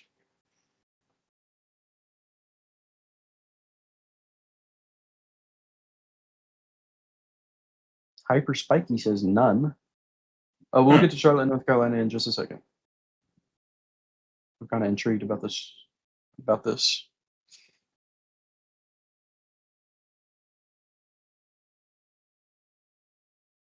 Ryan and Max Velocity, but I watch a lot of you guys too.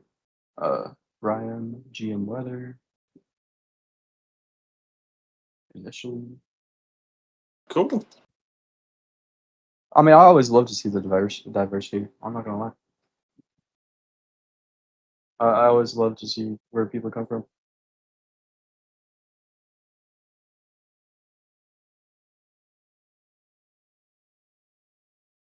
I appreciate it, Co-Link. It's nice. That's nice. Yeah, cool. Alexander says after Max ended, I came here. Yeah, that's cool, guys. Someone said something about Charlotte. Let me do this real quick. So Charlotte, half of an inch to an inch, and for ice totals, from probably 2/10 of an inch to 3/10 of an inch.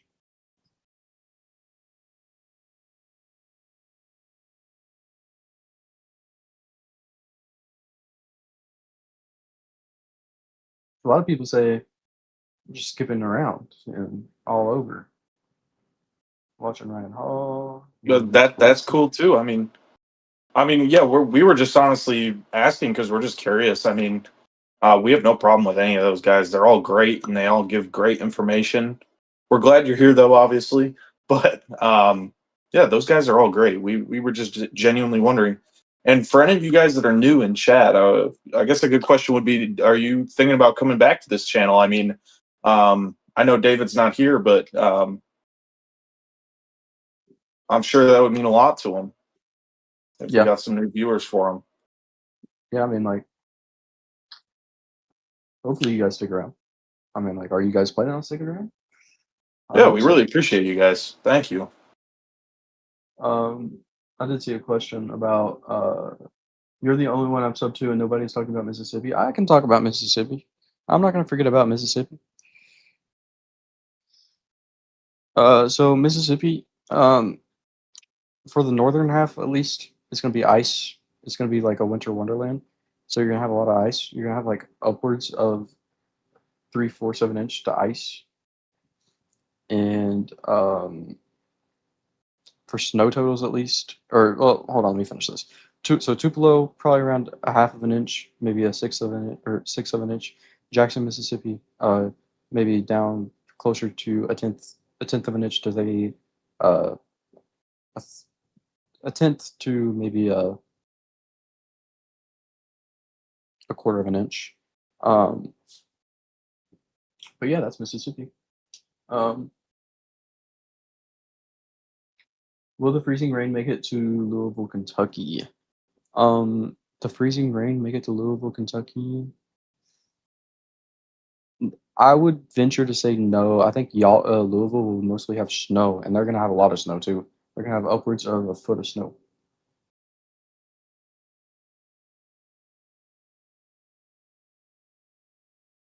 You're the only ones talking live for our area, which is super great. I've been subscribed here. Thank you. We appreciate it. Sure Yeah, seems like a thank you good so channel. much.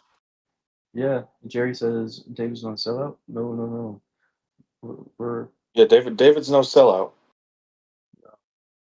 y'all are more responsive than up later. Well, yeah, for this one we are up late for sure. Alexandria, Louisiana. Yeah, we can talk about Louisiana. Uh, so Alexandria, Louisiana. You guys probably little to no snow. But you could have up to 3/10 of an ice. Uh,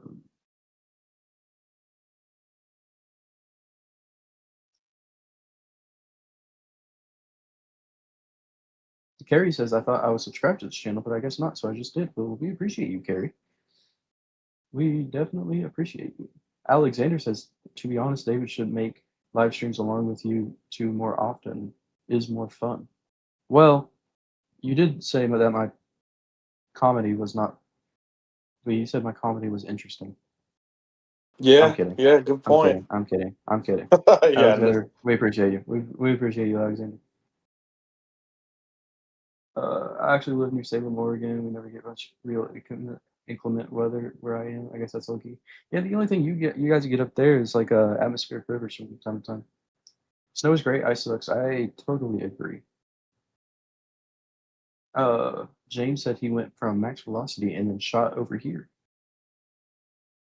I'm not going to ask about Pittsburgh tonight, but I do worry about rural areas in Tennessee Valley and West Virginia. Some of these places don't have internet. It's just very remote areas. Yeah, that's true. Yeah, and I'm sure, guys, when David wakes up and he sees the viewer count tonight that me and Easy were able to pull in, he's going to be extremely grateful. And we are um, extremely grateful for you guys. And we hope all of you guys are going to be staying safe and being weather aware. And we really appreciate you guys tuning into the stream tonight. And I'm sure David is equally as thankful. Yes, yeah, I'm sure he is. Oh, this is our first Ontario question. I don't even know if we can do Ontario out of this. So the bad thing is, the National Blend of Mall. Well, if you can see this for the person in Ontario, depending on where you're at in Ontario, like from I would say 7 to 9 inches mostly. Um, Katie says, "What states are you guys out of?" Just curious. Uh, this guy that's talking over me all the time. He's from Florida, and then I'm Oh, from Tennessee. and then the empty chair is from California. Yeah, the empty chair up there's from California. Yeah, the empty chair is from California. Yeah, we can show the whole map.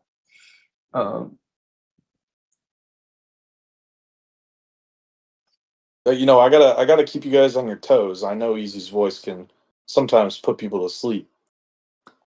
Oh, can it? I didn't know that. That's what I've heard through the grapevine. Through the grapevine. Oh yeah. What an incredibly talkative chair. New subscriber, great info. Thanks. We appreciate it. Yeah, the chair's been doing a great job this stream. I mean, like it's been just sitting there all stream, taking it like a champ. What about London, Ohio? We can take a look at London. See if I can figure out where London is. Center of the I can't figure state. it out. No, I'm looking it up. Let's see.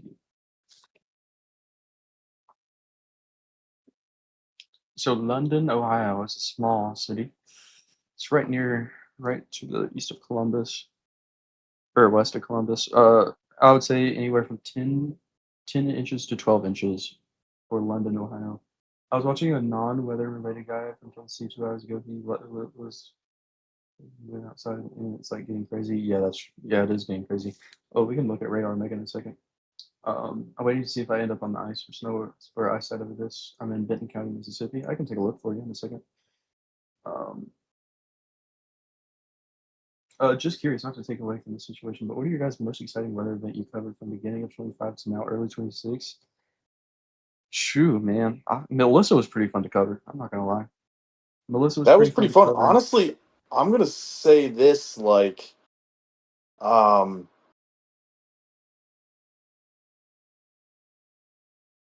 I don't know. Honestly, this one's shaping up to probably be one of the better ones that we've done. Yeah, this is really a good one. You guys are making it great. I'm not even like lying to you guys. Like you guys are actually making this amazing. Um, for the person who said Benton County, Mississippi, you guys are planning to get probably 1 to 3 inches of snow and around anywhere from a quarter of an inch to a half of an inch of ice. Probably 3/10 of an inch. Will East Tennessee get snow? Maybe a little bit. How similar Connecticut looking for totals? We can look at Connecticut. Um, so realistically, I can tell you probably a foot to a foot and a half for Seymour, Connecticut.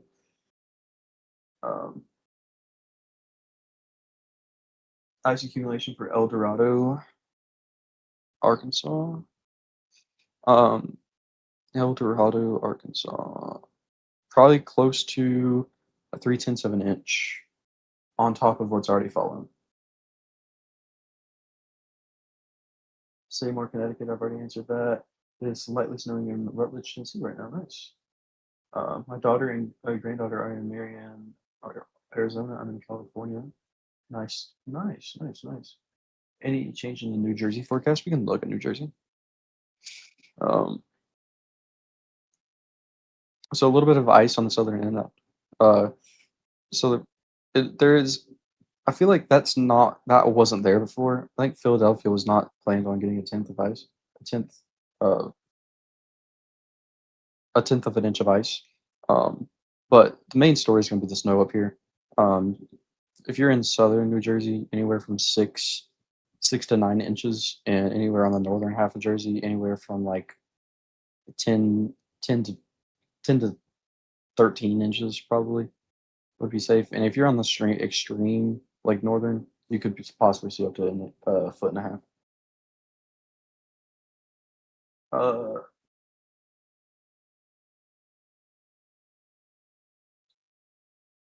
Let's see.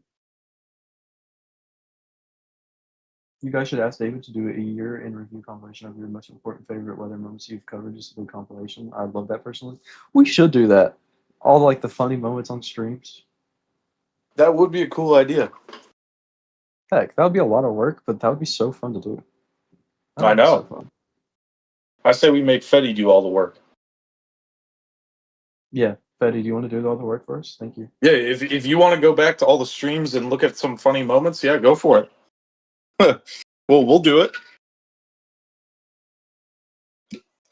No, but that is actually a really good idea. Great comment. Arkansas, not Arizona. Oh, I keep on doing that. I really keep on doing that. Whenever I see AR, I think of Arkansas, not Arizona, just because Arkansas has been all we've been talking about today. Yeah, Easy didn't really pass U.S. history. Okay, that is okay. Nate, do you even know what numbers are? Like, hello? I don't know. I feel like to fly a plane, you got to know something about numbers. Maybe. Could just be lucky all the time. Greensburg, Kentucky. I could look at Greensburg, Kentucky for you. I think I've covered this.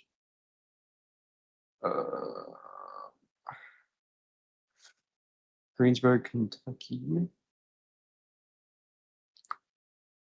Kentucky.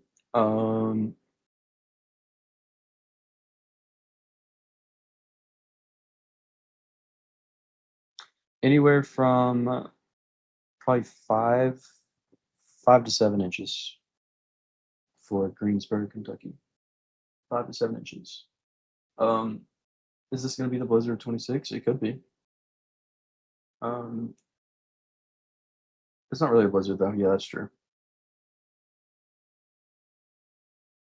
This is like it's probably gonna be an ice storm at 26. How many I don't know if I've been in the forecast. Is it getting stronger? Maybe. You guys are actually going to answer your questions in chat more than most streams I've been following. Most recent, I'm on here to continue to watch. Well, we appreciate you. If it wasn't for you guys, we wouldn't be talking. Memphis, Tennessee, look at the cameras. The roads are bad. Yeah. Nate, you want to get me a Memphis, Tennessee camera? Memphis, Tennessee? Yeah, I'm just creating a poll. Perfect. Well, lots of Arkansas is right here, and push the like button for these guys. I like your idea, Alyssa. Guys, we do this very rarely. Okay, this is a very rare scenario where we're going to be doing this for 60 hours straight. Okay,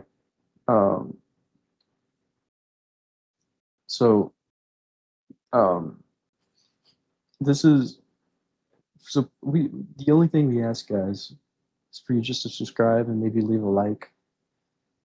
And if you feel generous enough, and if you're able, we always we do accept donations. We have a donation link, or you can just do a super chat. All the money just goes straight towards the YouTube channel and straight towards our live coverage again. Enough with the self promotion though. But if you guys want to subscribe and like, that would be amazing. And there's always a donation link as well. Where'd you want me to look up cameras, Easy? Memphis. Someone said Memphis. They were bad. TS says anyone can fly a plane. ... Once. No, that is true. Sorry about the what about my time post. No, that's we like those posts, man. We like those posts. I live in West Virginia, which is the mountain, so it'll be inaccessible to a lot of places. Oh, I see, I see. I'm in Claiborne County, Tennessee. I've heard of that. Hendersonville, Tennessee. Nice. Welcome in. Welcome in. There will be no avoiding this once it comes through. We don't have a one line to work with. We can't bank on a rain sleet line. It's gonna be too cold. Yeah, that's true. Will my trees explode? Only if you're in northern Minnesota. Marion is near Memphis, and the roads look terrible on weather cameras. I'm getting Nate to look up weather cameras right now. Little Rock, Arkansas. I don't know if you want me to look at Little Rock, Arkansas, but I mean, I can give you a forecast for Little Rock. Anywhere from 2 to 5 inches of snow with ice accumulations of 2/10 of an inch up to 3/10 of an inch. Oh, easy. Look at this camera that I just sent you. In Memphis, shows a pretty good snowfall rate going on.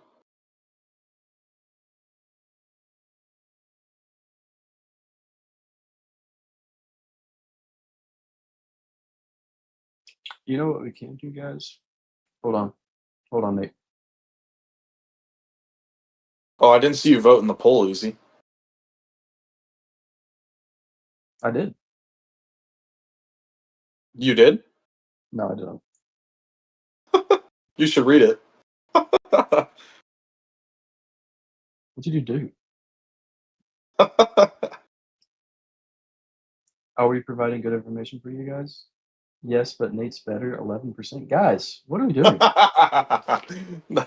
We're just joking around. You're doing a great job tonight, Easy. I really appreciate you. Yeah, well, I appreciate you. How about that? Thank you. Well, thank you very much. We appreciate each other. Now I think we so gotta. I'm not gonna say. Yeah, I'm not gonna say that. Never mind. um, um, let's see. Just curious. We still have the prepare this way post, but what are you guys? But what are your guys' go bags looking like for severe weather?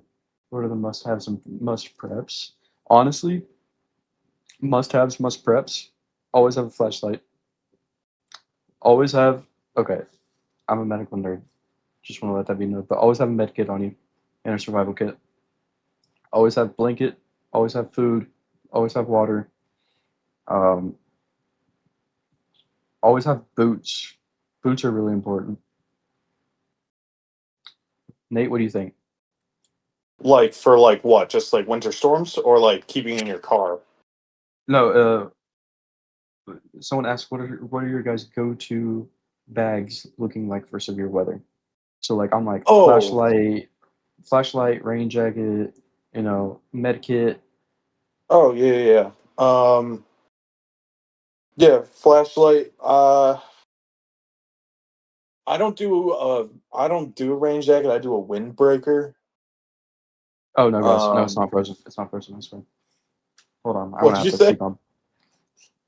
Someone said the screen was frozen. Hold on. Oh, It's not frozen, guys. I swear. I'm just being lazy. Nazareth, Pennsylvania. I got you. Go ahead, Nate. yeah, probably flashlight, windbreaker. I always keep. Well, I live in kind of a hurricane area, so I got like a really big battery generator. I always keep that charged. I always keep my phone portable chargers charged. Uh, Water. I always keep a case of water in here. Um, and then I Oh have my like goodness! Don't look at chat, what? guys. Um. Oh, Okay.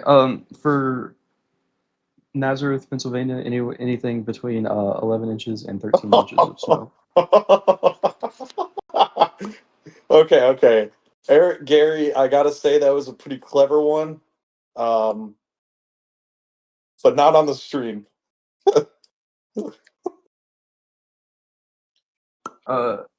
Can y'all look for Deer, Arkansas for Donna, please? Oh yeah, Donna. Sorry, I missed your message, Donna. Deer, Arkansas. Do we know where Deer, Arkansas is?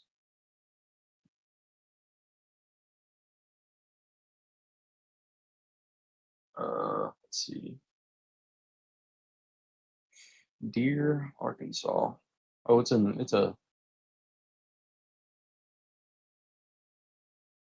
it's towards like Fayetteville. Yeah, we can do that. So for Deer, Arkansas, so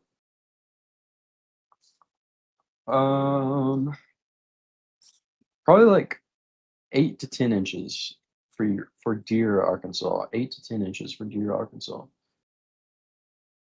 What about Baltimore? We can look at Baltimore. So for Baltimore, anywhere from, I would say, 7 to 9 inches for Baltimore. But if you're like towards Hagerstown in Maryland and Cumberland, Maryland, you could see it easily up to like 12 to 14 inches. I don't know if you guys are NFL fans, but any weather affecting the games this weekend? No, they're all on the West Coast. This guy's a Bills fan, but he's a little bit depressed right now since they lost.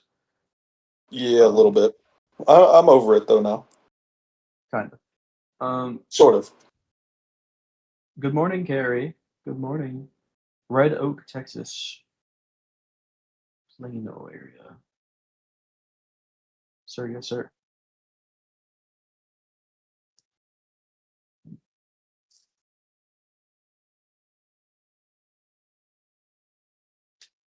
Um, 1 to 3 inches of snow for Red Oak, Texas, and around 1/10 to 3/10 of ice. I'm sorry, Maryland. That's going to be brutal. Yeah, it is going to be brutal up there for Maryland. Actually, I think like Cape Cod, Connecticut, and Rhode Island, and all Connecticut, Rhode Island, Massachusetts. So I think they're going to get pretty bad too. Statesville, North Carolina.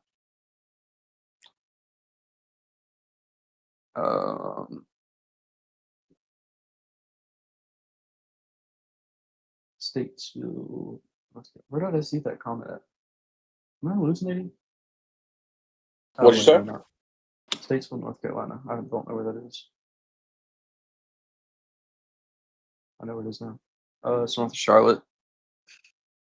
Probably 3/10, or around 3/10 of ice for you guys, and maybe an inch to an inch and a half of snow. How do you feel about McDermott being fired? Bad move, IMO, but I'm a Steelers fan, so can't feel as bad as I do. Excited for a change in Pittsburgh Valley, though. Yeah. Okay. I'm a really big college guy, Fetty. There's rumors that Tomlin could be coming to the University of Tennessee as somewhat on the defensive side of things. I saw it somewhere. Just saying. Well, I mean, I didn't like the firing of McDermott, but I mean, it's whatever now. But I don't really know. I think Pittsburgh is the top landing spot for him though, because all of his kids have. I know one of his kids, back in Buffalo, and I know that he really likes it in Buffalo. So, and he could probably move to Pittsburgh. Right. Whoa. Kahuman, thank you for the $10 donation. That's so kind of you. Thank you for looking at Thank weather. you Of so course. much. That helps. You don't know how much that helps the stream, the quality of the stream. That helps us develop better stuff in the future. It also keeps us motivated to stay up at these crazy hours. Yeah, I mean, like, yeah, for sure. Beachwave Nails, thank you for the $2 donation. Holy crap. Thank you so much. You guys are so kind. You guys are actually so kind. Holy crap. Why does my local weather say snow now until 7 p.m.? What is it? 3 inches, but not showing on your model, Rutledge, Tennessee. I mean, I don't know. I can look up Rutledge, Tennessee, just real quick, just to see. So it's near. So Rutledge, Tennessee is like right here, I think, maybe a little bit north. So realistically, you're gonna get like maybe 1 to 2 inches of snow, but the ice is gonna be your biggest problem, with maybe a quarter of an inch of ice in Rutledge. Oh my goodness That is gracious, awesome. Cahuman, Thank you so much. you are the best person ever. You are actually the best person ever. Not really. I mean, like, you are the best person ever. But like, holy crap, you do not know how much that helps I us. think that warrants W's in the chat for Yeah. Cahuman. Can we get some W's in the chat, guys? Like, absolutely. Like, thank yous in the chat, W's in the chat. Like, holy crap, Cahuman, you are the best person. You are. Holy crap, Cahuman, you're a real one. My boyfriend is a lineman. He was sent to Atlanta. How much snow are they going to get? I am in Coffee, Missouri. What are we going to get here? Yeah, I got you. So he was being sent to Atlanta. So in Atlanta, they are going to get. They're not going to get much snow, but the ice is going to be the biggest problem in Atlanta. So it's going to be from probably upwards of a quarter inch of ice, which makes sense. And also, thank your boyfriend, by the way, for being a lineman. We need to respect the linemen a lot more, guys. Linemen are amazing people. Linemen are amazing. Don't you agree, Nate? Oh, I agree with that. There wouldn't be power without linemen. Linemen are amazing. They're arguably wouldn't you consider them a first responder technically? I would consider them like Yes. a first responder. Like, Oh honestly, yeah. I mean, like, I would definitely consider them a first responder. They they are they're amazing.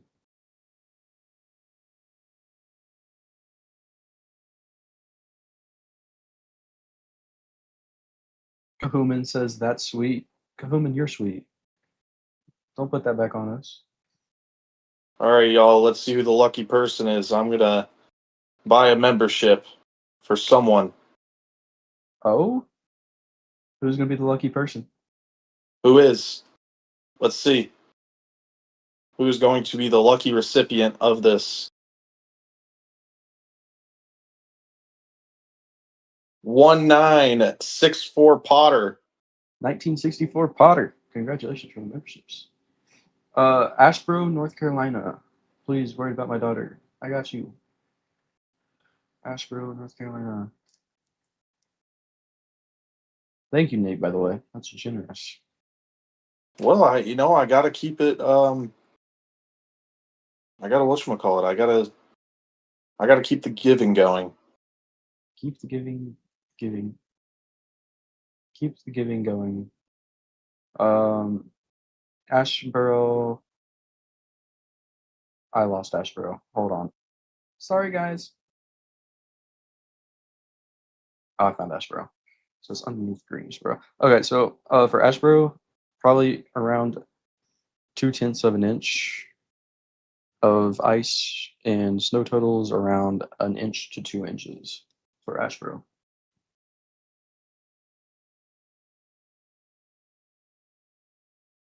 Ooh, that's actually a good question. I see somebody in chat. National Weather Service is showing 8 to 12 inches near Lake Erie and 12 to 18 inland from Buffalo. Why less near the lake? Well, that is a great answer or a That great question. that's a Sorry, great it's getting a question, little Nate. late. Nate, do you know the difference between a question and an answer? Yes, I'm about to Thank you. give the answer. He gave a question. So, this storm isn't really producing lake effect snow for Lake Erie. Mostly because it's pretty much frozen over. But another thing is, it's just the prevailing winds aren't lining up. So your reason why you're seeing the 8 to 12 near Buffalo and then 12 to 18 inland is just where the positioning of this storm is going. This doesn't really have anything to do with the lakes. So you'll eventually see enhanced lake effect, it's called, off of Lake Ontario. And that's just a mix between a normal storm and the lake enhancing the normal snow or the normal storm snow. So that's pretty much why. Good explanation, Nate. Good explanation. Holy crap. We have a donation through Streamlabs that we missed. We did? Yeah, Bianca donated $11.83. Oh, sweet. Thank you, Bianca. I thought it announced it. I thought it did too. I'm so sorry, Bianca. How long ago was that? I don't know, but I'm sad now. Oh, I feel so bad.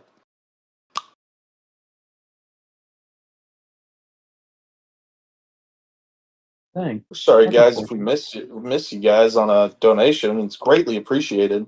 Oh yeah, greatly appreciated, guys. Greatly appreciated. All right, guys, drop your cities in the chat. We're gonna do another round of. We're gonna do more rounds. So drop your city in the chat, and I'm gonna go around answering all the forecast questions. And if I miss it the first time, don't be afraid to put it again. And while you guys are putting in your cities, let's take a look at the power outage real quick.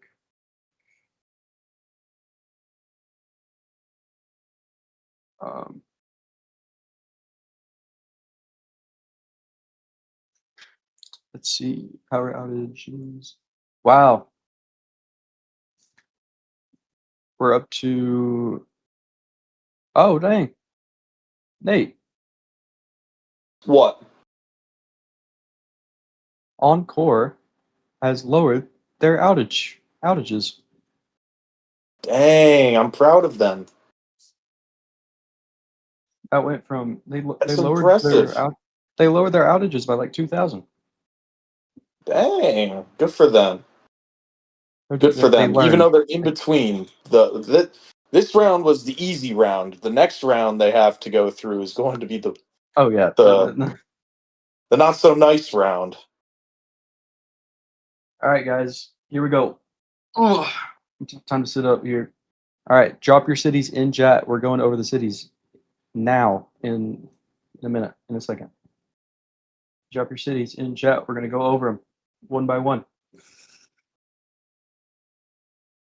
Evansville, Indiana. It started out strong. Evansville, Indiana. You guys are looking at a foot of snow. Bristol, Tennessee. Again? That's kind of crazy. Bristol, Tennessee. Hello, local. You're giving away my city, but it's okay. We can both share Bristol. Anywhere from an inch to 2 inches in Bristol, Tennessee, with ice being around a quarter of an inch, or a tenth of an inch to a quarter of an inch. Houston, Texas.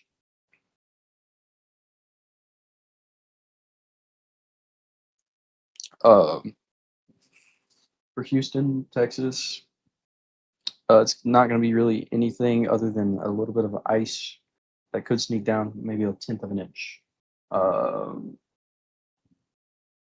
Let's see. Cincinnati, Ohio, please. Let's do Cincinnati.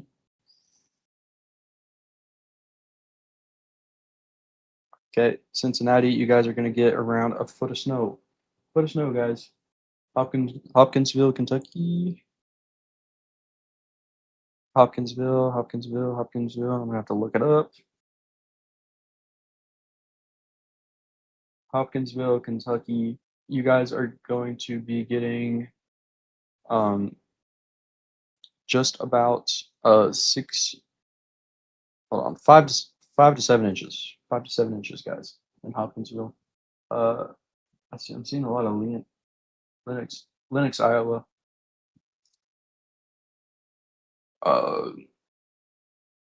That's our first Iowa today. Lenox, Iowa. I don't think y'all are going to get much up here, but maybe. Yeah, y'all are going to get maybe an inch maybe an inch if you're lucky. Maybe an inch. Pittsburgh. Let's go to Pittsburgh. So for Pittsburgh, y'all are going to get around 12 to 14 inches. Harrisburg, y'all are going to get around 12 to 14 inches as well.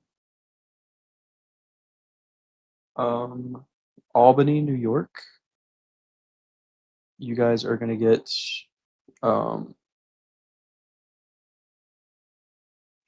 around a foot and a half of snow.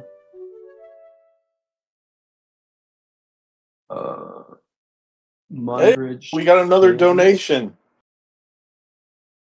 Oh my! Thank you Is so it much, Carrie? Carrie. It's Carrie. Carrie, you're such a sweetheart. Thank you so much. We really appreciate it. Carrie, you're the best. Yeah, we got a ton of comments coming in now, Easy. So I'm working on it. Yep. Keep chugging away. For Moundridge, anywhere from 2 to 4 inches for you guys. Here, how about this, Easy? How about I give you locations so you don't have to keep bouncing around states? No, I'm good. I'm good. You sure? Okay. Yeah. I have a rhythm going now. Okay. For Boonesville, Mississippi, y'all are gonna get maybe an inch of rain and maybe a half of an inch to a sixth of an inch of ice.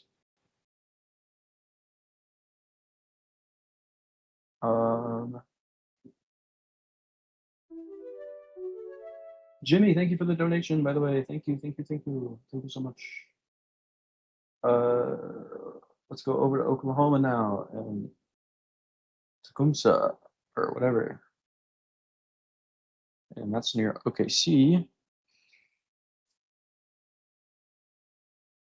For Tecumseh, y'all are gonna get maybe 10 to 12 inches of snow. Guys, if I miss your location, put them back in chat. Old Saybrook, Connecticut.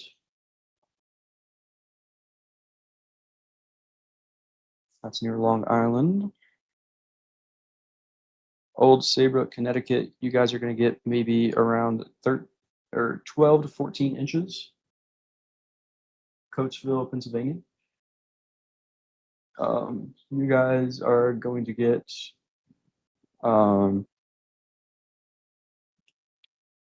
just around 10 to 12 inches in Coatesville. Brooklyn, New York, you guys are going to get 10 to 12 inches.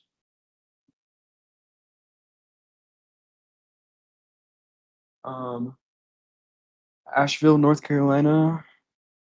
From Asheville, North Carolina, you guys are going to get maybe a half of an inch of snow, but your main problem is going to be the ice, and you could get 2/10 of an inch from 2/10 of an inch of ice. Wilkesboro, North Carolina. You guys.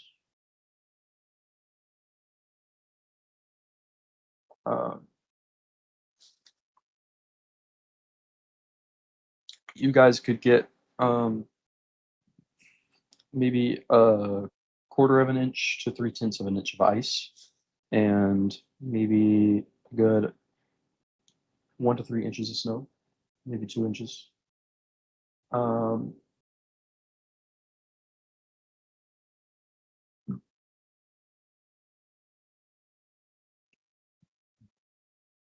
Again, guys, I think I'm caught up now, or no, Tuscaloosa, Alabama. If you guys put your city in chat, we're going hard. Tuscaloosa is going to get maybe, or really dodging everything. Yeah. Tuscaloosa, you're good. Not going to see anything in Tuscaloosa. Indianapolis, Indiana. You guys are going to get maybe 8 to 10 inches of rain. 8 to 10 inches of rain.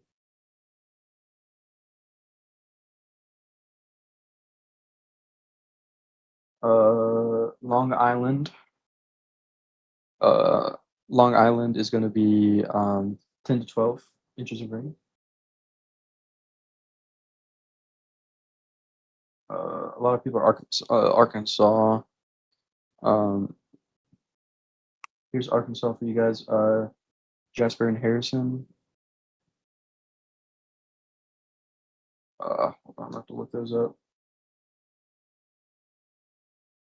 By the way, Easy, those encore power outages, they came back. Oh, okay, makes sense. For Harrison, Arizona, you guys could be getting up to 10 to 12 inches of rain, or not 10 to 12 inches of rain, 10 to 12 inches of snow. Bristol, Virginia, hey, another local. What's up, man? Bristol, Virginia, you guys could be getting maybe an inch or two of snow, and maybe a quarter of an inch of ice, a tenth to a quarter of an inch of ice. Johnson City, Tennessee, hey, another local. What's up, man? You guys could be getting maybe 1 to 3 inches of snow and a tenth of an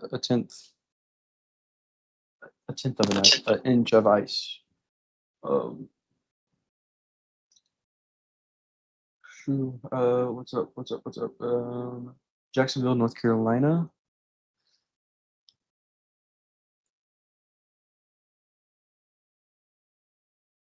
Jacksonville, North Carolina. Probably anywhere from Jacksonville, North Carolina. You're not going to get anything. Maybe a little bit of freezing rain. Maybe just a little bit of freezing rain, but nothing to impact you much. Carrie wants to tell us about, or tell. Carrie wants to tell her about us. Okay. Yeah, so you want to start, Easy? Yeah. So I'm Easy. I'm from Tennessee. College kid. That's about it. I got nothing else really. Nate, go ahead. I'm Nate. I'm from Tallahassee, Florida. I'm a pilot. Pretty much about it. I mean, and then Empty Chair from California. That's David. That's the actual guy of this channel. This is Nate and Easy. We're just helpers of David. But yeah, David kind of does the same sort of thing, but way more in depth. We're kind of the night shift crew. Like, if you even think that we're doing a good job, just wait till you hear from David. Like, he's freaking amazing. Yeah, if you he's even great. Think,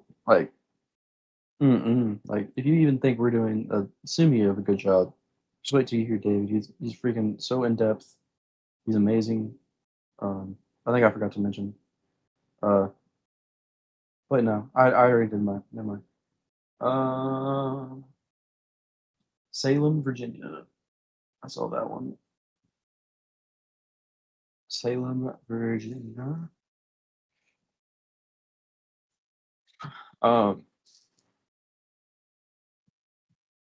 So Salem, Virginia, you guys could be getting anywhere from. What is happening? I think my thing is glitched out a little bit there. Okay. Anywhere from like 3 to 5 inches of snow for Salem. 3 to 5 inches of snow for Salem. Columbia, Maryland.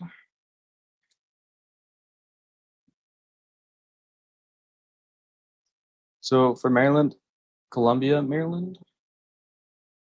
Don't really know what that is, but if you're in the south of Maryland, expect anything from like 7 to 9 inches. If you're in the North American or North Maryland, expect anything from like 9 to 12 inches of snow. And if you're in Cumberland, that's the only exception, with like numbers getting up to, 1.5 feet or so.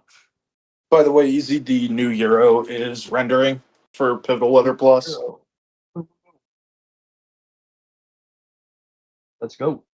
All right, new Euro. What is it rendering now? Like, how far is it along? I don't know. I don't have Pivotal Weather Plus. It's only 9 frames. We're gonna wait a little bit. looking at the chair with anticipation. I would too. I've been looking at the chair with anticipation for like 6 hours now. Yeah, how long has it just been us? How long has it been, guys? I think like Has it- 5 hours. I Close think it's to been it. longer than that. I don't know. How long have you guys been watching for? Just wondering. Throw it in chat. How long have you guys been watching this stream for, or how long have you been watching David for?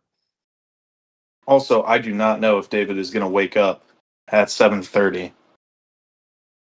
I'm fully expected, but keep on going if I need to.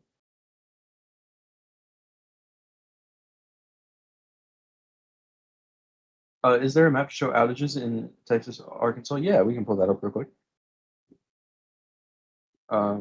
If we go to this, and we can go this. So for Texas, just run through it real quick. The most affected counties are up here in the northeast, near the Texarkana region, and then a little bit in San Augustine County. Um, and then really just random counties throughout the thing.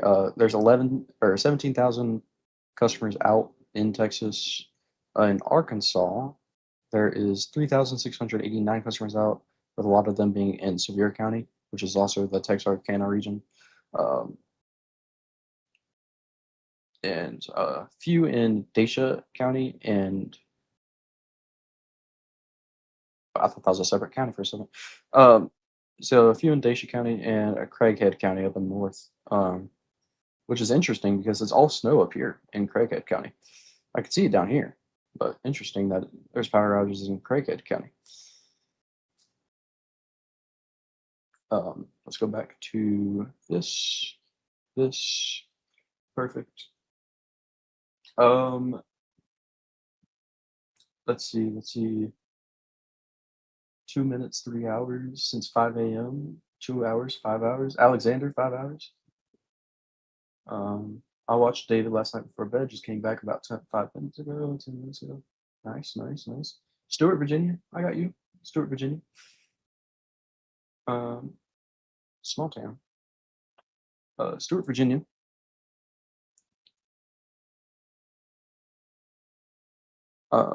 You guys are going to be getting probably close to 2 to 5 inches of snow and around 1/4 of an inch of ice. Let's see. Guys, if you are just now getting in here, make sure you press the subscribe button, like, comment, or put in chat that you did it, and put your location in chat, and I'll give you a forecast for your area. So just put the city in chat, and I'll give you a forecast of your area. So if you want to, all you have to do is just subscribe, like, and then put your area in the comments, and I'll go over your area. Where's Valley, Tennessee? I got you.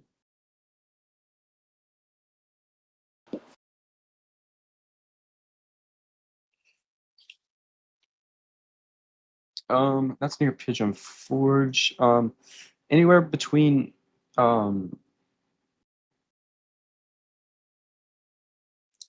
honestly, anywhere between 1/10 of an inch of ice and a 20th of an inch. And snowfall totals for your area is going to be around 1 inch to 2 inches. Gilmer, Texas. I got you. Gilmer, Texas. You guys are going to be right above Tyler again. So you guys are going to be just in that probably 1 to 3 inch of snow, and probably around 0.35 to 0.45 of an inch of ice. York, South Carolina. So for York, South Carolina, which is right below Charlotte. So for York, South Carolina, anywhere between a quarter of an inch of ice and 3/10 of an inch of ice, and anywhere between 1 to 2 inches of snow. Southern Indiana. So again, Indiana here, Southern Indiana, anywhere from a probably 9 inches to a foot of snow for Southern Indiana, from Indianapolis down, 9 inches to a foot of snow.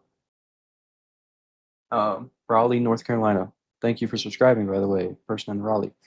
I got you. Probably half of an inch of snow and probably going to be a quarter of an inch of ice. This model that I'm looking at is the National Blender model. So basically what it does, it blends in each model. So this is a very conservative cast. So this is not like a outlier model. This is literally an average of all the models. Northeast Pennsylvania.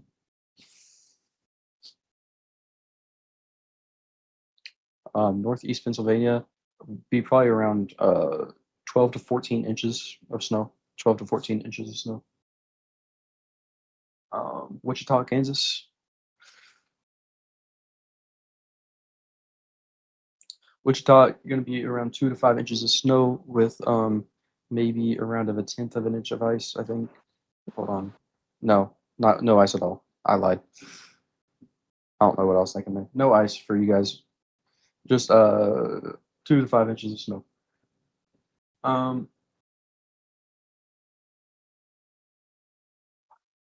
Tyler, Texas. Should we? Probably 1 to 2 inches of snow for Tyler, Texas, and around 0.35 inches of ice.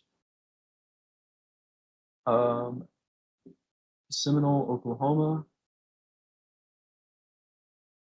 You guys, trying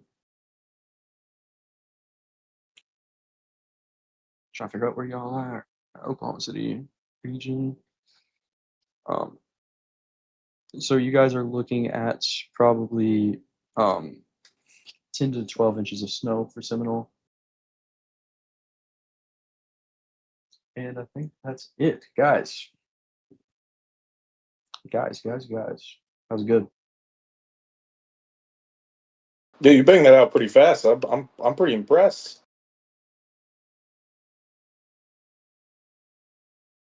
I'm learning my geography skills, Nate. Yeah, honestly, I mean, you barely passed U.S. history, so it's about damn time. What did you just say to me? That is not nice, first of all. Second of all, Slovenia, what? Slovenia, Alabama? Interesting. I don't know how to say that, but I hope I'm saying it right. It's going to be northeastern Alabama. You guys are going to be looking at ice only, maybe a 1/10 to 2/10 of an inch of ice.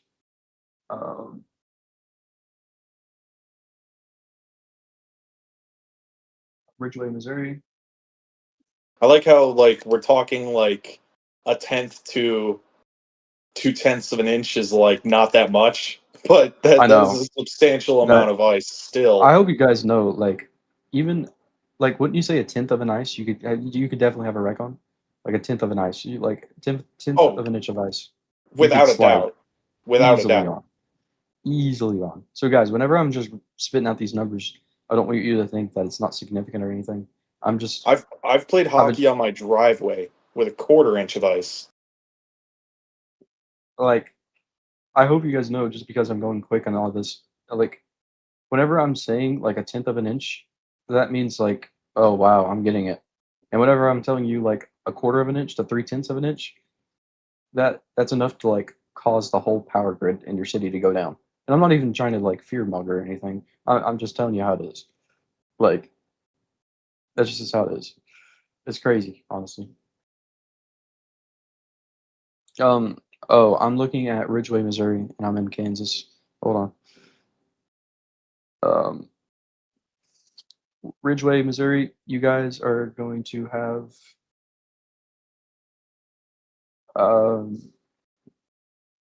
probably around 1 to 2 inches of snow. 1 to 2 inches of snow for y'all. 1 to 2 inches of snow. Oh, goodness gracious. Yeah, it's starting to get to that hour. I'm starting to get a little tired, but I'm doing all right. How about you? Oh, I'm great. How many Red Bulls? I don't want to answer. What else? What else? What else? What else? What else? What else? Greensboro, Burlington, North Carolina. I got you. Um, so for Greensboro, anywhere from like an inch to 2 inches, and for ice accumulations, anywhere from like a quarter of an inch of ice. What about West Virginia? I will look at West Virginia for you. West Virginia, the more north you go, the more snow you get. Um, down here towards like Bluefield, you're getting like maybe 3 to 5 inches of snow. Charleston, you're getting around 5 to 8 inches of snow. Elkins, you're getting around 5 to 8. Morgantown, you're getting around 7 to 9. Parkersburg, you're getting around 9 to 11 inches. Um, let's see, Wheeling, you're getting around a foot. So West Virginia is all over the place with totals. Um, I woke up at 4 a.m. Eastern time. What area are you guys in? We're Eastern too. We've been up since, well, we've been up since yesterday morning. But Yep. Ocean City, Maryland.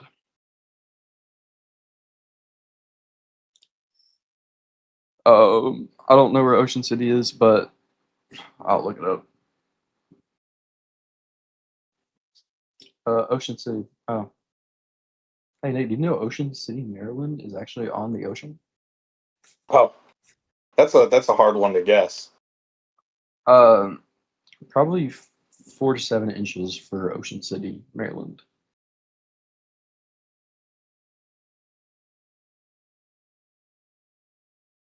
West Plains, Missouri.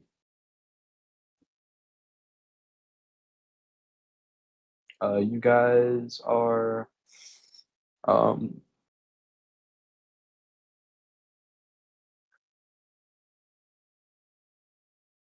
oh, let's see.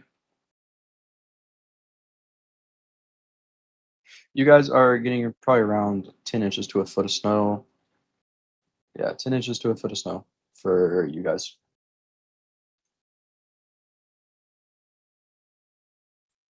Just curious, who's getting the most snow from the storm, and also who's getting the most ice if you had to choose a specific city/town? I like that question. So, who's getting the most snow? I probably have to choose somewhere in the Northeast, realistically. I mean, huh, let's see. I would probably go with probably Boston is probably going to get the most. Boston is probably going to get the most.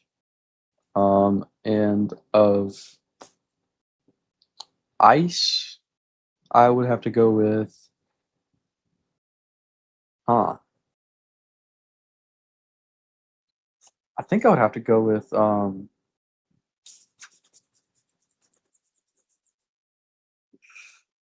sure, that's a hard question, actually.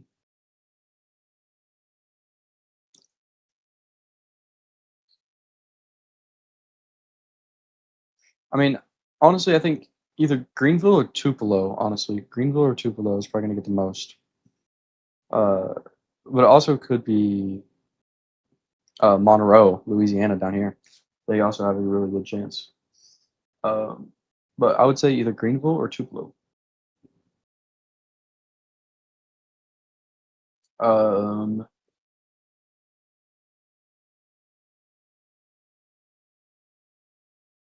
let's see, Northwest Mississippi. Yeah, I got you. So Northwest Mississippi, you guys really only ice to be concerned about. Maybe a little bit of snow, maybe 1 to 3 inches of snow, but mainly ice is going to be your biggest concern. Ice accumulations coming between probably quarter of an inch to half of an inch of ice. Memphis, Tennessee. Let's go up to Memphis. Let's travel up to Memphis, guys. So Memphis, Tennessee, anywhere from 1/4 of an inch to ice to 3/10 of an inch of ice.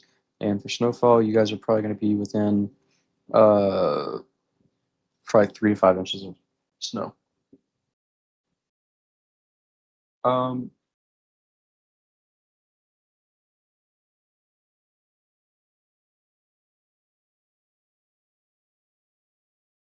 Shoo. How much snow in Fort Payne, Alabama? Fort Payne, Alabama.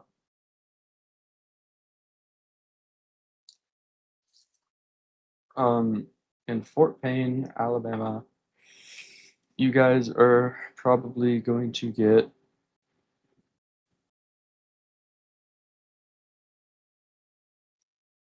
probably no snow at all. If anything, you're going to get ice, which would be maybe 1/4 of an inch of ice, 1/10 of an inch to 1/4 of an inch of ice. Yeah, 1/10 of an inch to 1/4 of an inch of ice, guys, for Fort Payne, Alabama. Marshall County, Mississippi.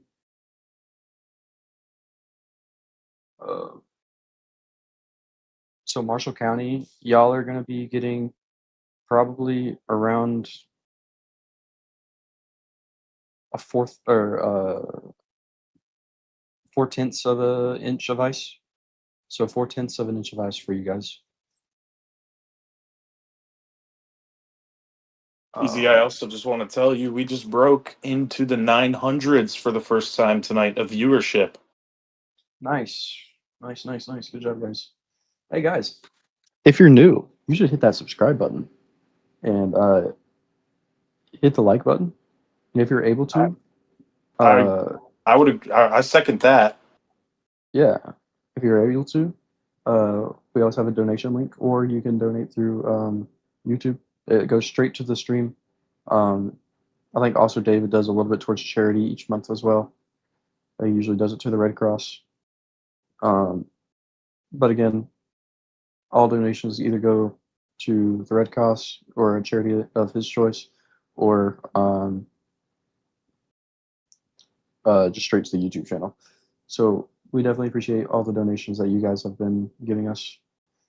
Very, very, very, very, very supportive of that. Athens, Georgia. Yeah, I got you. So Athens, Georgia.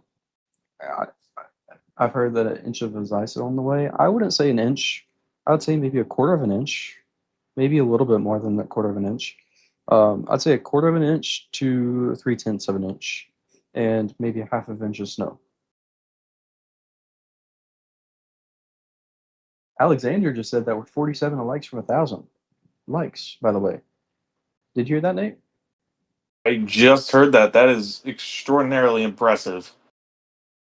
Fetty says, "Do you know what states activated emergency resources to respond to this weather event?" Yeah. So everyone I think it's every state that's declared a national or not a national emergency, a state emergency, which would be Texas activated a state emergency, Oklahoma, Arkansas, Louisiana, Tennessee, Mississippi, Georgia, Kentucky, Virginia, North Carolina.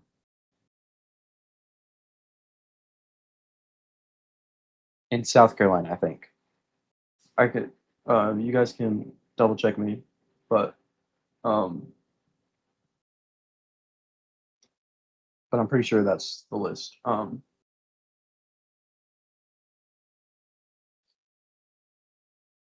just want to say, I'm sorry, James Williams. Nightbot timed you out, and I thought it said 5 minutes, but I accidentally timed you out for 10 seconds. That is my fault. Yeah. What does Marshall County look like? Marshall County, what? What state? I need to know a state.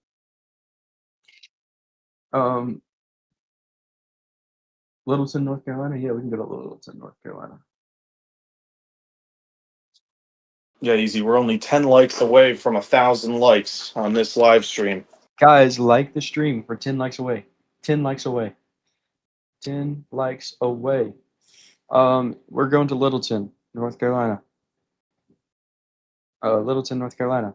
You guys are going to get around 1 inch to 2 inches of snow, with ice accumulations around 3/10 of an inch.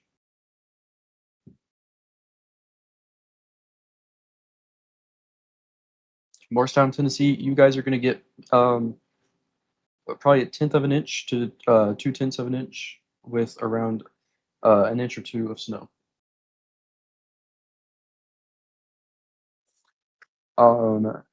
Somerville, Georgia.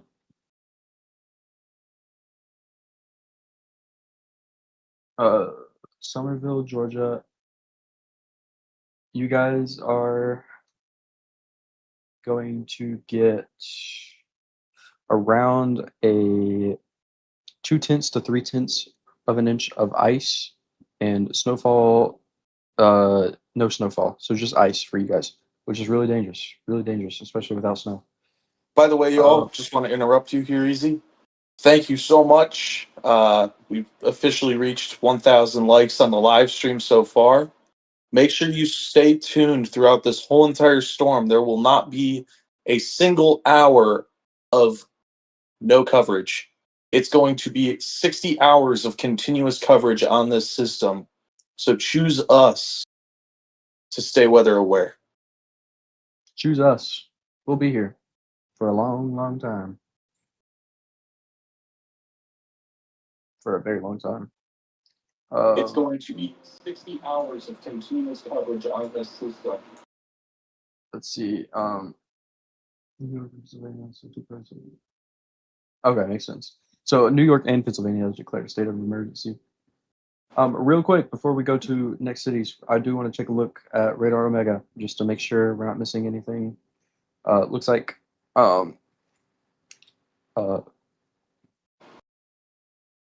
right now, we have ice going around Brownwood, Fort Worth, Wichita Falls, Texarkana region, Longview, Gilmore, Sherman, Gainesville, in Texas, and in Oklahoma, Durant, and in Arkansas we have Nashville, Ashdown, Pine Bluff, Malvern, DeQueen, El Dorado, and in Louisiana, Shreveport's getting out on some ice right now. And along with those I-20 corridor that goes through Shreveport. Monroe, you're about to start seeing some ice here in a little bit. Tennessee, not Tennessee. Mississippi, you guys are going to start seeing some ice here soon. Clarksdale, Grenada, Greenwood, Oxford, Tupelo, you guys are both seeing some sort of mix between sleet and freezing rain. And for the snow lovers out there, Oklahoma City, you're basically done for the night. You will get more though. You will end up getting more. Let's see. Hot Springs, Russellville, Greenwood, Fort Smith, Little Rock, Conway, Heber Springs, Newport, Batesville, Jonesboro, Kennett, and in Tennessee, Memphis, Dyersburg, Clarksville, Nashville, you're getting in on a little bit of snow. Franklin, Columbia, Lynchburg, Chattanooga, you're getting in on a little bit of snow. We can zoom this out all the way just so we can see everything. This whole system's coming together. Everything is coming together right through here. Snow is actually even reaching a little bit of Kentucky right now and eastern Tennessee right now. And again, we have a little bit of more snow. This is our second system forming back here. This is our second system, not really a second system, but it's like a little detached part of this whole system. It's near Roswell, New Mexico right now, near Amarillo. The snow is near Amarillo. This whole thing is going to blow up into basically twice the size of what we just had. And we're going to see a lot more ice accumulation for central Texas and everything.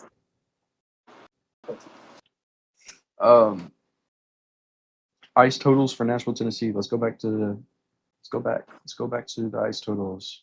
Let's take a look at our cameras real quick, actually, just to see what are we seeing. Yeah, take a look at the cameras real quick, Easy, and I want to emphasize this comment or emphasize from Chad B. I'm sorry, I don't know how to say your last name, but he said, please, everyone, should the power go out, check on your neighbors that are elderly and or disabled. They may have difficulty calling for help.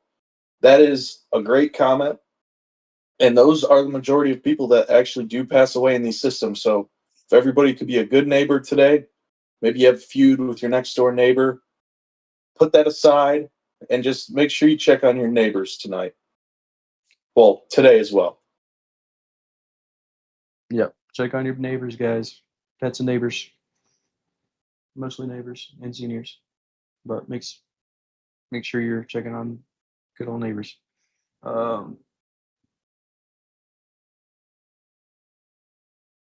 Let's see. Ice totals for Nashville. I forgot. We're doing ice totals for Nashville. Nashville ice total is going to be around 14th of an inch. 4/10 of an inch. I meant 4/10 of an inch. Close to half of an inch of ice for Nashville. Princeton, West Virginia.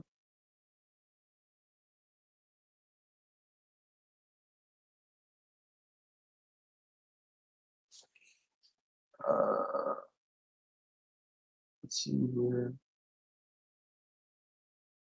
For Princeton, West Virginia.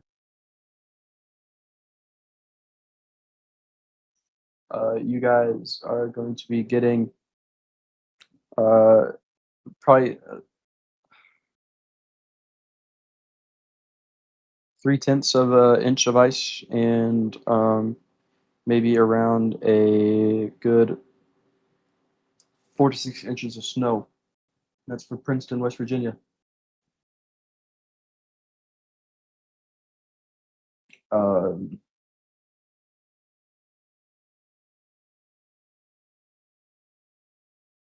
Richmond, Virginia, ice totals, please. Of course, of course, of course.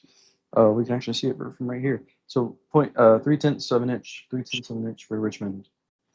And also, ETA. one moment. See, I'm going to be going to the restroom. Yeah, you're good. Let's see. ETA on Cincinnati. With morning projection, I got you. So Cincinnati, most of your snowfall for Cincinnati, you're going to get around a foot. Most of it's going to be coming in. Most of it's going to be coming in Saturday night into Sunday morning, and through Sunday night, and it should stop by Monday morning. Early Monday morning, it should stop.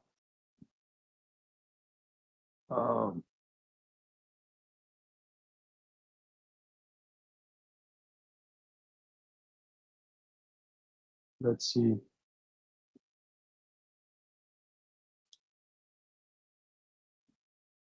Is 0.3 inches really bad? Yes, very bad.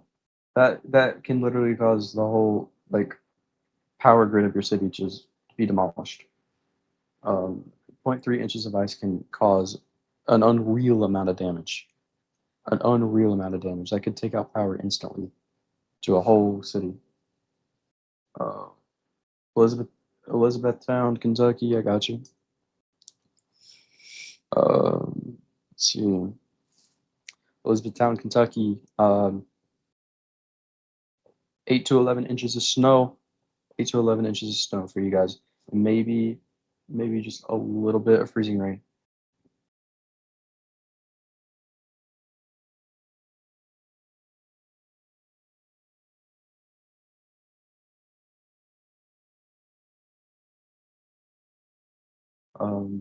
Let's see. Guys, do you have any questions about the storm? Any questions about the storm, guys? Any questions? Chattanooga, Tennessee, restaurant owner operator here. Of course, bro. So for Chattanooga, Tennessee, you're most likely going to be seeing ice more than anything. 4/10 of an inch of ice 4/10 of an inch of ice for Chattanooga.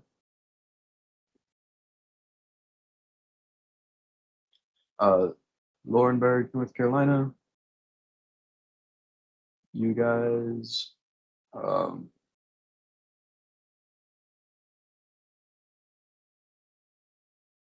Laurinburg, North Carolina.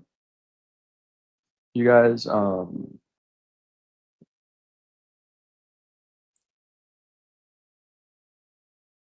guys are probably going to get 1/10 of an inch to 2/10 of an inch and no snow, or maybe a little dusting of snow, but mainly just ice. 2/10 or 1/10 to 1/10 of an inch. Let's see, Columbia, Missouri.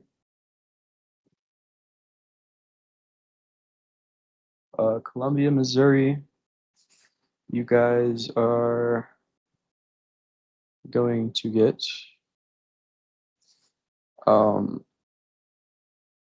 probably 4 to 6 inches of snow with no ice. So 4 to 6 inches of snow for you, Columbia, Missouri. Which model are you using? I see very different totals from model to model. So I'm using the national blend models here. So this is basically an average of each model. So this has basically no bias. So this is just all the models combined into one. So typically this is very conservative model, but this is definitely realistic numbers.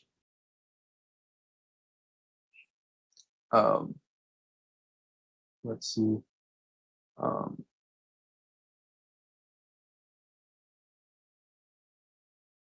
Again, if you guys remember the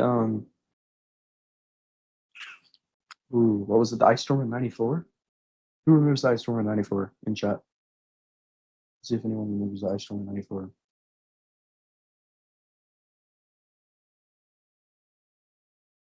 That one was pretty interesting.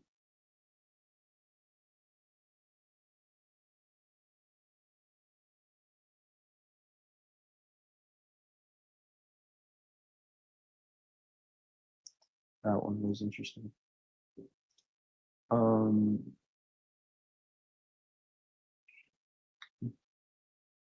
Let's see.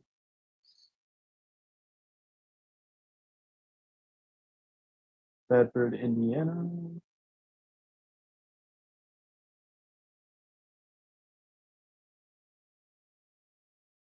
All right, let's go to Bedford, Indiana here.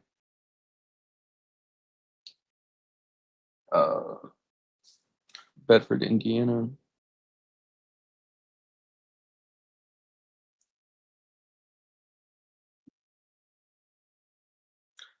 You guys are going to get probably 9 to 12 inches of snow in Bedford.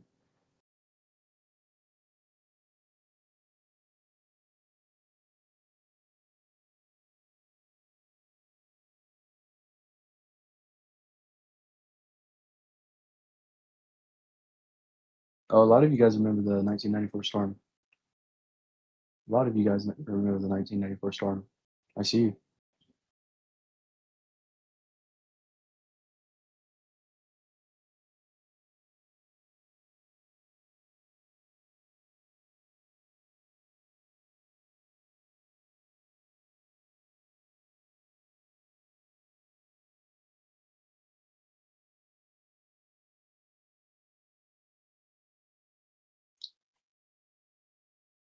Let's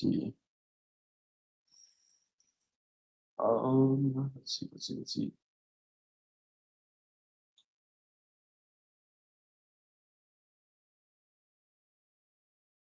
Could you do yeah, I got you.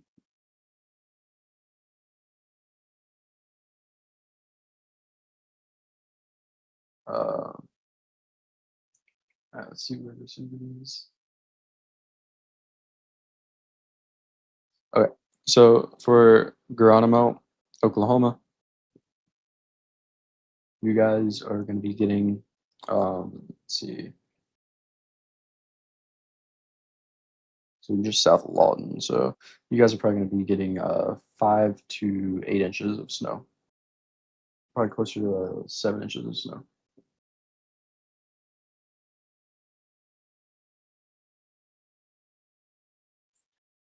We have better models than 1994, but there still will be a few careless folks who did not plan ahead despite the warnings. Yeah, that's what we try to do here. Is we just try to spread the warnings as much as we can, to as many people as can, so they can be prepared.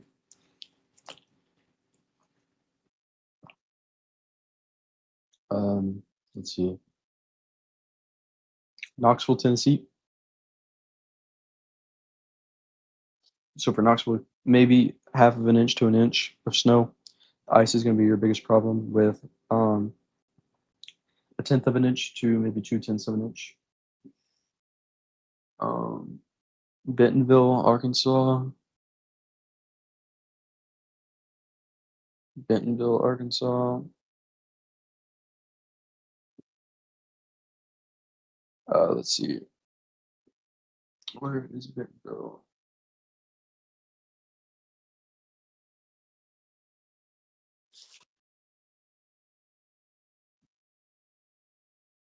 So Bentonville, you guys are going to be getting probably close to 10 to 12 inches of snow up there. 10 to 12 inches of snow.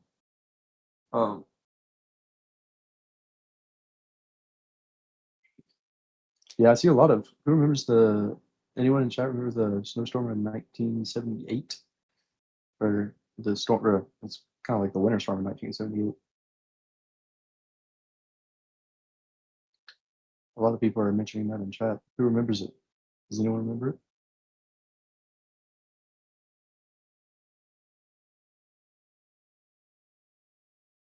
There are actually a lot of empty shelves. There actually are. There's a lot of empty shelves in stores actually right now, especially in the South.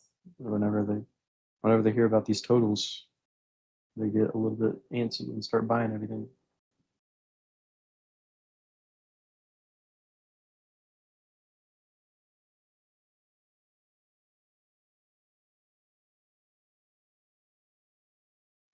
Let's see.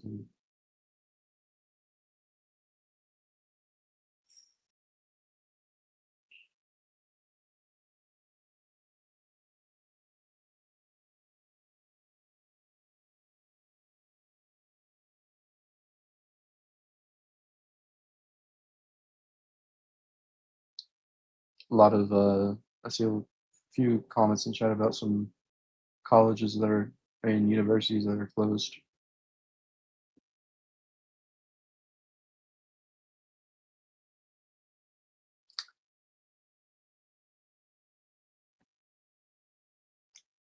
Yeah, definitely, man.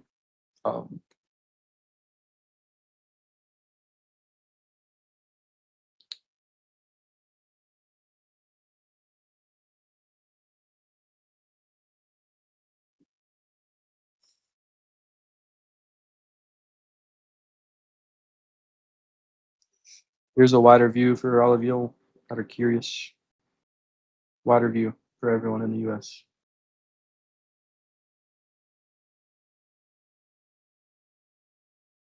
Everyone in the U.S. Wider view.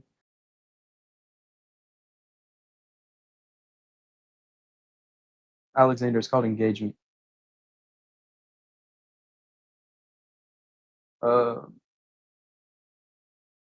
Snow is fine, but this ain't that. No, this is ice, man. Yeah, snow's a different. Snow's. We can manage with snow. Ice is a little bit harder to manage with. Nate, are you back yet?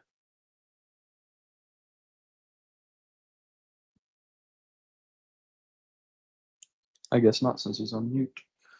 So we'll wait for Nate to get back.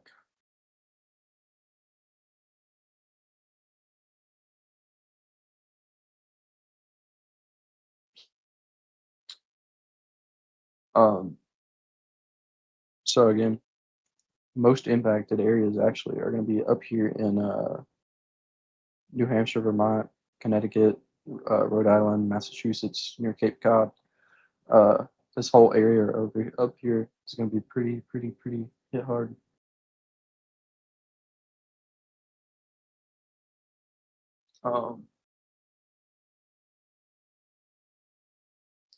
Nate's fighting for his life, brother. I think he is.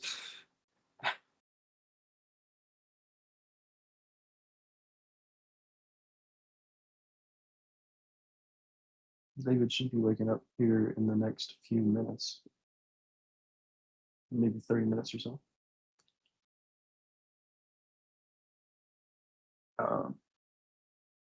Certain parts of Arkansas and Missouri are already 10 degrees and under. Yeah, I wouldn't doubt it, man. I wouldn't doubt it. I would not doubt it. If we go to Radar Mega, you can see the current temperatures for you guys' areas.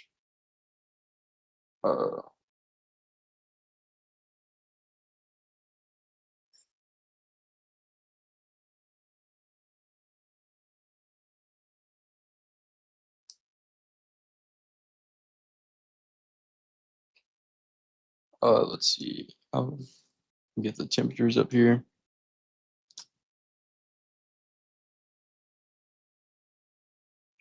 Let's see if I can figure this out.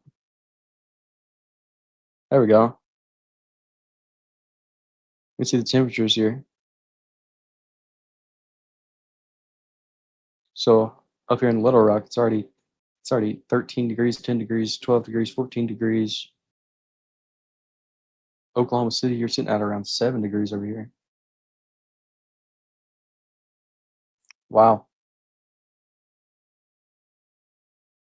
Dallas, Fort Worth, the metro sitting around 30 degrees.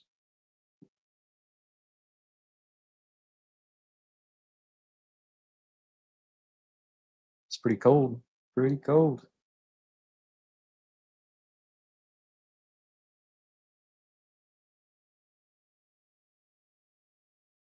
Definitely some cold temperatures up here. Springfield, -4. Indianapolis, basically at around 0.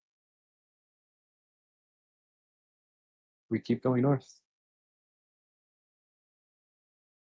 We keep going north. You got some exploding trees in this area. Might have some exploding trees.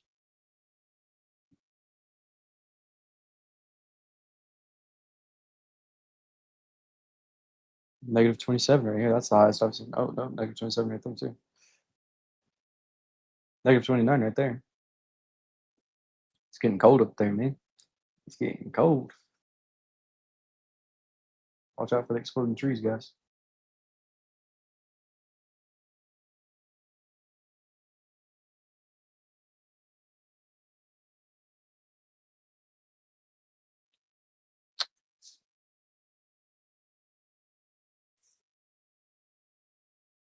The storm reminds me of the day after tomorrow.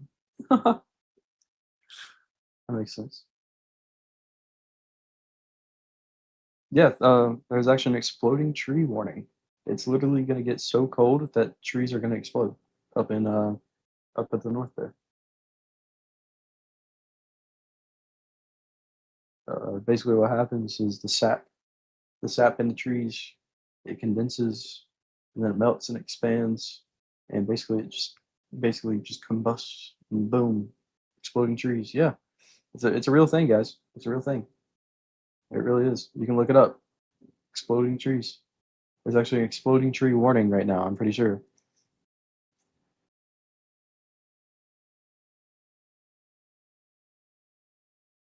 The sap gets frozen in the middle of it, and it expands. And when the sap expands in the middle of the tree, it just physics happens, and what about poo pow explosion?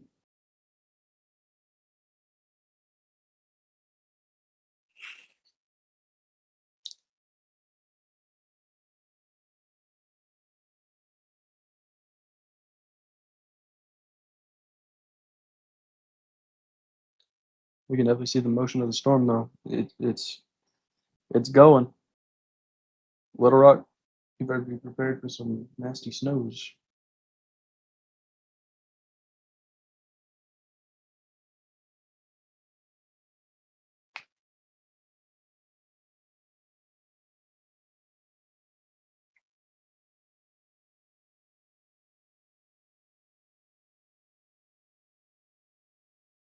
Yeah, Fetty has a good point in chat right now. It's not like the tree goes off like a bomb and it just explodes, and it basically just splits in half like really rapidly. But it sounds like a shot going off, and you can be heard miles away.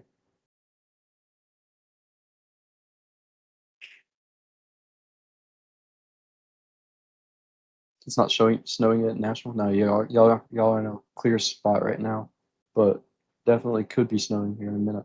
A little bit. Trees plus power lines are the issue. Yeah, that's true. If a tree falls on a power line or something, that is true.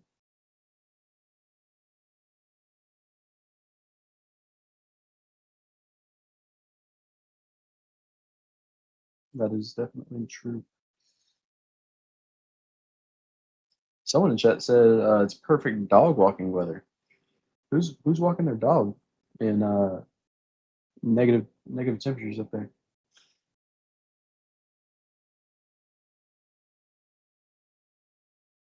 I want to know who's walking their dog. Tristan, are you good?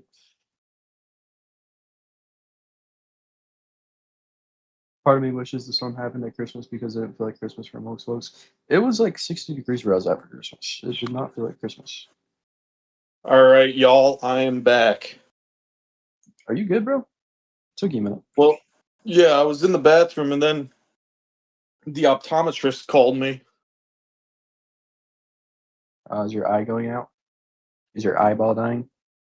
Nah, I have a sty, and it just will not go away. So I got an appointment for it.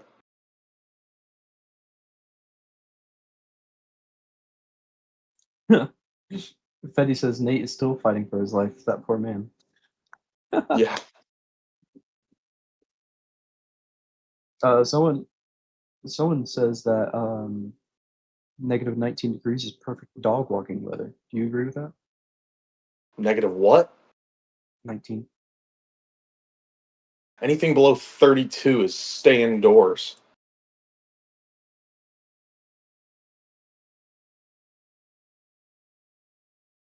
I will say, though, back in Buffalo, there's a lot of people who will leave their Alaskan Malamutes outside because they just will not come in. Like, they refuse to.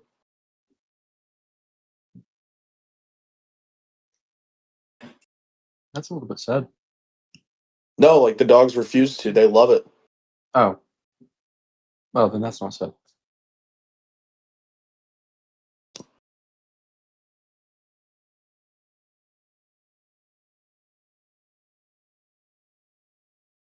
Nate, do you want to make bets on when David's going to come back? I'm going to say 30. Do you think we're going to another hour and a half? I think so. We'll see, though.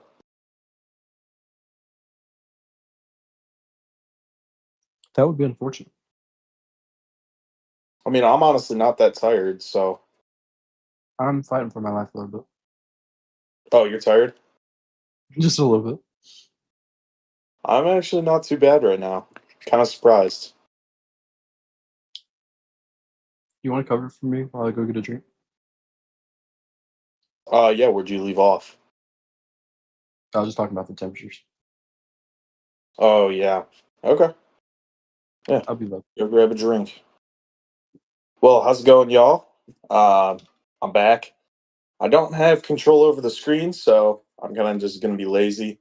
I'll answer some of y'all's questions if you guys have any. Like I guess I've been kind of like like the color announcers in football. That's what I've been kind of have been tonight. So, let's think about it. Um,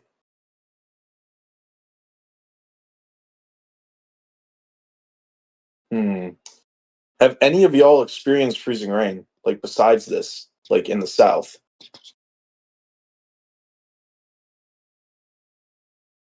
I'm actually kind of interested. I mean, me personally, I have.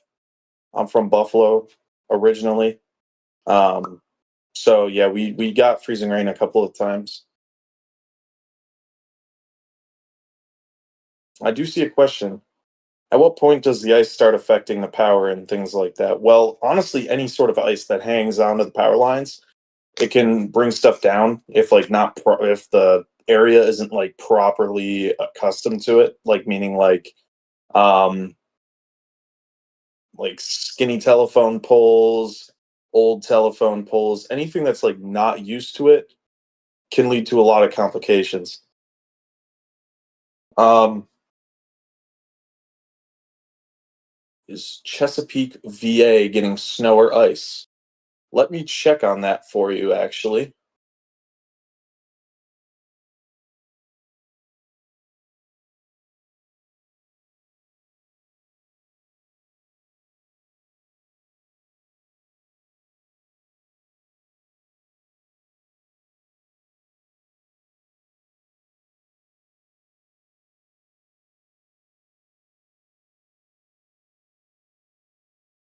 Wait, y'all, 1 second. Sorry, my my weather client crashed. Sorry about that. Um, Scott Kelly, yes, thank you so much. Yeah, we're gonna be on air for 60 hours. Me and Easy are working the night shift every single week. George, Steven, if you guys prepared, then you guys will be fine.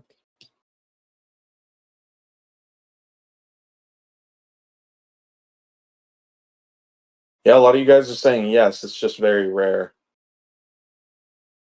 Oh well, Easy's in Northeast Tennessee. I'm located in Tallahassee, Florida. Um, and then David, the empty chair, he's located in the middle of California. Ice storm in North Carolina. Is this map current conditions? Yes, this map is current conditions. This is like the current enhanced radar. Can you talk about New York City? What do I see? Well, New York City, it's going to be between 10 to 12 inches of snow. Freezing rain risk isn't really there, just up north. It's cold there. Um, but yeah, that's pretty much what's going on there. It's stayed fairly consistent throughout the day.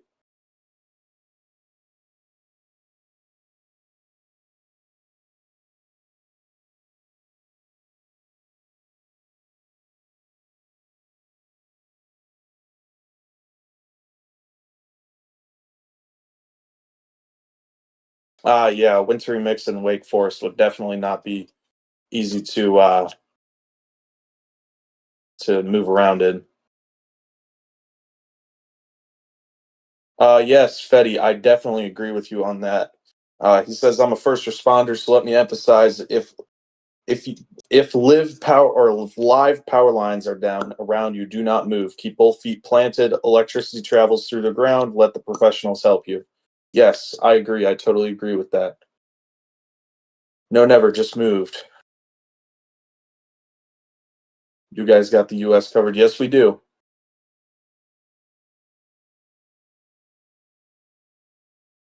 Of course, that's what we're trying to do. We're trying to pick up the ball.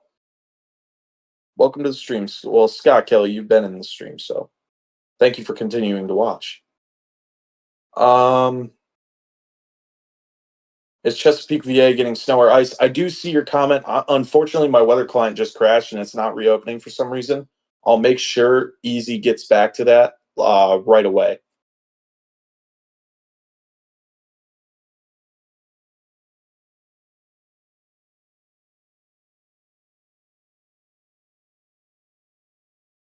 Uh, Tornado chances are there's a chance of it happening, very slim. There's been worse that didn't come to fruition. So take the tornado threat with kind of a grain of salt.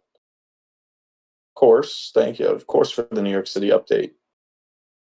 East Houston. Houston will not get any ice whatsoever.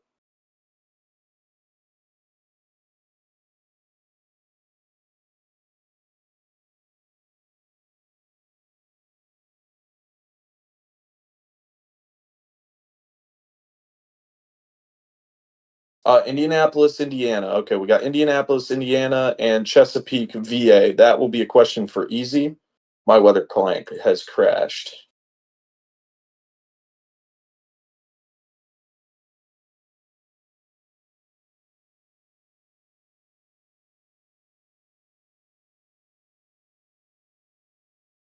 Oh, thank you, Alexander. I really appreciate it. Yeah, I'll let him know.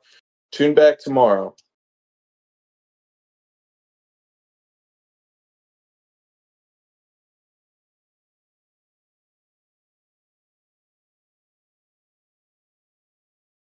Dark scale creatures. Yeah, I've actually my uncle who lives up in New York, he had reptiles and like when the power would go out and stuff like that. He had a backup battery generator so he could just keep it in the room and that usually did him pretty good. Maybe it would be time to invest in one of those if you have some spare change laying around.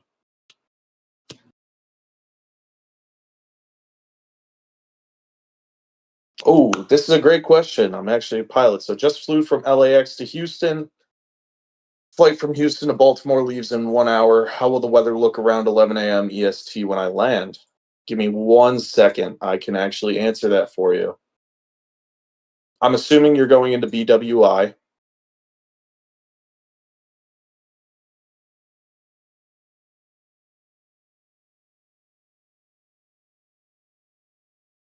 So today at 12 p.m., since there's no weather update on the TAF, it will be visual conditions. So winds are going to be only 6 knots. 6 statute miles visibility, so just 6 miles. Overcast 12,000 feet. That's nothing. So yeah, you'll be a okay to fly into BWI. And Houston, as long as they stay out of all the sleet, like what me and Easy are expecting, then they will be good too. So your flight should be okay.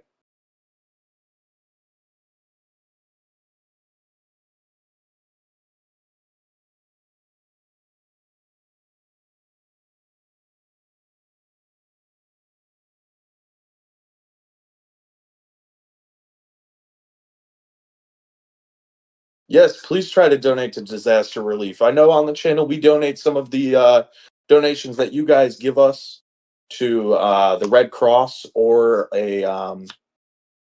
a place of David's choosing. But yes, definitely agree. Nashville, Tennessee. Let me see. I actually have my pilot weathering software up, so I'll give you the best I can do with that. Nashville, Tennessee.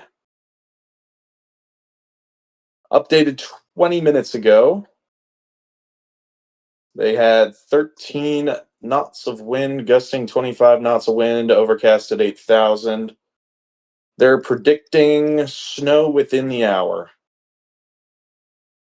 And then in the next 24 hours, they're expecting freezing rain.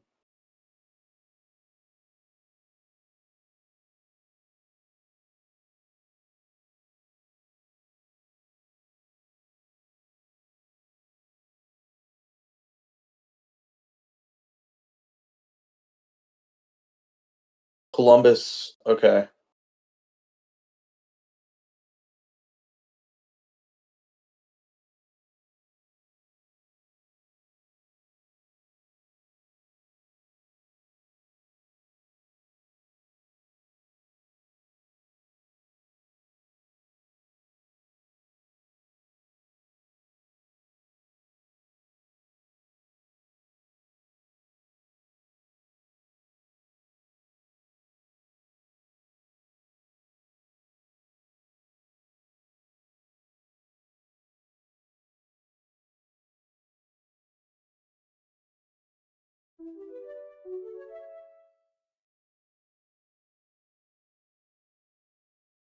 Yeah, I do definitely see you guys starting to get a little bit of ice. It could just be from the stray showers, so that could be passing very soon.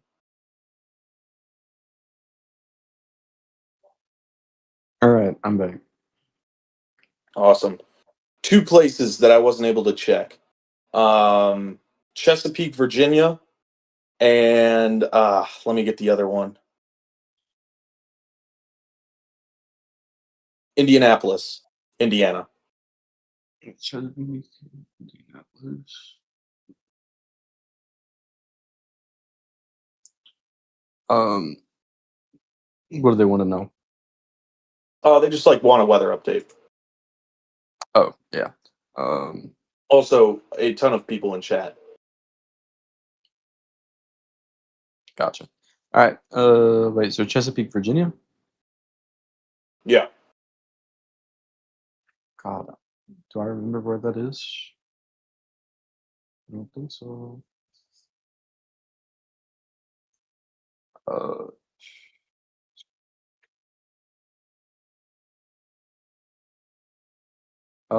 okay. So Chesapeake, Virginia. It's in Norfolk. So Chesapeake, Virginia, 1 to 2 inches of snow. Basically, maybe just a sliver of some freezing rain, but nothing crazy. And you said Indianapolis. Yes, sir. Indianapolis, 9 to 11 inches of snow, and no freezing rain or ice for you guys up there.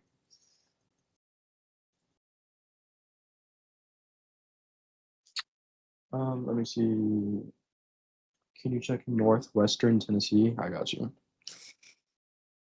Oh, were you able to go over the newest Euro model by any chance? I will right after this. So northwestern Sweet. Tennessee, you guys can expect anywhere from probably 4 to 6 inches of snow, depending where you're at. Also, ice comes along with that. Anywhere from probably 2/10 to 1/10 of an inch of ice for western or northwestern Tennessee. All right, now before we go back on to your guys' cities, let's check the 6Z euro. So let's just check the precipitation type and rate here, and let's go out to the national. All right. So we have the system doing its thing. It shows that around tomorrow night at 10 p.m. EST, 10 p.m. EST tomorrow night, or 7 p.m. PST is when things are going to go bananas again. For Texarkana, Dallas, Shreveport, Monroe, even Memphis, Nashville, everything's going to go just ballistic tomorrow night. And it's going to be worse than tonight, way worse than tonight. Tonight is Which like we will be able to help you guys out because we're going to be running the night shift tomorrow. Yes, so we will be here tomorrow night. And this will get out of our hair. This will shove out. I'm curious to see if it does anything with. I don't think it goes out that far. Before you answer that, Easy, I missed a donation. I'm so sorry, Burpeck. Thank you for the $1.99 donation. Expected internet slow Saturday, power outages Sunday. Yes, definitely agree with that. And thank you for the $2 donation. That's very generous of you. Oh, and thank you, the pseudo Master Chef. This is one of the rare years where I am underestimated every snowfall where I am brutal winter plus crazy wind and cold. Thank you for the $5. Yeah, it has been a crazy winter. It's been a crazy and brutal winter for many areas. The euro on that second system is not really picking up anything good on it, or at least as far as I can tell. We can check the snow totals though for the euro just to see what we're dealing with. Yeah, let's do it. Why not? So for the snow totals for the euro, it's going to be around the same as the NBM, the National Blended Models, but a little bit different. It shows that Louisville could get up to 15 inches, and Indianapolis could be seeing close to a foot. Let's see, Long Island getting a little bit less than expected, maybe 8 inches instead of the 12. Cape Cod and Massachusetts or Boston is not getting what was expected on the National Blended Models. Let's see, really northern shift, I think, in the snow region. Almost no snow for Georgia now at all, according to the Euro. Barely any snow for any Alabama region, and a little bit of snow for the northern Mississippi region. Let's see. St. Louis, you guys are going to probably be 6 to 8 inches of snow. Indianapolis, probably the same ballpark, 6 to 8 inches of snow. Over here in West Virginia, Charleston, you guys, the Euro really has this warm nodule. Really dig up, or the warm nose. You can see that almost perfectly on the total, but the Euro wants the warm nose to go all the way up to the top of West Virginia, which would eliminate a lot of the snow for West Virginia, and possibly even extreme southern Pennsylvania.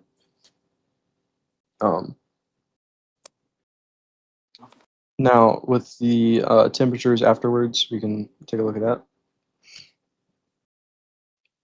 Just so I know there was some interest about the temperatures afterwards. So,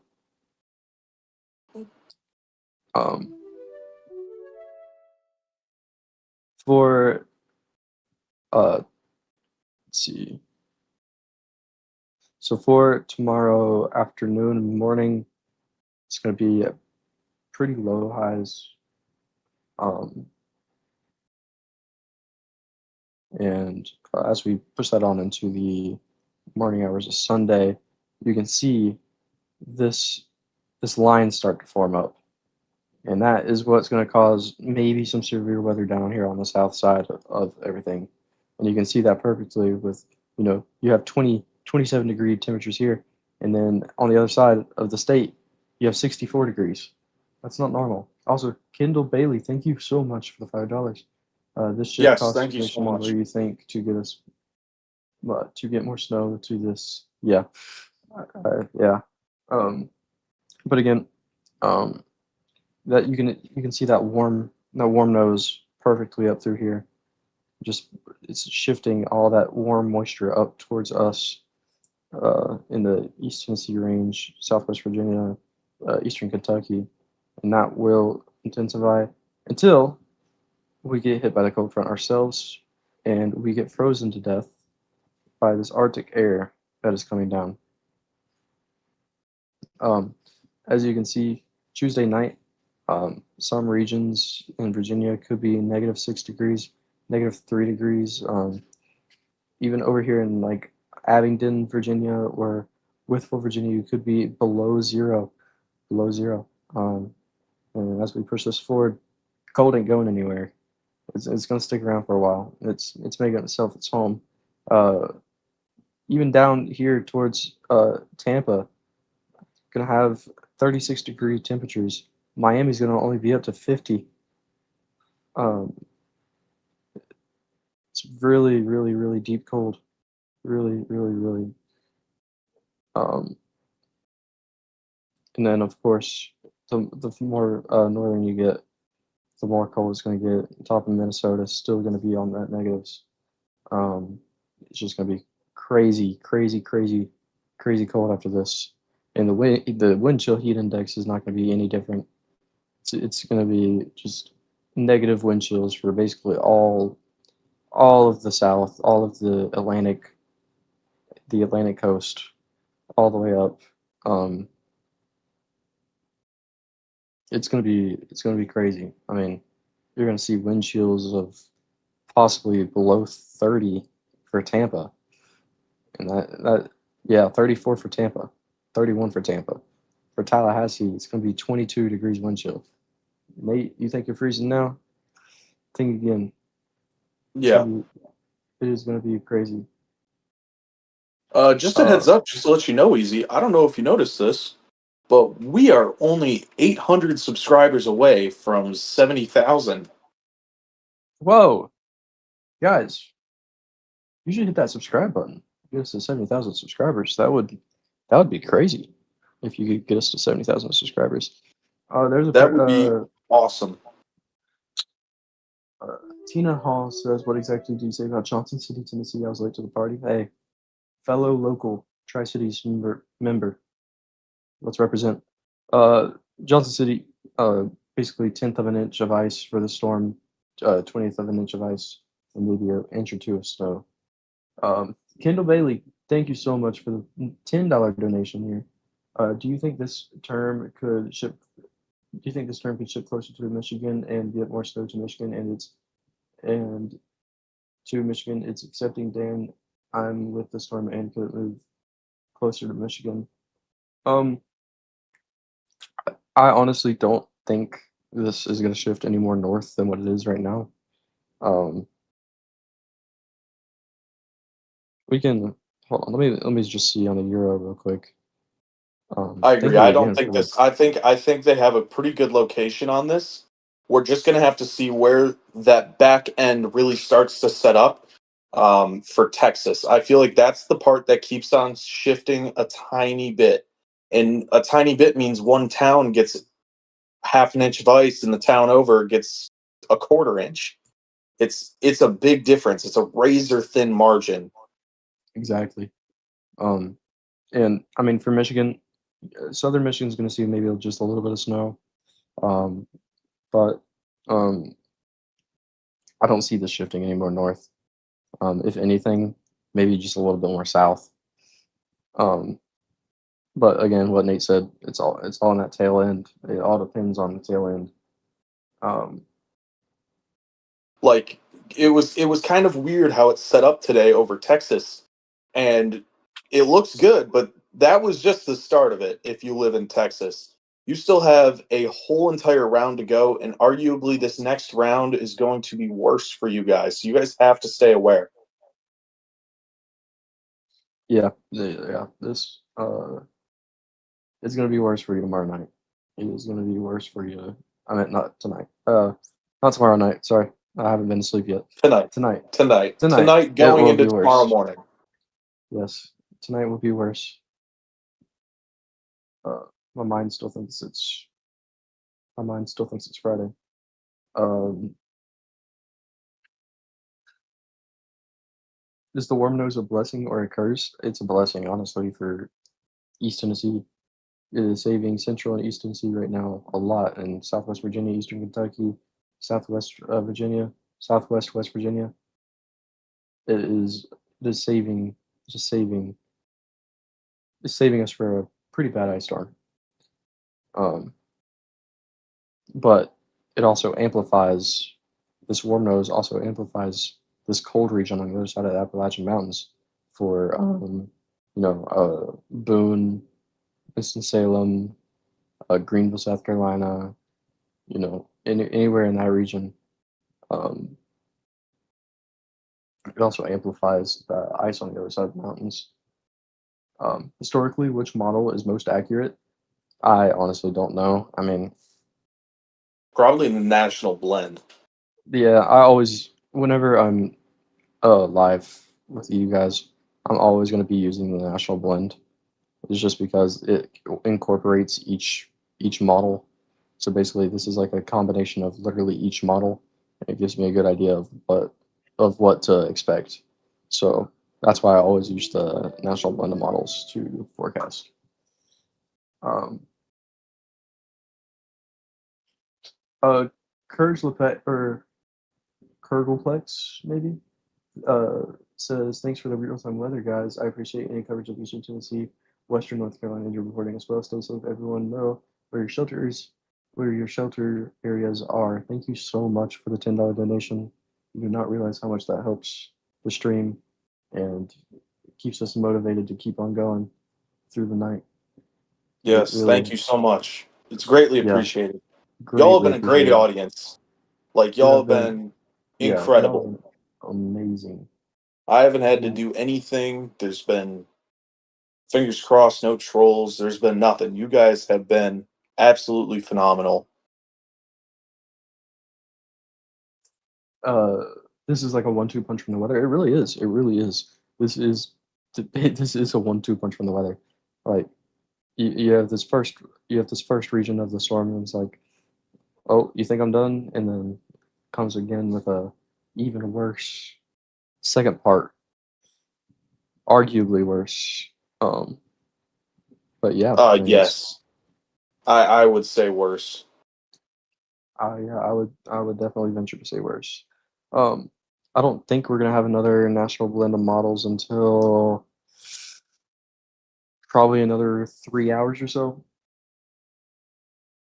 Yeah, I don't think so either. And I think David should be coming back anytime now. Yeah, David should be back anytime now. So you'll stop hearing my voice and you'll start hearing David's voice. And then me and Nate are gonna hit the hay for a little bit, and we'll wake up and get right back on the ball. Yeah, we'll get right back on the stream. We're going to be, I think we discussed this with David. We're going to be working the night shift tomorrow as well, correct? Correct. Yes, we are. So yeah, if you guys are enjoying this coverage and like maybe some of your other YouTubers aren't, streaming or they got offline, we're going to be back. How likely will the next storm be a heavy hitter? Very likely. At this point, very, very, very likely. The second storm will be a big hitter.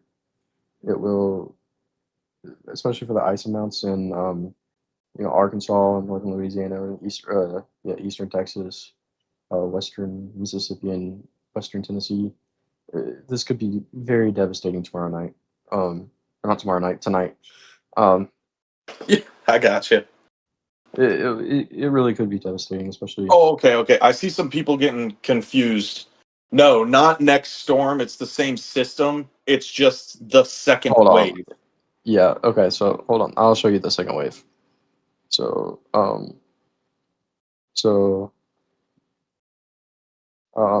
here.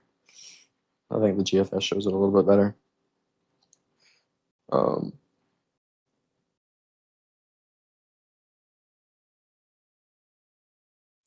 So there's like two separate sections to the storm. So we have this first section that fired off and kind of is leaving, and then we have this right here.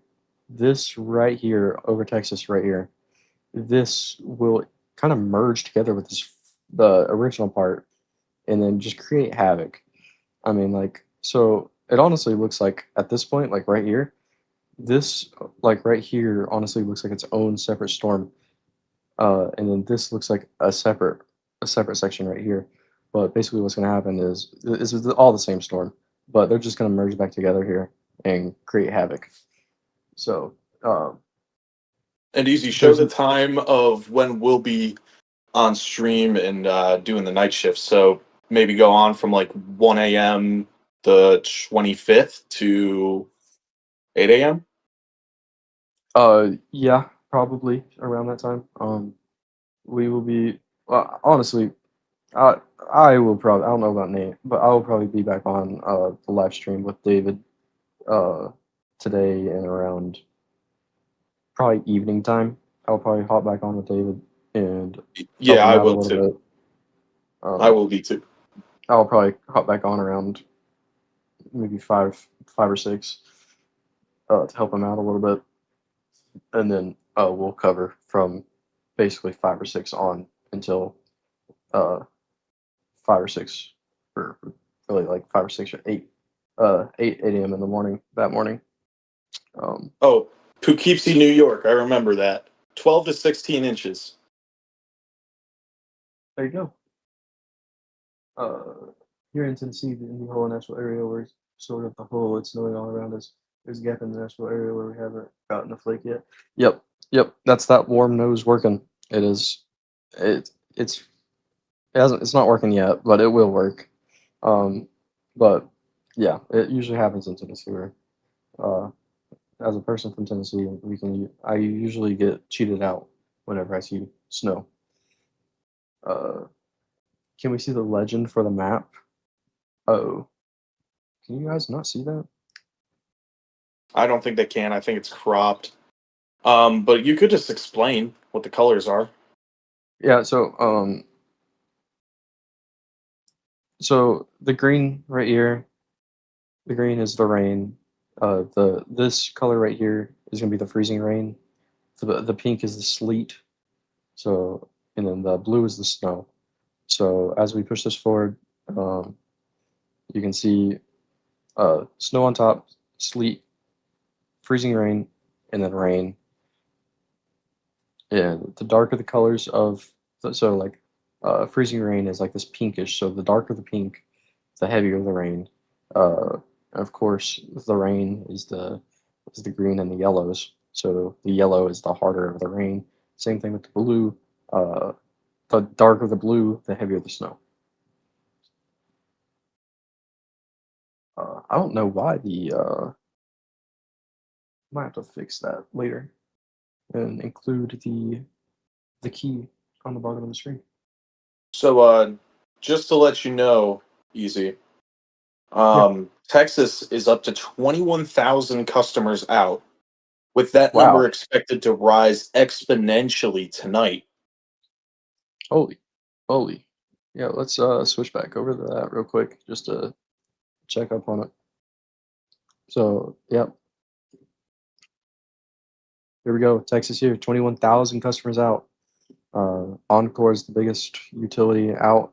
They had trouble with this back 5 years ago in the other storm that came through here 5 years ago, ice storm. Right now, the largest or the county with the most outages is Lamar County and Cass County.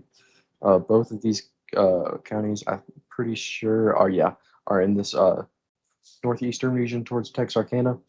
And yeah, so you can kind of see where the ice has been concentrated.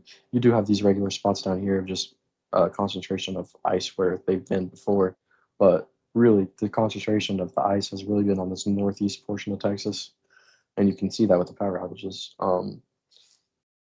We can actually, if we want to, weather bell might be the best option. Let's see. I'm going to switch y'all over to Radar Omega just for 5 seconds here while I get weather bell up.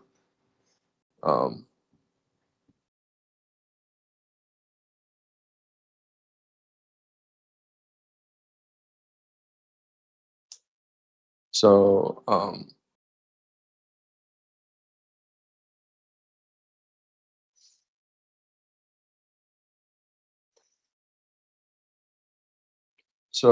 if we switch back over to weather bell here, here we go. Here's a better view here of you guys can see the key as well and everything. So this is the Euro model. So again, this is everything that we've seen. You can see like just right through here, the ice through here is just insane. That the Euro, I mean, is just all that pink is ice, freezing rain, ice. It is honestly pretty crazy. And then you get that warm nose right through here. You can actually see it better if I back it up just a little bit. Yeah, right through here. Eastern Tennessee, Eastern Kentucky, Western Virginia, Southwestern West Virginia. This warm nose right here, I know for the snow lovers in East Tennessee, y'all might be disappointed that we're getting rain, but this is actually saving us from a horrible, horrible ice storm that would be absolutely crushing our area. So honestly, this warm nose right here is helpful for the people in East Tennessee, but honestly makes the people on the North Carolina border just a little bit worse off because that cold air kind of wraps around that warm nose and it goes right across the Appalachian Mountains and rides them down. So people in the Boone, Asheville area, Winston-Salem, Raleigh area, southern Virginia areas, and Greenville, South Carolina areas, Spartanburg, South Carolina. All you guys are going to be in for some freezing rain. Of course, on the backside here, a lot of freezing rain on the backside here near Memphis, Monroe, Louisiana, Oxford, Mississippi. A lot of cities down there that are going to be hit by these freezing rain. And then if we keep on going forward here, you can see it finally exits the northeast. Finally exits the northeast, and it gets out of our hair for good. But that's you can see the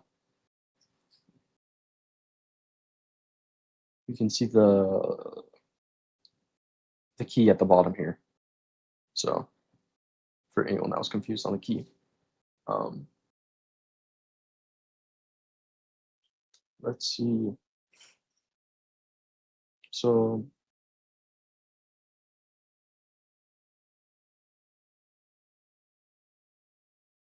Nashville going to miss the warm side Sunday. Yeah, definitely could. On Sunday, I know what you're saying.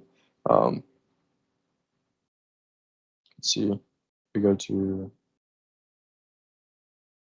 I mean,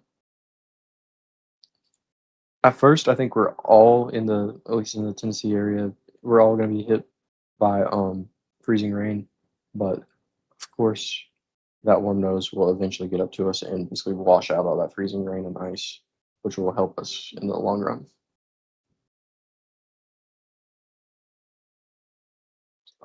Any questions? Any questions? I have conflicting ice totals for Charlottesville, Virginia. What do you see? We can look at the surface precipitation. Let's see. Hold on.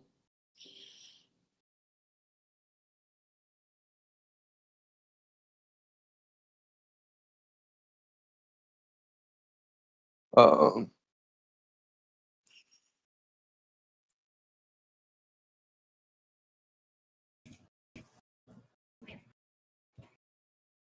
so we can go back to pivotal weather here, and you can go back to pivotal weather here. You can look at the ice totals according to the National Blend of Models.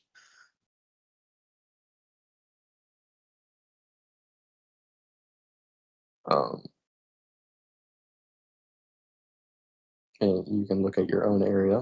I will zoom it into Virginia for you. So again, this is the ice totals for Virginia.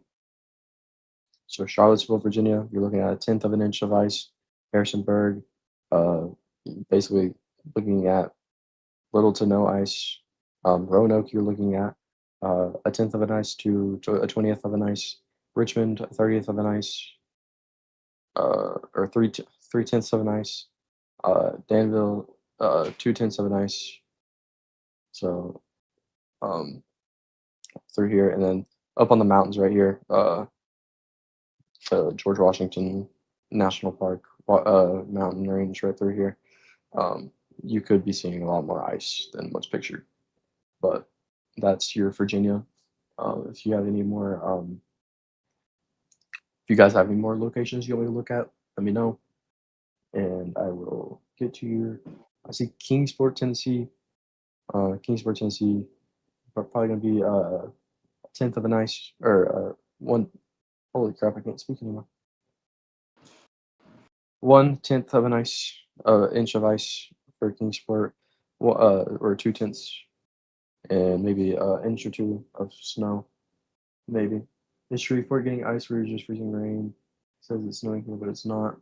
No, you see mine. Yeah, I'm looking. I'm looking. So for Shreveport, you guys are gonna be getting ice. Yeah, so you guys are gonna be getting 3/10 of ice and maybe an inch or two of snow.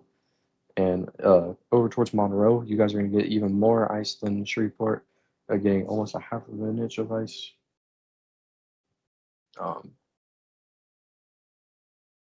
I doubt coastal Georgia will get anything else but rain. Yeah, coastal Georgia, anything like down towards Savannah and everything, it'll just be rain. No freezing rain or anything down towards there. Again, Alexandria, Louisiana, they are going to be 3/10 of an inch of ice. Go ahead, Nate. Big Flats is supposed to get 12 to 16 inches of snow. Big Flats, New York. Got it. Yep. So that answers your question, Abrink. Be grateful y'all get snow. I mean, some people don't like snow, man. Some people don't mind snow. Some people don't like snow. We definitely don't like the ice. We definitely don't like the ice, but snow is definitely better in this scenario than ice. Snow is definitely better. Chesapeake, Virginia, y'all are basically good. Y'all might get maybe a 1/10 of an inch, maybe, but I'd be very surprised. I went to ice is freezing rain. When they say ice, that's what they're talking about, not sleet. Yeah. So basically, yeah. So freezing rain, because you could also go to the GFS and look at the freezing rain totals, and it'll be like 3 inches, but not all of that turns into ice. I mean, it could, but it's more accurate looking at the ice totals on the national blended models. Nashville, Tennessee, y'all are going to be getting probably just around. Actually, we can zoom into Nashville just so you can see it for yourself. Probably going to be 4/10 of an inch of ice. Yep, and down here towards Jackson and below Jackson could be pretty dangerous as well.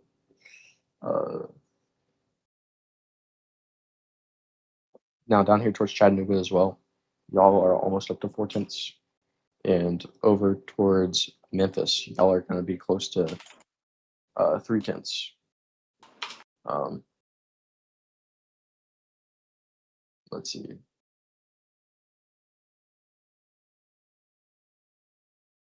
I live in Northwest Georgia, Somerville, Pennsylvania. Next, okay, I see.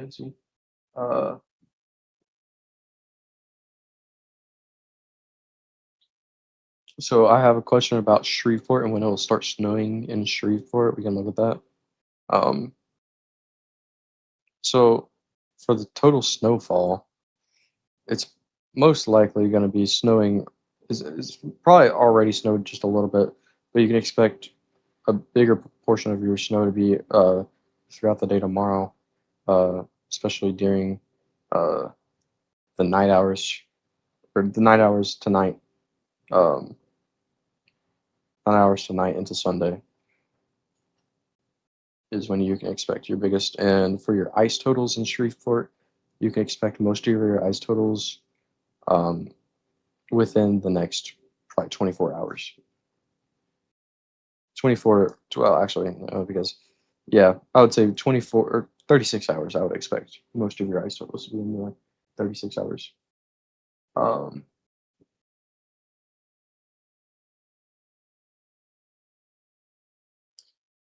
Guys, if you want your location looked at live, and if you guys want your location in your city forecasted live, all you have to do is just put your city in the chat and subscribe and like the video or like the stream, and we'll do a forecast of your city live.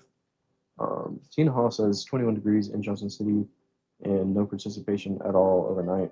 Yeah, precipitation in Johnson City should become more of a thing tomorrow. What are the totals for Northeast Pennsylvania, Wayne County, any sleet? No sleet or anything for Northeast Pennsylvania. Whoops, I clicked on West Virginia. Thank you for the $2, by the way, the pseudo master chef. Very, very kind. So Northeast Pennsylvania towards Granton, you guys could definitely be seeing upwards of like 11 to 14 inches of snow. Could be more, could be less.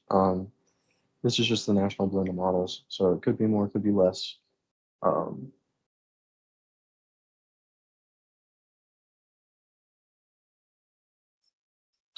Let's see.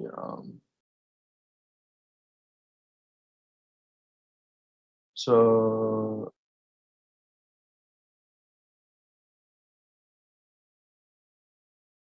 we could do Manassas of near DC in Virginia. I saw a question about Manassas, so we can do that real quick. In Virginia, so you guys are going to be probably looking at a relatively even 8 to 9 inches of snow. Cherry Log, Georgia is also another question. I will look that one up too. Cherry Log, Georgia. You guys are going to be getting. Let's go down here. So for Cherry Log, Georgia, you guys are going to be getting very, very, very little snow, if any. I doubt any. But your ice totals could be significant, possibly up to a quarter of an inch, maybe even higher in local areas.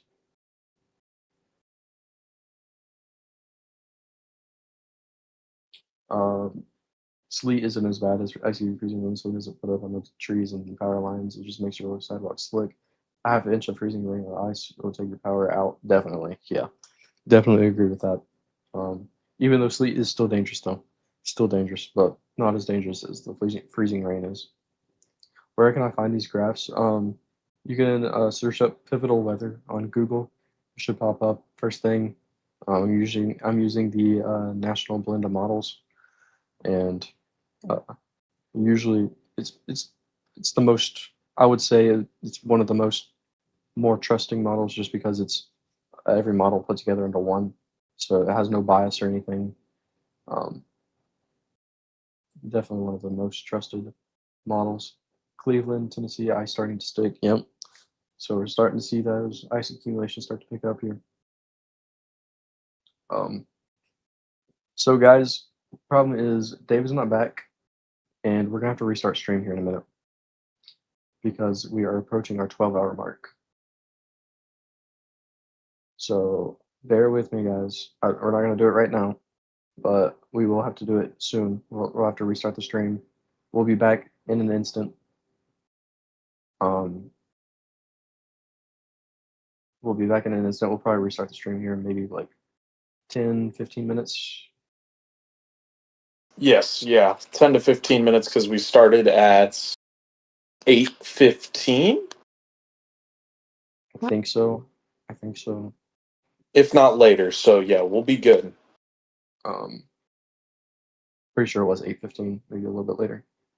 So we'll reset the stream at around 8 o'clock EST. So we have 8 minutes. And then we'll stop the stream and we'll instantly restart it again. So don't go anywhere. We're not leaving. We're just gonna restart the stream just so it can save.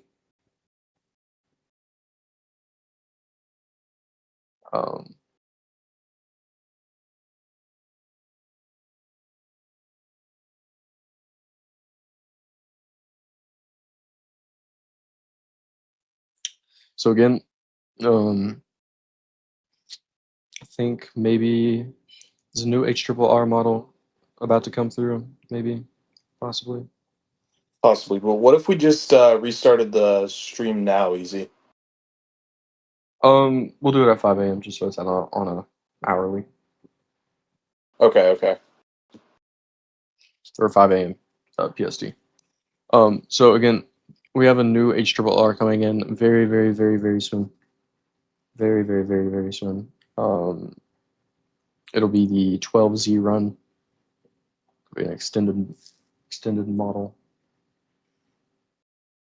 Yeah, even the HRRR, I mean, just for the next 18 hours, showing up to almost an inch here in Oxford, Mississippi. So this thing is not slowing down anytime soon, for sure. Let's see.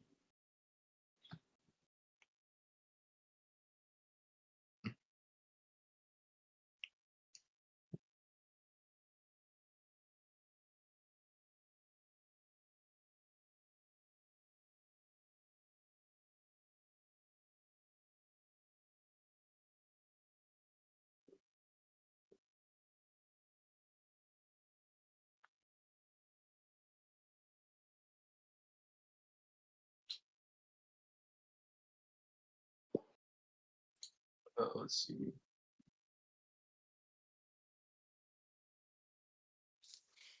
Oh goodness. Yeah, Temp I'm zero getting here tired in here too. Blaine, Pennsylvania. Oh, look who's back. Which one? Look who's back. Here's David. Hey, David's back.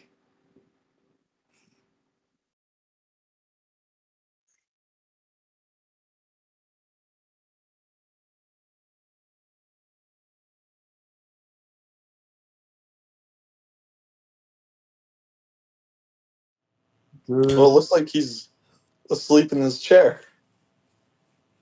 Maybe. We'll continue until he No. actually comes back. I'll be back in just a couple of minutes. I need to get some water and everything. You're good. We're good. We're just chilling out here. I literally, Yeah, David, I don't know. I literally had one of the hardest times going to bed last night. I did not end up falling asleep until like 1 a.m. So it was like,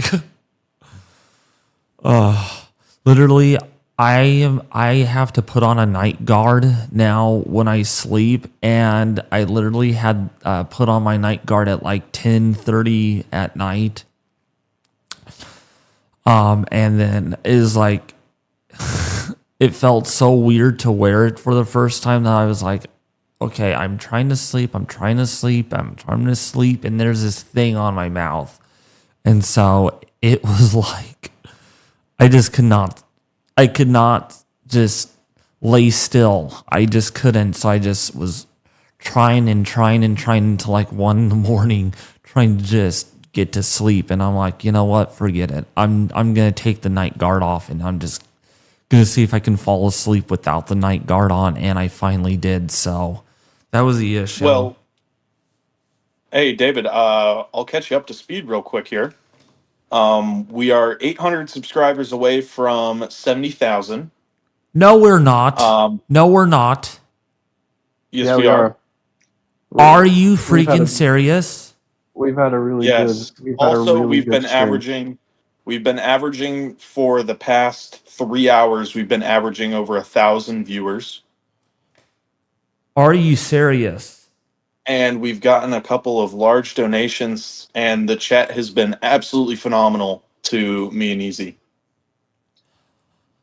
Wow, that makes me happy. That actually does, because honestly, I was kind of laying there before I finally fell asleep. I'm like, I really, really feel bad that they're having to hold down the hatches and do this, but I'm like, I have to get sleep. This is why I'm glad I have a very good staff team.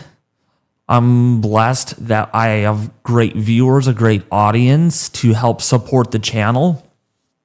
I mean, gosh, when I had like 20,000, I remember those days where I was like, okay, I'm not going to be able to stream all night because I don't have a staff team, but now I do. So it felt really nice for once to at least try to fall asleep at 10:30, but no, it didn't. I tried, but of course it failed. So once you guys return, whenever you guys wake up, of course, I might reattempt to at least get a little dozy-do in the middle of the day, because I will be tired today. I only slept like a little over 3 hours. Me and Nate are probably going to be out for a good few hours. Yeah, we'll be out for. So maybe we should coordinate this real fast, David. Maybe me and Easy, we get on in the afternoon, and you go take a nap, and then when you're done with your nap, you get on, and then me and Easy take a nap, and then we do the night shift again, because I think the chat really liked us doing the night shift. Yeah, I think that's what I was thinking too, I think that's a great idea. It really is. And based on 1,100 people watching, average view duration on this live stream is averaging over 4 minutes, which is extremely good. The chat rate right now is up to 20, which is exceptional. So good interaction. So I'm really happy of what I'm seeing. So my plan actually ended up working, because, of course, planning this whole time, you all, when I've been making videos over the last couple of, let me go to Radar Omega here. Basically the last couple of, or the last 4 or 5 days, when making videos for you all on this winter storm, that was not the only thing that I was thinking about and worried about. I was worried about, okay, when we go live, how are we going to do this? Yeah. And the plan works. So it's going to be great. This is going to be, and that's why live streaming all night was actually worth all of it. You all liked Easy and Nate. So it's going to be great. And of course, you all are going to like me, Nate, and Easy today. And my brother-in-law, Brandon, and my sister, Megan, they're going to be on this afternoon and evening to do that storm chase that we were talking about last night on the snowstorm. So it's going to be exciting. Now, before I take full control here for a while, I'm going to get some water really quickly. All right, because I am thirsty, of course, and I want to make sure I lubricate my throat before I take over for a while. But yeah. Yeah. All right. You guys give me like 5 minutes, okay? And then I'll be right back. Okay. So We can Yeah. do 5 minutes. We can. Yeah, do we'll 5 wrap it up minutes. with chat and we'll do all that. So I'm gonna go ahead and start a really important poll.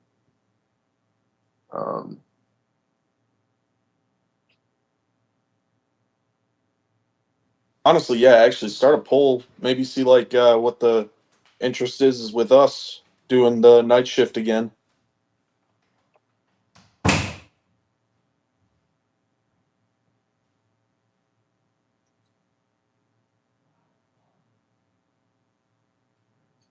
Let's see here.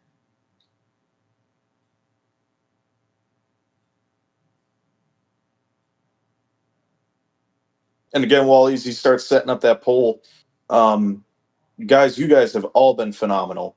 Me and Easy cannot thank you guys enough. We appreciate all your donations. We appreciate all of your love. We know that you guys are probably going through some tough times. You guys are worried right now about this system. We're glad that we were there for you to ease your minds tonight. We just really are glad and happy. Y'all were great to us tonight. David will be just as good too. Why do you always get all the love? Why do you always get all the love? Am I getting all the love? You're getting a lot of the love. Well, I mean, it's kind of an unfair thing. We both did a great job. I don't know. I mean, I think we both did a great job. I'm more like the color announcer. You know what I mean? the color announcer. Yeah, No, like the we color both, we announcer. both did an amazing job. Good job, Nate. Attaboy. Good job, Easy. Attaboy. Yeah, you were doing a great job with all the reading out when all the new models came out and everything. I honestly don't know if I'm gonna have a voice whenever I wake up, but I hope I will. I would probably have some honey. Yeah, can't Have some- choose. That's a good answer. I can't choose. I mean, there's some guidance. I mean, like if you really want to look at there's I definitely mean, some Easy guidance. did talk for the most part. Yeah, just because I'm talking doesn't mean I'm doing good. Nate, I'll let you win because I'm starting to catch back up. So I'll end the poll real quick. Ugh. No, that's okay. That's Anyways, fine. guys, because he's a Bills fan. All right. Wow. Wow. Okay. So, guys, I'm being for real now. You guys are amazing. Thank you for dealing with us for a good 8 hours. Hopefully you might have to deal with us again for another 8 hours in the morning, or not in the morning, whenever I wake up, which will be evening time for you guys. But yeah, we'll definitely be back for you guys. We'll definitely be back once we get some rest up and once Some rest, some food. Yeah, food Everything. definitely. I think I might. I don't know if I'm gonna eat before I sleep or not. Yeah, I mean it's. Okay. I mean, yeah, you did a great job tonight, Easy. I really appreciate it. Yeah, Oh, Easy. Yeah, you did a really great job. Okay, So what we'll do, we'll cut this because we're at 11 hours and 46 minutes. So we'll cut this at 11 hours and 50 minutes. So we'll do this in 4 minutes. I'm just reminding you all that are watching, because YouTube does not, won't like, we could go live like 24 straight hours. That would be good and stuff, right? But then once we would end that stream, it would only be saved as like a 11 hour, 55 minute stream. So what we're going to do is, when we get to the 11 hour, 50 minute mark, we're going to cut this stream, quickly get another thumbnail up, start the stream again. We will be back in literally like a couple of minutes, or in like a minute, but we're not going to do it right now. We're just going to wait until we get to the 11 hour in 55 minute marks, or no, 50 minute mark. So in like 2 minutes. All right.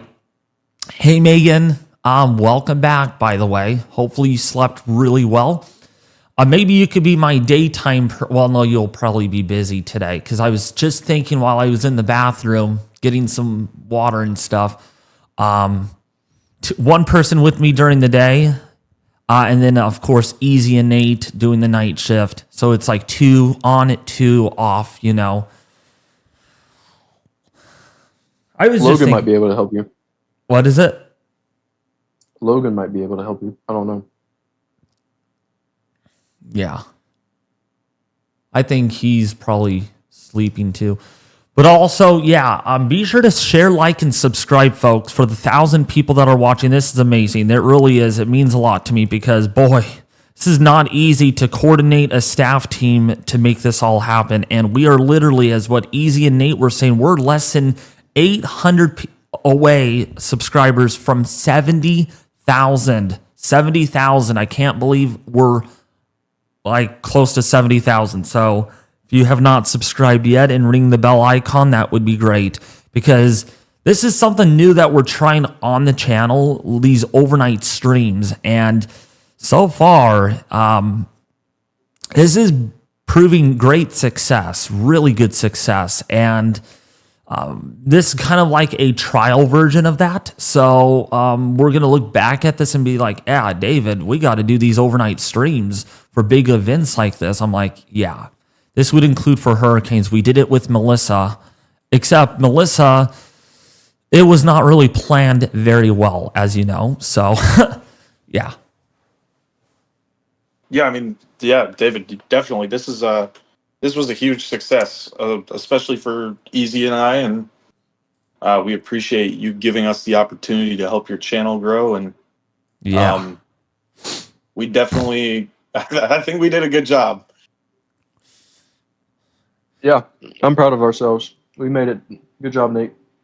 Good job, Boom. Easy. Good job, Nate. all right, folks. Well-deserved rest is incoming. Okay, folks. Look for another stream here. We're at 11 minutes and 50 seconds. We will be right back in about 2 minutes. 2 minutes. Part 2 of Historic Winter Storm Fern continues here on the YouTube channel. Once again, we'll be right back in like 1 or 2 minutes. Part 2 is coming up.